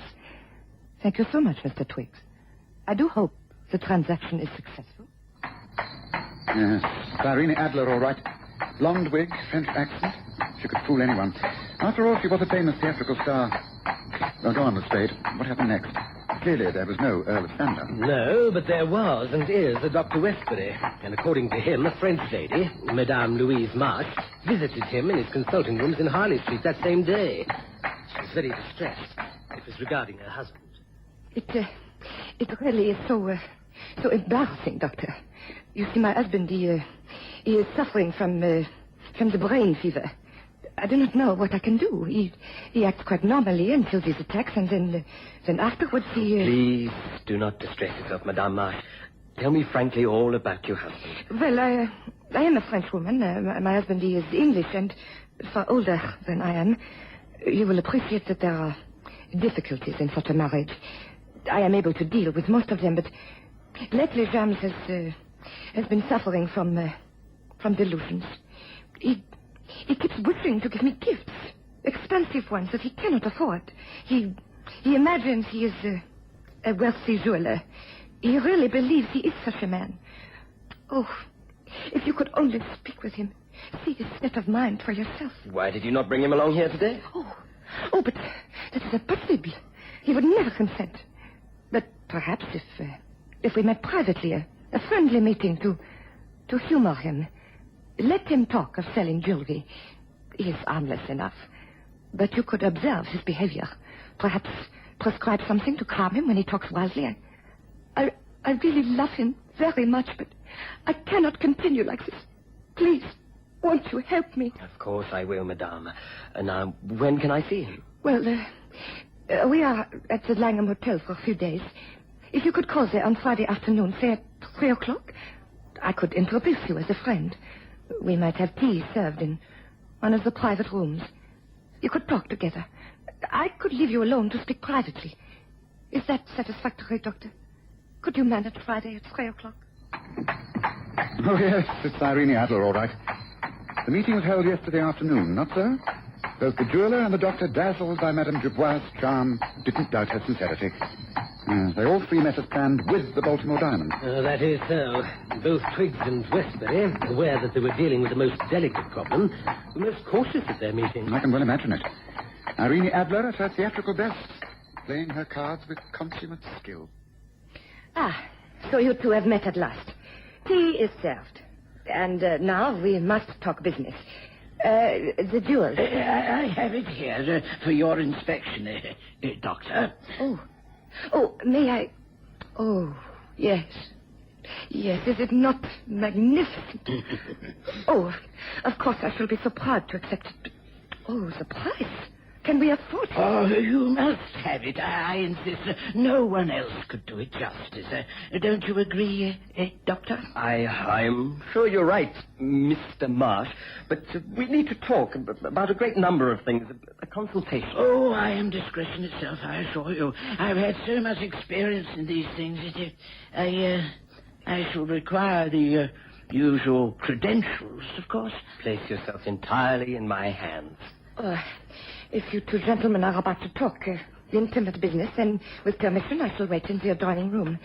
May I take my tea? Thank you. Please do not hurry. I have plenty of time. Go into things most thoroughly, won't you? Call me when you have finished. And so she leaves them together, taking her tea and the Baltimore diamond with her. The jeweler and the doctor are left to discuss their business for completely cross purposes, neither daring to offend the other with straight talk for some time. It must have been a good 10 minutes before they'd realized the truth, that they'd been tricked into thinking the other person was a different person. By that time, the French madame had vanished with the diamond. Is that it, Lestrade? That is it, exactly. And what steps have you taken? An immediate alert. All the usual procedures, descriptions, etc. Totally ineffective.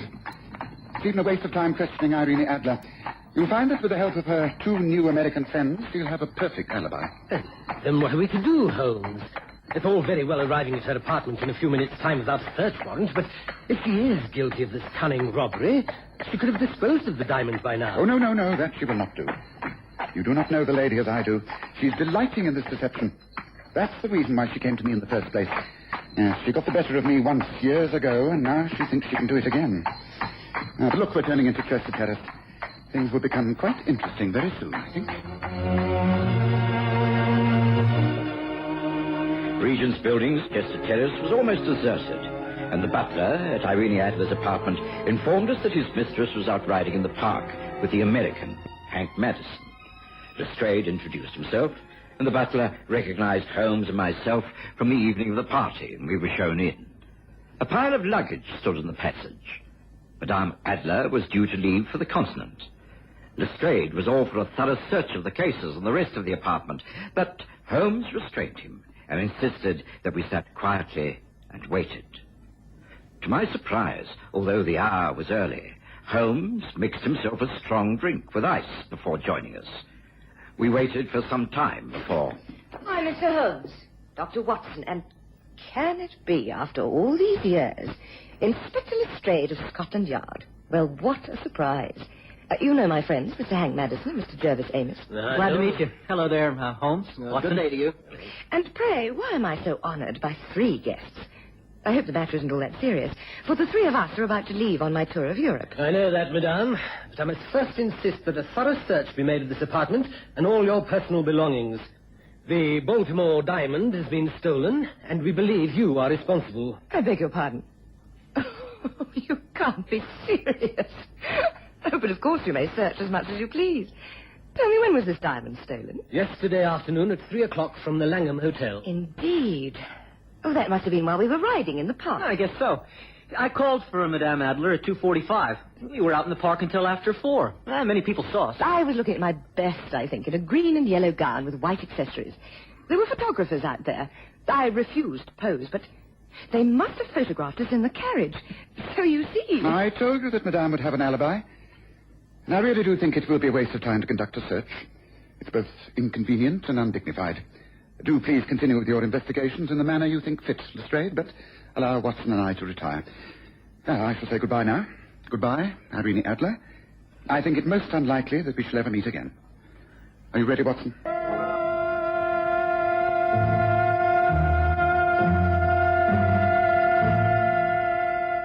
I couldn't have been more amazed.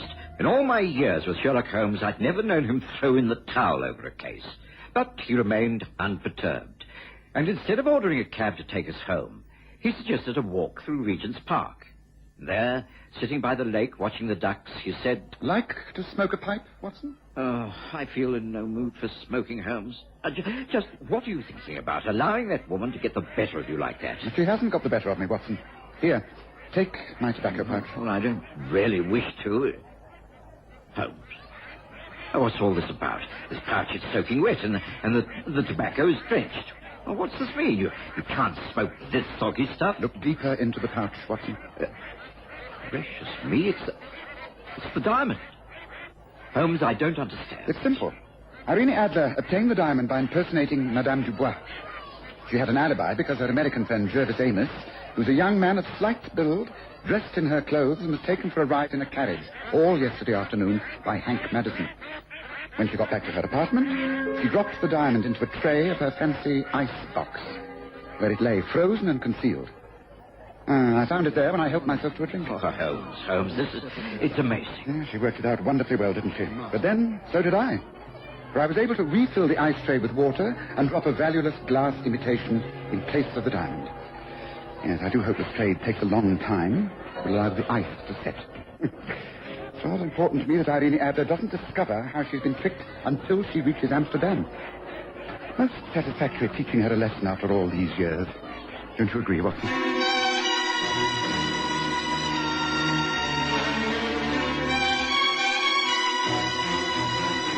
Listen again next Sunday to The Stories of Sherlock Holmes, with Graham Armitage as Holmes and Kerry Jordan as Dr. Watson.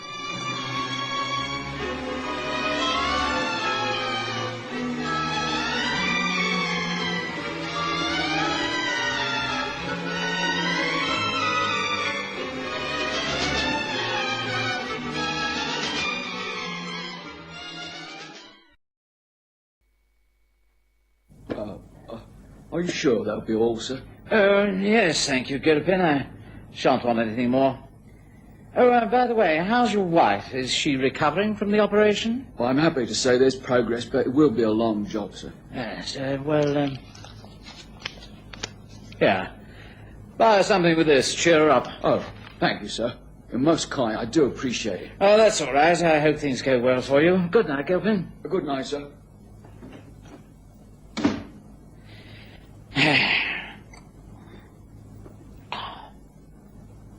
Well, no use putting it off any longer.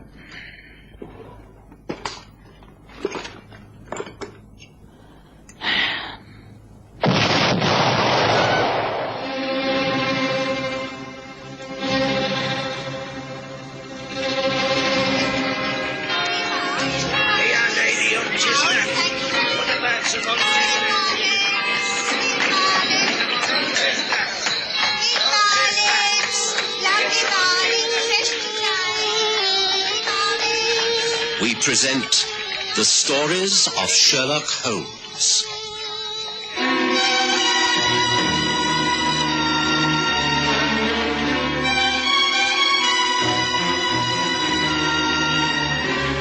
A matter of conscience.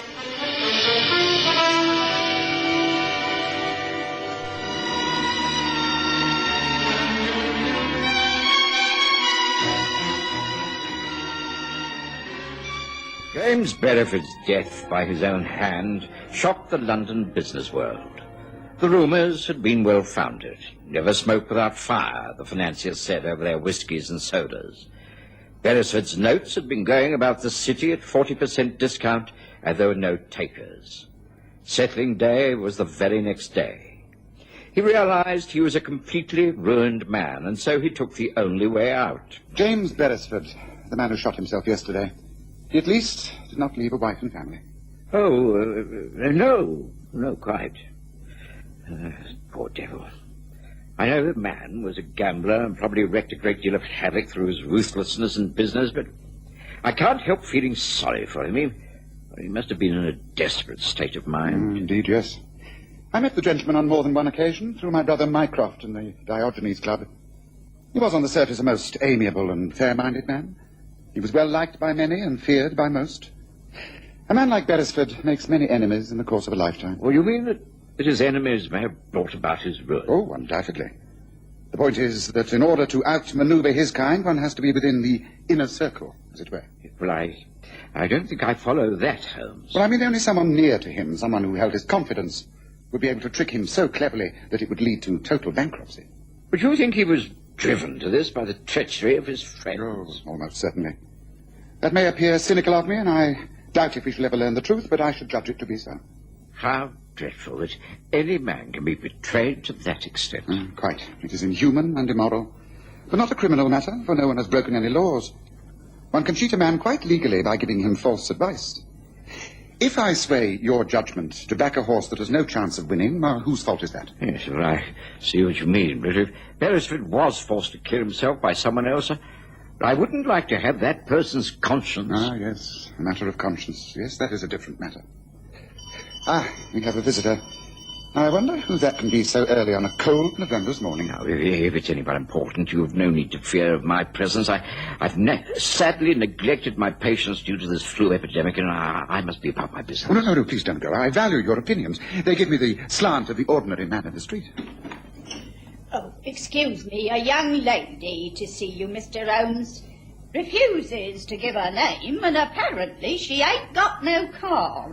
Well, our business must be urgent to ignore the weather and the social niceties. Show her in, Mrs. Hudson. Oh, very well.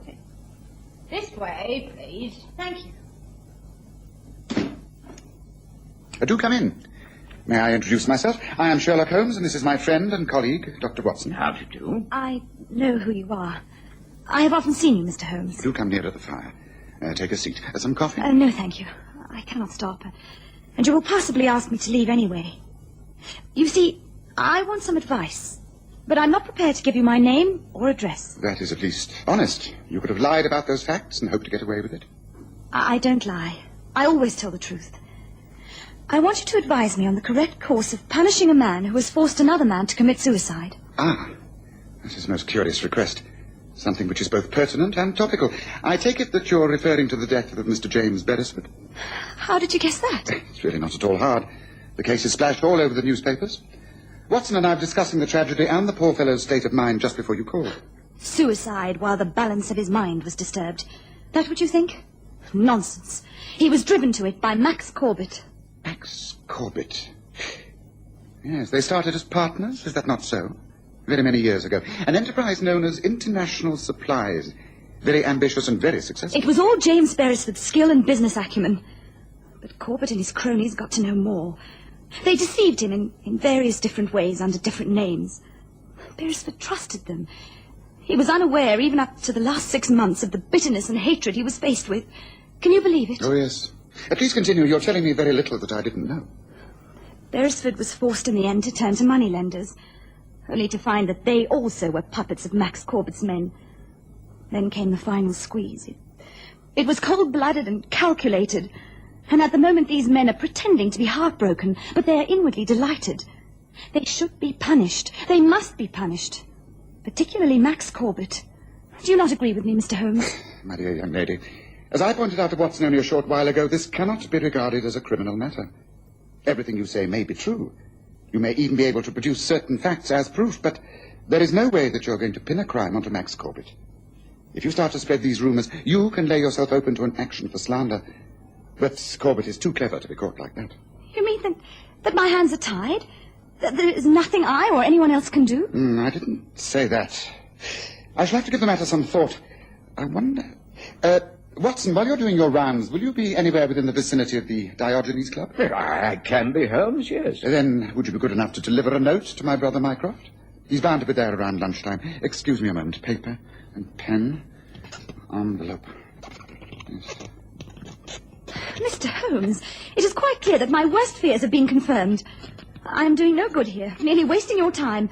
I'd better leave. No, please don't go. There you are, Watson. Now, if you could see that this is delivered as soon as possible. Very well, I shall do my best. Oh, will you excuse me now? I'm a doctor and have to attend to patients. I shall call back later, Holmes. Good morning to you.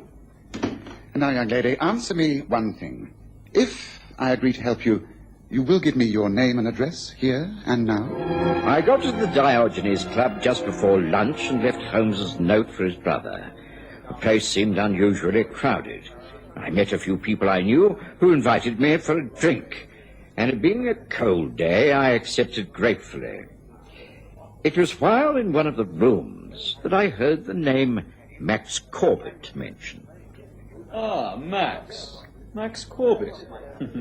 Might have known that you'd be here today.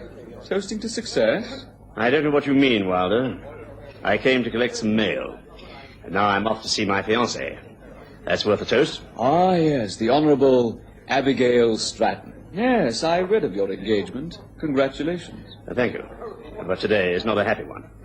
Not after hearing of poor Beresford shooting himself.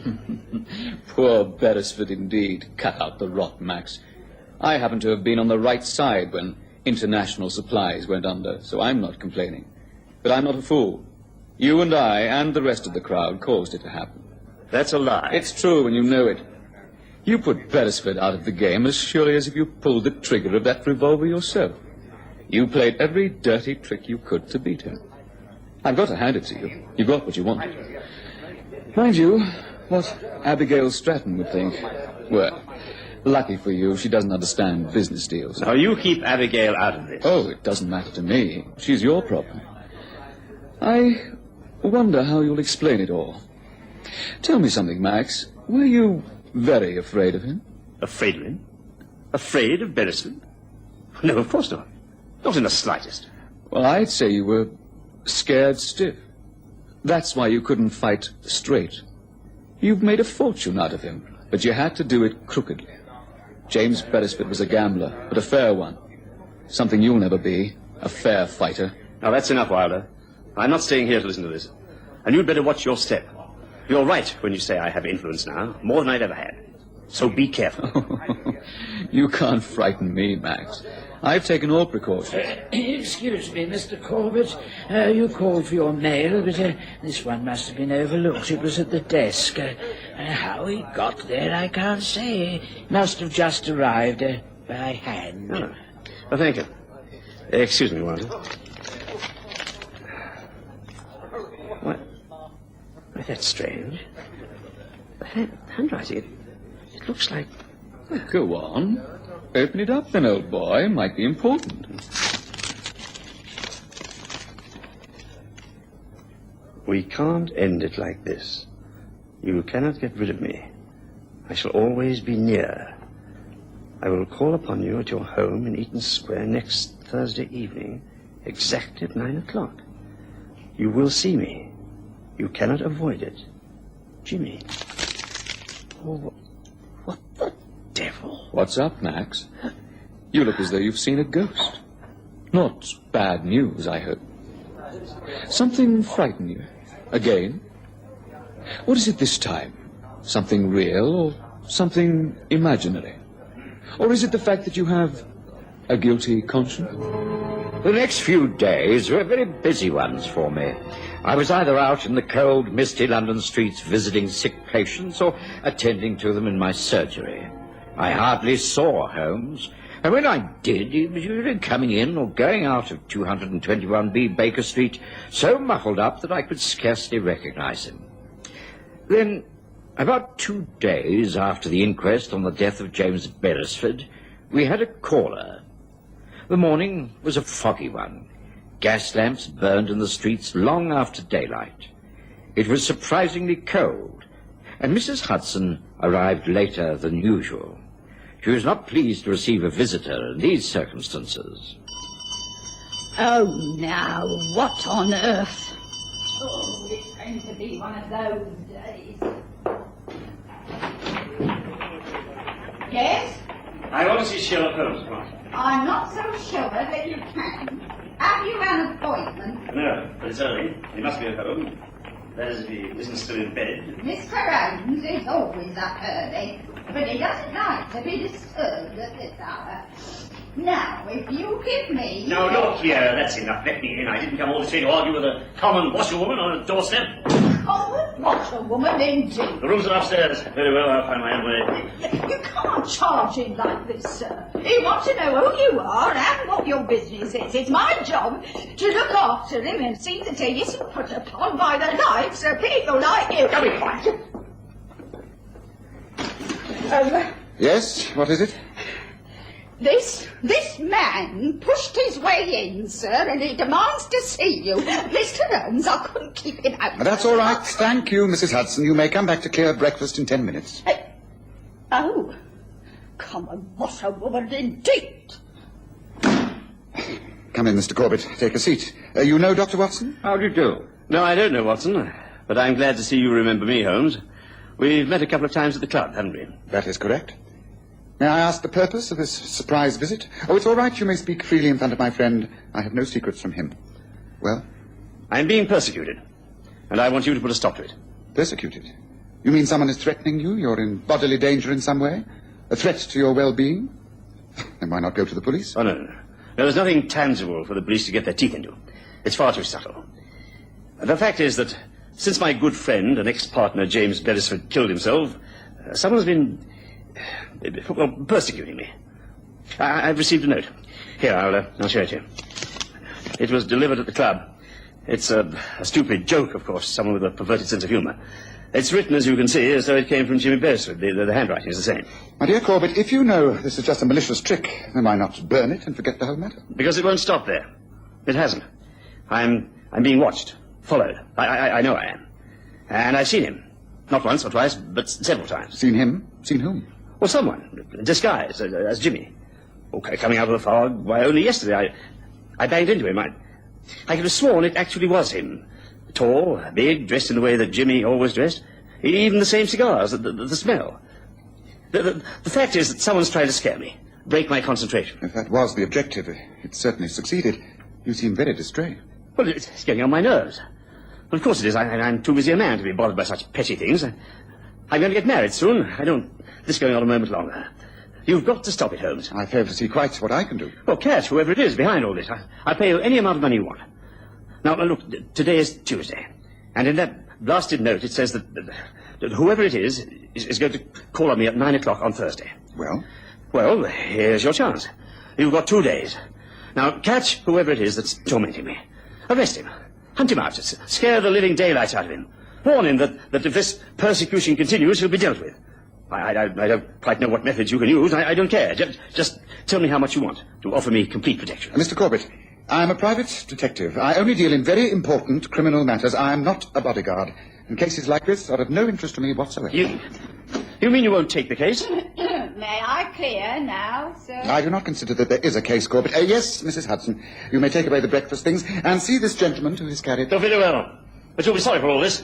And I don't need that creature to show me out. Goodbye. We've had some ill-mannered people in these here rooms, Mr. Holmes, but he must rate as the worst chink.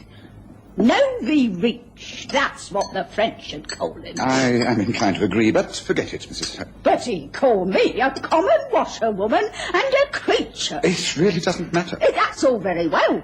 But people in glass houses shouldn't try to put the straw that broke the camel's back through the eye of a needle. A plethora of mixed metaphors, Mrs. Hudson, but you made your point.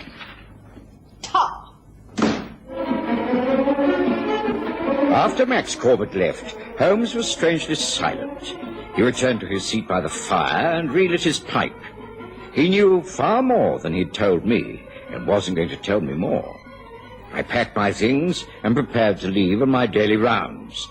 As I put on my overcoat and gloves, he said... You will be free this evening, won't you, Watson? No, I have no appointments, but I doubt if I shall be home before 7. Ah, that's all right. Ample time to get over to Eaton Square by 9. Ah, where Corbett lives. Where to pay a call upon him? That's right.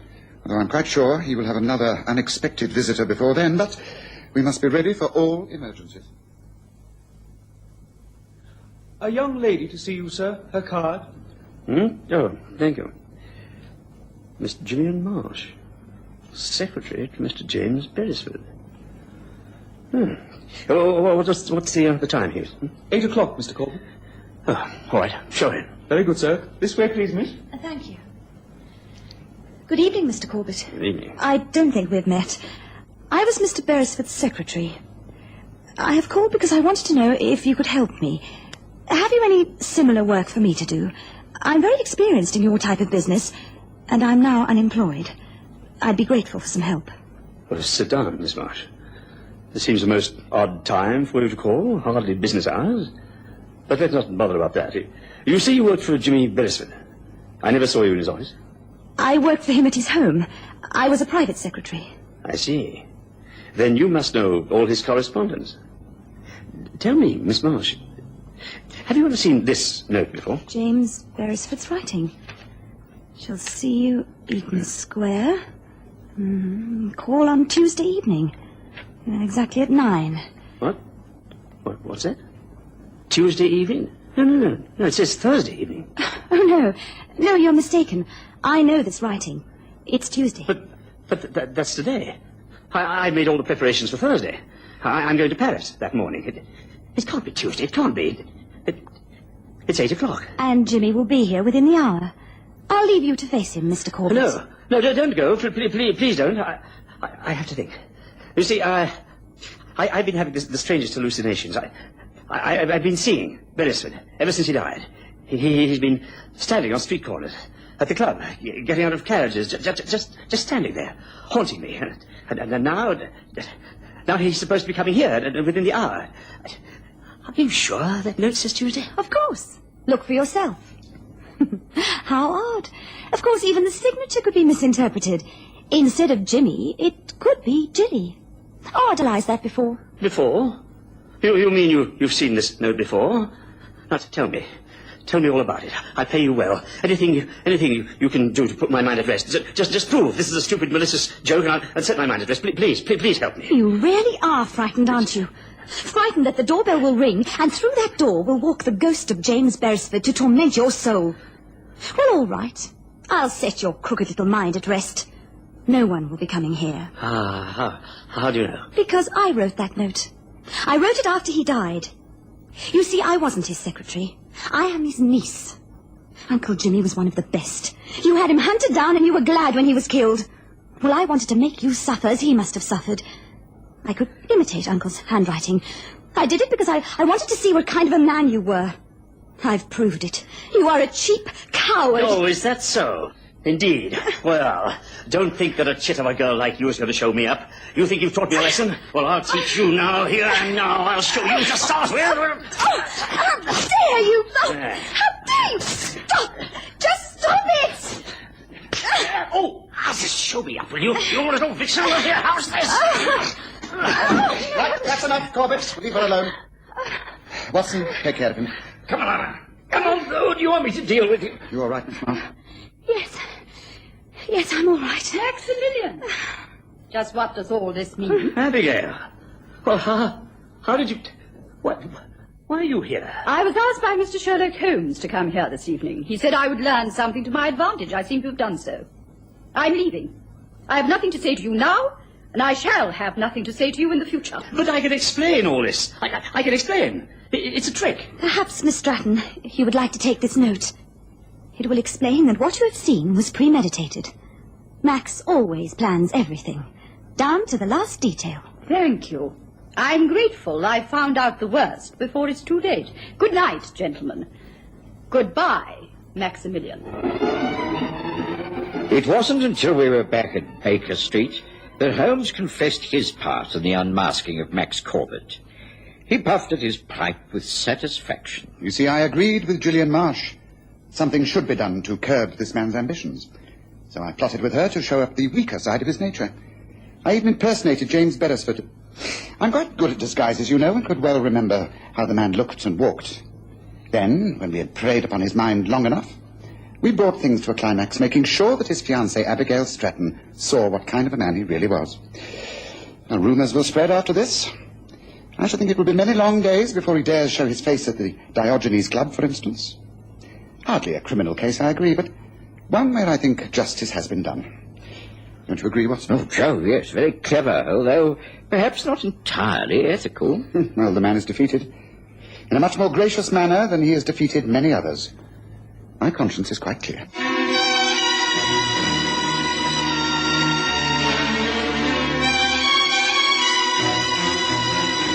Listen again next Sunday to The Stories of Sherlock Holmes, with Graham Armitage as Holmes and Kerry Jordan as Dr. Watson.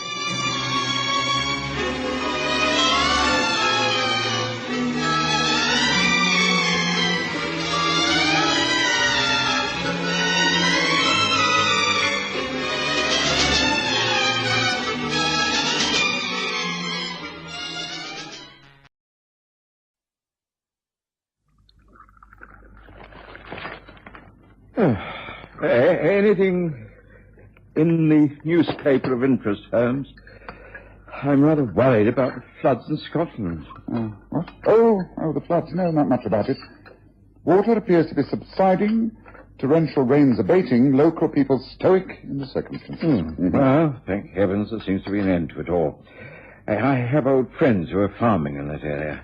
Oh, that's interesting. I'm sorry to interrupt your train of thought, Watson, but I just spotted something rather intriguing. Oh?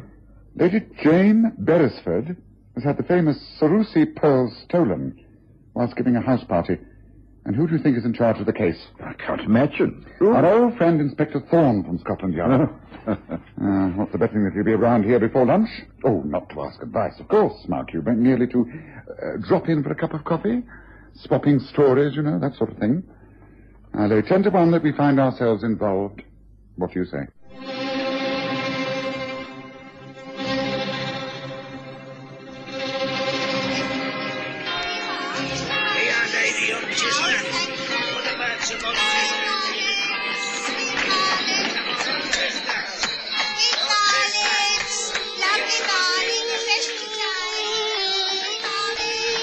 We present the stories of Sherlock Holmes.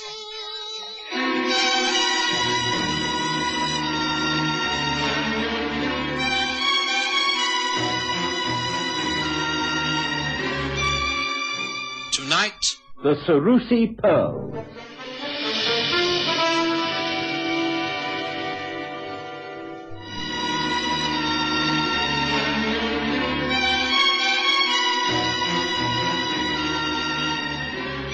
Suddenly, it was spring, and one of the most beautiful springs we'd seen for many years. It was the more appreciated as it followed a severe winter with serious flooding in the north. The parks and gardens began to stir with life. Overnight, the air became warm and soft. Blossoms filled the trees and shrubs. In the city, children were bowling their hoops and playing hopscotch in the alleyways. In the country, house parties could now be arranged with tennis and croquet for the guests. I was always happy at this time of year. There would be fewer cases of illness owing to the winter cold. Even Sherlock Holmes, who professed never to care a jot about the weather, appeared to respond cheerfully to the changed conditions. On this particularly bright morning, we'd hardly finished breakfast before there was a ring at the doorbell. And some minutes later, Mrs. Hudson showed in Inspector Thorne of New Scotland Yard and his assistant, Detective Sergeant Pollock. You're bright and early, Thorne. Enjoying the change in the weather? Pray do take a seat. Will you have some coffee? Well, thank you. Yes. Sergeant? Thank you. Don't mind if I do. Yes, well, allow me. Tell me all about it, Thorne. You cannot have called here just because you want to share our coffee. I see from the newspaper that you're engaged upon the case of Lady Beresford's stolen pearls. Is it proving interesting? It's always difficult when one's dealing with the aristocracy. It can be rather embarrassing. It's uncomfortable to have to question a lord or a baronet, and, this case is nearly a dozen of them.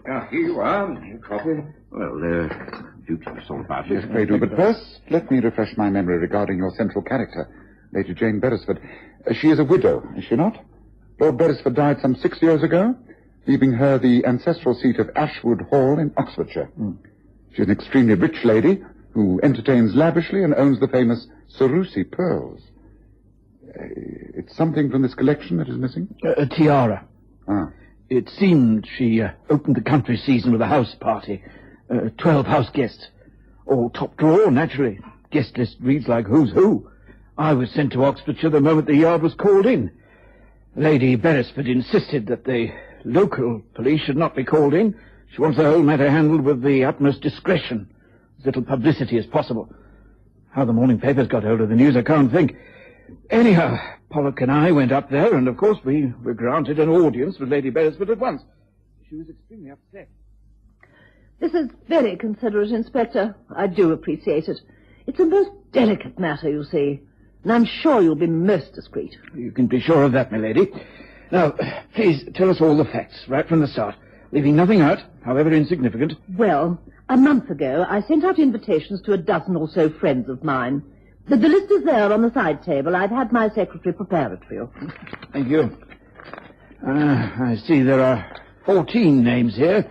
Did they all come to the house party? 2 were unable to. The Earl of Baronsmere and his wife. They were stranded in Scotland in all that terrible flooding. The others all came and stayed here, naturally. On the Sunday evening, we had a recital, a string quartet from Oxford. It was a great success, and the guests all retired around midnight. It was quite formal, evening dress, of course. I wore a lavender gown and the tiara. Any other jewellery?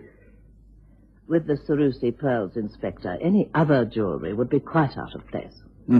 Quite. Well, please carry on.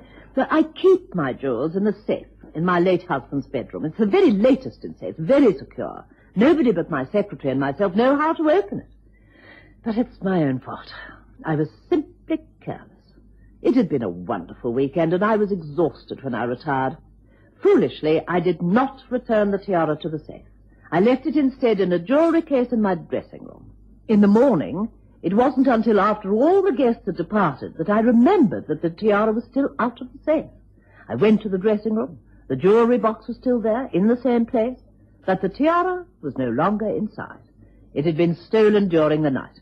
I immediately reported the matter to Scotland Yard. How many servants have access to your dressing room, Lady Beresford? 3, my maid, the housekeeper, and the chambermaid. But they all swear that they were never in the rooms. You wish to question them, of course, but they've all been with my household since before my husband's death. All my staff are 100% trustworthy. Oh, you do see what this means, Inspector. If no one living here stole the tiara, then it must have been one of the guests. The cream of British aristocracy is on that guest list. How can I let any one of them believe that I think them to be a cheap thief? It's unthinkable. And yet the theft took place. I don't know how you're going to investigate this, Inspector, without bringing shame and humiliation to all of us. It's quite dreadful. Dreadful. Of course, I questioned all the servants. The impression I got was that they were totally loyal to Lady Beresford and quite horrified that this should have happened. I made an examination of the rooms and the grounds. The dressing room in question is a corner room. Outside there's just one floor and then the ground floor. There's a large creeper growing along the wall. Clear evidence that it had recently been climbed. There were marks made to cover up the ground at the roots, which may have shown footprints. So you're fairly certain that entry was made from the outside during the time Lady Beresford was sleeping, by a person or persons unknown? That's right. Now, we can discount casual robbery.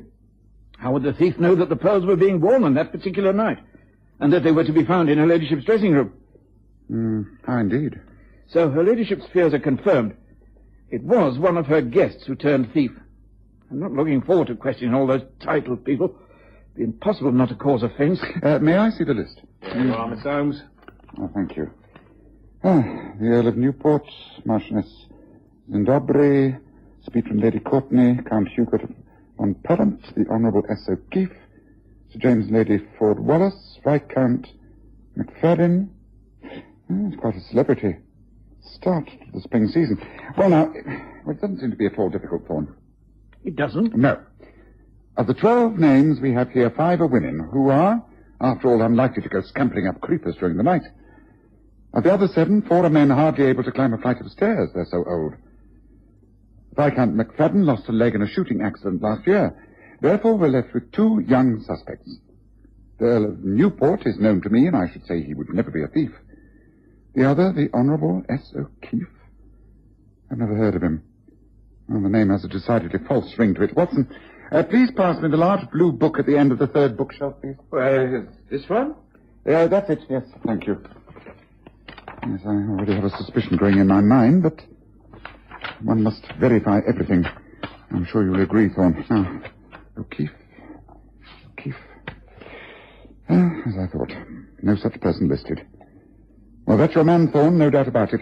The course is clear. Find out who the man is, how long Lady Beresford has known him, and why he happened to be in such august company. Well, that's a very useful suggestion, Holmes. May I make another? Well, of course.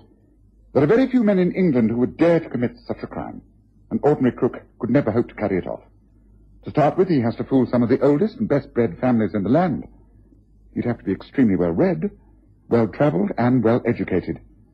In short, a black sheep from the upper classes who has turned to crime through force of circumstances, or maybe just sheer boredom.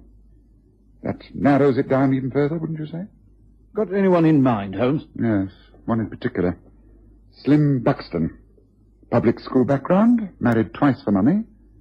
He's several aliases, and is known in the London underworld as the Duke. Now, don't try and look him up at Scotland Yard. He's too clever to have a criminal record.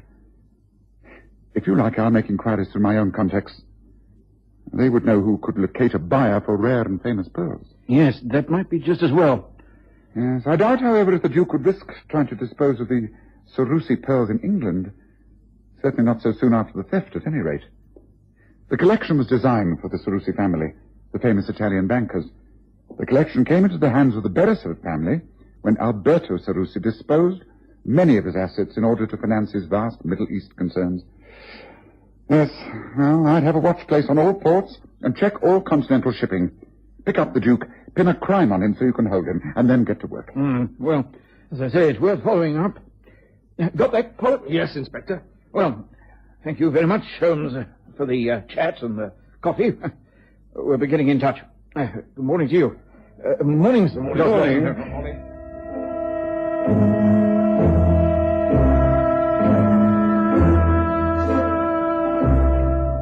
While Thorne and the detective sergeant had been with us, Holmes seemed to view the whole matter with an air of slight amusement. But once they'd gone about their business, he became very thoughtful. This is a very puzzling affair, Watson. Simply does not make sense. There's far more to it than Thorne thinks. Well, if he does take your advice and manages to catch the Slim Buxton fellow, then it'll be entirely due to you, Holmes. It'll take a smarter man than Thorne to catch the Duke out. Oh, well, I shall be out all day, but if you're here this evening, I expect to have news. You're going to pursue the case? You're going after this man, Slim Buxton, yourself? Oh, no. I shall let Thorne do all that. I expect him to be successful up to a point. No, I shall be tracking down the real criminal. I'll see you this evening. Sherlock Holmes' attitude of being one step ahead of everyone else could be extremely irritating. But he was so seldom wrong that I'd learned to live with it, and I must admit that I looked forward to hearing the progress both he and Thorne had made during that day. When I returned to Baker Street that evening, I found Holmes seated by the open window, a sheaf of telegrams on his lap. He looked up cheerfully and said, "Listen to this, Watson. Your supposition's entirely correct. Slim Buxton identified as Honourable S. O'Keefe, booked under his own name, passage on SS Emerald Isle from Portsmouth to Dublin this evening.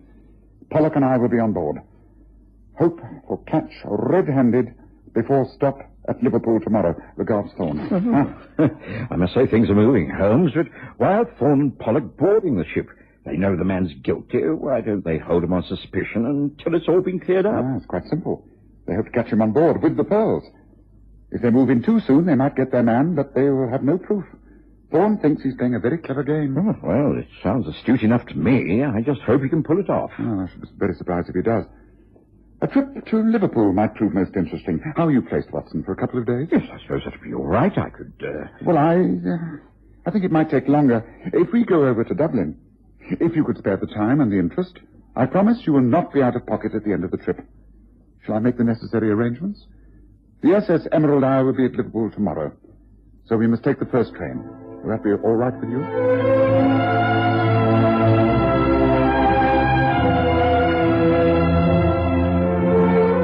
By this time, I was too intrigued to want to miss a minute of any further developments, and I simply agreed.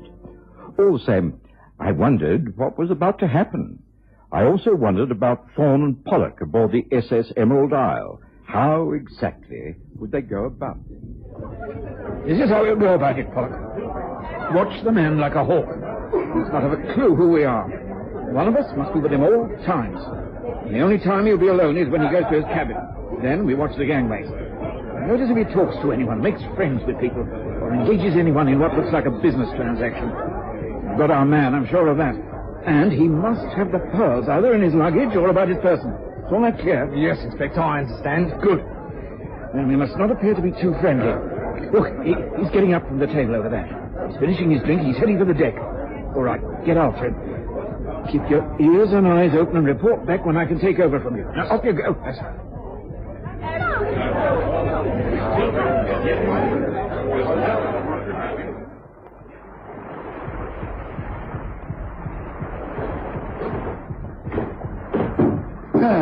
You wouldn't happen to have a match on you, would you, old chap? Yes, I think so, sir. Oh, thank you. Oh, deuced rude of me. Would you care to smoke? No, thank you, sir. Calm sea. Lovely night. Should be a good crossing tomorrow. Going far on this trip?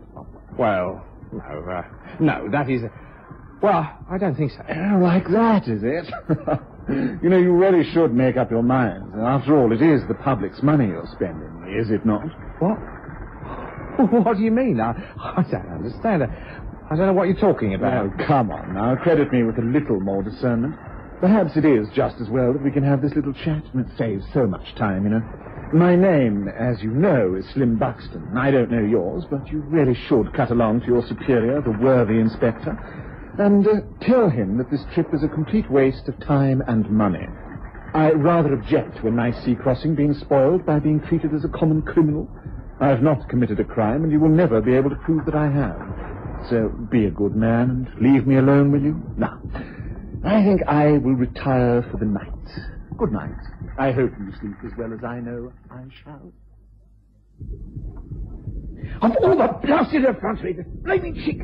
How dare the man take such liberties? I'll have him arrested immediately. I have the captain put a close watch on his cabin. He'll be dragged off this ship at Liverpool and held for what, Inspector? We haven't got a thing on him. He gained entry to Lady Beresford's home at Ashwood Hall by impersonation. That's good enough for a start. But she invited him. No, we haven't got a thing on him, and he knows it. Don't stop raising objections, Polliger. I'm holding that man tomorrow morning the moment we tie up at Liverpool, and that's a fact. And I boarded the night train for Liverpool, having been lucky enough to secure a double berth at short notice. We were expected to arrive at Liverpool at 6 o'clock the following morning, in good time to meet up with the SS Emerald Isle from Portsmouth later the day. The next day, as the packet was being moored at the dock, we saw a police carriage standing outside the portmaster's office. Inspector Thorne was already at work upon his victim. It's no good, Inspector. It's no good. There's nothing here. I've been through this case half a dozen times. Well, take the handle off. Take the bottom off the case. I do hope that you're going to replace all this, Inspector. I regard it as willful damage to private property. I know you carry a warrant to search, but not to destroy. May I get dressed now? You may, but you're not leaving England. I can detain you under my special powers, and I shall do so now. I know you're at the root of all this trouble, and by heaven, I'll stick at it until I have proof. Well, the best of luck to you. Since I have been deprived of my rights of travel and my belongings are in tatters, I take it you will be good enough to escort me back to my London home, where I can at least change into decent clothes before taking this appalling business any further. Very well. Come with me. Sergeant, get all this stuff together. Come along there. Hurry, man. Hurry. To my surprise, Holmes seemed little interested in Thorne's interrogation of Slim Buxton. He merely requested that the sergeant stay with us at Liverpool when the official police party took the impeccably cool suspect away to London. Holmes boarded the SS Emerald Isle and had a word with the purser. The cabin allocated to Mr. Slim Buxton. I'm afraid it's been given to somebody else, sir. It just isn't free. No, that is a pity. Mr. Buxton then just left the ship. I'm a bad sailor, and I thought I'd like a cabin for the crossing. Oh, I'm sorry, sir. You see, there was a lady, and she had her name on the list for cancellation. It's a Signora Claudia Gamboli. So you see, you're just too late. Oh, very well, I understand. It's not all that important. Can you point the lady out to me among the passengers already aboard? Oh, why, yes, sir. Let's... Oh, well, there she is, there. There, in the dark brown coat, with a brown hat and veil. That's her. That's Signora Gamboli. Oh, good. Thank you. Now, Sergeant, you see the lady we've been talking about over there? She's about to go below. Yes, sir, I got her. Well, just stay well out of her way until we reach Dublin. I don't think there'll be any difficulty. She will go below, I imagine. And we shall spend most of the pleasant crossing smoking our pipes and enjoying the calm seas. What do you say, Watson? Well, I can't think of a more enjoyable way of spending the day. Good, then. Let's go and get ourselves a decent spot by the rails.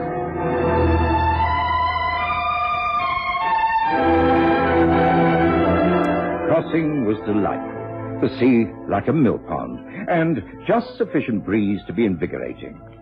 I thoroughly enjoyed myself, and as for Holmes, well, I think he almost forgot the purpose of our journey. However, at Dublin, he asserted his authority and was the first off the ship.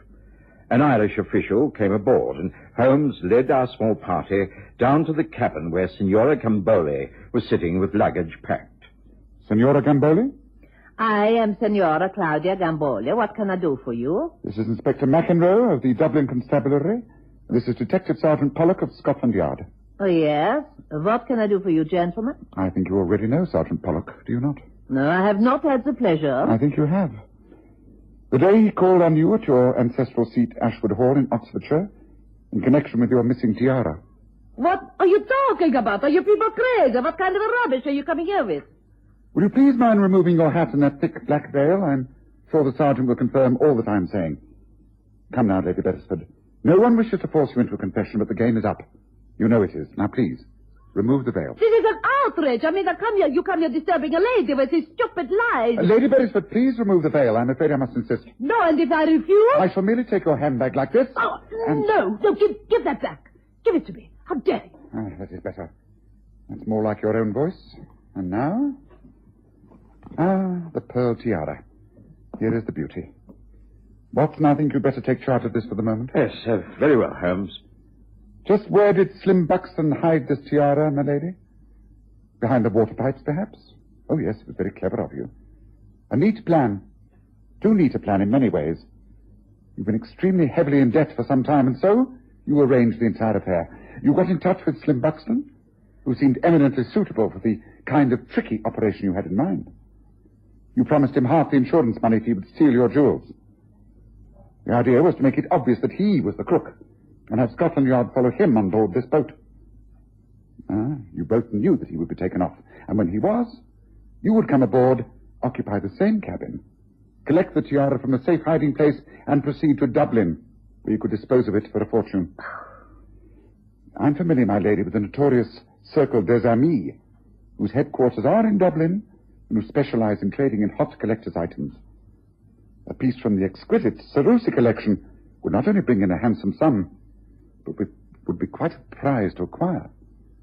The money from the sale, combined with the insurance claim, would certainly get you out of debt and also prevent you from losing face in society. Now, is that not so? Give or take a few details. Everything you say is quite correct, but I have nothing further to say. Neither have I. I shall leave it all to Scotland Yard to handle as they think fit. Only one more thing. You did offer a reward to whoever found the tiara. Well, I found it. So there we are. I told you we would not be out of pocket regarding this little trip, did I not, Watson?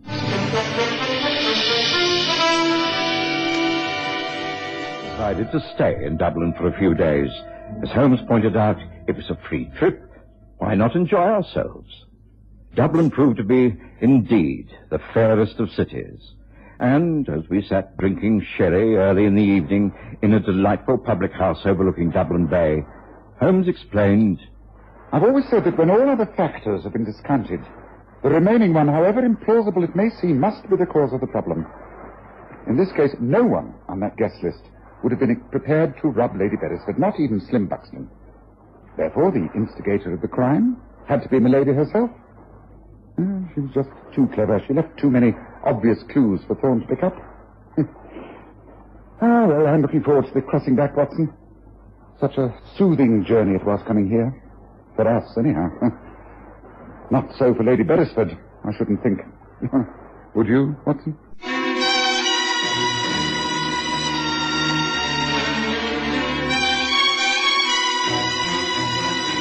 Listen again next Sunday to The Stories of Sherlock Holmes, with Graham Armitage as Holmes and Kerry Jordan as Dr. Watson.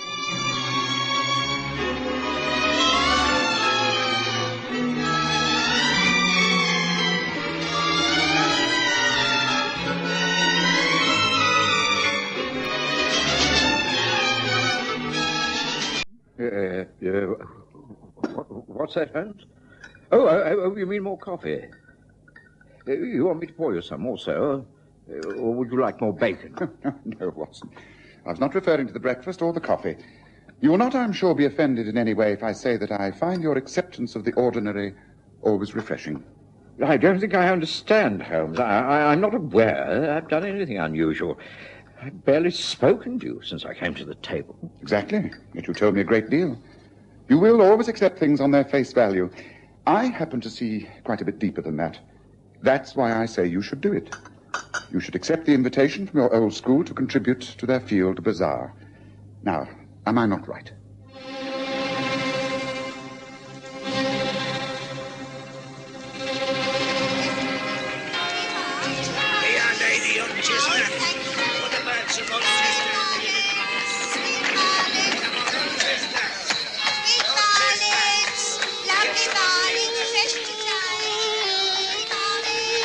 We present the stories of Sherlock Holmes.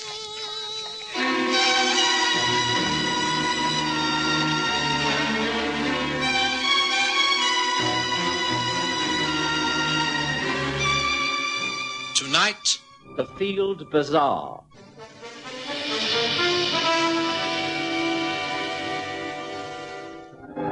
In the early days of my association with Sherlock Holmes, I have to admit that I found him rather overbearing. In later years, I grew used to his manner, and after I'd married Mary and moved away from 221B Baker Street, I was able to laugh at my feelings of inferiority. But he was never an easy man to understand, and I will remember during the summer of 1885 being particularly disconcerted by his attitude. It was one of those lovely, long, hot English summers, days which cried out to be spent in the country, walks along narrow, leafy lanes filled with the drone of bees and the smell of honeysuckle. That's why, when our letter arrived on that August morning, I was very tempted, and Holmes knew this. I repeat, I should say yes. Holmes, I really don't know what you're talking about. I've just told you. You've been asked to help in the Oxley Field Bazaar, haven't you? Yes, that's correct, but I cannot for the life of me see how you know this. The letter has only just come to hand, and I've not spoken to you since I opened it. In spite of that, I would even venture to suggest the purpose of the bazaar. It's to gain funds in order to enlarge the school's cricket field. Holmes, there are times when I think you use some form of black magic. You really are a most excellent companion, Watson. You respond instantly to all my mental processes. Really, I can find you easier to read each morning than I do the daily newspapers. I'm sorry. I'm so transparent. I don't think it's unintelligent to be puzzled by your knowledge. But if you're so clever, perhaps you'll tell me how you've arrived at your conclusion. I really claim no credit. The facts are so obvious. You came into breakfast with a thoughtful expression, the expression of a man who is debating some point in his mind. In your hand, you held a solitary letter. Now, last night you retired in the best of spirits. So it was clear that it was in this letter which caused the change in you. Yes, well, that's obvious. Well, anything is obvious once it's explained.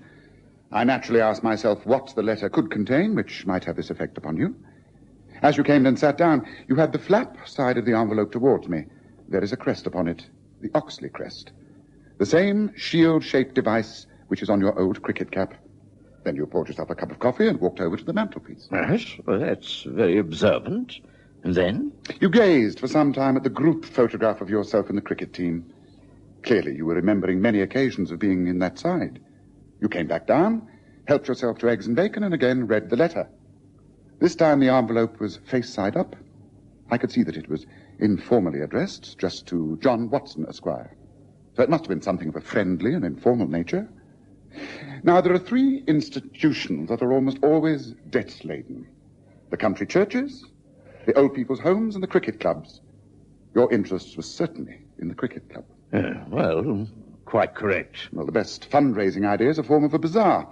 It's a very popular activity among public schools at the moment. Hence my suggestion that you should take part in it.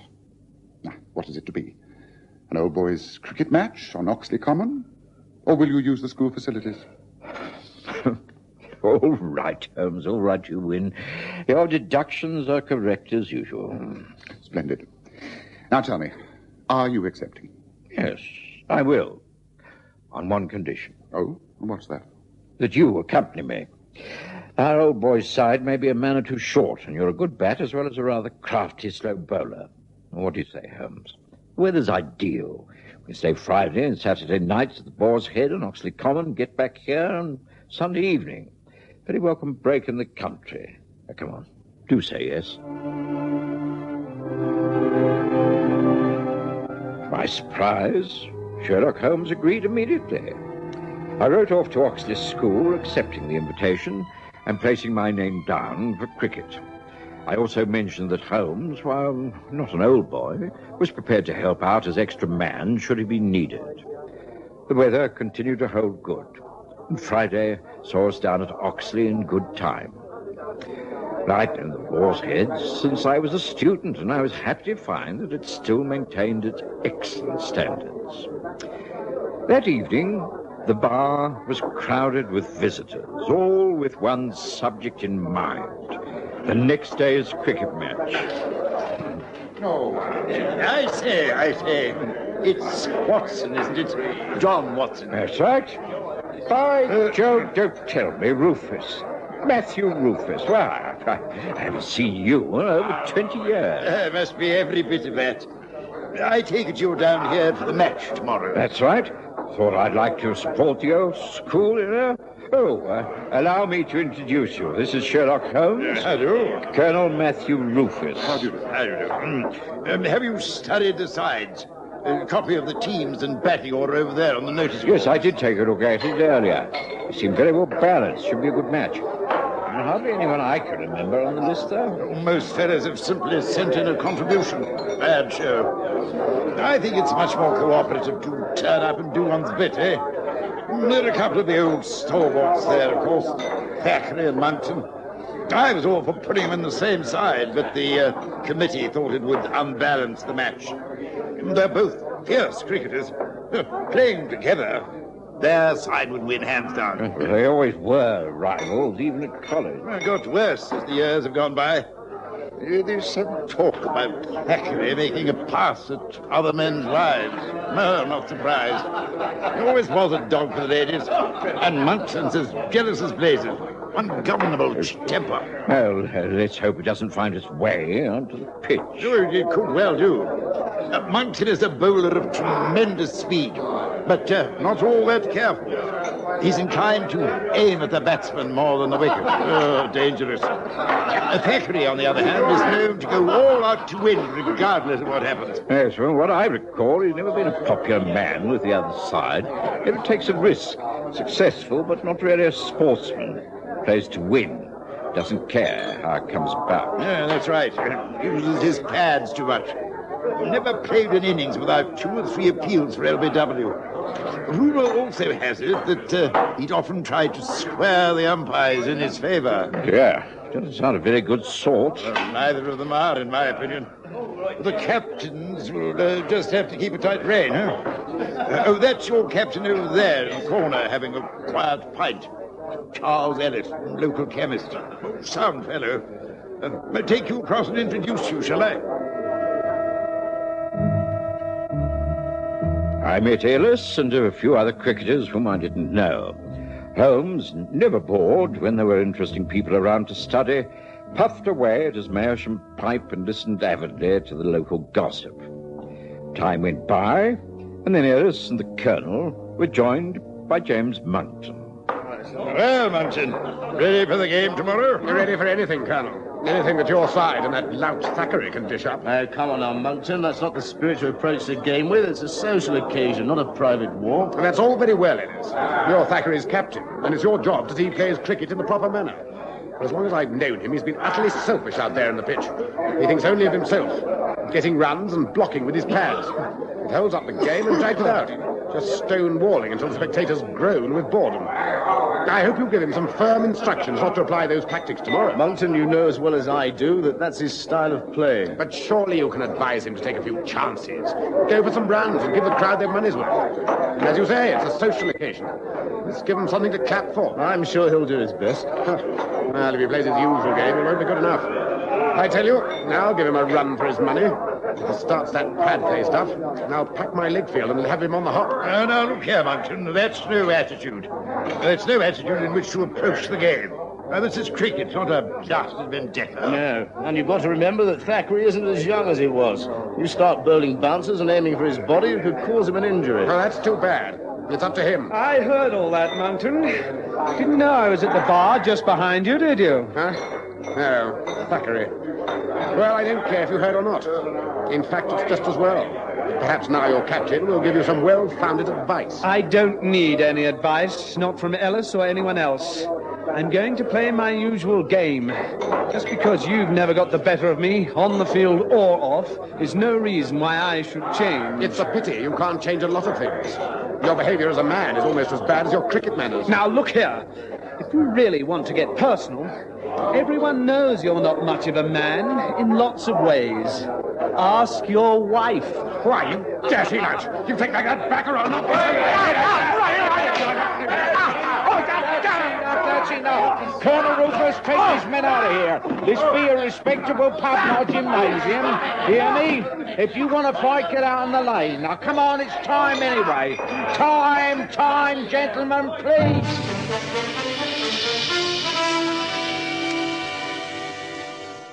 Clear from that very first evening that the Saturday match on Oxley Common was not going to be the quiet, relaxed game of village cricket that we'd all expected. Most of us, from Colonel Rufus and George Biggs the publican, down to the lowest farmer's boy, deplored the bad manners shown by both Monkton and Thackeray. Outside the Boar's Head in the warm night air, the two men were made to apologize to Biggs and were persuaded to shake hands. And then, in an atmosphere of uneasy truce, they said good night. Monkton went striding off down the main street, while Thackeray stood for a while arguing with Ellis, who was, no doubt, giving him a bit of a dressing down. The next morning saw the opening of the Field Bazaar by the Vicar of Oxley. And after luncheon, our side won the toss, and Chelmsford and Howes went into bat. I noted that Monkton was not put on to bowl, and wondered if they were saving him for when Thackeray went to the crease, which seemed rather a dangerous plan. However, whether by accident or design, that's exactly what happened. Chelmsford was caught in the slips at a score of 15, and in went Thackeray. He played his usual tight game, scoring quite a few runs, but taking no chances, and using his pads whenever possible. Then, when the total was 29, the opposing captain put Monkton on from the duck pond end. A murmur went round the spectators. Rumours spread quickly in country villages, and Oxley was no exception. Everyone knew of a row the night before.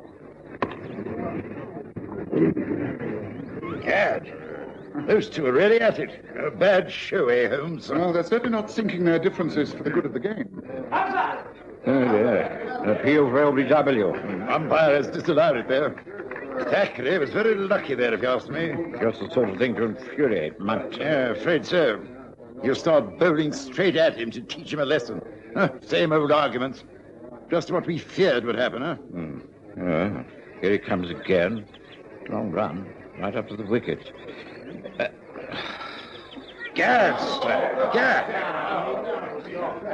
That must have hurt. Bounced right full up and caught Thackeray in the chest. No, it was not cricket, sir.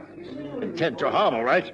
Definitely not cricket. Thackeray seems doubled up, but I think he's all right. He's not leaving the field, anyway. He's just rubbing his chest under the heart, hitching his pants up now and patting the crease. Monkton in again. A fast one. And this time, Thackeray has got his own back. Well outside the stumps. And he stepped out and put his left pad to it. Can't blame him. Oh, Monkton is furious, of course. Going back now to run again. Takes a long run, this man. All that faults, he needs it. But in he comes. But wait a minute. Thackeray's staggering. Something is happening out there. But Thackeray's slumping down. Great heavens, he's collapsed. He's fallen down on his face. Watson, that man is ill out there. Come on, get out to him. He's seriously ill. Come on, let's get out there while there's still time.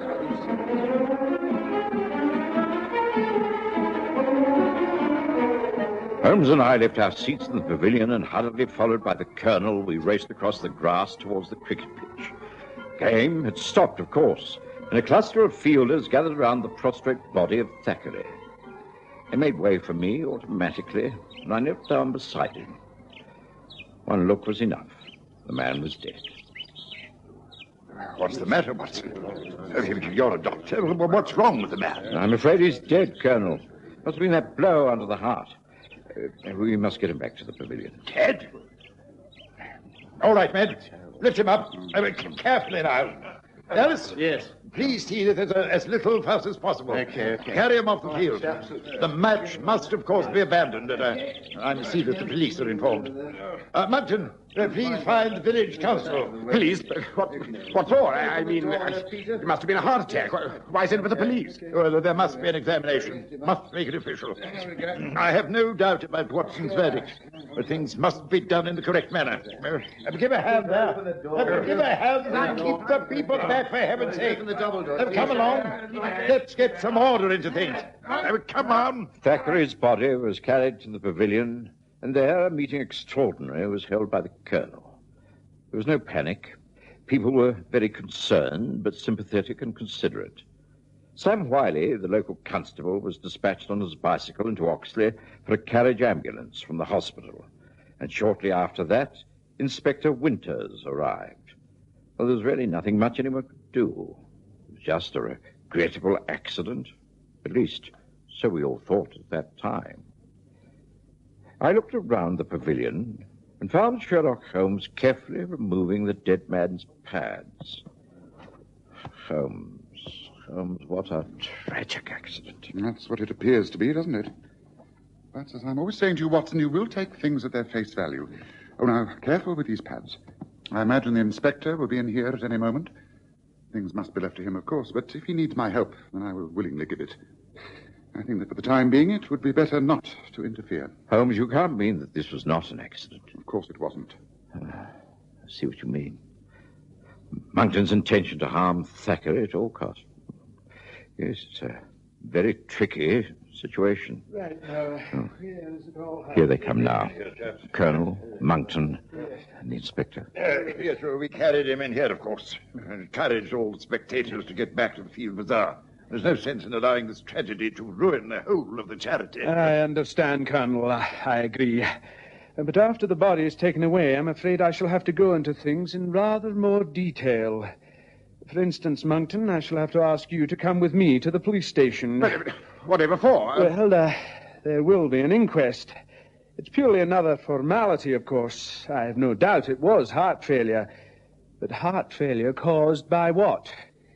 Everyone knows it was a blow to the heart by a cricket ball traveling at terrific speed. Now, wait a minute. I didn't kill Thackeray. I mean, it was an accident. I didn't deliberately kill him. Manslaughter is a very loose term, Monkton. There's a great deal of difference between manslaughter and murder. Manslaughter involves unplanned conditions and the like, accidents through negligence. But you are intent on causing bodily harm. There are dozens of witnesses prepared to testify to that. But that's ridiculous. An unlucky blow. Like a man who killed someone in a fight? Exactly. Sorry, the matter will have to be taken up. It simply can't be glossed over. Do you not agree, Colonel? It's not for me to say. You're the law, but, I'd seek advice from a solicitor as soon as you can, Monkton. Sound advice, Colonel.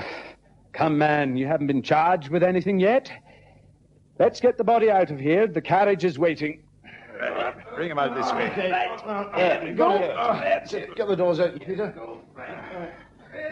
Well, Holmes, aren't you coming? No, and neither are you. We are both staying here. But, Holmes, what do we do here? Very simple, Watson. Catch the murderer. Murderer? Quite. Thackeray didn't die of a heart attack. He was poisoned. Holmes, you can't be serious. My dear Watson, have I ever joked about sudden death? You are a medical man, but you were just as taken in by the circumstances as anyone else. I examined the dead man and thought it looked more like poison than a heart attack, and I was right. Look, careful now. Study the dead man's pads. Here, let me show you. Now, you see, these pads are stiffened with cane struts, but here is another twisted thorn. That splinter of wood is impregnated with a deadly poison. The man died not directly after a blow under the heart, but immediately after a blow on the left knee. He stepped out, used his pad. The splinter tore into the flesh of his knee, and that's how he died. Then if what you say is correct, whoever organized this dreadful crime must have known that Thackeray would be hit on the pads. The whole of Oxley knows that. Thackeray was bound, sooner or later, to risk putting a pad out to a fast ball in sheer defiance of Monkton's tactics. The fact that he received a blow the ball before was simply coincidence, and one which worked very nicely as far as the murderer was concerned. But Holmes? Who could have done this terrible thing? That's what we have to discover, isn't it? Look, the hue and cry has died down a little now. We shall have to be patient, I'm afraid. This pavilion is used not only as a dressing room for cricketers, but for storage as well. The cement roller, the gardener's equipment, everything used to keep the common clean and tidy.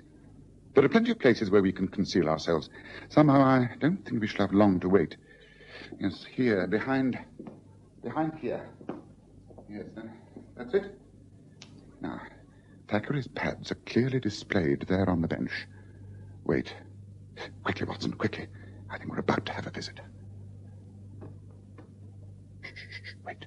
Look there. The open doorway. Wait until he picks it up. Now, Watson, hold him. Hold him. What the devil? How dare you? What do you think you're doing? All right. Call the colonel and the constable. It's all over, Ellis. As a cricket captain, you may be quite good, but as a killer, you're caught out, in every sense of the word.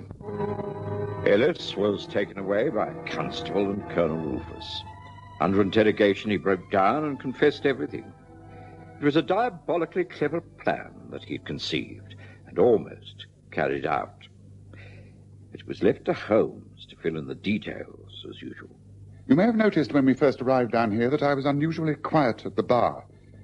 I was listening to the local gossip. It wasn't all about Thackeray and Monkton and their cricketing rivalry. There was a deal of talk about Thackeray's amours with the local ladies. Everyone thought he was after Monkton's wife. But quite a few locals knew that it was Ellis's wife with whom he was carrying on an affair quite openly. Ellis, being the local chemist, had no difficulty in obtaining the Basil curare poison. It fades from the bloodstream in a matter of hours and so would remain undetected. Oh, yes, it was very clever. But thanks to you being on the spot, Watson, he had no chance of examining the dead man and removing his pads straight away. I think we've made our contribution to justice and the field bazaar, don't you?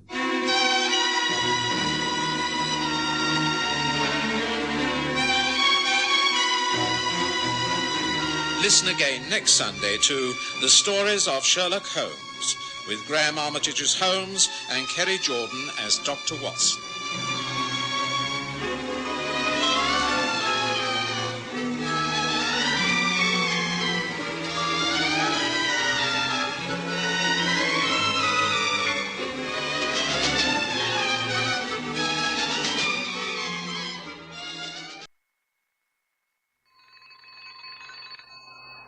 All right, John, I'll answer it.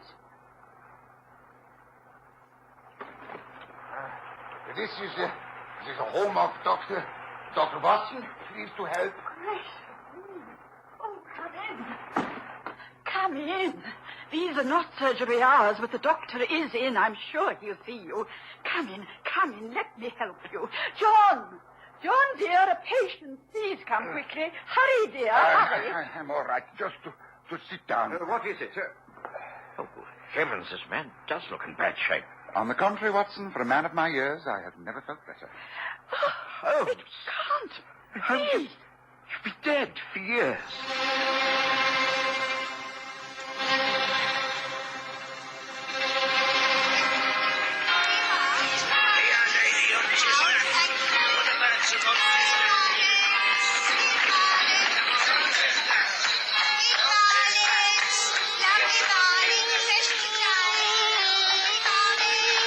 We present The Stories of Sherlock Holmes.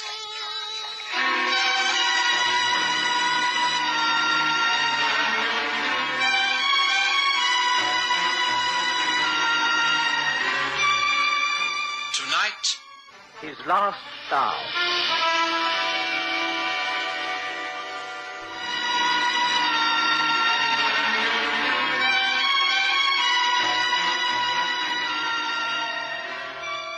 I've never been so stunned with surprise in all my life. My wife, Mary, practically fainted. We simply couldn't believe our eyes. Although Sherlock Holmes had never been far from my thoughts in the years that followed the tragedy at the Reichenbach Falls, I had come to accept the fact that he had perished, along with his arch-enemy, Professor Moriarty, in the dreadful swirling waters of that immense abyss. Yet, here he was, peeling off yet another of his many disguises, requesting permission to smoke his favorite pipe, sitting on the sofa in my sitting room, as though nothing had happened. He appeared a little older, perhaps a little thinner, but his voice was still incisive and unchanged. The years fell away. I have to apologize, both for this sudden shock and for the great time of silence, but both were necessary. But I have never believed that you were dead, not for years. Mary's right. She kept faith longer than I did. But Holmes, surely the chasm, the young Swiss, Hans, he's said I know. An explanation is required. It is essential. Well, the facts are these. Hans was mistaken. Moriarty and I did fall from the top ledge of the falls. We fell to the narrow pathway that leads up from that final ledge. I knew what Moriarty was intent upon. I could see the purpose in his eyes. He had given me permission to write a note of farewell to you before this final encounter. He knew his own game was up. He intended taking me with him to his death. He rushed at me, grappling with me, trying to pin my arms to my sides and take me with him over into the water. Well, I have some knowledge of Japanese baritsu. It stood me in good stead. I slipped through his grasp and applied a throw. He screamed most horribly as he lost his balance.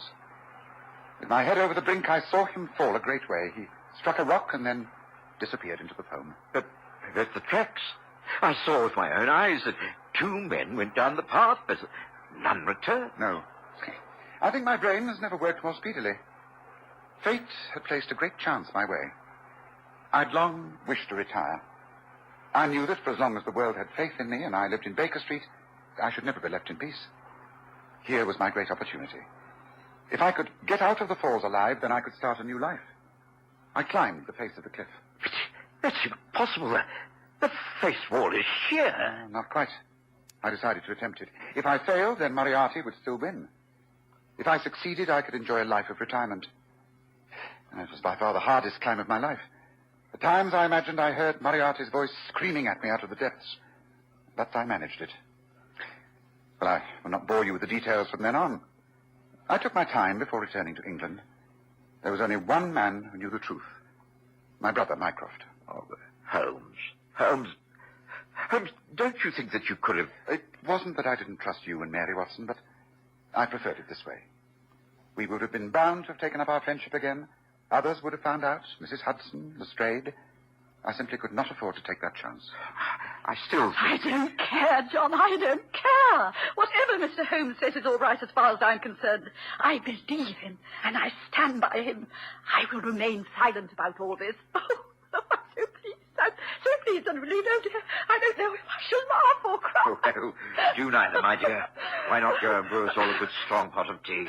I think that will do us all a power of good. Excellent suggestion. Oh, yes, perhaps you're right, dear. That is a good idea.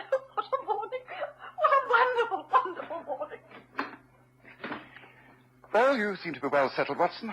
The years have been kind to you, and Mary is unchanged. Yes, we have a lot to be thankful for. Oh, but now come, Holmes, to the second part of your explanation. Why now? Why suddenly, after all this time, have you come back into our lives? Good question. I made sure my retirement was complete. I lived the life of a hermit among my bees and books in a cosy cottage on the South Downs. But, through Mycroft, the only man who knew of my existence, I've been forced into action again. You see, Watson, this is 1914. And in the summer of this year, war will be declared. The greatest war this world has ever known. A world war. Oh, Holmes, you can't be serious. Well, there are always rumors of war, always quarrels with Ireland, arguments with Germany, disagreements with the French, but an open conflict? Oh, never. How I wish you were right. But the Kaiser has already made his plans. You'd be amazed if you knew how riddled this country is with German spies. It is inevitable, Watson. And that's why for some months now I've been engaged in counter-espionage. I can tell you that at this moment, two gentlemen are engaged in a most important conversation in a garden of a large mansion just south of the city. One is known as von Bork, a remarkable man, the most devoted of the Kaiser's agents. His companion is Baron von Herling, the chief secretary of the German legation in this country. Now, they are putting the finishing touches to a plan that is the culmination of von Bork's work over the years. So far as I can judge the trend of events, you should be back in Berlin within the week. You will be surprised at the welcome that awaits you. Your work in this country is most highly thought of. Oh, the English are easy to deceive. I have achieved everything simply because I am a born sportsman. It is not a pose. I hunt with the English squires. I play polo. I match them at it every game. I box against the young army officers and sail against their best yachtsmen. What is the result? No one takes me seriously. Quite a decent fellow for a German, you know, old boy. And all the time in this quiet country house of yours lives the most astute secret service man in Europe. You are a genius, my dear von Bork. You flatter me, Baron, but I certainly make claims that my 4 years in this country have not been unproductive. I have never shown you my little store, have I? No. Would you mind stepping this way for a moment? Certainly. After you, Baron. Dankeschön. I must, of course, claim protection from the embassy for the important papers that I shall be taking with me. Oh, naturally. You have already been booked in the embassy entourage. There will be no difficulty for you or your baggage. Of course, it is just possible that none of us will have to go.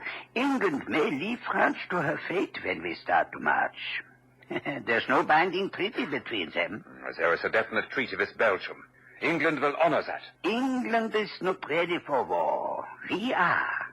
Our special war tax of 50 millions has made it possible. But here, as far as essentials go, anti-submarine measures, munition storage, high-explosive bombs, nothing is prepared. How then can England come in?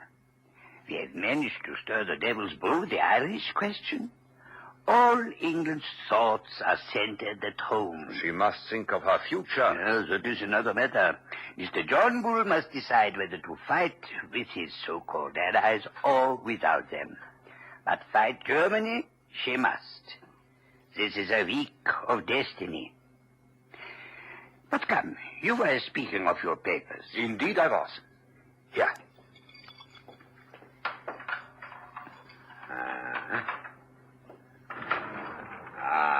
There.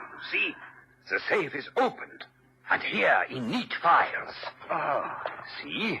Harbor defenses, aeroplanes, Ireland, Egypt, all under their headings. Portsmouth forts, the Channel. Each file is filled with papers and plans. Brilliant. Not bad for the hard-drinking, hard-riding country squire. But the gem of my collection has yet to come. It will go here under naval signals. But you already have a good dossier here. Oh, out of date and a waste of paper. Somehow the Admiralty got an alarm and the code has been changed. It was a blow to me. But thanks to my checkbook and the good man Altamont, all will be well tonight. Oh, a pity that I cannot wait. You can imagine that things are in an upheaval at the embassy. We must all be at our posts from now on. I had hoped to bring news of your great coup. Did Altamont name no hour? Here, read his telegram. We'll come without fail tonight and bring new sparking plugs. Altamont. The sparking plugs? He poses as a motor expert, and I keep a full garage. In code, everything likely to come up is named after a spare part. If he talks of a radiator, it is a battleship. Of an oil pump, it is a cruiser, and so on. Sparking plugs are naval signals. I see. This was sent from Portsmouth at midday? Oh, by the way, what do you give him? In this case, £500. Greedy rogue. They are useful, these traitors, but I begrudge them their blood money. I grudge Altamont nothing. He has never let me down. I know him well. I assure you, he is not a traitor. He is a very bitter Irish-American who is filled with intense hatred towards this country. Ah, Irish-American. With full Aryan blood on his mother's side. Must you really go? He should be here at any moment. I regret. I can wait no longer. Then we place these things away, and I will see you off. Thank you.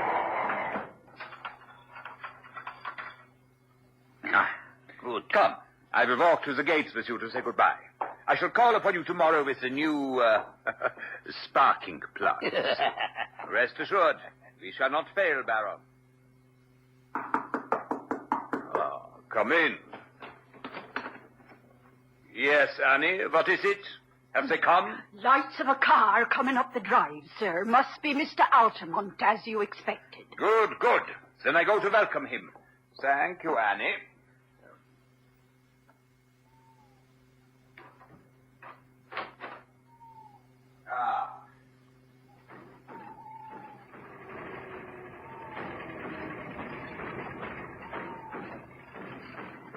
Just fine, Smith. Staying way behind the wheel, huh? Just so you say, Governor. Welcome, Altamont. I grew tired of waiting. Please do come in. Sorry, got kind of held up. Come in, come in. Now tell me, is all well with you? Well, it's great. Terrific. You're going to give me the glad hand here tonight, okay? Just wait until I show you. I'm sure bringing home the bacon. Come on, bring out the drinks. The show calls for celebration.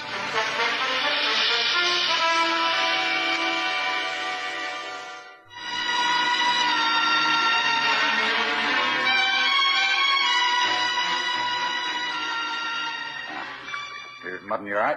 Good health. And the signals? Just as I promised. Every last one. Semaphore, lamp code, Marconi. Copy, mind you, not the original. That'd be too dangerous. But it's the real McCoy. You can lay to that. Well, of course, a copy is better than the original. If an original were missing, it would change the whole thing. Now, let's see.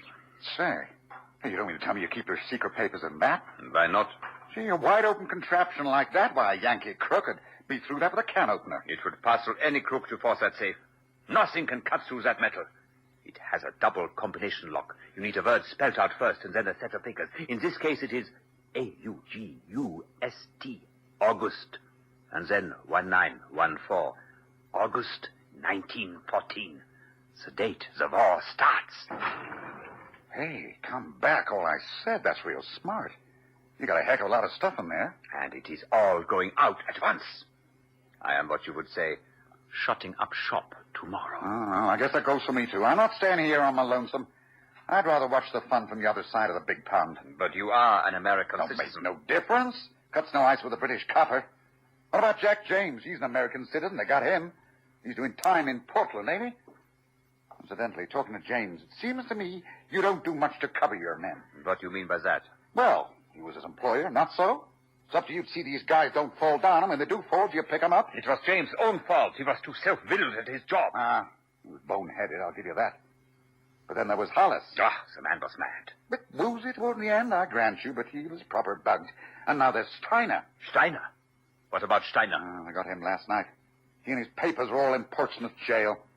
You go off to Germany, and that poor turf will have to stand the racket, and lucky if he gets off with his life. How could they have got to Steiner?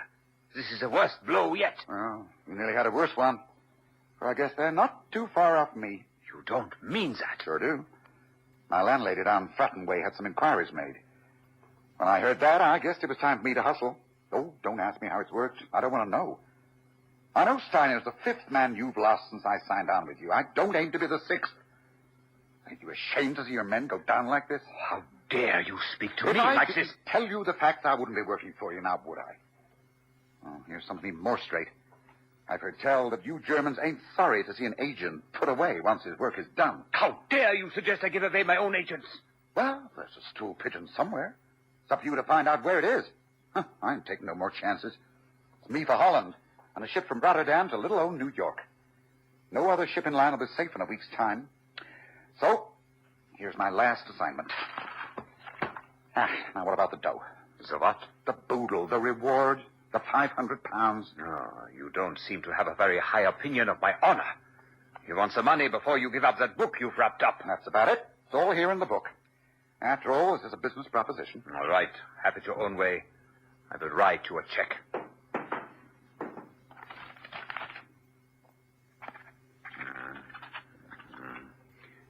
There we are. This should be sufficient. Now place the book down there on the desk.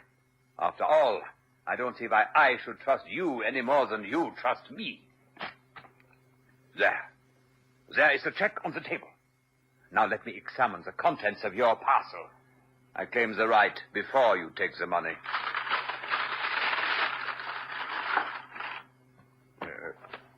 What kind of joke is this? This says the Practical Handbook of Bee Culture. Altamont, what kind...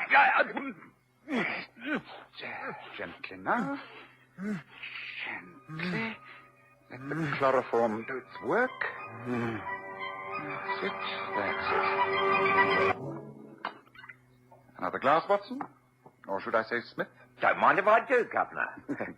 You know, Holmes, I think this is the first time I've given an impersonation for you. Well, let's hope it'll be the last. There he is, poor fellow, flat out on his own sofa while we enjoy wine from Franz Joseph's special cellar at the Schönbrunn Palace. Oh, do open the window, Watson. The chloroform vapor does not help the palate. And while you're doing so, please touch the bell. Oh, very well, Holmes. There's little need to hurry, Watson. Just help me pile all this material from Von Bork's safe into this handy valise. There's no one in the house but the faithful old Annie. You ran, sir. Ah, yes, Annie. You'll be pleased to hear that all is well. Oh, I'm so pleased, sir. Oh, dear. He does look bad, don't he? Simply out cold for a short while, Annie. Nothing serious. Oh, he was quite a kind master, sir, within his rights, of course. He actually said he would pay for my passage to Germany. Can you imagine? Me living out there with all them Huns? It would hardly be suitable, would it, sir? Hardly. Thank you for your help. Now, would you be kind enough to take all these things and place them into my car? Also, telephone to my brother Mycroft and report that all is going exactly as planned. Very good, sir. It'll be a pleasure, sir. Are you sure you can handle his needs? I think so, Annie. I think so. But that will be all. Thank you. Thank you, sir. Well, Holmes, so far so good. You must have been impersonating this American Altamont for some time to have ingratiated yourself so deeply in the favor of von Bork. It's taken nearly 2 years and entailed actually living in America. But now I can return to my books and my bees. Here is my magnum opus, my book on bees. I intend to write a second volume, Observations on the Segregation of the Queen. Have you never missed the old life, the catching of ordinary, everyday criminals? Oh, not really. The passing of Moriarty, I rather lost interest. It was only when the Prime Minister himself appealed to me, through Mycroft, to enter the game again and tackle this gentleman von Bork, that I felt any enthusiasm. Von Bork is a superb spy. He matched the English in everything. That's why I assumed the role of an Irish-American and was persuaded to join his team. Since then, I've managed to make most of his plans go subtly wrong, and I've placed 5 of his top men in prison. I heard that. I heard what you said, Altamont. Good. Because you, Herr von Bork, will be the 6th bird in the cage. I shall get level with you, Altamont. If it takes me all my life, I shall get level with you. That was the favorite remark of the late, but far from lamented, Professor Moriarty. Colonel Sebastian Moran was also known to have muttered it. Damn you, Altamont, for a double-dyed traitor. I am no traitor. Neither am I Altamont. Surely my speech now shows you that I am not an American. Altamont of Chicago had no existence, in fact. I used him and he is gone. Then, who are you? It's really immaterial to you, Herr von Bork. But I've had dealings with you and your kind. It was I who brought about the separation of Irene Adler and the late King of Bohemia. I also saved from murder Count von Grafenstein, your mother's elder brother. It was I... There is only one man. You are Sherlock Holmes. But they told me you died years ago. The High Command... It never does to believe the High Command. Now, if you'll be so kind, we shall take you to the car and then to Scotland Yard. You are not the police. You have no right under British law to threaten me and abduct me. You are kidnapping a German citizen and stealing his private papers. They will reject you. I will take that chance. Now, come. Watson, take the papers. Right. Von Bork, come. No point in resisting now. This is the end. No. Stay where you are. The almighty Sherlock Holmes. You chloroformed me, dragged me down here, and forgot to even see if I was armed. The revolver, my German service revolver, left in my inner pocket. Well, this is the end.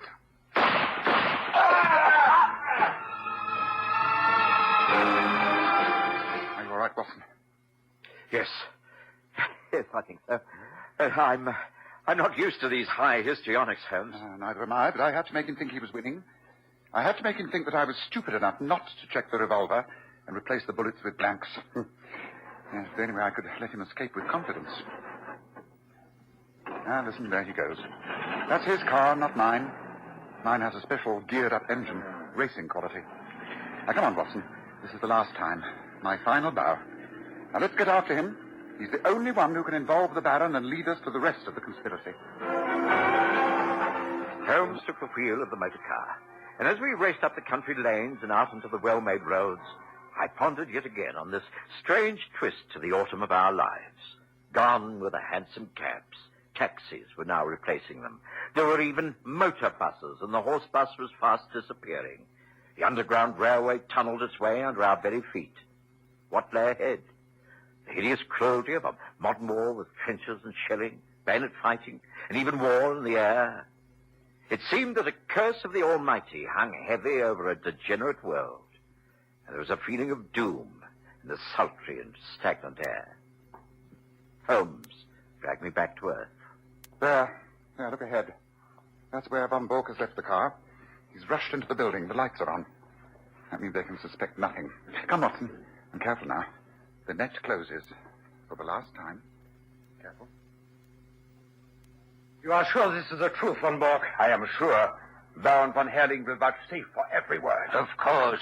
We are lucky to have discovered the truth in good time. And we are assured that this Sherlock Holmes and his colleague are dead. I shot them myself. But we must act swiftly.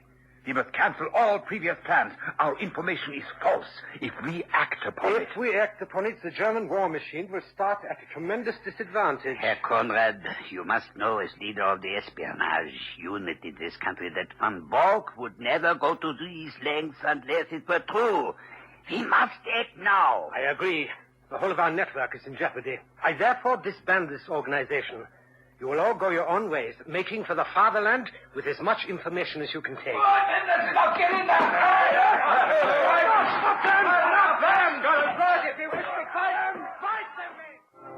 Well, Watson, my true friend, let us stand here on the terrace for a few minutes. This may be the last quiet talk we shall ever have. I know. It saddens me, Holmes. I remember so much of the past. How many cases, the rooms at 221B Baker Street. Dear Mrs. Hudson and those precious breakfasts. Best meals of the day. The pipes we smoked before the fire, the fogs, the endless journeys in hansom cabs, the arguments with Lestrade, the agony columns in the newspapers. Oh, dear. Is it really over? Yes, it's over. The whole era is over. But we've ended it effectively as far as you and I are concerned. We have beaten the most ruthless spy organization this country has ever known. It won't prevent the war that is upon us, but after the war, perhaps because of our small efforts, a cleaner, better, stronger land will lie in the sunshine after the storm has cleared. Let us hope so, Watson. Let us hope so.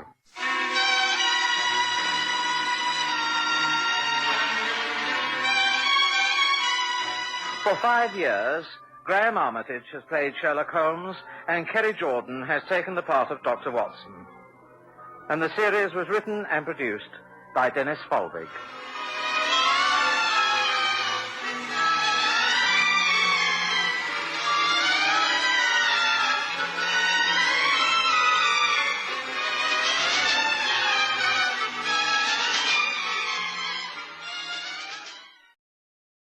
Watson has a medical practice to attend to. It's rather worrying. His appointment book, have you seen it anywhere? Well, he usually keeps it in his doctor's bag, but I did find this on the all-stat sort of note. Let me see. 5 Westley, EC3, Tuesday, 10th, Royston.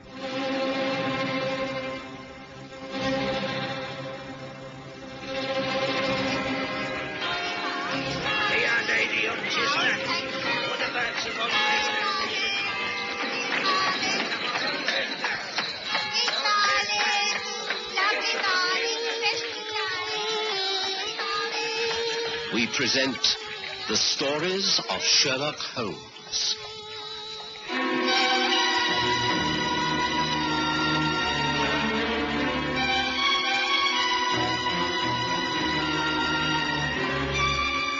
A Friend in Need.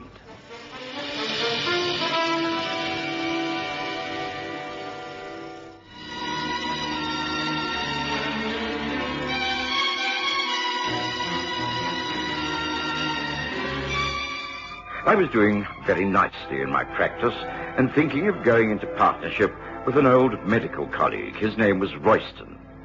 I'd met him on several occasions and knew he was engaged upon opening up a medical centre in one of the poorer parts of London. I didn't think twice about the authenticity of the proposal. One Tuesday, I called at a very grim and rather dilapidated building called Westley, just off the river. I was totally unprepared for my reception, for instead of meeting my old friend, I was shown into a small anteroom. It was dark. I couldn't see properly. Before I knew what was happening, hands seized me from behind. I struggled valiantly, and then a violent blow against the side of the head caused me to gasp. Stars swam before my eyes, and I lost consciousness. Couldn't have been easier. See him falling for it like that. Yeah, you'd think anyone who'd associated with Sherlock Holmes would be a bit more careful. What's the next step? We get him out and into a cab. Drive him to the boss's nursing home. From then on, it's nothing to do with us. They're not thinking of knocking him off, are they? I mean, it's not murder. No, the idea is to hold him as hostage, that's all. This is the one way of getting at Holmes. Those two have been buddies for years. If anything can tempt Holmes out into the open, this is the man. Come on now, prop him up. Yeah. He'll be coming round soon. We want to have him safe and sound by then. It's not going to be easy getting him into a cab. He's a big bloke. No, bigger than I am. We'll switch clothes. I'll carry the doctor's bag, and it'll look like we're helping a patient home. Yeah. Here we are. Check the street. Yeah, looks all clear. Getting dust. Gas lamps aren't on yet. But there's more than a bit of fog gathering. Yeah, what's he? Come on. No more talk. Get him on his feet. Right. He'll be able to put one foot in front of the other. By the time he comes to, he'll be in the nursing home, with no idea of where he is or how he got there. Come on. You support him under one arm, and I'll take the other. Here we go.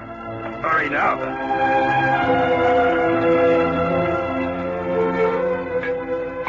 So that's the position, Lestrade.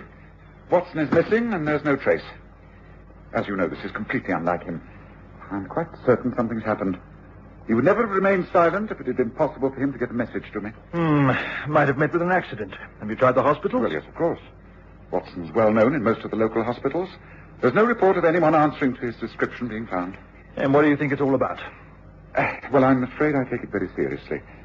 This could be someone's way of getting at me. At the moment, there seems very little we can do except wait. But I should appreciate your help. Of course. Of course. Anything I can do. I need to carry out an investigation into a place in EC3. Now, all I have to go on is two names. One is Westley and the other is Royston. Now, these were scrawled on a note that Watson must have left by accident on the hall stand when he was putting on his coat. Can I have a couple of men and do a search of that river district? Of course. I'll do better than that. I'll even come along myself. What do you say to that?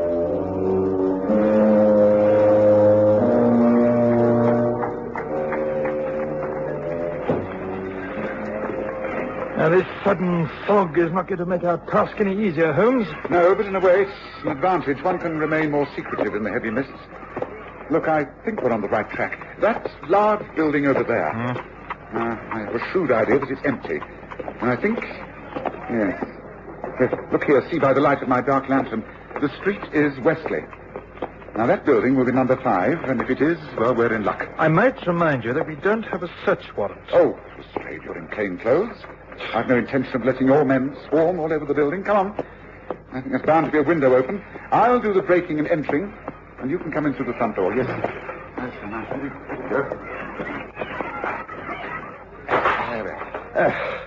If they could see me at the yard now, I'd get a railroad tailing off.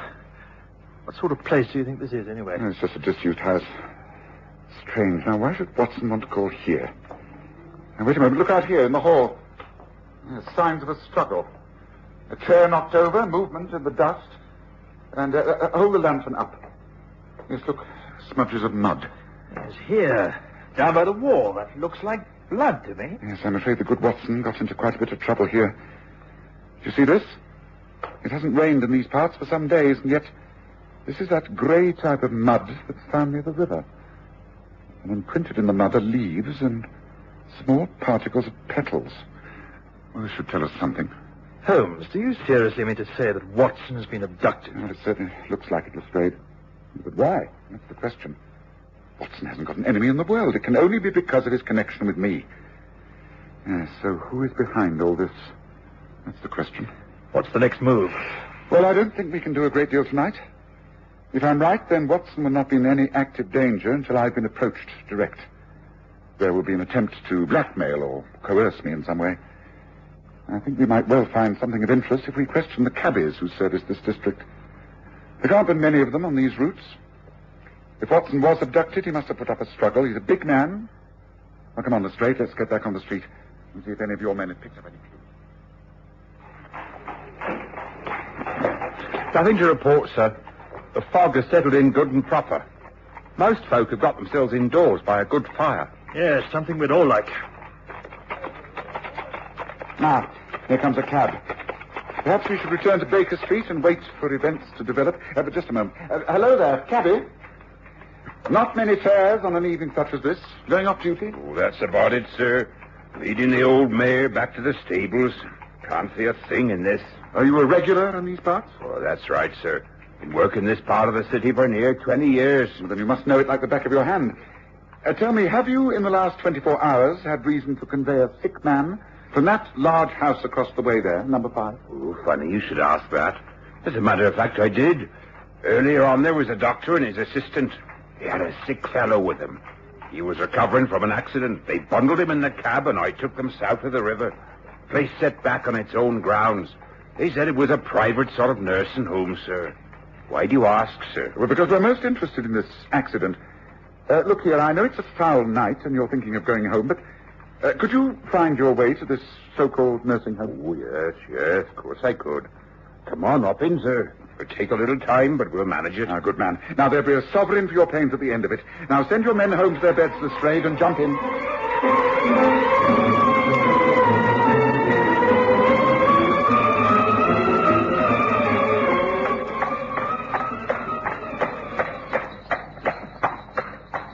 There you are, sirs. This is the place where I drop the doctor and the patient. That driveway. They say it leads up to the nursing home. Thank you, cabby. I think you can find this place again, Lestrade? Yes, certainly I can. Quite easy. Right, so that's what we're doing tonight. To attempt to enter there would be showing our hand and perhaps putting Watson in further danger. Well, I suggest that we now drive back to Baker Street. I shall be very surprised if the next move doesn't come from our adversaries.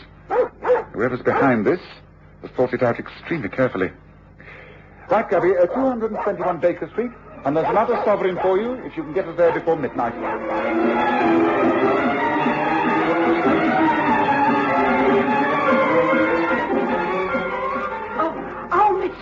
Oh, I'm so glad you're back, and you, Inspector. Oh, Mrs. Hudson, but why are you up and about at this hour? Well, I was worried about Dr. Watson and how you was getting on, and then I went into the kitchen to make myself a cup of tea. I spotted this on the front door mat. It's a message, and it's from him. It's gotta be. I recognise his handwriting anywhere. Oh, do open it, Miss Holmes, and set my mind at rest. He must be all right. Well, it's only a note, not a posted letter.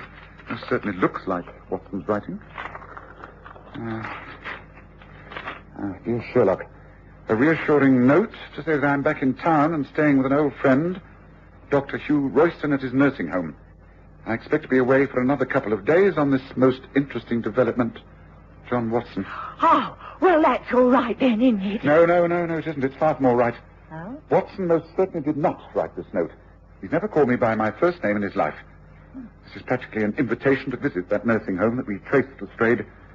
And we must be careful. Watson's life is all important to me. But I'll never fall into a trap like this. Never.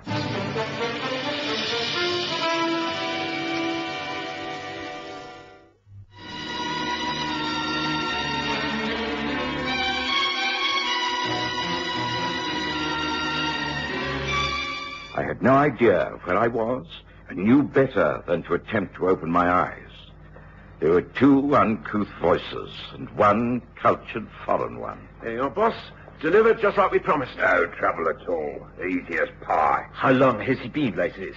Oh, several hours. Then we can take no chances. He is here in the nursing home, but he is not to stay here. He must be moved once again to his final resting place.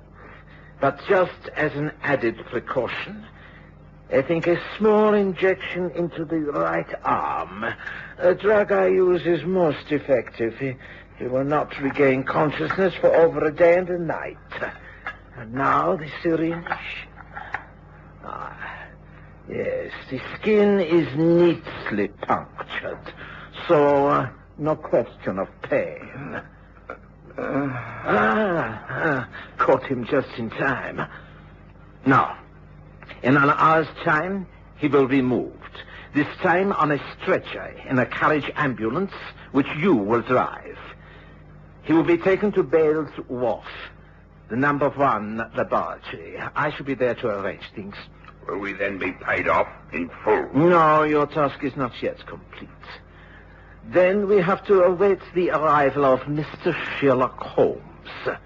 After he's found Watson and is a fellow prisoner, you will be dismissed and it will all be over. You mean you're going to do them both in? The eventual outcome of these 2 men is really none of your concern. Well, we have given her a hand, though. We're what is known as accessories after the fact or some such. Ain't that right? You are being handsomely paid. That is all that need concern you. I'm not so sure. If you get caught, then straight away. I shan't be caught, and neither will you if you will only keep your heads and do as you're told. Now, enough of this. Come to our final preparations. There is no time to lose. Sherlock Holmes is a fast worker. And now that the overnight fog has disappeared, we must expect swift action. Come, enough of this chatter. Come, to work.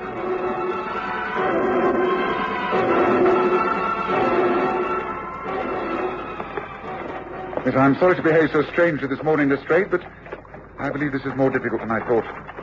It's clear to me that Watson has been abducted for the sole reason of trapping me.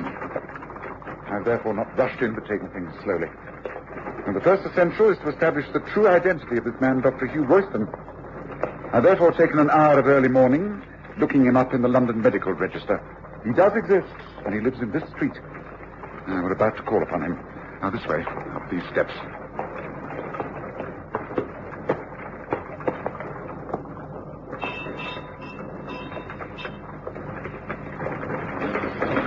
Yes, can I help you? My name is Sherlock Holmes, and this is Inspector Lestrade from Scotland Yard. Is it possible to see Dr. Royston for just a few minutes? Please do come in. I will inform Doctor that you have called. Thank you. Excuse me. Well, this looks respectable enough, Holmes. Doesn't look much wrong here. No, I didn't think there would be. Would you like to come through, please? The doctor will see you now. No, thank you. Sherlock Holmes, great pleasure to meet you. You're a great friend of John Watson's, isn't that so? Please, won't you be seated and tell me what I can do for you? It's Watson himself. He has disappeared. The only clue we have is your name and address in Wesley Street, EC3. Gracious, are you sure of this? Disappeared, you say? Extraordinary. You can throw no light upon this? For instance, when did you last see Watson? Some weeks ago. We'd been corresponding. I was rather keen to take a small nursing home in the East End and run it for hard-up people, the poor and delinquent. Watson agreed to consider this. The suggested site was at 5 Wesley Street, that rather derelict and seedy, run by a man called Henry von Bork. Von Bork? So he's the man behind all this? You know the man? Only too well. One of the most treacherous spies in Europe. Yes, it's all becoming quite clear to me now. Von Bork is using Watson to lead me into a trap. Unfortunately, I cannot afford to ignore it. He will have no hesitation in killing Watson unless he thinks I am coming to the rescue. Thank you, Doctor. You've been a great help. Come, Lestrade. Royston told me what I wanted to know. I know Von Bork's mind. I know it's tortuous and arrogant. He's convinced that he can outwit me, and in order to save Watson, I shall have to allow him to think so. Well, why don't I get a search warrant against his home and let's raid the place? The element of surprise is always good. This Von Bork won't think you'd consider such a bold plan. You may do that by all means if you wish, Lestrade, but I don't think that is the answer to our problem. I'm prepared to believe that Watson was enticed into that nursing home thinking he would meet the good doctor there. But I cannot think Von Bork will keep him there. It's too risky. No, he'll have him removed. But where to? Von Bork used to have offices in the dock area. You may recall that we thought he was using them in the smuggling case of the Blue Peter. Now, wait a moment. When we called at 5 Wesley Street, we found evidence of a struggle. Undoubtedly, that is where Watson was overpowered. Then I also observed grey mud, do you recall? Imprinted in the mud were leaves and particles of petals. Now, the flowering petals were autumn willow blossoms. Those trees only flourish down by the river. Yes, I think I can trace the old offices that Von Bork used. If I'm right, then that's where they would have taken Watson. Seems to be taking a long shot to me, Holmes. Wouldn't it be better to stick to more orthodox methods? There's no time. Von Bork will be getting anxious. He's not going to hang around keeping Watson alive if he can't get at me. Now, I've got to move. The point is, Lestrade, are you still going to back me up? I've done so up till now. I'm not backing out when it comes to a crisis. Lead on, Holmes. I'm with you. This is it, Lestrade. These are the offices. And I fancy Bork has been using them for experimental purposes. They have the appearance of being scientific laboratories. Doesn't look as though they're at all occupied. I think this way, round the side entrance. I know you do not approve of my method of entering premises, but needs must when the devil drives. Watson's always said that the police were lucky that I didn't choose a career in crime. I should have rated with the best of them. Observe, I have a full set of burglar's tools with me now. For instance, this door, although made of steel and padlocked, presents no problems. Something tells me I'm going to regret this. If we're caught, it's demotion for me, no doubt of that. Oh, nonsense. Now, here, watch. Now, come on, let's take a look. Blessed if I can see why you think Watson should be shut away in a place like this. It's quite dark. There's just packing cases. The workrooms must be through there. Yes. Yes, this looks more like it. Fully equipped as a laboratory. Yes, we're on the right lines, all right. Look, wooden steps going down and footprints. Muddy footprints. Now, you see how staggered they are? Now, those are the sort of prints 2 men would make if they were carrying a stretcher. Come on, Lestrade. Now, here. Now, once our eyes grow accustomed to the dark, and Lestrade, I'm right. There, in the corner. It is a stretcher. And it is Watson. By Jove, you're right, Holmes. What devil? The door. The top of the stairs. It's closed. Caught, Holmes. Caught like a rat in a trap. I knew you would find Watson sooner or later. It's all worked out as I planned.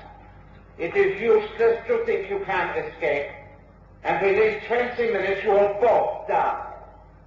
You see, for months I have been working on an explosive device which is triggered off by that iron bar door closing. 20 minutes, Holmes.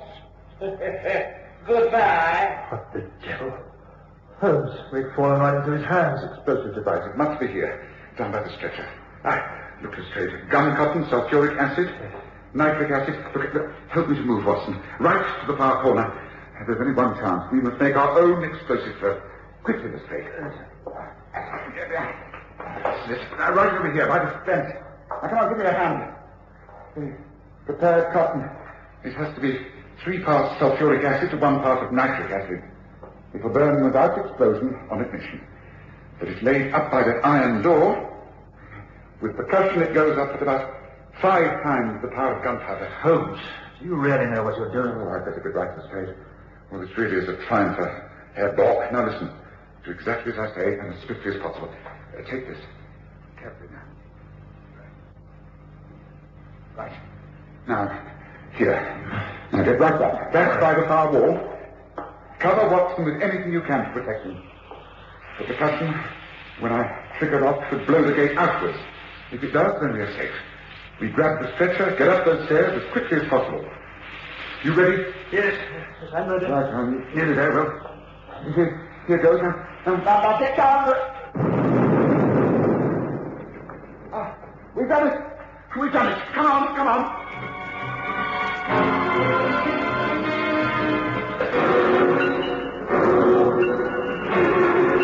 It was some hours later that I opened my eyes.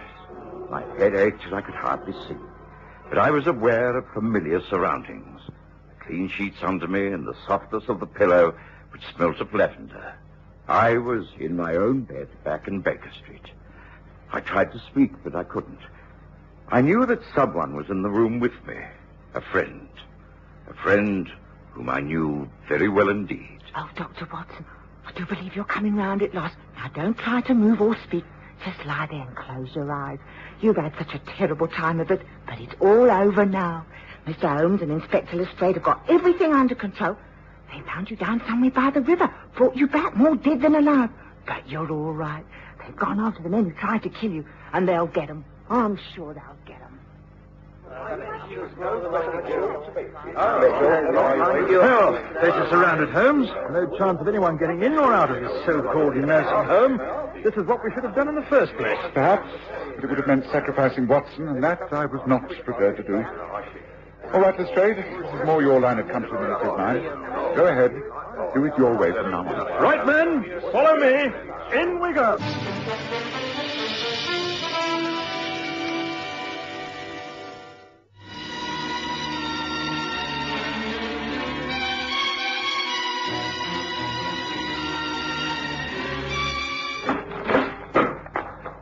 Well, I'll be... Not a sign. Nothing. Not a living soul in the place. Now, what do you make of that, Holmes? I'm hardly surprised. If Von Bork had been successful and killed Watson and me and you in his booby trap, then he wouldn't have wanted to stay around London to be questioned. Now, clearly this nursing home's just a blind. A hideaway until he carried out his plans. Well, I'd soon it worked out like this. Watson is alive and Von Bork has escaped. But he who fights and runs away lives to fight another day. I'll catch up with Von Bork, and when I do, it will be a fight to the death.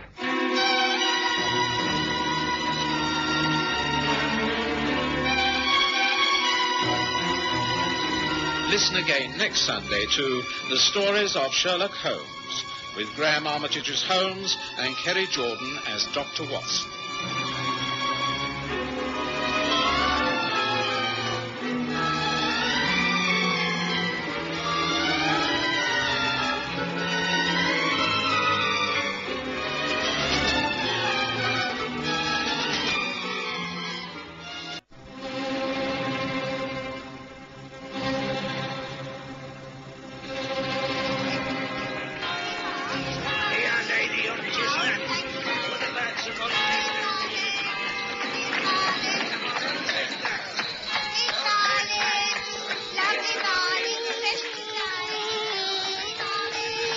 We present The Stories of Sherlock Holmes.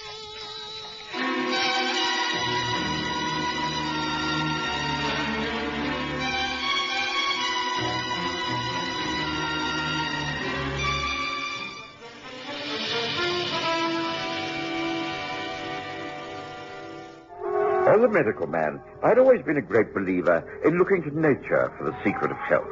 A balanced diet with everything in moderation, gentle and regular exercise, and plenty of sound sleep. But of course, we all tend to become self-indulgent from time to time. When that happens, I resort to more drastic means. Holmes and I sweated it out in the steam room for a good 20 minutes to half an hour. Had enough, Watson? Yes, I think so. This is going to lose me pounds in weight. Well, it'll all go back on again quite soon. It's purely water weight. Come on, then. Let's have a shower in the next room and then a good massage. I don't want to spend all day in here. Right. Oh, where's my towel? Right. Come on.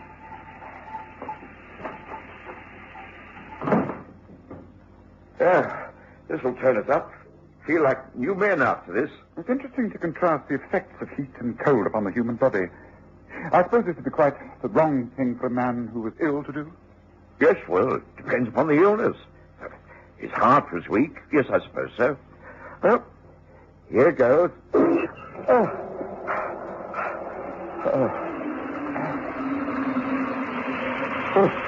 2 or 3 minutes of this will be enough. Rub down with a rough towel and 20 minutes of heavy massage. I think you have a streak of masochism in your nature, Watson, but... Well, I'll take your word for it.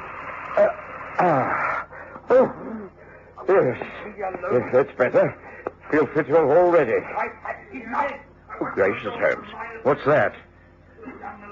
Like you. How dare you call me a lout? Vera is vain. You'll take her only thing and don't be quiet. Get out of here. Stay out. I shall do nothing of the kind. I have as much right to use these bars as you have. I come here regularly, and I shall continue to do so. And no stupid, mad old inventor is going to... I'm warning you, Ashby. I can't tolerate your persecution much longer. I don't want to persecute you. I want to ignore you. I find you interfering in any way. You what? Think a weak, feeble old fool like you can scare me? I'll find a way to make you pay for this. I'll kill you if you get the chance. It would be quite simple for me to put you out of your misery first. Why, gentlemen, please. There are other people in here. This is a respectable establishment. We can't allow personal quarrels to take place within these walls. Now, kindly dress and leave here as soon as possible. Very well. But I warn you, Kenyon, I won't tolerate much more of this. You'd better pull yourself together and be more reasonable. You'll regret it. And you'd better mend your ways, and above all, stay away from my daughter. Common oaf. No good loafer. Only after her money, I know that. Now, that's enough, sir. I must ask you to leave. There are other clients waiting. Have that way out, please. Good morning, Mr. Holmes. Dr. Watson. I'll be with you in a moment. Watson? Did you say Watson? Yes, a strange morning we are, meeting all the odd types in here. Remember me, Watson? Rex Kenyon, Research Department of Battersea Institution. Yes. Of course I do. Some years ago. I'd never have known you. You've changed so considerably. Oh, lost a bit of hair and slimmed down. On the other hand, you look portly and prosperous. Suppose you quacks always win, huh? Come out on top. The only people who can bury their mistakes, huh? Well, I can't waste more time in here. I'll be back next week. I'll leave your tip at the office. Goodbye, Watson. What an extremely unpleasant man.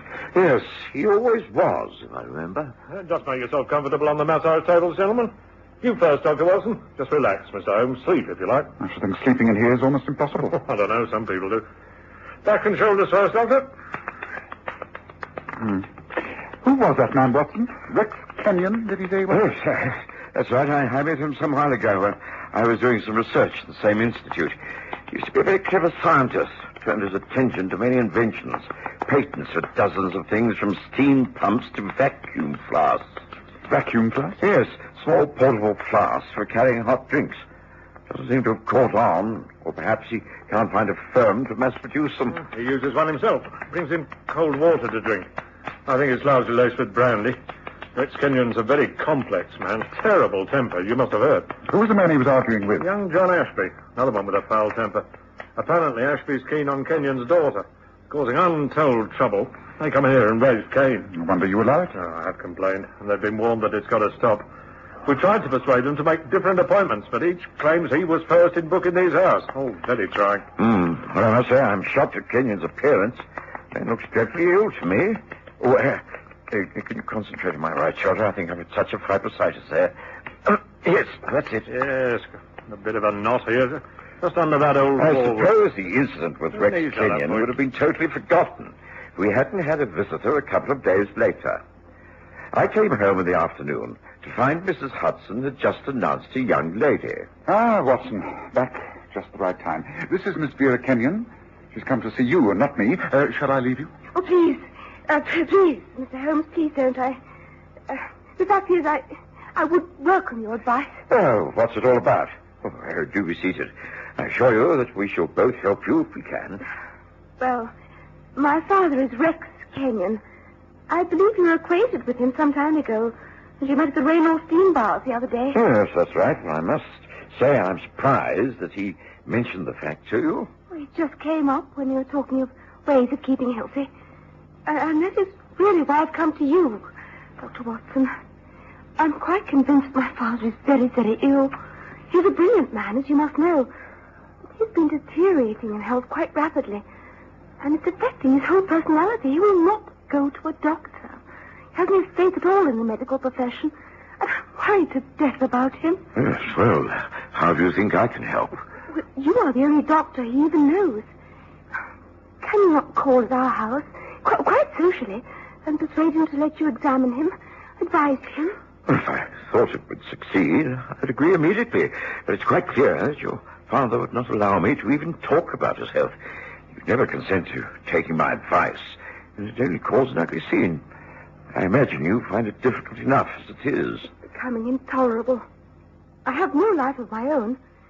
Recently, I became engaged to a young man, John Ashby.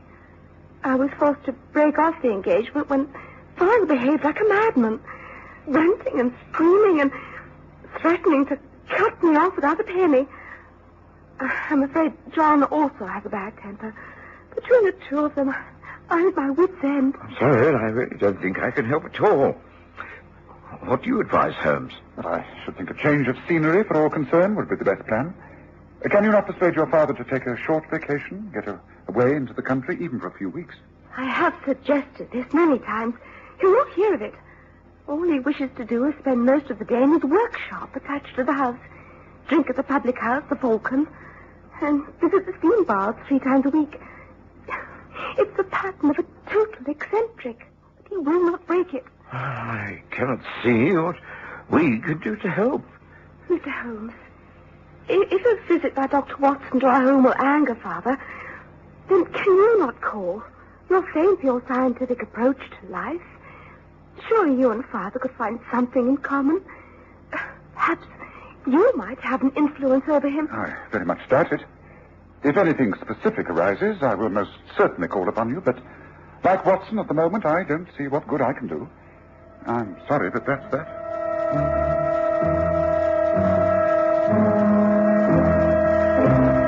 It must have been over a week later that I came down to breakfast to find Holmes eagerly reading the Morning Standard, which was propped against the toast rack. Ah, Watson, come sit down. Pour yourself some coffee. Eggs and bacon on the sideboard. Help yourself and listen to this. Inventor found killed in Turkish bath. Mr. Rex Kenyon, well-known inventor of patent domestic appliances, was found stabbed to death in the Reno Road Turkish bath and gymnasium late yesterday afternoon. He was heard to be quarrelling violently with another client in the steam bath earlier. The body was found by Mr. Paul Simmons, a masseur. Scotland Yard are investigating. The young man has been held for questioning. Yeah. Sounds as though Vera Kenyon's young man's in trouble. Almost a duplication of the situation we witnessed when last there.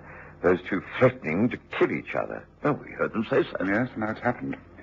Well, I said I would help Miss Kenyon if the need arose, and as it's clearly a case of murder... Ah, that may well be the lady herself. Would you answer the door? When I opened the front door, I was surprised to see not Miss Vera Kenyon, but Inspector Lestrade of Scotland Yard. Of course, I invited him up straight away. It seemed he had called about the matter we'd been discussing. Holmes poured him coffee, urged him to smoke his pipe, and get down to the purpose of the visit.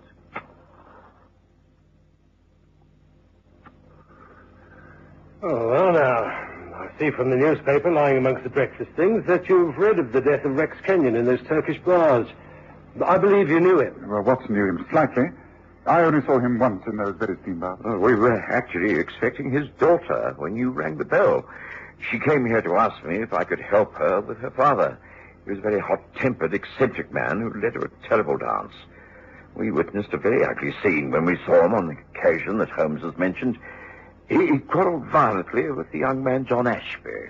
I take it that they quarreled yet again, and that Ashby is the young man you're holding for questioning. We have done that.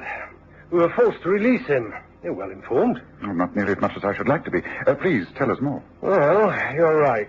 Kenyon and Ashby frequented those Turkish baths. They were continually meeting and always fighting. It seemed that yesterday afternoon at about 4 o'clock, they both arrived at the baths.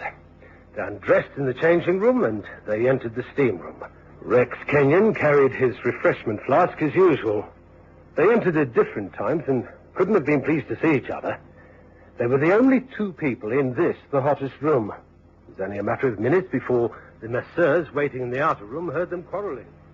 You're a dirty hound. Now, one, shut up. Go to the devil. You stop hounding me, following me about. Follow you? Why, I'd be only too pleased if I never saw you again, you old goat. You're a sneaky young blackguard. You'd like to see me dead, wouldn't you? Yes, I would. Then you'd try and desert my daughter's inheritance, you swine. Shut up, you old fool, or I'll make you...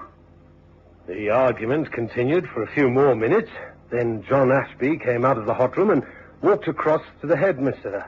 Atterbury. Oh, yes, we know Atterbury. Good man at his job. And I think a sound witness. He told me in great detail all that happened next. Mr. Ashby came straight out of the hot room and into our parlour. I saw him. He was naked, except for a towel around him. This he discarded when he lay face down on one of our benches and demanded a cold sponge treatment. I got to work on him straight away, hoping that the cold water would cool his temper, too. He's a powerful young man. I could tell he was still very angry. Some 10 minutes passed. No one came in or out of the bath during that time, I can swear to that. Then another client, stripped for the hot room, came through from the changing room and entered it. Well, seconds later, there was this dreadful scream. We all rushed forward. Rex Kenyon was lying on his back on a bench with blood still flowing from a wound over his heart. He was dead. Well, I closed the place up and sent for the police. Nothing was touched, no one allowed to dress or move until they arrived. And that's the whole story. And no weapon was found, either in the heat room, the showers, or your massage parlour. The local police made a thorough search. It's easy in a Turkish bath. The rooms are empty, save for benches and towels. There's simply no place where a weapon like a dagger or knife could be concealed. No windows to throw things out of, everything quite sealed in. Frankly, Inspector, I don't know what to make of it, but everything I've told you is the absolute truth. So that is the position. Well, it's baffling, Holmes. There is simply no murder weapon. Yet you suspect young Ashby. Will you arrest him? Oh, we should. Clearly he is the murderer. He threatened to kill Kenyon many times in front of witnesses. He was the only other one in that hot room. Kenyon and he were quarrelling. No one else could have done it. It has to be Ashby. Yet he came out after the quarrel, clad only in a towel, and instead of going back into the changing rooms, where he could have got rid of the murder weapon concealed under the towel, he stayed for a naked sponge down. Was there any blood on Ashby's towel? No, it was spotlessly clean, pure white. You see, it doesn't make sense. We know this young man is the murderer, and yet we simply can't prove it. It sounded just the sort of intricate puzzle that you so enjoy. That's why I came round here. What do you think, Holmes? Are you interested in working on the case? Well, as I promised to help Vera Kenyon, I'm more or less committed, am I not? Yes, I will give the matter my immediate attention. The first thing, of course, is a visit to the baths and an interview with the masseur, Atterbury. Yes. Might come along, Watson?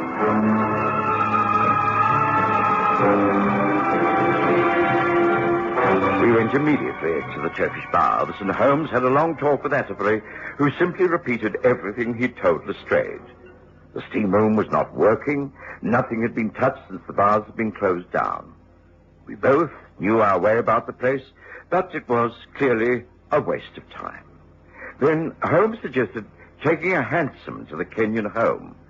Lestrade knew where it was, and when we arrived, we found a tearful Vera Kenyon and a rather belligerent John Ashby. Oh, Mr. Holmes, Dr. Watson, how good of you to come. I know John didn't do it. He didn't kill my father. Of course I didn't. I didn't like the old man. We hated each other, and it's no use pretending we didn't. I know that the circumstances are dead against me. I can't see how he could have been murdered, and I don't know who was responsible, but it wasn't me. If my father had killed John, I could have understood it. He didn't want John anywhere near me or the house.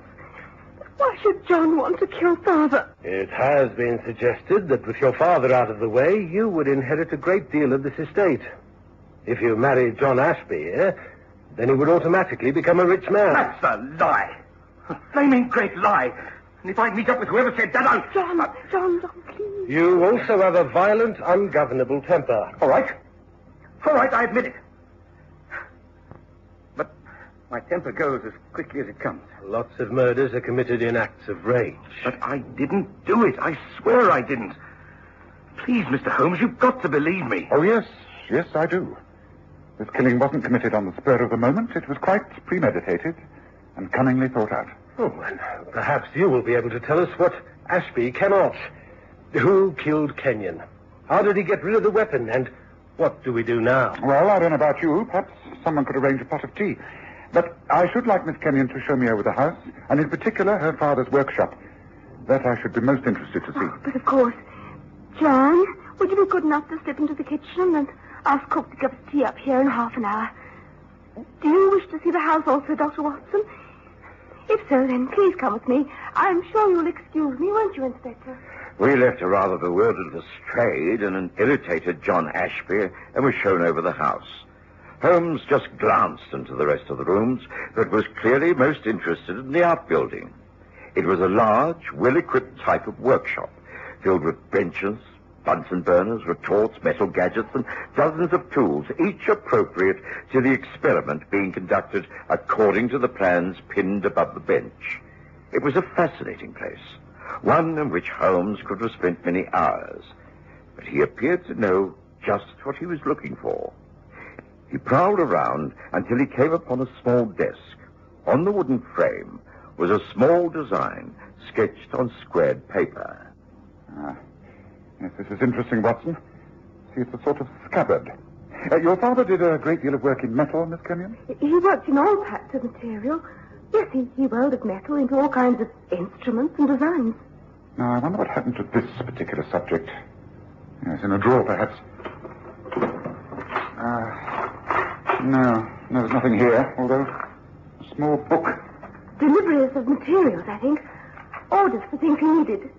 It says here, 7 pounds of ice, cylinder of CO2 gas.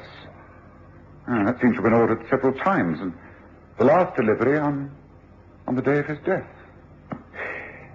Yes, now I think all is clear. Look, I'm blessed if I can follow this. Neither can I. I cannot explain. The only way I can tell you what happened is to show you. A practical demonstration of your father's abilities. Now, wait just one moment. I need to look around. Yes, it's clear that if something is intended not to be found, it will be deliberately thrown away, and so the dustbins and rubbish boxes. Now, here, this. Now, what about this? What on earth is it? Looks like some form of metal mold. Good, Watson. That's exactly what it is. And now the gas cylinder. Where did they take the empty ones to be taken away? I think there, by the back exit. Yes. Look, there's one by the door. Yes. This is what we're after. Do you have ice in the house, Miss Kenyon? It is very important. Yes, I think in the kitchen. Father installed his own type of gas refrigerator. Then please go and get me a bucketful and ask Mr. Ashby and Inspector Lestrade to come here at once, please. The tea can wait. Oh, very good, Mr. Holmes. Now, Watson, help me to bring that cylinder back near to this bench, will you? This experiment. I did exactly as Holmes instructed, and by the time Vera Kenyon had returned with the ice and Ashby and the inspector had joined us, Holmes appeared satisfied. He started on his demonstration. I don't know how familiar you are with chemistry experiments, but of course Rex Kenyon was an expert. He successfully invented a small type of vacuum flask, the Kenyon flask, which kept the liquid poured into it at exactly the same temperature, be it boiling hot or ice cold, for many hours. He also knew that CO2, carbon dioxide, has a very low freezing point, 80 degrees centigrade. And as it comes out of the cylinder and mixes with the air, it turns into very fine crystals. Now watch. Now observe, this is a metal mold. It looks like a small scabbard in which one places a vicious dagger. Now, this ice-cold material is forced into the mold, directed like this, and forced with ice to be compacted in. Now, notice that if I touch it, I shall virtually burn myself. So the reaction of the skin will be like that of a fierce flame. So, I use a block of ice which I can touch. Now, if that is left to assume the shape of the mold, and when solidified, taken out, what do we have? A perfect ice dagger. That is the weapon with which Rex Kenyon killed himself. It was not murder. It was suicide made to look like murder, and done so that another man's life should be forfeited. That's what this case is all about. It wasn't until we were back at Baker Street and I was mulling over all that Sherlock Holmes had demonstrated that the pieces of the jigsaw began to fit together. Kenyon used to turn up at the Turkish bath with a vacuum flask. It was the only other article than the towels that went into the hot steam room. I've often said, Watson, that when all the other possibles have been ruled out, what is left must be the answer. In this case, the only object that could be used as a weapon was the flask. Now, obviously, one could not stab a man to death with that, but with something concealed in the flask? Yes. When Kenny was found dead with his chest wound still bleeding, the flask was on the floor. It was quite empty. So the contents of the flask. The ice dagger with which he delivered the fatal blow sank into his flesh. He collapsed, and within minutes the intense heat of the room melted the ice. The murder weapon disappeared. And he died hoping that Ashby would be convicted of murder. But why, Holmes? I mean, why did he kill himself? I think as a medical man you can guess, Watson. You remarked that he looked desperately ill. I believe a post-mortem will show that he was suffering from an incurable disease, that he had only a few months to live. That's why he had to work quickly. Well, let's hope Lestrade realizes the truth, and the truth is the only answer.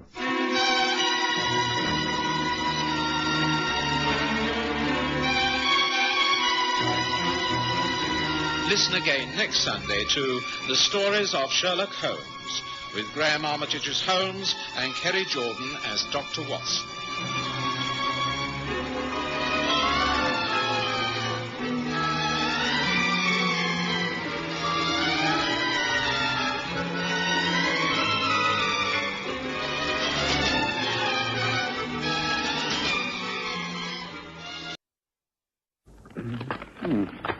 I trust you're enjoying the morning papers, Watson? Hmm? Oh, yes. Oh, would you like to have them, Holmes? No, not yet. I'm busy on my correspondence. This is interesting. Listen. Dear Mr. Holmes, I'm most anxious to have your advice on a most important event. I was present at the White and Milton auction of coins yesterday, and became involved in what might be a serious charge. May I call upon you tomorrow morning at 9 o'clock? I shall understand if I'm not granted an interview, and hope for another appointment. Yours faithfully, Evelyn Summerhays. Evelyn Summerhays. Name sounds vaguely familiar. Man or woman, Holmes? And the name's popular with both sexes at the moment. The letter's typewritten, which could mean a woman. The signature is made with a firm flourish, which could be a man's. We shall just have to wait and see, shan't we? Pass the newspaper now, please, Watson.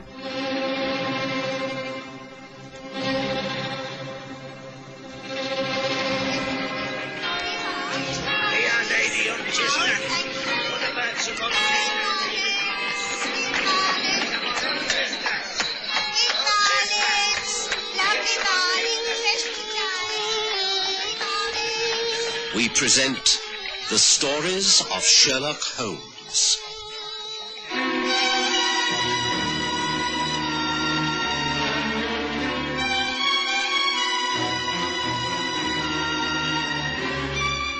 The Auction of an Oxford Crown.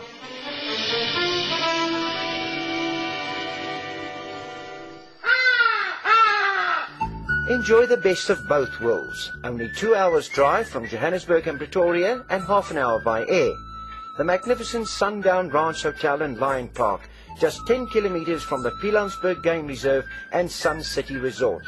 It offers an exciting escape from the hustle and bustle of everyday life. Reasonable rates, excellent food, friendly service and comfortable air-conditioned rooms. It will ensure a memorable stay.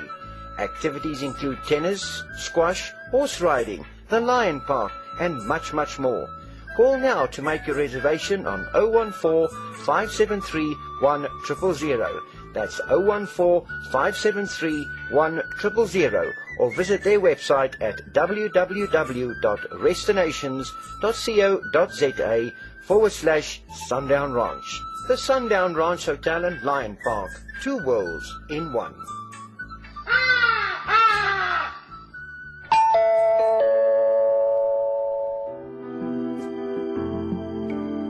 Flower Connection has just opened their flagship store in Linden, Johannesburg at 65 on 4th, situated in 4th Avenue.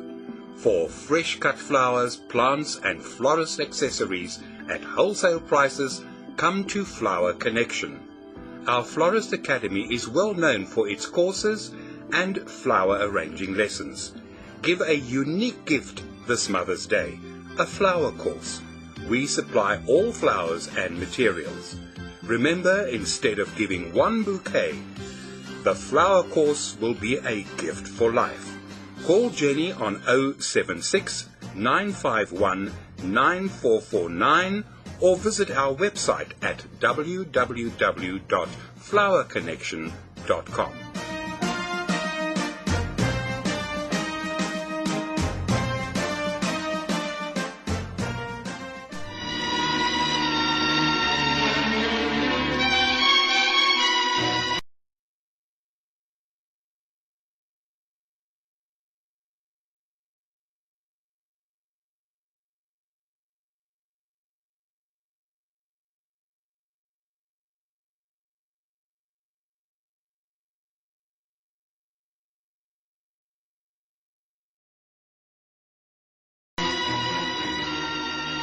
I was very rarely seated at breakfast before Sherlock Holmes came down, but at that time, early in 1882, I'd not been living in lodgings at 221B Baker Street long enough to appreciate Sherlock Holmes' early morning habits. I had therefore helped myself to eggs, bacon, and coffee, and proceeded to read the newspaper. The one Holmes always opened the moment it was brought up by Mrs. Hudson. Holmes soon took it from me. He glanced at the headlines, dismissing all the political and business news, and quickly found a report that interested him. Did you read this, Watson? A strange coincidence. Listen. Strange event of the Royal Oxford Crown. The well-known sales rooms of White and Milton were placed in confusion yesterday when all hope of bidding for the special coin, the Charles II Royal Oxford Crown, were abandoned. The coin, which has been on view for days, disappeared within hours of it coming under the hammer, and another comparatively worthless coin of a similar type was found in its place. The resulting investigation and search proved useless. The coin has disappeared, and the authorities are completely baffled. But, Holmes, that letter you just opened, it must refer to this event. The auction rooms of White and Mills. This person who's coming to see you has been involved in some way. Yes, it's most interesting. That could well be our early visitor. I think Mrs. Hudson will answer the bell, Watson. But perhaps you'd welcome her in while I clear some of the breakfast things onto the tray. Very well, Holmes. I think we shall find that our caller is a young woman. Beautiful and in distress. You're a romantic, Watson. This way, thank you. You have an appointment, That's all right, Mrs. Hudson. Mr. Holmes is expecting the lady. Please, step this way. Thank you. I'm Dr. Watson. I share these rooms with Mr. Holmes. Please, come in. Thank you. You, Mr. Sherlock Holmes? You got my letter? Ah, yes. I see it upon the table. Thank you for granting me this appointment. My name is Evelyn Summerhays, and I really am in great trouble. I hope I shall not take up too much of your time. The missing coin, the Royal Oxford Crown? I've just been reading about it in the newspaper. Please do be seated, Miss Summerhays. May I offer you some coffee? Thank you, no. I've had breakfast. Well, now, tell me how you happen to be concerned in this strange affair. Well, it's a long story. I will try to be brief. I came to London nearly a year ago from Cumberland. I knew very few people in the city. I managed to get suitable accommodation, but I found I needed to work. I'm not a very patient person. I could not make a success of the task as a governess or teaching children. On the other hand, I'm very well read and speak quite a few languages. I obtained a job working on a newspaper. Oh, yes, I know it's unusual to have women writing for the press, but one must move with the times. My articles and news reports are acceptable under the heading of Evelyn Summerhays, because most readers think that I'm a man. I enjoy my job, Mr. Holmes. I'm sure you're extremely good at it. And was it as a newspaper woman that you went to the auction rooms? Yes. I'd heard about the Charles II coin being up for auction. It realized some £250 some years ago. There are only a dozen known to have been struck. It was to commemorate the Oxford Parliament when Charles II ruled without using the house at all. I thought it would make an interesting article. I didn't know much about coin auctions, but I went along. There were only about 8 people present. A handful of elderly gentlemen asking to see the coins, which were in trays taken from drawers. Each coin had its own separate box in the tray. I obtained a catalogue and looked up the Oxford Royal. It was lot number 28. I thought it was a good opportunity to view the coin in detail, and so I called for that particular tray. May I view lot 28, please? Tray with 28. It's the lady at the center of the table, please. Thank you. So this is the famous Oxford Royal. Most interesting. Hardly seems any different from the others. You think it looks like all the rest? Oh, I'm sorry. Yes, you read my mind. It does look quite ordinary. Compare it with others from this trade, for instance. You will find it is quite different. Regardless of the age of the coin, the metal itself shows a different color, and the weight is quite extraordinary. You see? Yes, of course, you're right. You are obviously not a collector. Others around this table have no need to even hold the coin to tell you these things. No, I don't collect coins, although I have seen many coin collections. I haven't taken all that much interest until now. How long do you think it'll be before this lot is auctioned? Oh, an hour, I should say. That is if they start straight away. Please will the attendants collect all trays on display. Thank you. Oh, I'm terribly sorry. That's all right. Here, take the tray, attendant. Very well, madam. We will commence with lot 1. If you consult your catalogues, you will note the history of these coins, which make up the Downsbury collection. They were originally... I sat fascinated as the auction proceeded. Everyone round the arc of the maiden table seemed to know exactly what would happen. It moved very swiftly. The young man sitting next to me bid for a lot and made the purchase with hardly a glance at the coin when it was placed in an envelope and handed to him. Shortly after that, lot 28, the Oxford Royal, came up. I was interested to find out how much it would bring. After that, I would leave and go back to my apartment, write the article.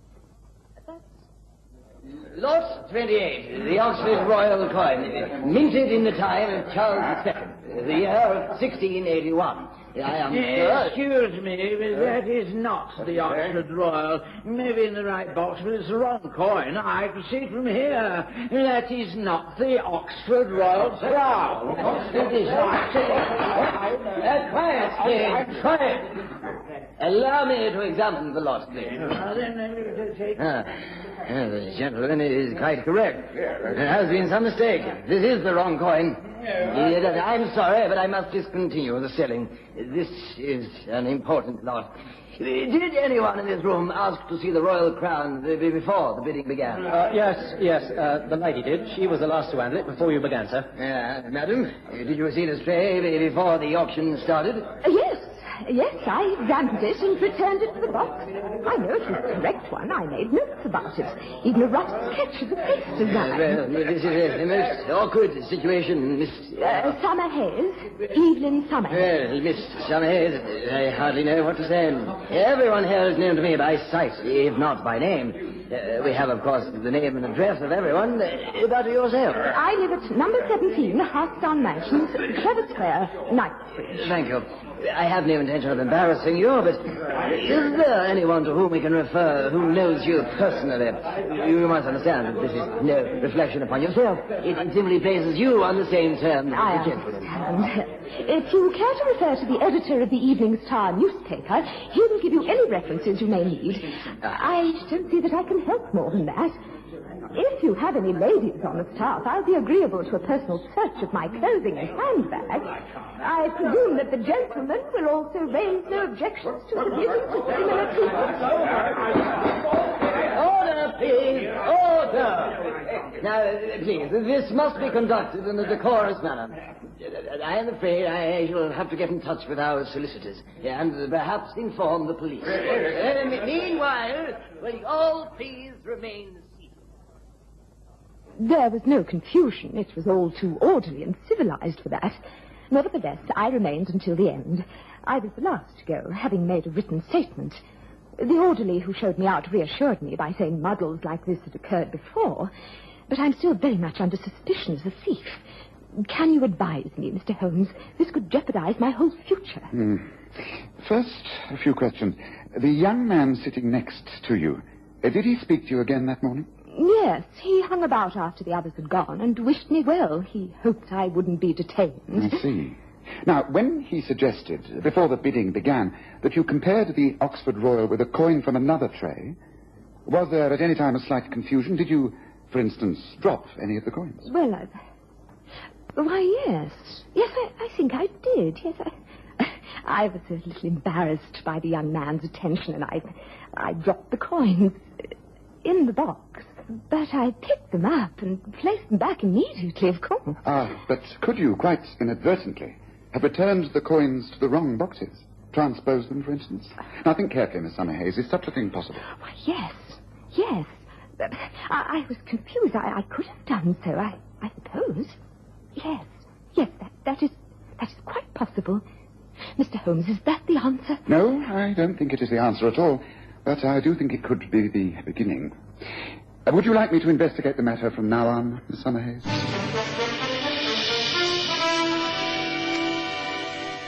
The following classic Springbok Radio commercial comes to you with the courtesy of the Springbok Radio Preservation Society of South Africa.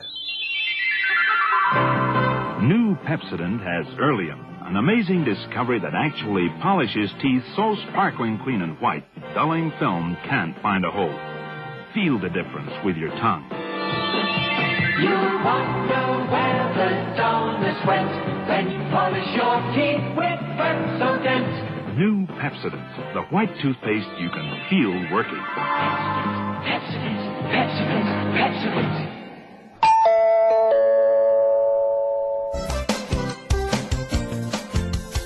Looking for space to hang and dry your washing? Washline distributors have the solution. Their rotating and fold-down wash lines take up the smallest spaces.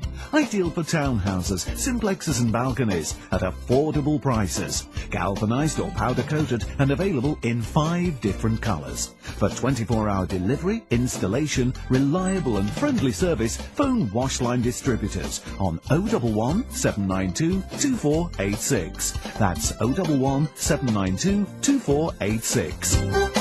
Wash lines for every space and need.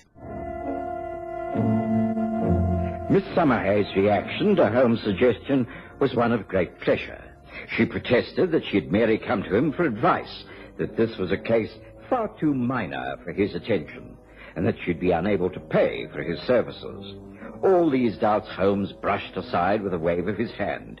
He was intrigued, like a student being set a mathematical problem. He was determined to find the correct answer, and as quickly as possible. I half suspected that already he was way ahead of us and had formed a possible theory. Even Summerhayes was caught up by his quiet enthusiasm. Well, it's most generous of you, Mr. Holmes. Naturally, I wish to clear myself of all suspicions and get to the bottom of the whole matter. Good. Then let me continue with my questioning. There was a search of sorts, I imagine. I mean, the trays must have been examined, the areas around the table, the floors, etc. Oh, yes. The auctioneer, a gentleman named Dukes, was very thorough. A few officials arrived and asked interminable questions. This must have meant that everyone left the seats they were occupying. Yes, tell me, Miss Summerhayes, did you return to the same chair once the search had been concluded? Well, yes. But at least I think it was the same chair. Ah. Now tell me, and think carefully, can you recall anything happening at that particular time? Anything? However small and unimportant it may seem. Any little detail? I don't think so. Oh, just a moment. There was one small detail. I went back and sat in what I thought was the same chair, and then the young man who was talking to me earlier, he came along the same row, and he spoke to me again. Excuse me, but you are occupying my seat, I think. Oh, well, there are plenty of vacant chairs. The row is almost empty. There was nothing on the seat to say it was yours. No coat, pass. No, but, well, I like to sit in the same place, you see. Oh, please take your places. I must ask no one to leave until they have given permission. It has been decided to cancel the rest of this morning's selling. Miss Summerhayes, I wonder if you would be good enough to stay for a short while after the others have left. Then that was that. So, the young man didn't reclaim his seat. Splendid. Yes, it's all beginning to make sense. Fitting in like a neat jigsaw puzzle. I must confess that I cannot see it myself. Well, no matter. The whole point is that if you didn't remove the coin, then someone else did. And the only person who could have done so was the young gentleman next to you. Now, 2 questions. Do you know the man's name? And do you know the number of the lot you say he purchased earlier in the auction? The answer to both those questions is no. His name was never mentioned. Although I think I heard one of the men call him Oldbury, something like that. And while I know he did make a purchase, I can't remember the lot number. It doesn't matter. Those facts can be obtained without much trouble. Tell me, when you were asked to stay on after the others had left, did this young man speak to you again? I think you mentioned something about him wishing you good luck. That's right. He came over and he said that he hoped I wouldn't be further embarrassed by any detention. Forgive the question, but did he appear rather intimate? Did he touch you at all? No. But he did come rather near. He actually leaned against the back of the chair. I remember pulling away a little. I was a little embarrassed. But he removed his hands at once, smiled, gave a little bow, and left the room. He really was very charming. Good-looking and well-spoken. I can't believe that he had anything to do with the missing coin. I think that there you were quite wrong. Right, Miss Summerhayes, I think that's as far as we can go on the case at the moment. Watson, I wonder if you're going in the direction of White and Mills this morning. They're in Wigmore Street. The owner of the rooms is Clinton White. If he and Dukes, the auctioneer, can grant me an interview, say, at 3:30 this afternoon, I should be very much obliged. Yeah, I can go that way in my rounds, Holmes, yes. Good. Certainly. Well, that's all, I think, except for one question, Miss Summerhays. What is it, Mr. Holmes? Why are you doing all this? I beg your pardon? You are the daughter of Milton Summerhays, are you not? You mentioned earlier that you came to London from Cumberland. That is where the Summerhays live. They've had lands there since the time of William the Conqueror. I can easily look up the history in Who's Who and Debrett. You are related to that family, are you not? Yes. Lord Summerhays is my uncle. He is also a very well-known collector, stamps and coins. So what are you doing working for a London newspaper, eking out a living and staying in Knightsbridge? Why, Miss Summerhays? It must seem very strange to you, Mr. Holmes, but as a famous detective, I have no need to point out to you the details of my personal appearance. I am 25, Mr. Holmes. I'm not exactly a beauty, am I? I've always had an unfortunate face, and my figure is large and ungainly. Oh, no. Yes? There is no need to be polite. I am an ugly woman. I am also quite a rich one. I've had many men try to become attached to me, and in every single case it has been for my money. I made up my mind that I would not be used in this fashion. I would not let my life slip by. And so I came to London to try to prove to myself that I am a person of some worth and intelligence who can be independent and worthwhile. I'm sorry. I'm afraid you have made me speak too freely about myself. I apologize, Miss Summerhays. Please don't be upset. I'm sure you will be successful in working out your personal problems. You are a woman of great courage and determination. You will not fail. You are greatly to be admired. Thank you, Mr. Holmes.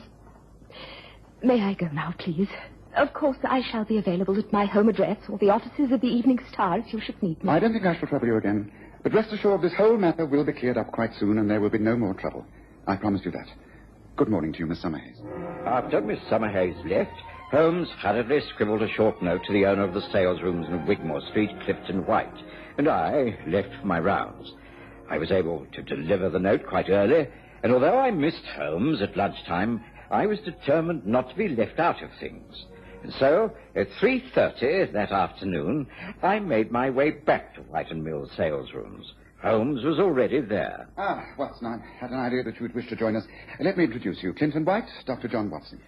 We made ourselves known earlier in the day. Glad you could come back, Watson. This is a most delicate affair.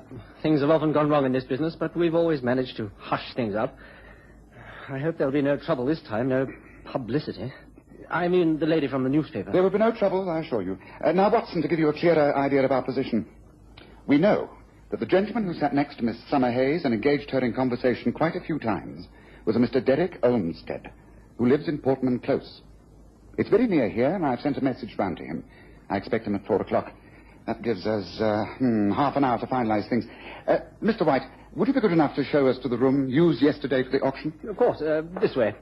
It is locked, of course. Will be until next Saturday. Through here.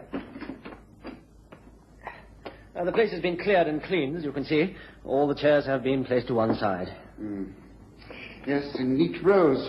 Let me see. Yes, I think there will be no trouble at all. I imagine that while you do not wish for publicity, the fact that the public is now made aware of the Oxford Royal Crown, interest in the coin will boost its value. You will get a better price? Fortunately, yes. That would be the case if we can regain the wretched thing. Oh, no difficulty in that. Here you are. Here it is. Mr. Holmes, this can't be... But it is. It is the Charles II Oxford Royal. But this is miraculous. Oh, not at all. It was neatly hidden beneath the seat of that chair. They're all identical, of course, but there's a mark on the back of one, a number 28, scratched on the top of the wooden frame. There, so you have the precious coin. And now, all we have to do is wait until it's proved who took it. Shall we adjourn to the next room for half an hour? Already, I was beginning to put the pieces together. It only remained for Holmes to catch the culprit. We left the door to the auction rooms ajar and concealed ourselves in the alcove leading to the passage as 4 o'clock approached.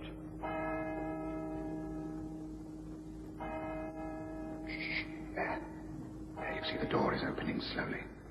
Someone is entering the room.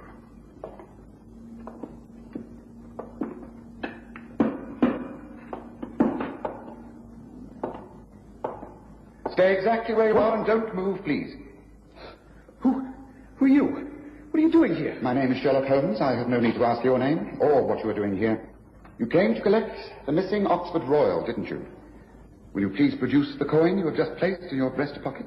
I don't know what you're talking about. I came here to see Mr. White. I left some gloves here and... It's no use, Olmsted. Holmes has explained exactly how you bought a quite ordinary lot at the auction yesterday, knowing it was the Royal Crown. Kindly produce that coin. Oh, very well. Here you are. But I bought it legally. I took only what you sold to me. I didn't switch the coins. No. You simply noticed that Miss Summerhays did, and so you took advantage of the fact.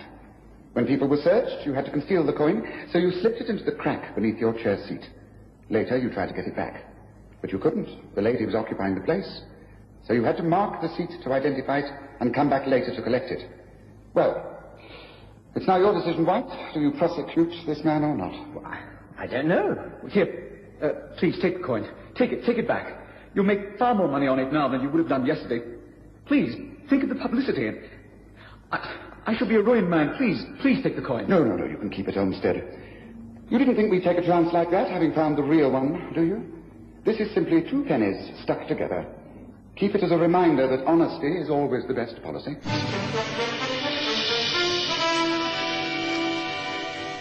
The following classic Springbok Radio commercial comes to you with the courtesy of the Springbok Radio Preservation Society of South Africa.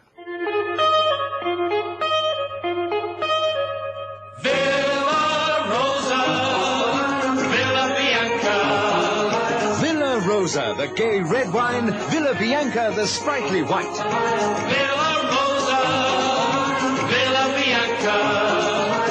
Lively, exciting, the perfect complement to the perfect meal, the wines of good living.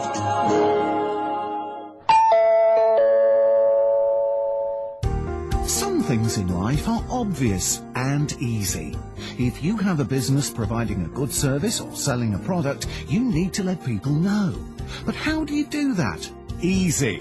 Just tell them here on springbokradio.com. Internet radio is about talking to people in their own homes. Your message becomes part of the sound they've chosen to listen to. To find out more about advertising on springbokradio.com, contact Dave Dupree on Johannesburg 011 678 5176. Or for outside South Africa, 2711 678 5176. Or email Dave at springbokradio.com. We were able to reassure Evelyn Summerhays that all was well. The coin had been recovered and was later sold at a highly improved price. We heard no more of Derek Olmsted. There was talk that he'd gone abroad, as Holmes said. He was an amateur criminal, really. I mean, what use was the coin to him? It's not like stealing a string of jewels, which can be broken up and reset and become marketable. A coin remains a coin. If you tried to sell it to a dealer, the whole crime would be exposed. No. A foolish, greedy young man. And Evelyn Summerhays was right. It was hardly worth my notice. But it helped everyone concerned. And after all, it was all over in one short day, wasn't it? Oh, well, join me in a drink, Watson, and let's toast our next case of real crime. It's about time I crossed swords with a gentleman known as Moriarty.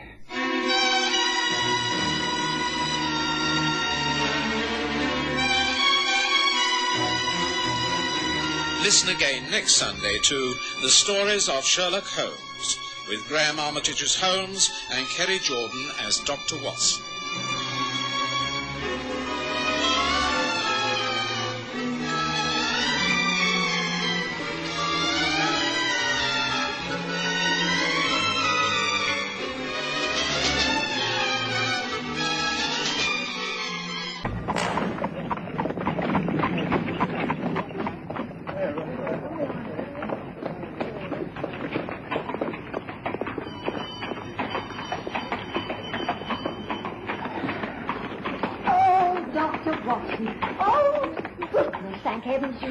What is it, Mrs. Hudson? I came immediately. I received your message. What's wrong with Sherlock Holmes? Well, I think he's busted an ankle, sir. He's had a nasty fall right here outside the house.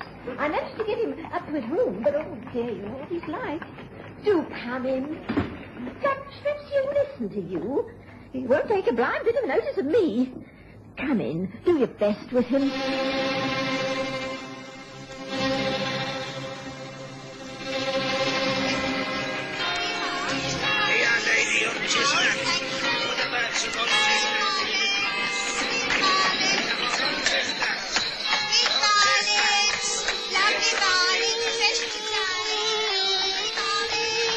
We present the stories of Sherlock Holmes.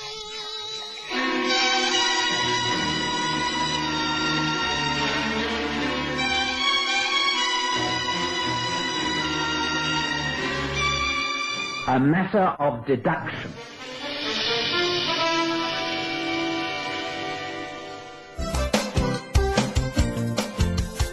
Looking for space to hang and dry your washing?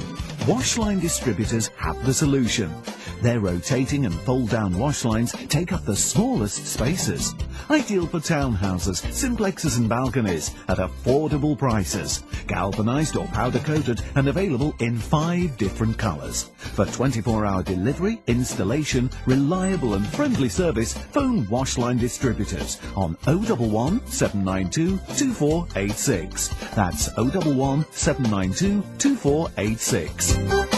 Wash lines for every space and need.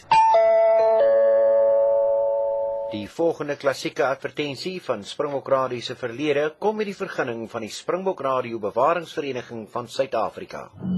Net meer as 'n dekade gelede het 'n paar versiende Suid-Afrikaners bymekaar gekom en die enorme uitdagings van die internasionale oliehandel aangedurf. Vandag met 'n topgehalte brandstof, 'n volledige reeks olies en reeds meer as 300 volstasies tot in die verste uithoeke van ons land. Bied Trek jou die een bymiddel wat regtig saak maak. Trots, want Trek is ons eie. Trek in by die kwagga en maak vol met trots.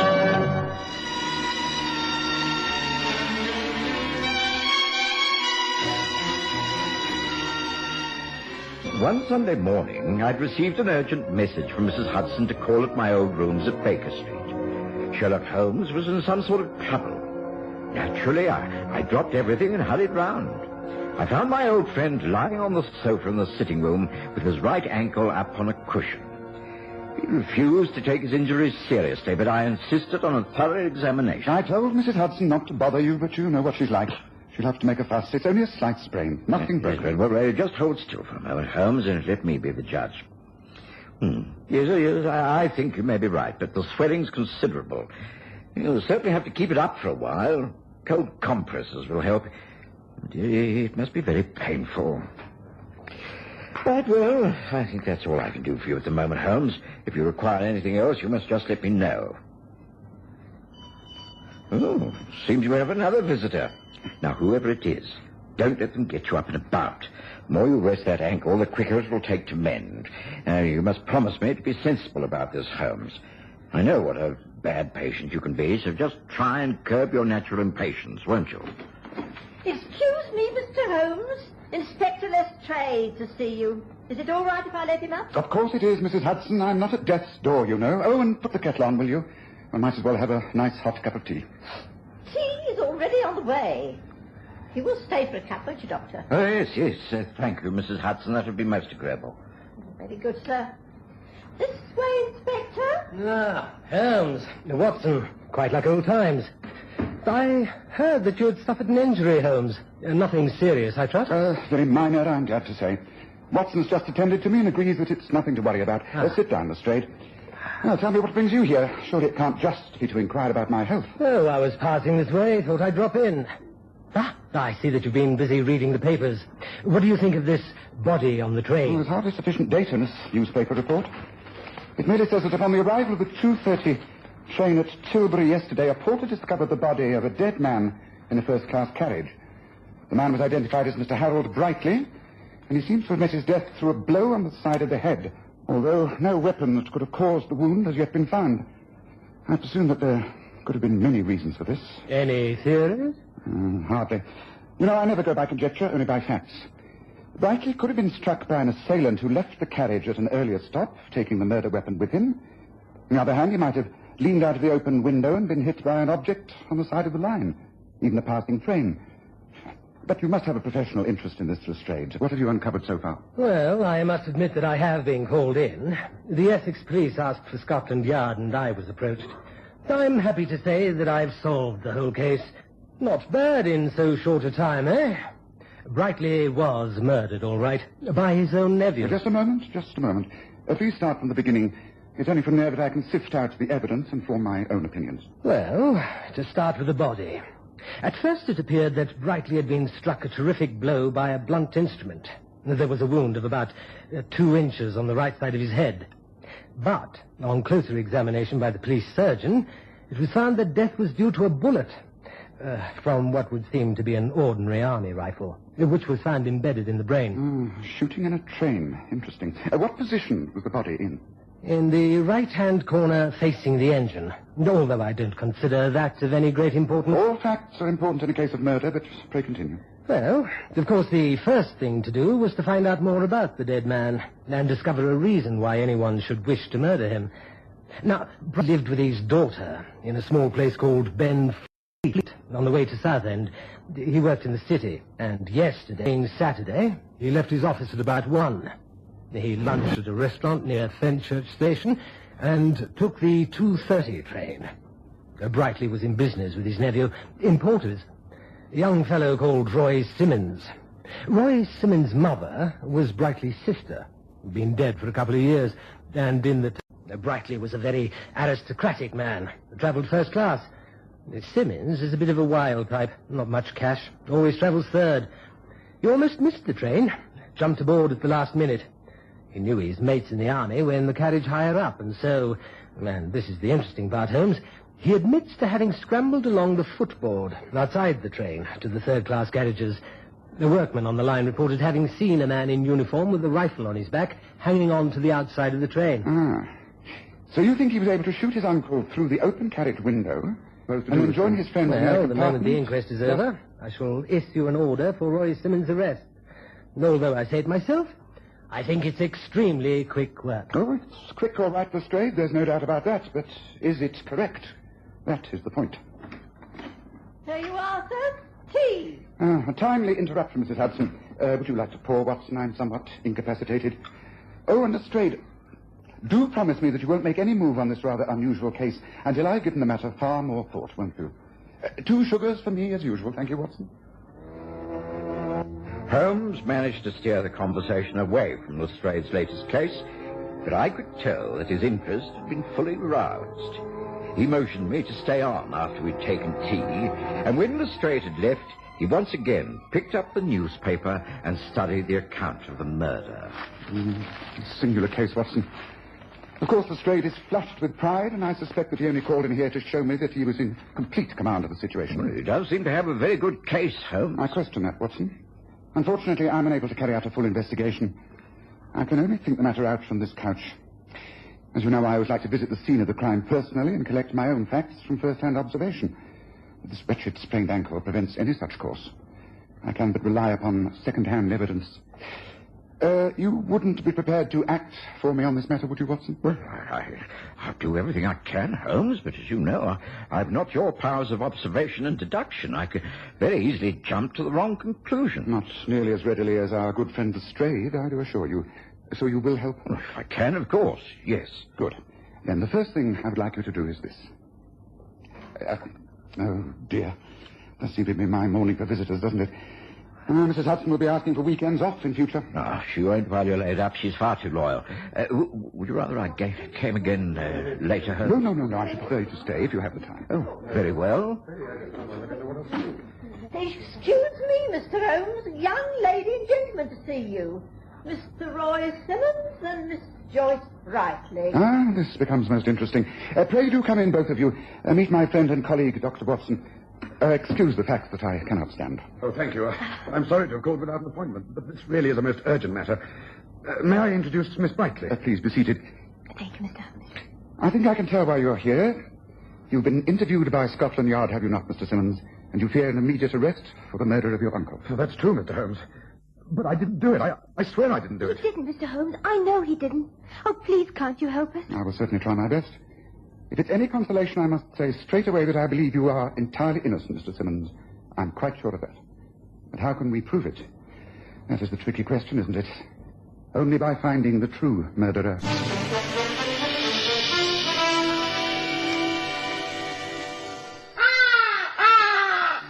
Enjoy the best of both worlds. Only 2 hours drive from Johannesburg and Pretoria and half an hour by air. The magnificent Sundown Ranch Hotel and Lion Park, just 10 kilometers from the Pilansberg Game Reserve and Sun City Resort. It offers an exciting escape from the hustle and bustle of everyday life. Reasonable rates, excellent food, friendly service and comfortable air-conditioned rooms. It will ensure a memorable stay. Activities include tennis, squash, horse riding, the Lion Park, and much, much more. Call now to make your reservation on 014-573-1000. That's 014-573-1000. Or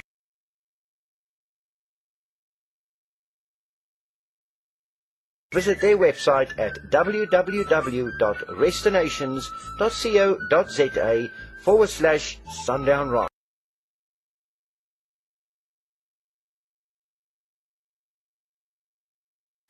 The Sundown Ranch Hotel and Lion Park. 2 worlds in one.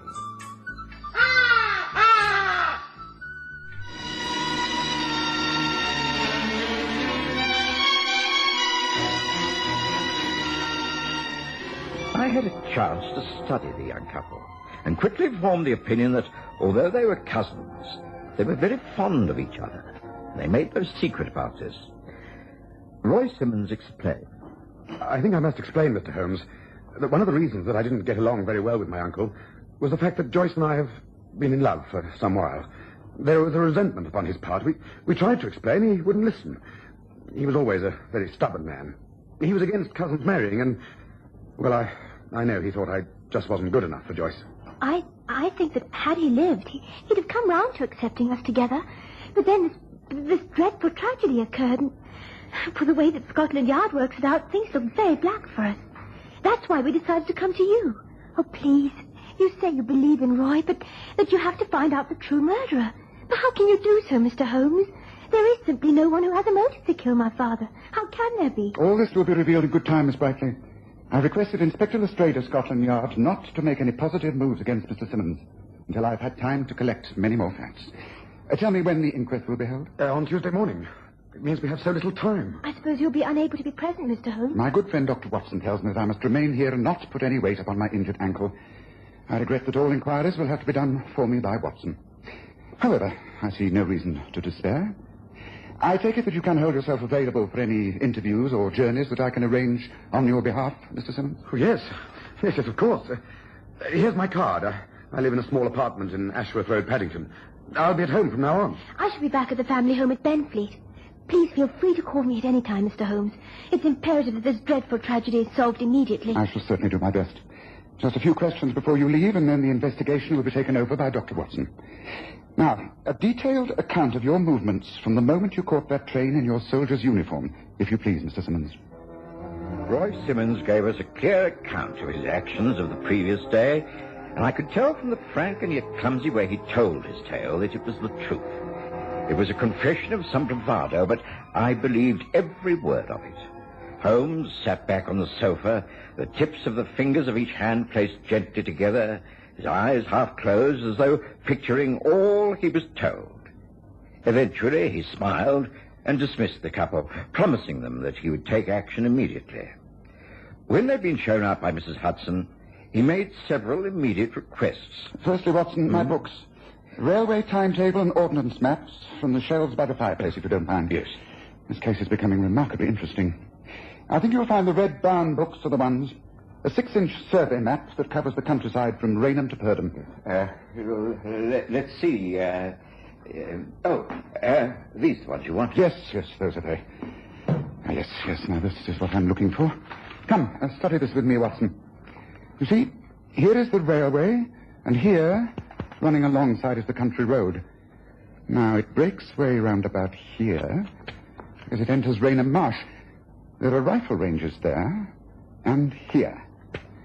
Now, this presumably was where the reserve soldiers were doing their afternoon practice. Roy Simmons must have been shooting on this one. Yes, this is most interesting. I'm afraid I must ask you to take a trip down to Raynham, Watson. I want as much information as can be obtained from the warden in charge of the Rangers. Take Roy Simmons with you. He'll know the terrain. And while you're at it, I think you should go by train from Fenchurch Street, occupy a first-class carriage, sit on the right-hand side facing the engine, and carry out a simple experiment. Will you?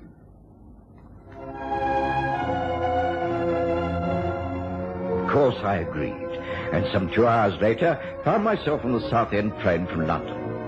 I had the maps open upon my knee, and Roy Simmons explained the countryside in great detail. I was very conscious of my own inadequacies, realizing that Holmes would make far more out of everything than I could. But I tried to follow his instructions as carefully as possible. Now, what I wish you to do, Simmons, is to stand up over there by the opposite window and hold that walking stick as though you would a rifle. Now, point it at me. Now, hold your aim as steadily as you can. Very well. I think it won't be easy. I might add that I'm not the best of shots. That's why I was part of the team that had to put in extra practice. However, here goes. Yes. Now, you mean like this? That's it, as though the stick's coming through the window. Tricky. Oh. How's that? Yes, I think I see what Holmes is after. You're having a hard time pointing that stick accurately. And if you were outside on the running board holding on with one hand, it would be virtually impossible to aim accurately through the window. The motion of the train would have thrown you off.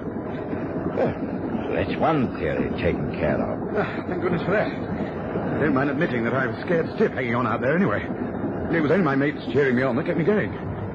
But, Dr. Watson, my uncle was killed in this train.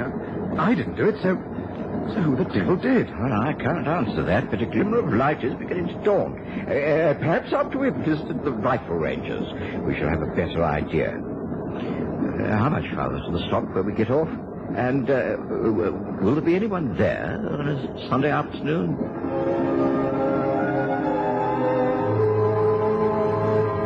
The journey didn't take more than another 15 minutes, and there was a warden in charge of the Raynham Marsh Range. He explained that there was no activity at that particular time. Oh, nothing going on at the moment. Always quiet on a Sunday. It's weekdays and Saturdays that we're busy. Yesterday, the Army Reserves were in action, I understand. Do you mind showing me exactly where the practice took place? It was over there on number 8 range, wasn't it, Warden?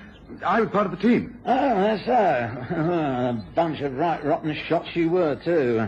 Yes, that's where you were firing. You notice that the butts are placed right against the fence.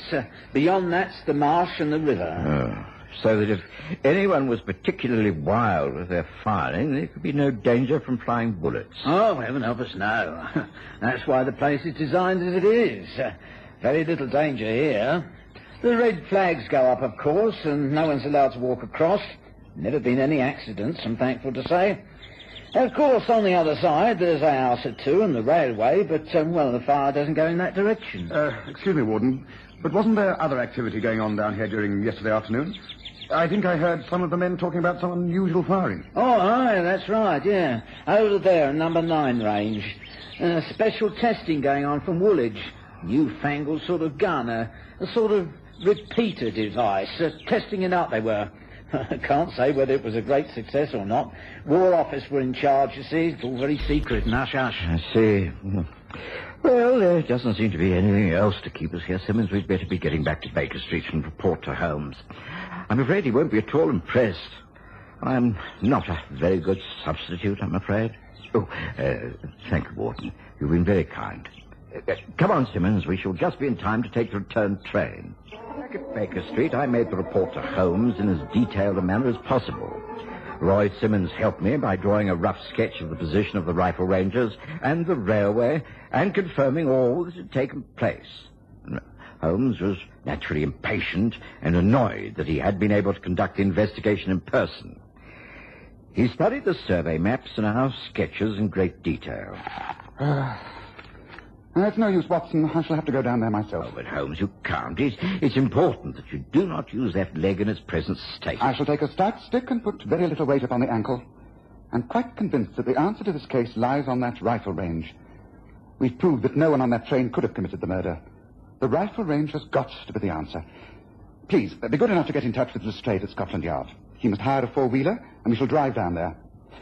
Now, there's a path that goes across the marshes. I shall conduct the investigation from there. Come. Enough time has been wasted as it is. We must get back to Raynham while it's still light. Hurry, Watson, hurry. And so, yet again, I made the journey down to Raynham.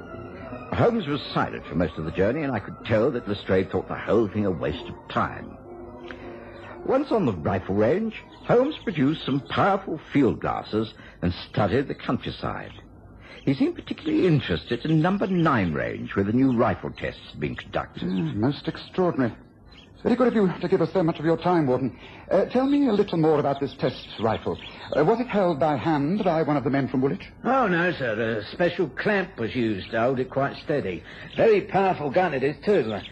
Something went wrong right at the end of the test. It slipped from the clamp, I believe, and the last round must have gone off over in the river over there. Ah, something went wrong and the target was missed. That's just the information I was looking for. Watson, Lestrade, study the scene before you. Imagine, if you can, what would happen if bullets from a highly powered gun got sprayed about this range. I can't see that it would make much difference. As the warden says, they would simply have gone by the target and into the marsh or river. Yes, unless one bullet was deflected in some way. It is possible.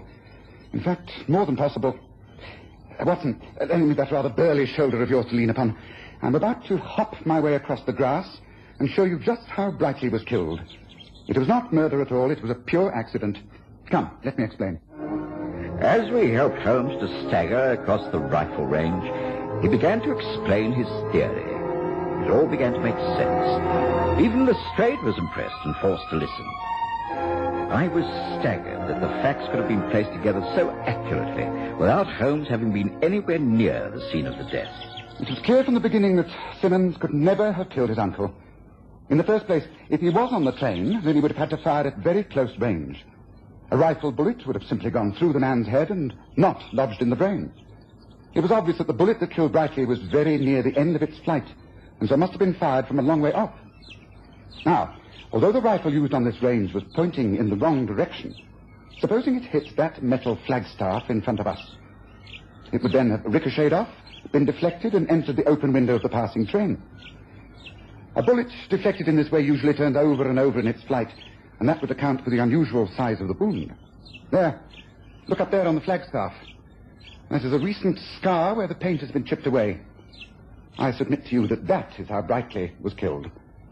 Check the times of the train against the last round fired by that new rifle from Woolwich, and I think you have the case solved. Don't you, Lestrade? And an innocent man will be able to go free. Saved purely by a method of deduction.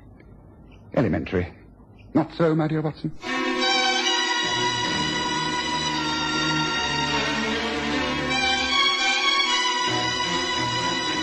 Listen again next Sunday to The Stories of Sherlock Holmes, with Graham Armitage as Holmes and Kerry Jordan as Dr. Watson.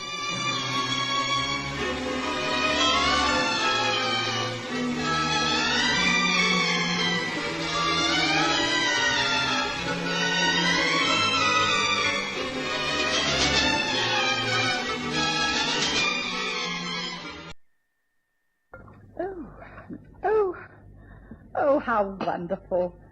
John, I've got a letter from my brother Percy down at Nettlebed. Oh, what of it, Mary, my dear? I hope he's well. Yes, he says everything in his parish is going very nicely. But he recalls that next weekend is our anniversary. And he suggests that we go down to stay with him at the vicarage for the weekend. Oh, and you rather like the idea. Oh, yes.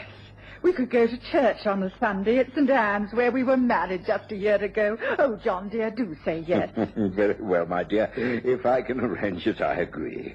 And Percy also extends an invitation to Mr. Sherlock Holmes. John, dear, do you think you can persuade him to accept? Wouldn't that be quite splendid?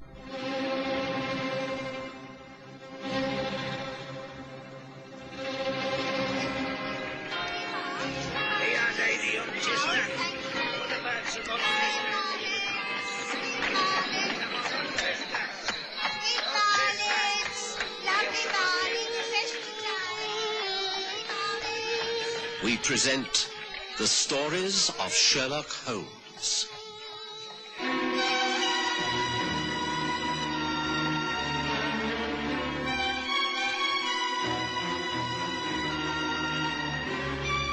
Tragedy at Nettlebed.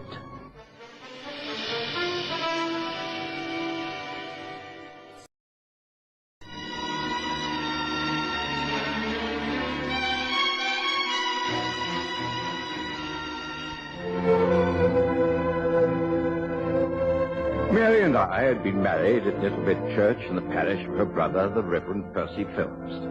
She'd now been Mrs. Watson for a year, and the most happy year it had been. My only regret during all that time was that I'd been forced to leave Sherlock Holmes alone in the rooms at 221B Baker Street. Of course, I never lost touch. I saw him several times a week, and was still able to give him assistance whenever he asked for it. I wondered if he wouldn't be bored by the prospect of a weekend in the country, but I was duty-bound to ask him. I knew I'd get a direct reply to my invitation. Your anniversary, is it, Watson? I'm so sorry, I'd forgotten. Time passes so quickly, and the last year has simply flown by. It's very generous of the Reverend Phelps to extend the invitation to include me. Well, I'll quite understand if you simply say that you don't want to go, Holmes. I shall explain that you're too busy. Although if you can manage it, it'll make Mary very happy. I have very many happy memories of Nettlebed. It's within the area of Great Paddock, isn't it? Yes, now that rings a bell. Let me see, where are my scrapbooks? Yes, I think this is the one. Now, let's see. If you recall, I started making up these books some years ago. They're press cuttings of many unsolved murders. I think just about 6 months ago, there was a most interesting case. No one ever caught a man who strangled his wife in one of the woods. I think it was Great Foxwood. And the man's name was Perryman. Yes, now let's see. Perryman. Yes, here we are. Yes, I was right. Some 7 months back, Arthur Perryman. Yes, that was the man's name. According to all these reports, he found out his wife had been unfaithful. One night he simply ran amok, and following her to an assignation in Great Foxwood, he strangled her and then disappeared. The police traced him to Southampton, where he gave them the slip, and it's assumed that he managed to get out of the country. One of the few unsolved murders of the year. Interesting. Yes, I did read something about it. I know Mary was rather upset as it occurred on the lands of Sir Rodney Trimble, who happens to be a great friend of her brother's. Well, frankly, she hasn't been back to Nettlebed since that tragedy occurred. And yet, of course, she's prepared to now. Well, this is a very special occasion. She wouldn't want to turn down the Reverend's invitation if she wanted to.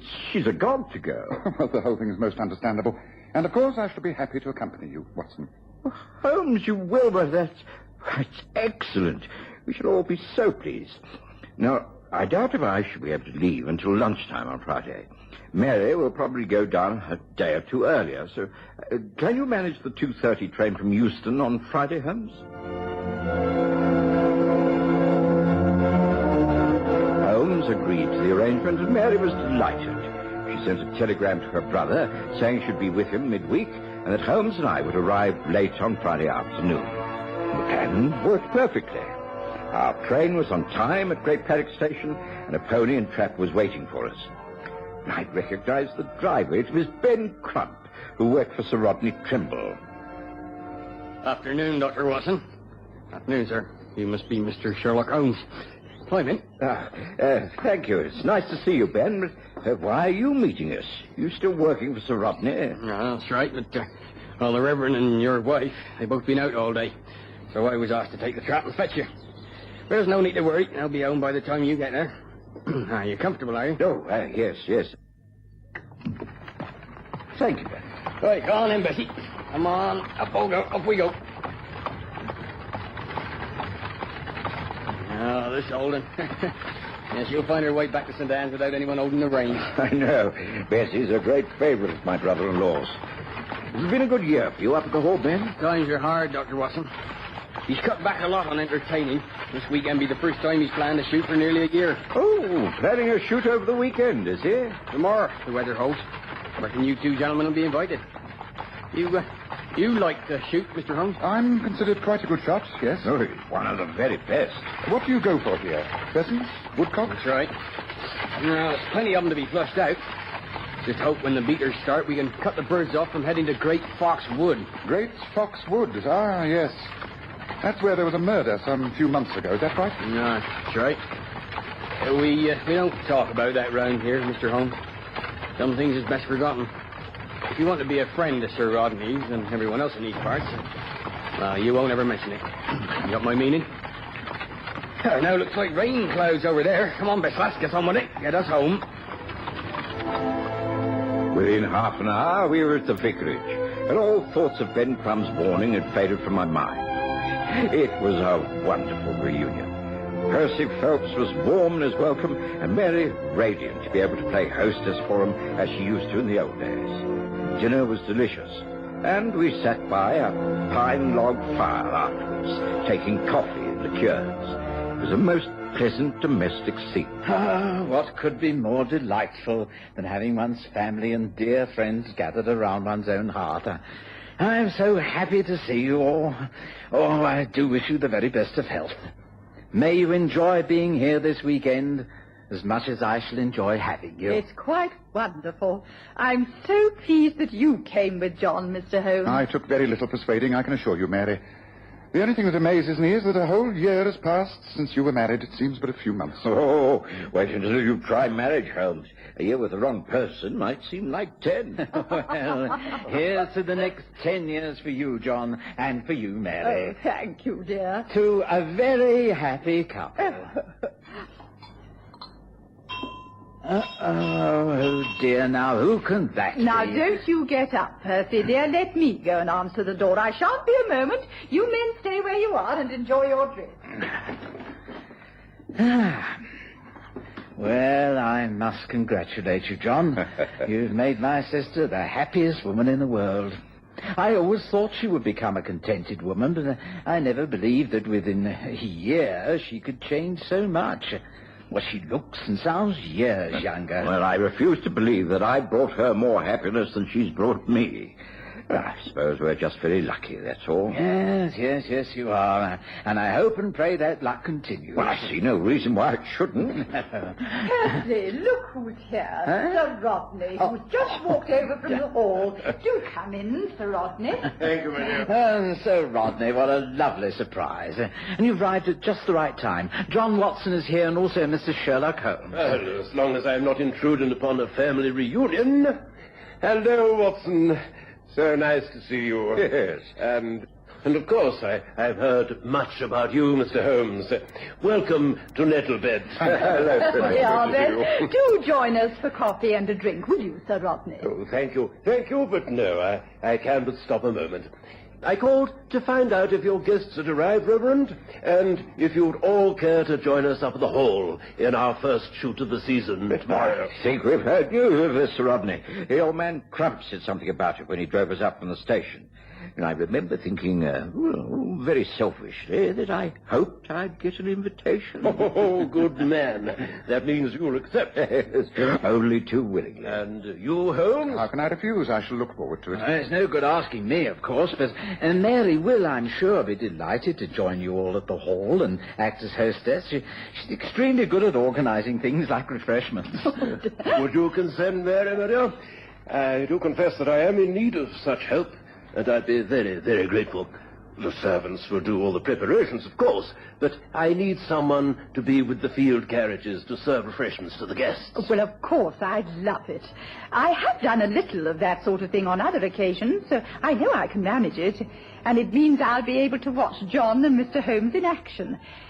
Will there be many guests, and shall I know any of them? There are about a dozen, including yourselves. Mostly local people, a few from town. Oh, the only one you might know is David Endicott. David? How silly of me. I've spilt my wine. Who did you say? David Endicott. Yes, I think I did meet him many years ago. I doubt if he'll remember me, though. Well, I must be on my way. Don't bother to see me out. I know my way. Good night to you all.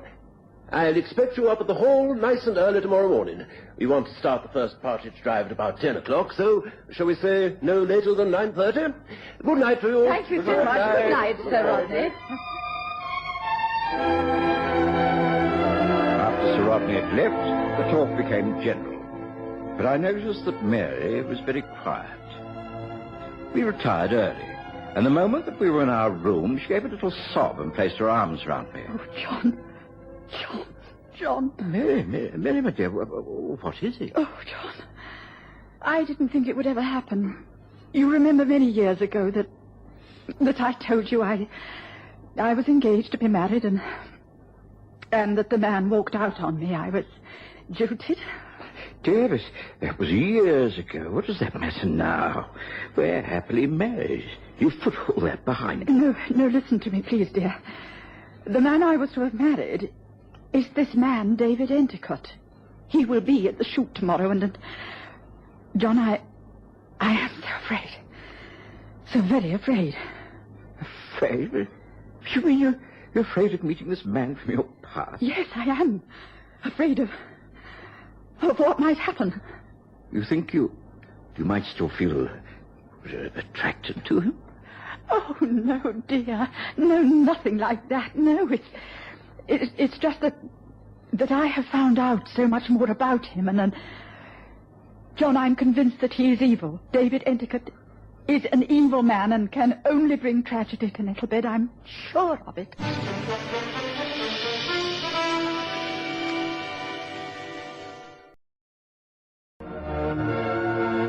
I've never seen Mary so upset. Of course, she'd explained to me before we were married that she'd suffered an unhappy love affair years ago, but I'd never inquired the man's name or asked for any details. Now we were to confront him the following day. I reassured my wife, told her that nothing could possibly go wrong, that she was to get a good night's sleep, and it would all seem less formidable in the morning. But I was disturbed in my own mind, and I should have been even more so if I'd known what was going on at the hall that very evening.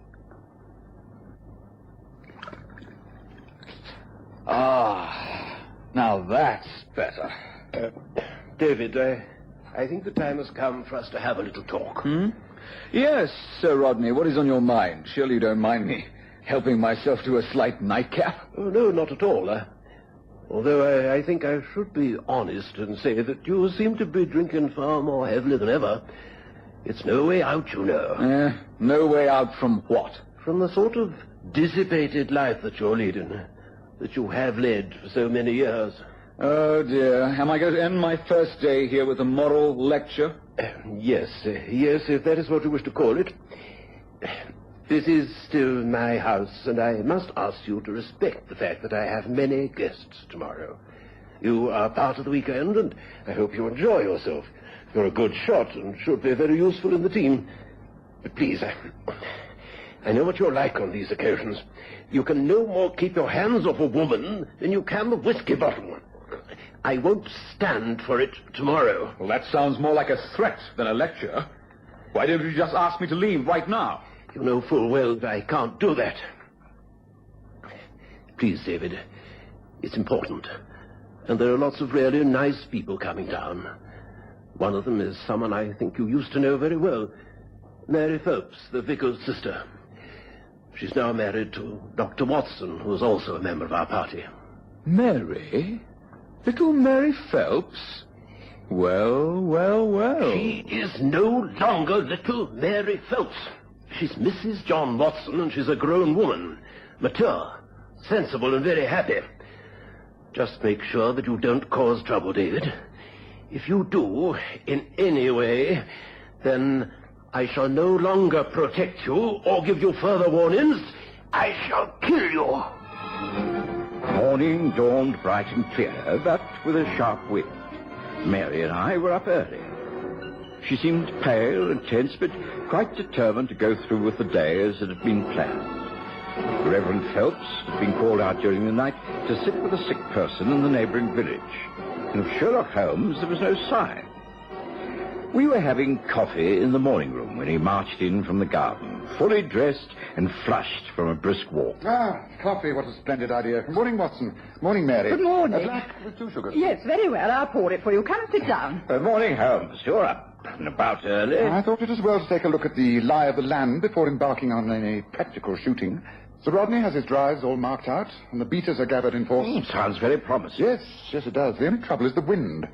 From what I can make out of the planned shoot, the first drive should flush the birds out from over the land known as Barnes Bridge and the low meadows. If the wind freshens more than it is, then the birds will be taken over the farm and into Great Fox Wood. Great Fox Wood? That's right. I understand that no one likes to talk about that wood and what happened there some 7 months ago. No, it was horrible. Even Percy refuses to discuss it. No one ever goes in there these days. And you don't know why? No one does. It's a forbidden subject, you see. Something no one talks about. Oh, yes, they do, amongst themselves. During my early morning walk, I came across the man Ben Crump. He's acting head marker, placing sticks with names on them where he wants the guns to be standing. I greeted him, and he didn't seem at all pleased to see me. Well, morning, Mr. Holmes. What were you doing down here at this hour? Oh, just finding my bearings. I see you're placing the guns. That's it. Anxious to keep the partridge out of Great Fox Wood? Why? Because the beaters will refuse to go in there? They think it's evil? How did you come to know that? Oh, rumors spread very quickly in the country, as you know. Have you any theories of your own, Ben? I just do my job. But I'll tell you one thing, Mr. Holmes. These beaters are fine men, but you won't get any of them in that wood, not even in daylight. Because that's where the murder took place? Not just that. They say it's haunted. That man Arthur Perriman, who strangled his wife because she was unfaithful to him, he hanged himself in there. And I can see his body rotting from a tree. They seriously believe this? Oh, not only that, his spirit comes back and haunts the wood. Don't reckon I believe it myself. I knew Perryman.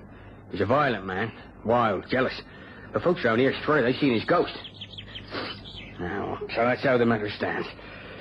We just got to do our best to see that the birds don't take us into Great Fox Wood. It's the wind that's the trouble. Just the wind. So, it seems we're in for a very interesting morning, doesn't it, Watson? Very interesting. Well, I do believe this is the real reason why I accepted the invitation to this weekend. Now, really, it's too bad of you, Holmes. Why can't you leave things alone and not turn a pleasant day's outing into a criminal investigation? I suppose because it's my job, Watson. You ready to go? I was annoyed with Holmes. I'd suspected all along that he was far more interested in the unsolved murder than he was in celebrating my wedding anniversary. I was also worried about Mary and this man David Endicott. I wondered what they would think of each other. But when they met, everything seemed perfectly normal. David, you must meet Dr. Watson and his wife. You remember Mary? Oh, of course I do. How could I forget her? Hello, Mary. How wonderful to see you again after all these years. And your husband. Very pleased to meet you, Dr. Watson. Congratulations. I can see you've made Mary a very happy woman. Thank you. I'm pleased to meet you also. You're looking well, David. I hope you are happy also. Oh, very. Watson, can I show you the shooting positions? Ben has them marked out. This way. Come along, David. Coming, Sir Rodney. I hope we can meet again later, Mary. I've such a lot to tell you. You're looking quite lovely. Oh, I've been such a fool. I made my biggest mistake over you. I shall be in touch. David! Coming. Goodbye, Mary, my dear. Sir Rodney called us all to order. The party was divided up, and we set out for the first drive. I found myself in a gun position next to Holmes, with David Endicott on the far side. The beaters began work, and suddenly the wind freshened. Almost at once, the partridge began to leave cover and fly straight overhead. Whistles shrilled. The birds came on. They were easy targets. But to my sheer surprise, Holmes hardly produced a shot. And when he did, it was as though he deliberately aimed wild. The whole covey got through, and heading over the farm, settled gently in Great Fox Wood. Holmes! Holmes, what the devil's the matter with you? You and Watson have let them all through. You're in Great Fox. Come on, men. We must beat them out. The men won't go in there, Sir Rodney. Damn it, they'll have to go in there. We lead them ourselves. Come on, men. Come on. Follow me. There was no time for more talk. We all felt pretty guilty at this failure, and I was determined to see that it didn't occur again, even if I had to drop Holmes' birds myself. But once we landed in the woods, we found it more difficult than we'd thought. Every possible tree seemed to have been planted there. The place was overgrown, and one could scarcely get through the jungle-like foliage. I found myself with Endicott and Holmes, with Sir Rodney to our left shouting orders. Forward! Forward! Men! There to the left! Holmes, you right. Yes, yes. Take a grip on your gun, Watson, and make sure it's fully loaded. We may well have to use it soon. Look, there is a clearing. There. Stop. Now, wait a moment. Come on, men! Come on! For the love of heaven, stop him! Stop him! It's coming! The thing's coming! Watch out! Great heavens, what is it? It's like a wild dog. Watch out! Keep away! Run! It's the only thing! Run! Stop him! Stop him! Take the car! Look out! Shoot, Watson! Shoot! Great heavens! What's happened? David! And this creature... That creature, Sir Rodney, is Arthur Perryman, the man who 7 months ago strangled his wife in these woods, and then went mad and has been living here almost as an animal ever since. Poor devil. It's just as well that it's all over for him. And as for David Endicott, well, you'd better see what you can do for him, hadn't you, Watson? I knelt beside the still form of David Endicott in the depths of Great Foxwood. I had to tear Perryman's hands away from him. Endicott was badly savaged about the face and throat.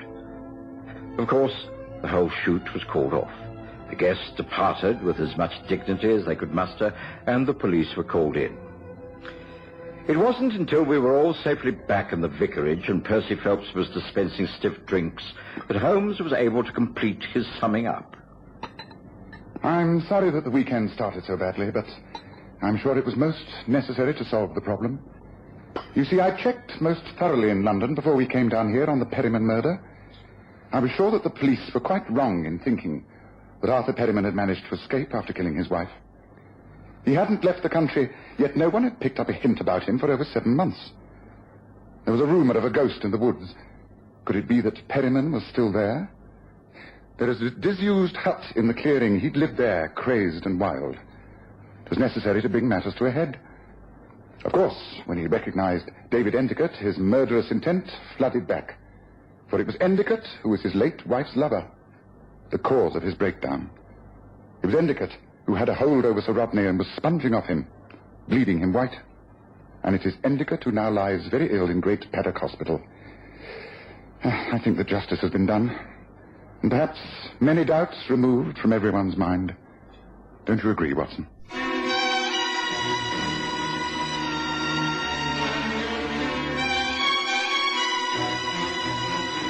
Listen again next Sunday to The Stories of Sherlock Holmes, with Graham Armitage as Holmes and Kerry Jordan as Dr. Watson.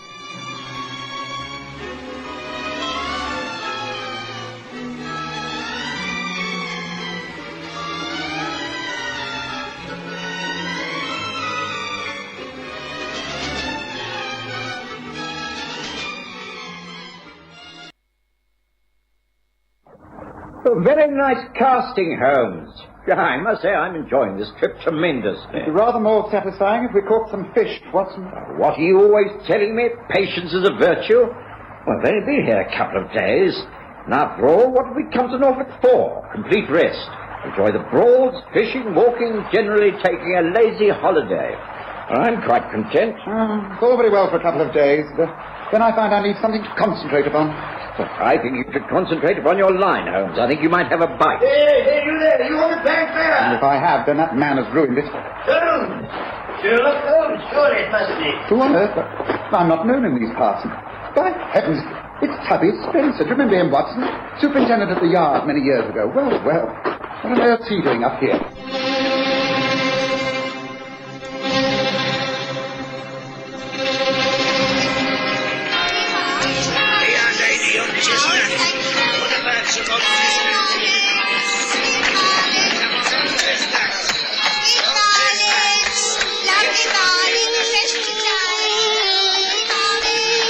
We present The Stories of Sherlock Holmes.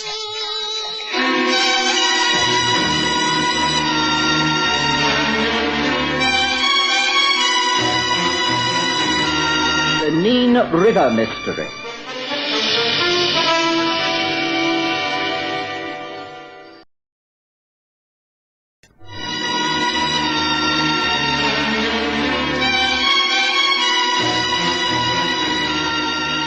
summer of 1889 came very late, but it suited me quite well, for I'd been busy the whole of August, and it wasn't until September that I had time on my hands. When I did, the summer really started. Sun came out, temperatures rose, and it seemed an ideal time to take a short break. Most holiday makers had gone home. The resorts were deserted. I persuaded Holmes to join me for a few days on the Norfolk Broads. We'd found a small inn which was reasonably comfortable, and for 2 days we'd enjoyed the walking and the scenery. And then one morning we'd been disturbed by the well-remembered figure of Superintendent Spencer, or rather, ex-superintendent, for he'd retired from Scotland Yard many years ago. Holmes, Watson, well, this is a wonderful meeting. I inquired at the inn, and they told me I'd find you on the river. Tuppy Spencer, this is a surprise. Good to see you. Hey, Watson? Yes, certainly is. You're looking well, Superintendent. Oh, no titles, please. I gave that up years ago. I've just played Spencer. Or Tubby, if you like. What are you doing in these parts? The wife and I bought a pub when I retired. The Angler's Rest at South Wootton, near the mouth of this river. Nice spot. We're well content there. How did you find us? Oh, your fame spreads far and wide, Holmes. Once I'd heard the name Holmes, and the description of a tall, angular fellow who walked the fens in a deerstalker hat, accompanied by a burly fellow who was a doctor, I knew who it was. Well, it's splendid to see you again after all this time. Good to see you. Tell me, are you satisfied with your stay at the local inn? It's the Wheat Sheep, isn't it? Yes, that's correct. I think we can say that they're making us comfortable there, don't you agree, Holmes? Oh, yes, I have no complaints. But perhaps you have a reason for asking that question, Tuppy. Although South Wootton is but a short way off, you've travelled here at some haste to find us, have you not? Now, how did you know that? You were always a very careful dresser. Your outfit is still smart. You've not become slovenly in any way. Yet your boots are badly tied, your socks don't match, and your tie is inside out. You dressed hurriedly. You've even taken to horse to reach us, hence the riding crop in your hand. Why the haste, Terry? Something wrong? I can see that you are just as observant as ever, Holmes. Yes, I heard that you were here for but a few days, and I was anxious to see you before you departed. Oh, we've a couple of days more left of the holiday. You needn't have hurried. Oh, that's good. Then perhaps I might make a suggestion. If you care to see a little more of the district, why not leave the Wheat Sheep and come across to my place? Well, there is free accommodation for you at Fisherman's Rest. My wife will be glad to meet you. She's a rare cook, I can tell you. And you'll have plenty of time to explain to us just what it is that's worrying you. What is it, Tuppy? You say that you're no longer a member of the force, but you're still interested in crime, aren't you? And it is a crime that you wish to discuss, isn't it, Tubby? Tubby Spencer simply grinned and inclined his head. And that was enough for Holmes. He had exhausted all his interest in fishing. The mention of the word crime was a bait far more attractive to his mentality. Within minutes, we'd gathered together our fishing gear and were on our way back to the inn. By lunchtime, we'd been taken by donkey cart across the fenlands to South Wootton. The Fisherman's Rest was in every way superior to the inn we'd just left. Mrs. Spencer made us very welcome. After a fine meal, we retired to Tubby's parlour, where we lit our pipes and sat near the open windows that looked out towards the river's mouth. Well, come on, Tubby. This is the ideal time to explain what it's all about. Well, now, Holmes, you've got to understand that South Wootton is a very small place. Not much goes on here, and the population is sparse. So, as most villages, gossip is part of the day-to-day diet of most folk. But recently, something has happened that's caused a real stir. 2 people, the man and his wife, have simply disappeared. Disappeared? Well, Margaret and Bill Easton. Well, they live in a large cottage right up near Goose Fen. They've been married some 8 years. She was born and raised here. He's a Londoner she met and brought up to Norfolk after their marriage. He got a job as a salesman in King's Lynn. He's been doing very well. There was talk of him opening his own business, and then something must have happened. The plan was abandoned. Bill used to go away on trips connected with his work. Left 3 days ago, they both did. No one's seen them since. But 3 days is no time at all. They could turn up at any moment. What makes you think that anything is wrong? Surely it's far too early to become anxious in any way. Oh, I hope so. That's why it's not been reported officially. But the Eastons have always been a bit of a mystery couple. Keep themselves to themselves. And this mystery has been borne out by Luke Merivale. Who's he? He's their lodger. A rum sort of cove. He arrived in these parts about a year ago. Works at the local garage as a mechanic. Oh, there's nothing known against him, but he's not liked. Bit of a snooper. And hasn't made friends except with a few poachers and the like. A rumour has it he's a bad lot, but as I say, there's nothing known against him. Anyway, he's very upset about this disappearance. He says there's been foul play of some kind. On what facts does he base these suspicions? Look, why don't you let him tell you himself? He's always calling in a bar in late afternoon for a pint. You get talking to him. He'll tell you everything. I'm sure he will. He's a tall, skinny bloke. A bit servile, but he will talk.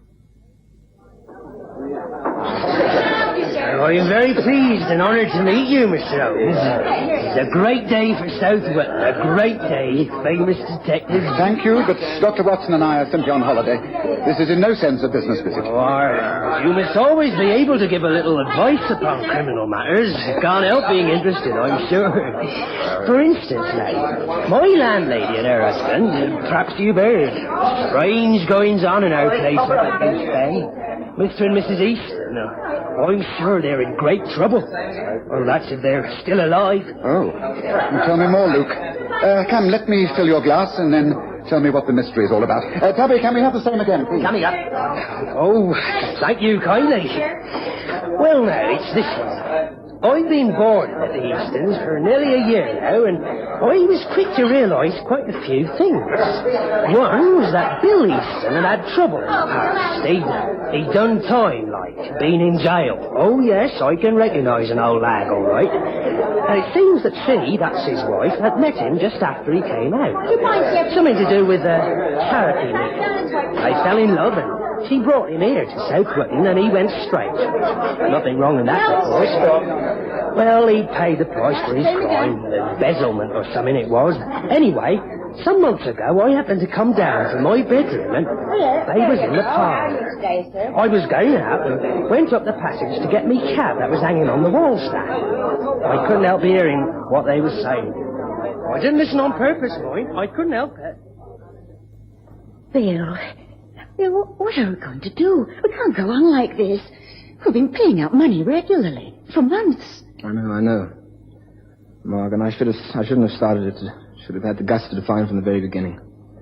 But I thought he would honour his word. He swore that if I gave him a few £100, then he would go abroad, leave us alone, instead of which he's still here. Well, we could go to the police. Blackmail is a foul crime. But then it would all come out anyway. There wasn't anything he could do if he talks. I'll just have to find some cash somewhere.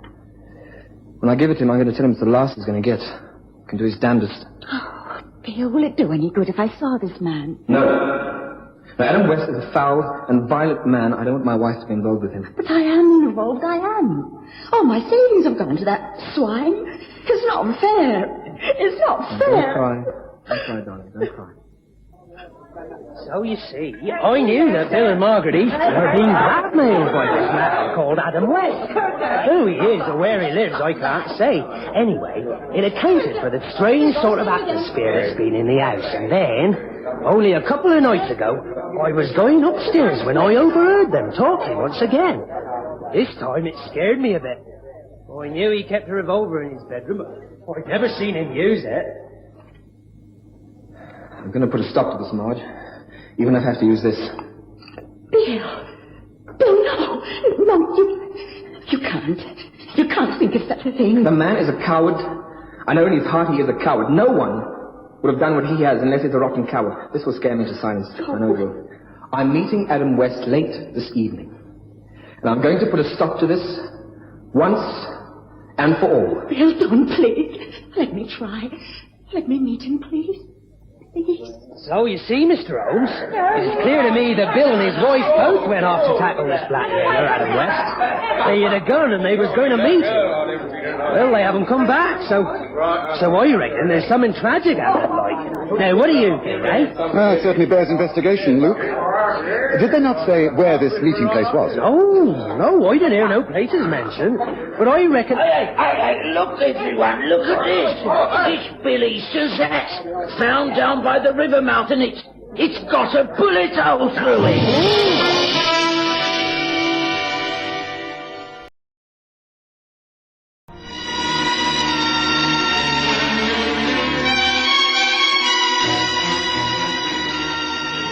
It's difficult to describe the sensation that broke out in the bar of the Fisherman's Rest. The man who had entered holding a large countryman's hat was Silas, well known in those parts as a casual worker during the day and a poacher at night. But for once, his poaching activities were not under question. He approached the bar and threw the hat onto the counter. Tubby Spencer picked it up immediately. Yes, this is Bill Easton's, all right. Got his initials inside. Recognize it anywhere. May I see that, please? Yes, there is a bullet hole, all right. Holmes, you think this Someone must go for the police. This must be handed over to the police at once. Police? What, Sergeant Peppercorn? What good is he? It has to be officially reported. Now, come on, Silas. You must take us down to the police station and make a statement. Come on now, the rest of you clear the way. Come on, Silas. Silas was led out, and after a few minutes, Holmes motioned to me that we should also leave. It was typical of Holmes that he didn't wait for the police to arrive. Mention had been made of the river, and that was enough for him. We were down on its banks within 20 minutes. It was still broad daylight. Holmes noted the footprints on the sandy path, and eventually he stopped by some tall reeds bordering the marshlands. Yes, I think this must be it, Watson. You see, the reeds are bent all over the place, towards us, mostly. Which means Silas the poacher must have come from the river this way. Come. Yes. The trail leads towards the water. It's getting awfully damp underfoot, Holmes. Isn't this where the Wootton Marsh becomes dangerous? There's a quicksand at the mouth of the main river, I'm told. Yes, I shouldn't be at all surprised. The foliage gives way as it slopes towards the water. Yes, now careful now, Watson. This is very important. We found the spot before others had got here and trampled all the evidence into the earth. Yes, footprints. This way, tread on the grass to one side. Holmes, what's that? White, fluttering on those reeds. Yes, a length of cloth. Let me reach for it. Yes, a flimsy piece of material. As it could be from a woman's dress and... look, Watson. Blood. Oh, yes, this is where it happened. I should think the hat was found about here also. Yes, take this, Watson. It's vital evidence that a crime has been committed. Take it while I study these footprints. Yes. Here's where the struggle took place. Very clearly defined in the muddy sand. This is most interesting. It tells me a great deal. We are indeed fortunate, Watson. Watson? There you are. Got here before us, have you? Holmes, this is Sergeant Peppercorn from the Wootton Police. I've explained who you are and how we want to find ourselves out here. Good afternoon, Sergeant. Oh, good afternoon, Mr. Holmes. Dr. Watson. What a real fine state of affairs this be, eh? I reckon there'll be trouble here, eh? Undoubtedly, Sergeant. A murder has been committed, perhaps two murders. This shows the scene of the struggle. And Watson found a strip of women's clothing. It's covered with bloodstains. There seems no doubt that Mrs. Easton was attacked here. Oh, and this is the spot where Silas said he found the hat. So, well, it looks like both Bill and Marge Easton have been murdered, eh? Well, there ain't no sign of bodies about, is there? There are tracks. There are tracks leading this way, not towards the river, but through the reeds and marshland. Look, very clear, wide, and it's all flattened down. Oh, best follow it. I doubt if that'll be of any use. That trail leads straight into the Wootton Marsh, and from then on, it's the knee and quicksand. If the man responsible for all this is a local fellow, then he may know of a safe path through the quicksand. But then all he has to do is dump the bodies in the right places, and they'll never be found. Nothing has ever been recovered from the knee quicksand. It's a perfect way to dispose of a body. Yes, I think I'll leave all the rest to you, Sergeant. I found out all I need from the scene of the crime. We were getting back to the Fisherman's Rest. Oh, the hat. Is it still there, Sergeant? Oh, I thought you might like to examine it, Mr. Holmes, so I left it with Tubby's wife. Oh, good man. You don't mind if we take this strip of clothing, do you? I'll see you later on, Sergeant. Come, Watson. There's work to be done.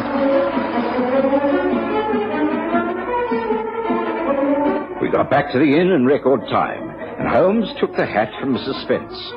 We sat again in Tubby's parlour, and Holmes was silent for about half an hour while he subjected both hat and torn clothing to minute scrutiny through his magnifying glass.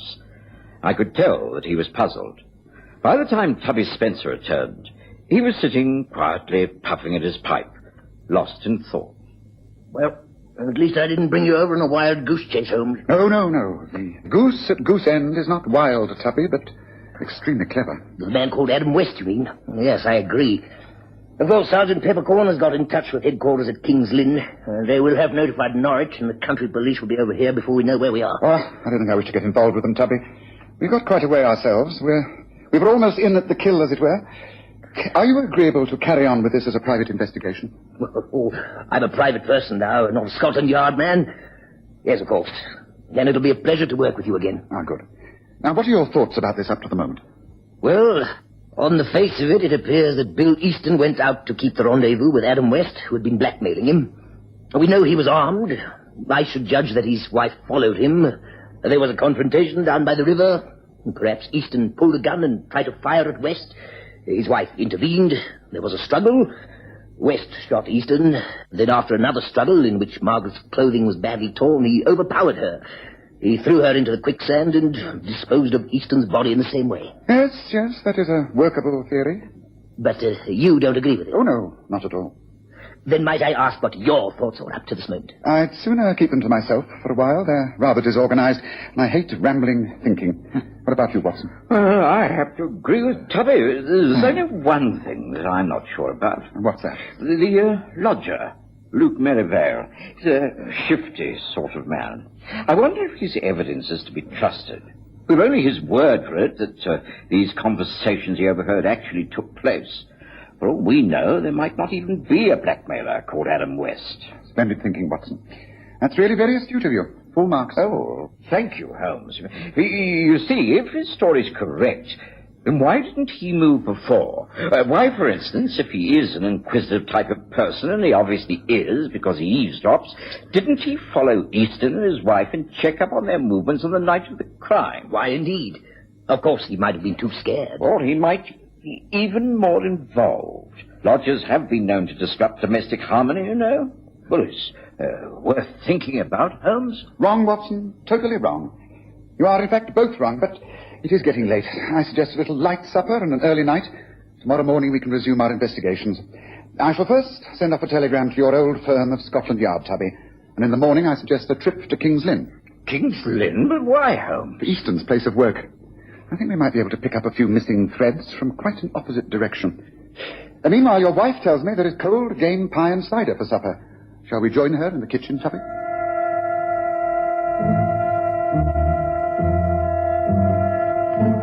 I knew from Holmes' attitude that we should get no more out of him that night. And next morning, after an excellent breakfast, the three of us, for Tubby refused to be left out, journeyed by pony trap to King's Lynn, where we easily traced the firm of Churchman and Sons where Bill Easton used to work as a salesman. The chief clerk showed us into the small office that Easton used. Yes, this is where poor Bill used to work. We haven't touched anything, of course, because we're still hoping that all these rumors are ill-founded and that he will return. That's his desk. Thank you. I'm afraid the chances of you seeing Bill Easton again are very remote. But I'm glad you've left everything undisturbed. Thank you. I shall be in my office if you wish to discuss anything further. Excuse me now, please.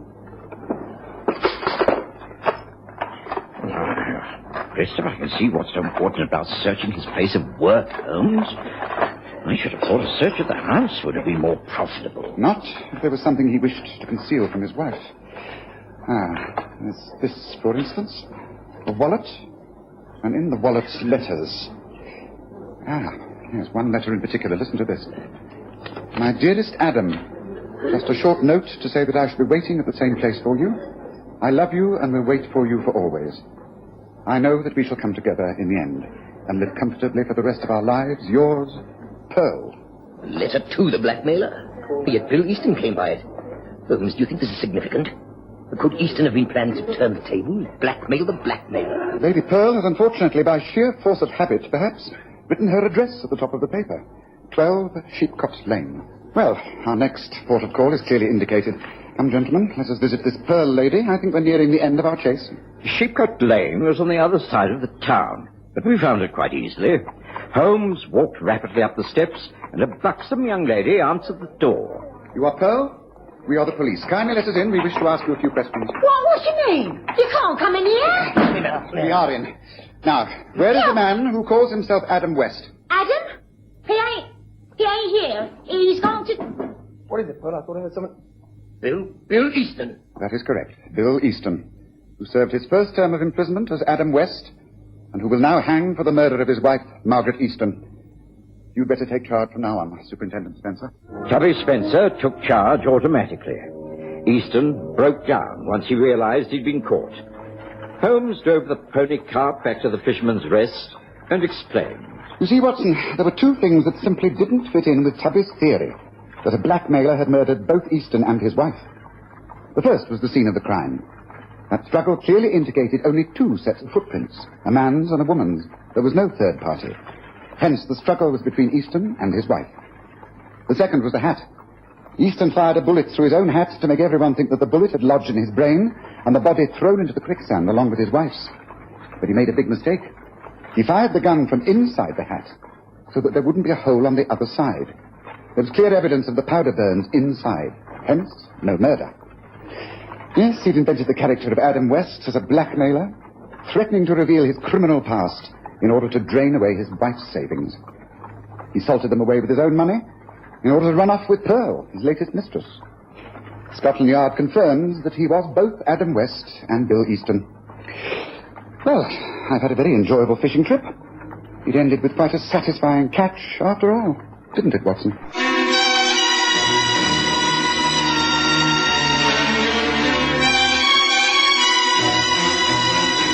Listen again next Sunday to The Stories of Sherlock Holmes, with Graham Armitage as Holmes and Kerry Jordan as Dr. Watson.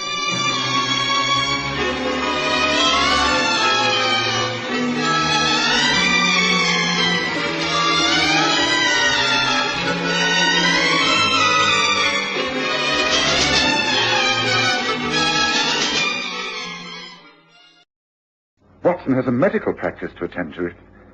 It's rather worrying.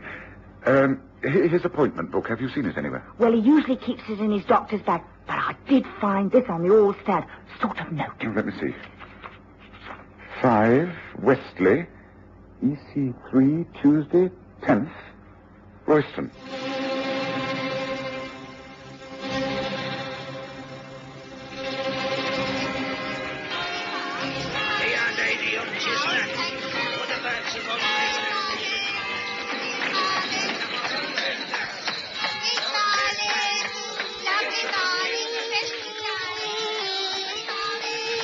We present The Stories of Sherlock Holmes.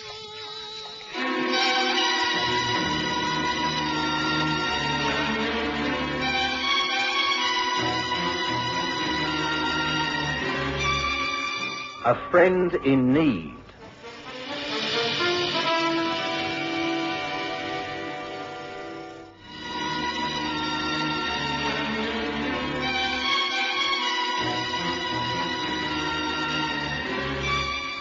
I was doing very nicely in my practice and thinking of going into partnership with an old medical colleague. His name was Royston.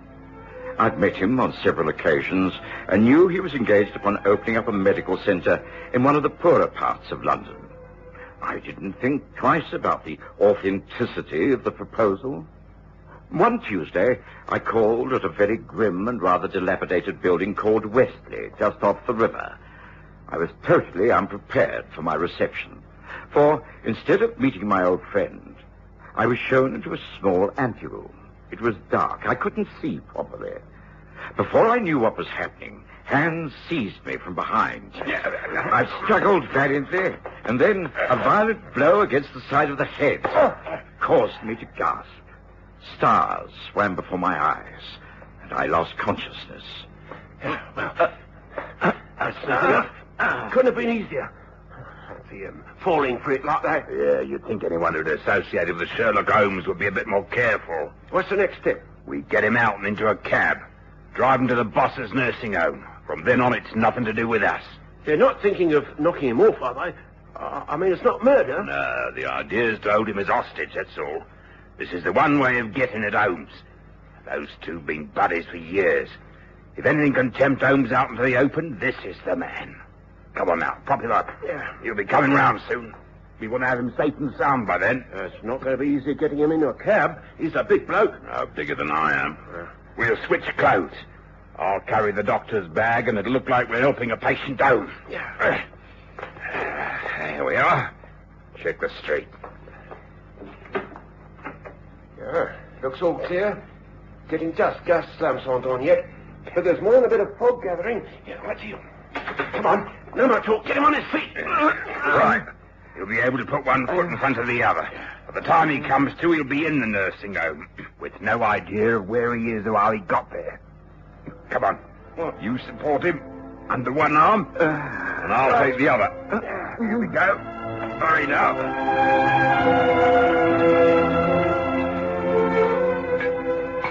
So that's the position, Lestrade.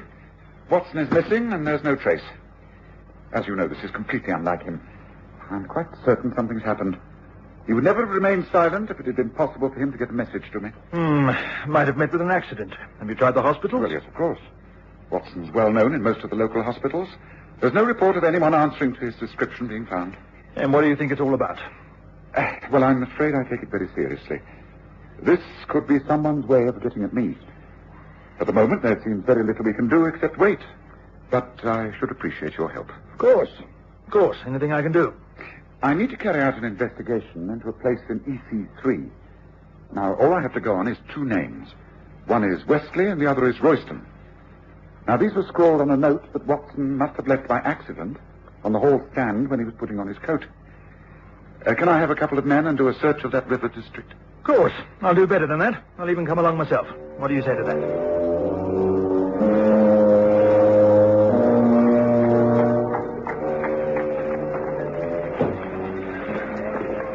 Now, this sudden fog is not going to make our task any easier, Holmes. No, but in a way, it's an advantage. One can remain more secretive in the heavy mists. Look, I think we're on the right track. That large building over there. I have a shrewd idea that it's empty. And I think... Yes. Look here, see by the light of my dark lantern. The street is Wesley. Now, that building will be number 5, and if it is, well, we're in luck. I might remind you that we don't have a search warrant. Oh, Lestrade, you're in plain clothes. I've no intention of letting your men swarm all over the building. Come on. I think there's bound to be a window open. I'll do the breaking and entering, and you can come in through the front door. Yes. That's a nice one. Go. If they could seat me at the yard now, I'd get a railroad tailing off. What sort of place do you think this is, anyway? It's just a disused house. Strange. Now, why should Watson want to call here? Now, wait a moment. Look out here in the hall. There's signs of a struggle. A chair knocked over, movement in the dust, and hold the lantern up. Yes, look, smudges of mud. Yes, here, down by the wall. That looks like blood to me. Yes, I'm afraid the good Watson got into quite a bit of trouble here. Do you see this? It hasn't rained in these parts for some days, and yet this is that grey type of mud that's found near the river. And imprinted in the mud are leaves and small particles of petals. Well, this should tell us something. Holmes, do you seriously mean to say that Watson has been abducted? Well, it certainly looks like it, Lestrade. But why? That's the question. Watson hasn't got an enemy in the world. It can only be because of his connection with me. Yes, so who is behind all this? That's the question. What's the next move? Well, I don't think we can do a great deal tonight. If I'm right, then Watson will not be in any active danger until I've been approached direct. There will be an attempt to blackmail or coerce me in some way. I think we might well find something of interest if we question the cabbies who service this district. There can't be many of them on these routes. If Watson was abducted, he must have put up a struggle. He's a big man. Well, come on, Lestrade. Let's get back on the street and see if any of your men have picked up any clues. Nothing to report, sir. The fog has settled in good and proper. Most folk have got themselves indoors by a good fire. Yes, something we'd all like. Now, here comes a cab. Perhaps we should return to Baker Street and wait for events to develop. But just a moment. Hello there, cabby. Not many fares on an evening such as this. Going off duty? Oh, that's about it, sir. Leading the old mare back to the stables. Can't see a thing in this. Are you a regular in these parts? Oh, that's right, sir. Been working this part of the city for near 20 years. Well, then you must know it like the back of your hand. Tell me, have you in the last 24 hours had reason to convey a sick man from that large house across the way there, number 5? Oh, funny you should ask that. As a matter of fact, I did. Earlier on, there was a doctor and his assistant. He had a sick fellow with him. He was recovering from an accident. They bundled him in the cab, and I took them south of the river. Place set back on its own grounds. They said it was a private sort of nursing home, sir. Why do you ask, sir? Well, because we're most interested in this accident. Look here, I know it's a foul night and you're thinking of going home, but could you find your way to this so-called nursing home? Oh, yes, of course I could. Come on, up in, sir. It'll take a little time, but we'll manage it. Ah, good man. Now, there'll be a sovereign for your pains at the end of it. Now, send your men home to their beds, Lestrade, and jump in.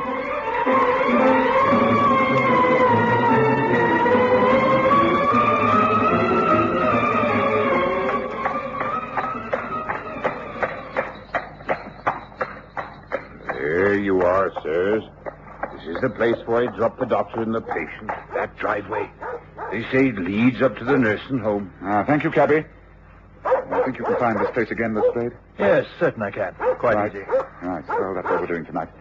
To attempt to enter there would be showing our hand and perhaps putting Watson in further danger. Well, I suggest that we now drive back to Baker Street. I shall be very surprised if the next move doesn't come from our adversaries. Whoever's behind this has thought it out extremely carefully. Right, Gabby, 221 Baker Street, and there's another sovereign for you if you can get us there before midnight.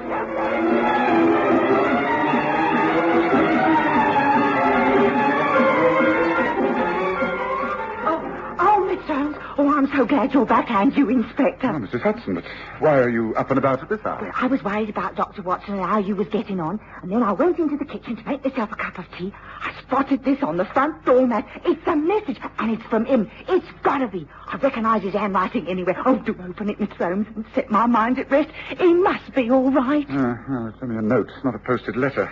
It certainly looks like Watson's writing. Dear Sherlock, a reassuring note to say that I'm back in town and staying with an old friend, Dr. Hugh Royston, at his nursing home. I expect to be away for another couple of days on this most interesting development. John Watson. Oh, well, that's all right then, isn't it? No, it isn't. It's far from all right. Oh? Watson most certainly did not write this note. He's never called me by my first name in his life. This is practically an invitation to visit that nursing home that we traced Lestrade. And we must be careful. Watson's life is all important to me. But I'll never fall into a trap like this. Never.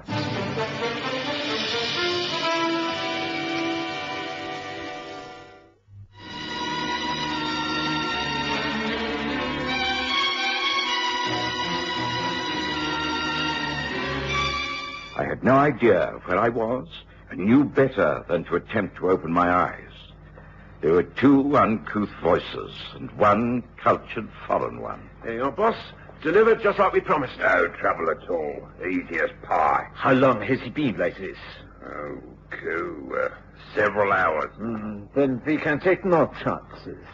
He is here in the nursing home, but he is not to stay here. He must be moved once again to his final resting place.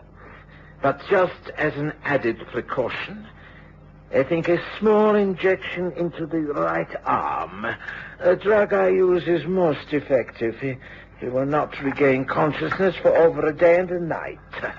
And now the syringe. Yes, the skin is neatly punctured, so no question of pain. Caught him just in time. Now, in an hour's time, he will be moved. This time on a stretcher in a carriage ambulance, which you will drive. He will be taken to Bale's Wharf, the number 1 laboratory. I shall be there to arrange things. Will we then be paid off in full? No, your task is not yet complete. Then we have to await the arrival of Mr. Sherlock Holmes. After he's found Watson and is a fellow prisoner, you will be dismissed and it will all be over. You mean you're going to do them both in? The eventual outcome of these two men is really none of your concern. Well, we have given her a hand, though. We're what is known as accessories after the fact or some such. Ain't that right? You are being handsomely paid. That is all that need concern you. I'm not so sure. If you get caught, then straight away. I shan't be caught, and neither will you if you will only keep your heads and do as you're told. Now, enough of this. Come, to our final preparations. There is no time to lose. Sherlock Holmes is a fast worker. And now that the overnight fog has disappeared, we must expect swift action. Come, enough of this chatter. Come, to work.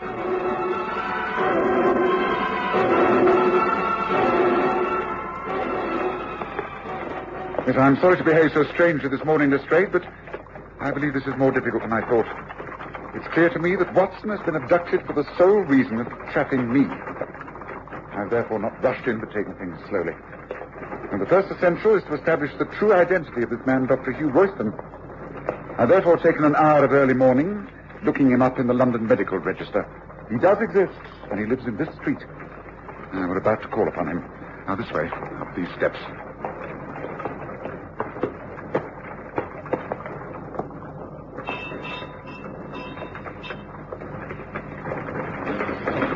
Yes, can I help you? My name is Sherlock Holmes, and this is Inspector Lestrade from Scotland Yard.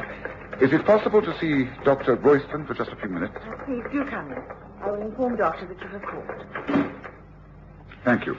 Excuse me. Well, this looks respectable enough, Holmes. Doesn't look much wrong here.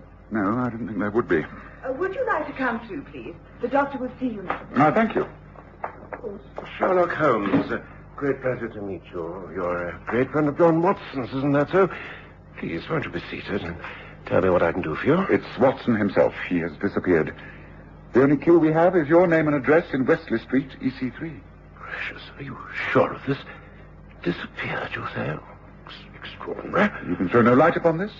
For instance, when did you last see Watson? Some weeks ago. We'd been corresponding. I was rather keen to take a small nursing home in the East End and run it for hard-up people, the poor and delinquent. Watson agreed to consider this. The suggested site was at 5 Wesley Street, that rather derelict and seedy, run by a man called Henry von Bork. Von Bork? So he's the man behind all this? You know the man? Only too well. One of the most treacherous spies in Europe. Yes, it's all becoming quite clear to me now. Von Bork is using Watson to lead me into a trap. Unfortunately, I cannot afford to ignore it. He will have no hesitation in killing Watson unless he thinks I am coming to the rescue. Thank you, Doctor. You've been a great help. Come to straight. Royston told me what I wanted to know. I know Von Bork's mind. I know it's tortuous and arrogant. He's convinced that he can outwit me, and in order to save Watson, I shall have to allow him to think so. Well, why don't I get a search warrant against his home and let's raid the place?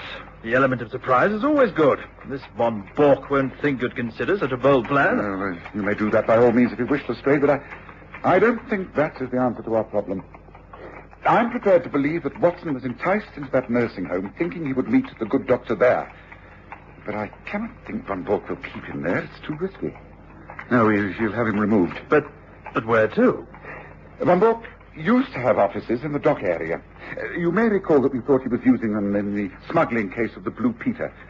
Now, wait a moment. When we called at 5 Wesley Street, we found evidence of a struggle.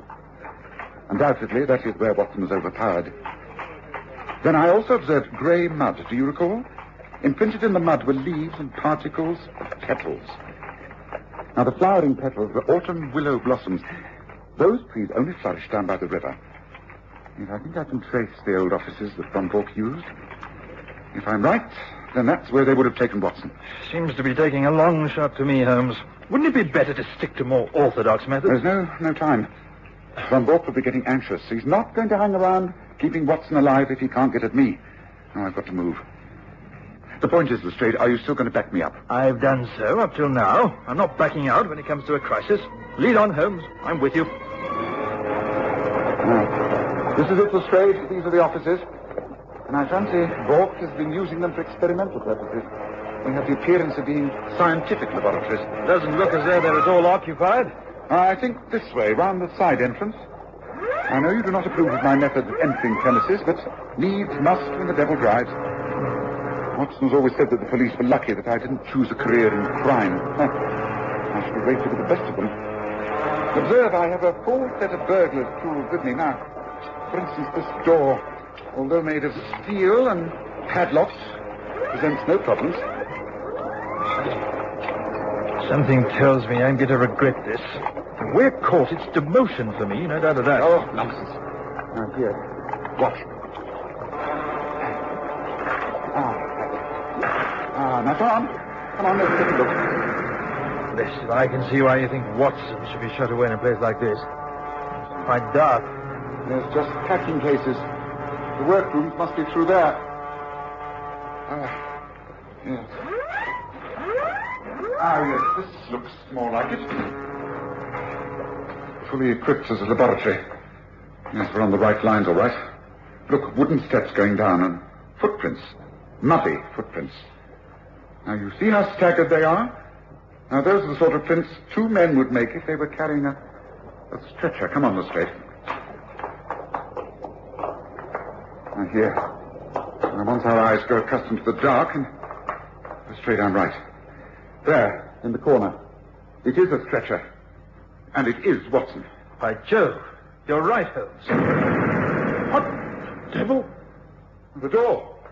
The top of the stairs. It's closed. Caught, Holmes. Caught like a rat in a trap. I knew you would find Watson sooner or later. It's all worked out as I planned. It is useless to think you can escape. And within 20 minutes you will both die. You see, for months I have been working on an explosive device which is triggered off by that iron bar door closing.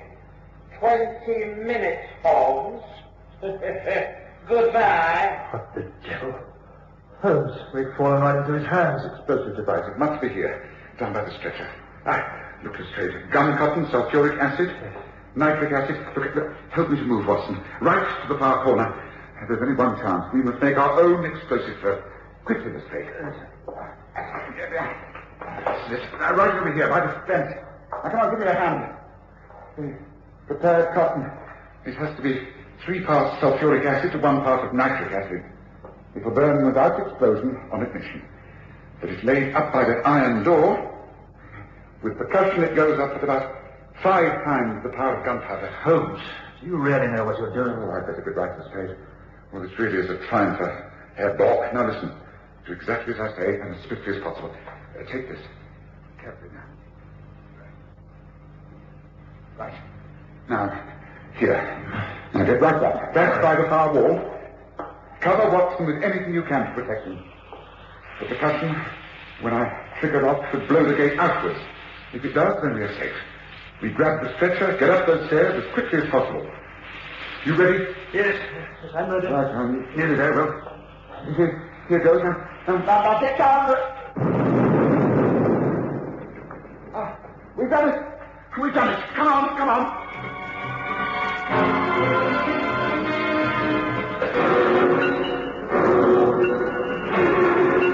It was some hours later that I opened my eyes.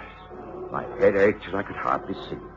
But I was aware of familiar surroundings. The clean sheets under me and the softness of the pillow which smelt of lavender.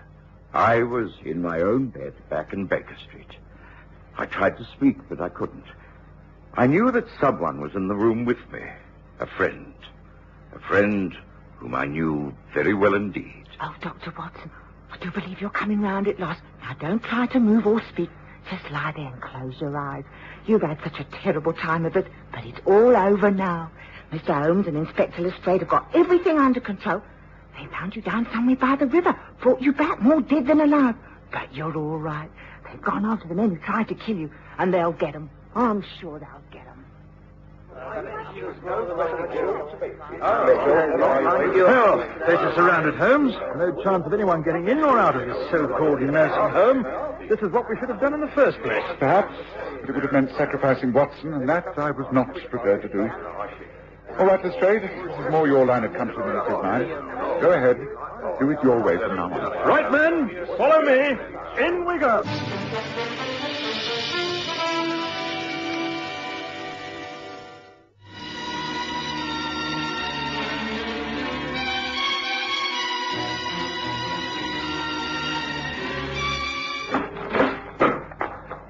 Well, I'll be... Not a sign. Nothing. Not a living soul in the place. Now, what do you make of that, Holmes? I'm hardly surprised. If Von Bork had been successful and killed Watson and me and you in his booby trap, then he wouldn't have wanted to stay around London to be questioned. Now, clearly this nursing home is just a blind. A hideaway until he carried out his plans. Well, I'd soon it worked out like this. Watson is alive and Von Bork has escaped. But he who fights and runs away lives to fight another day. I'll catch up with Von Bork, and when I do, it will be a fight to the death.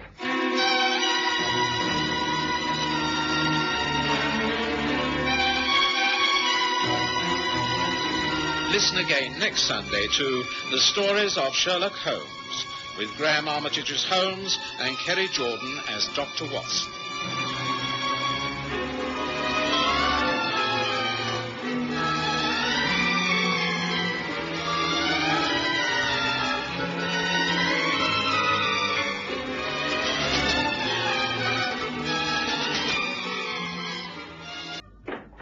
Ah, Mr. Holmes, I was hoping I'd find you here working in the library. My dear Tebbit, I know you are a tutor and lecturer at this college, but you must understand I am an extremely busy man. I realize that, but a very awkward and delicate incident has occurred here at Magdalen. By chance, you are here, and I must turn to you for help. I'm sorry I cannot be disturbed. If there is any trouble, I should prefer it if you would call in the police. The police? Oh, no. No, that would cause a terrible scandal at all costs. Magdalen must avoid a scandal. I beg of you, Mr. Holmes, help us. For the sake of the college, help us, please.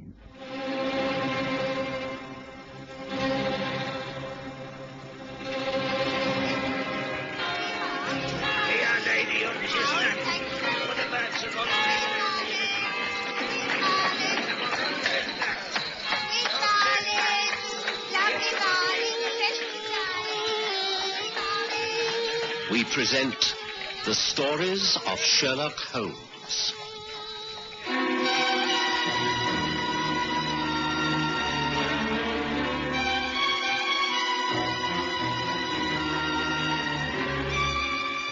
Tonight, a hollow victory.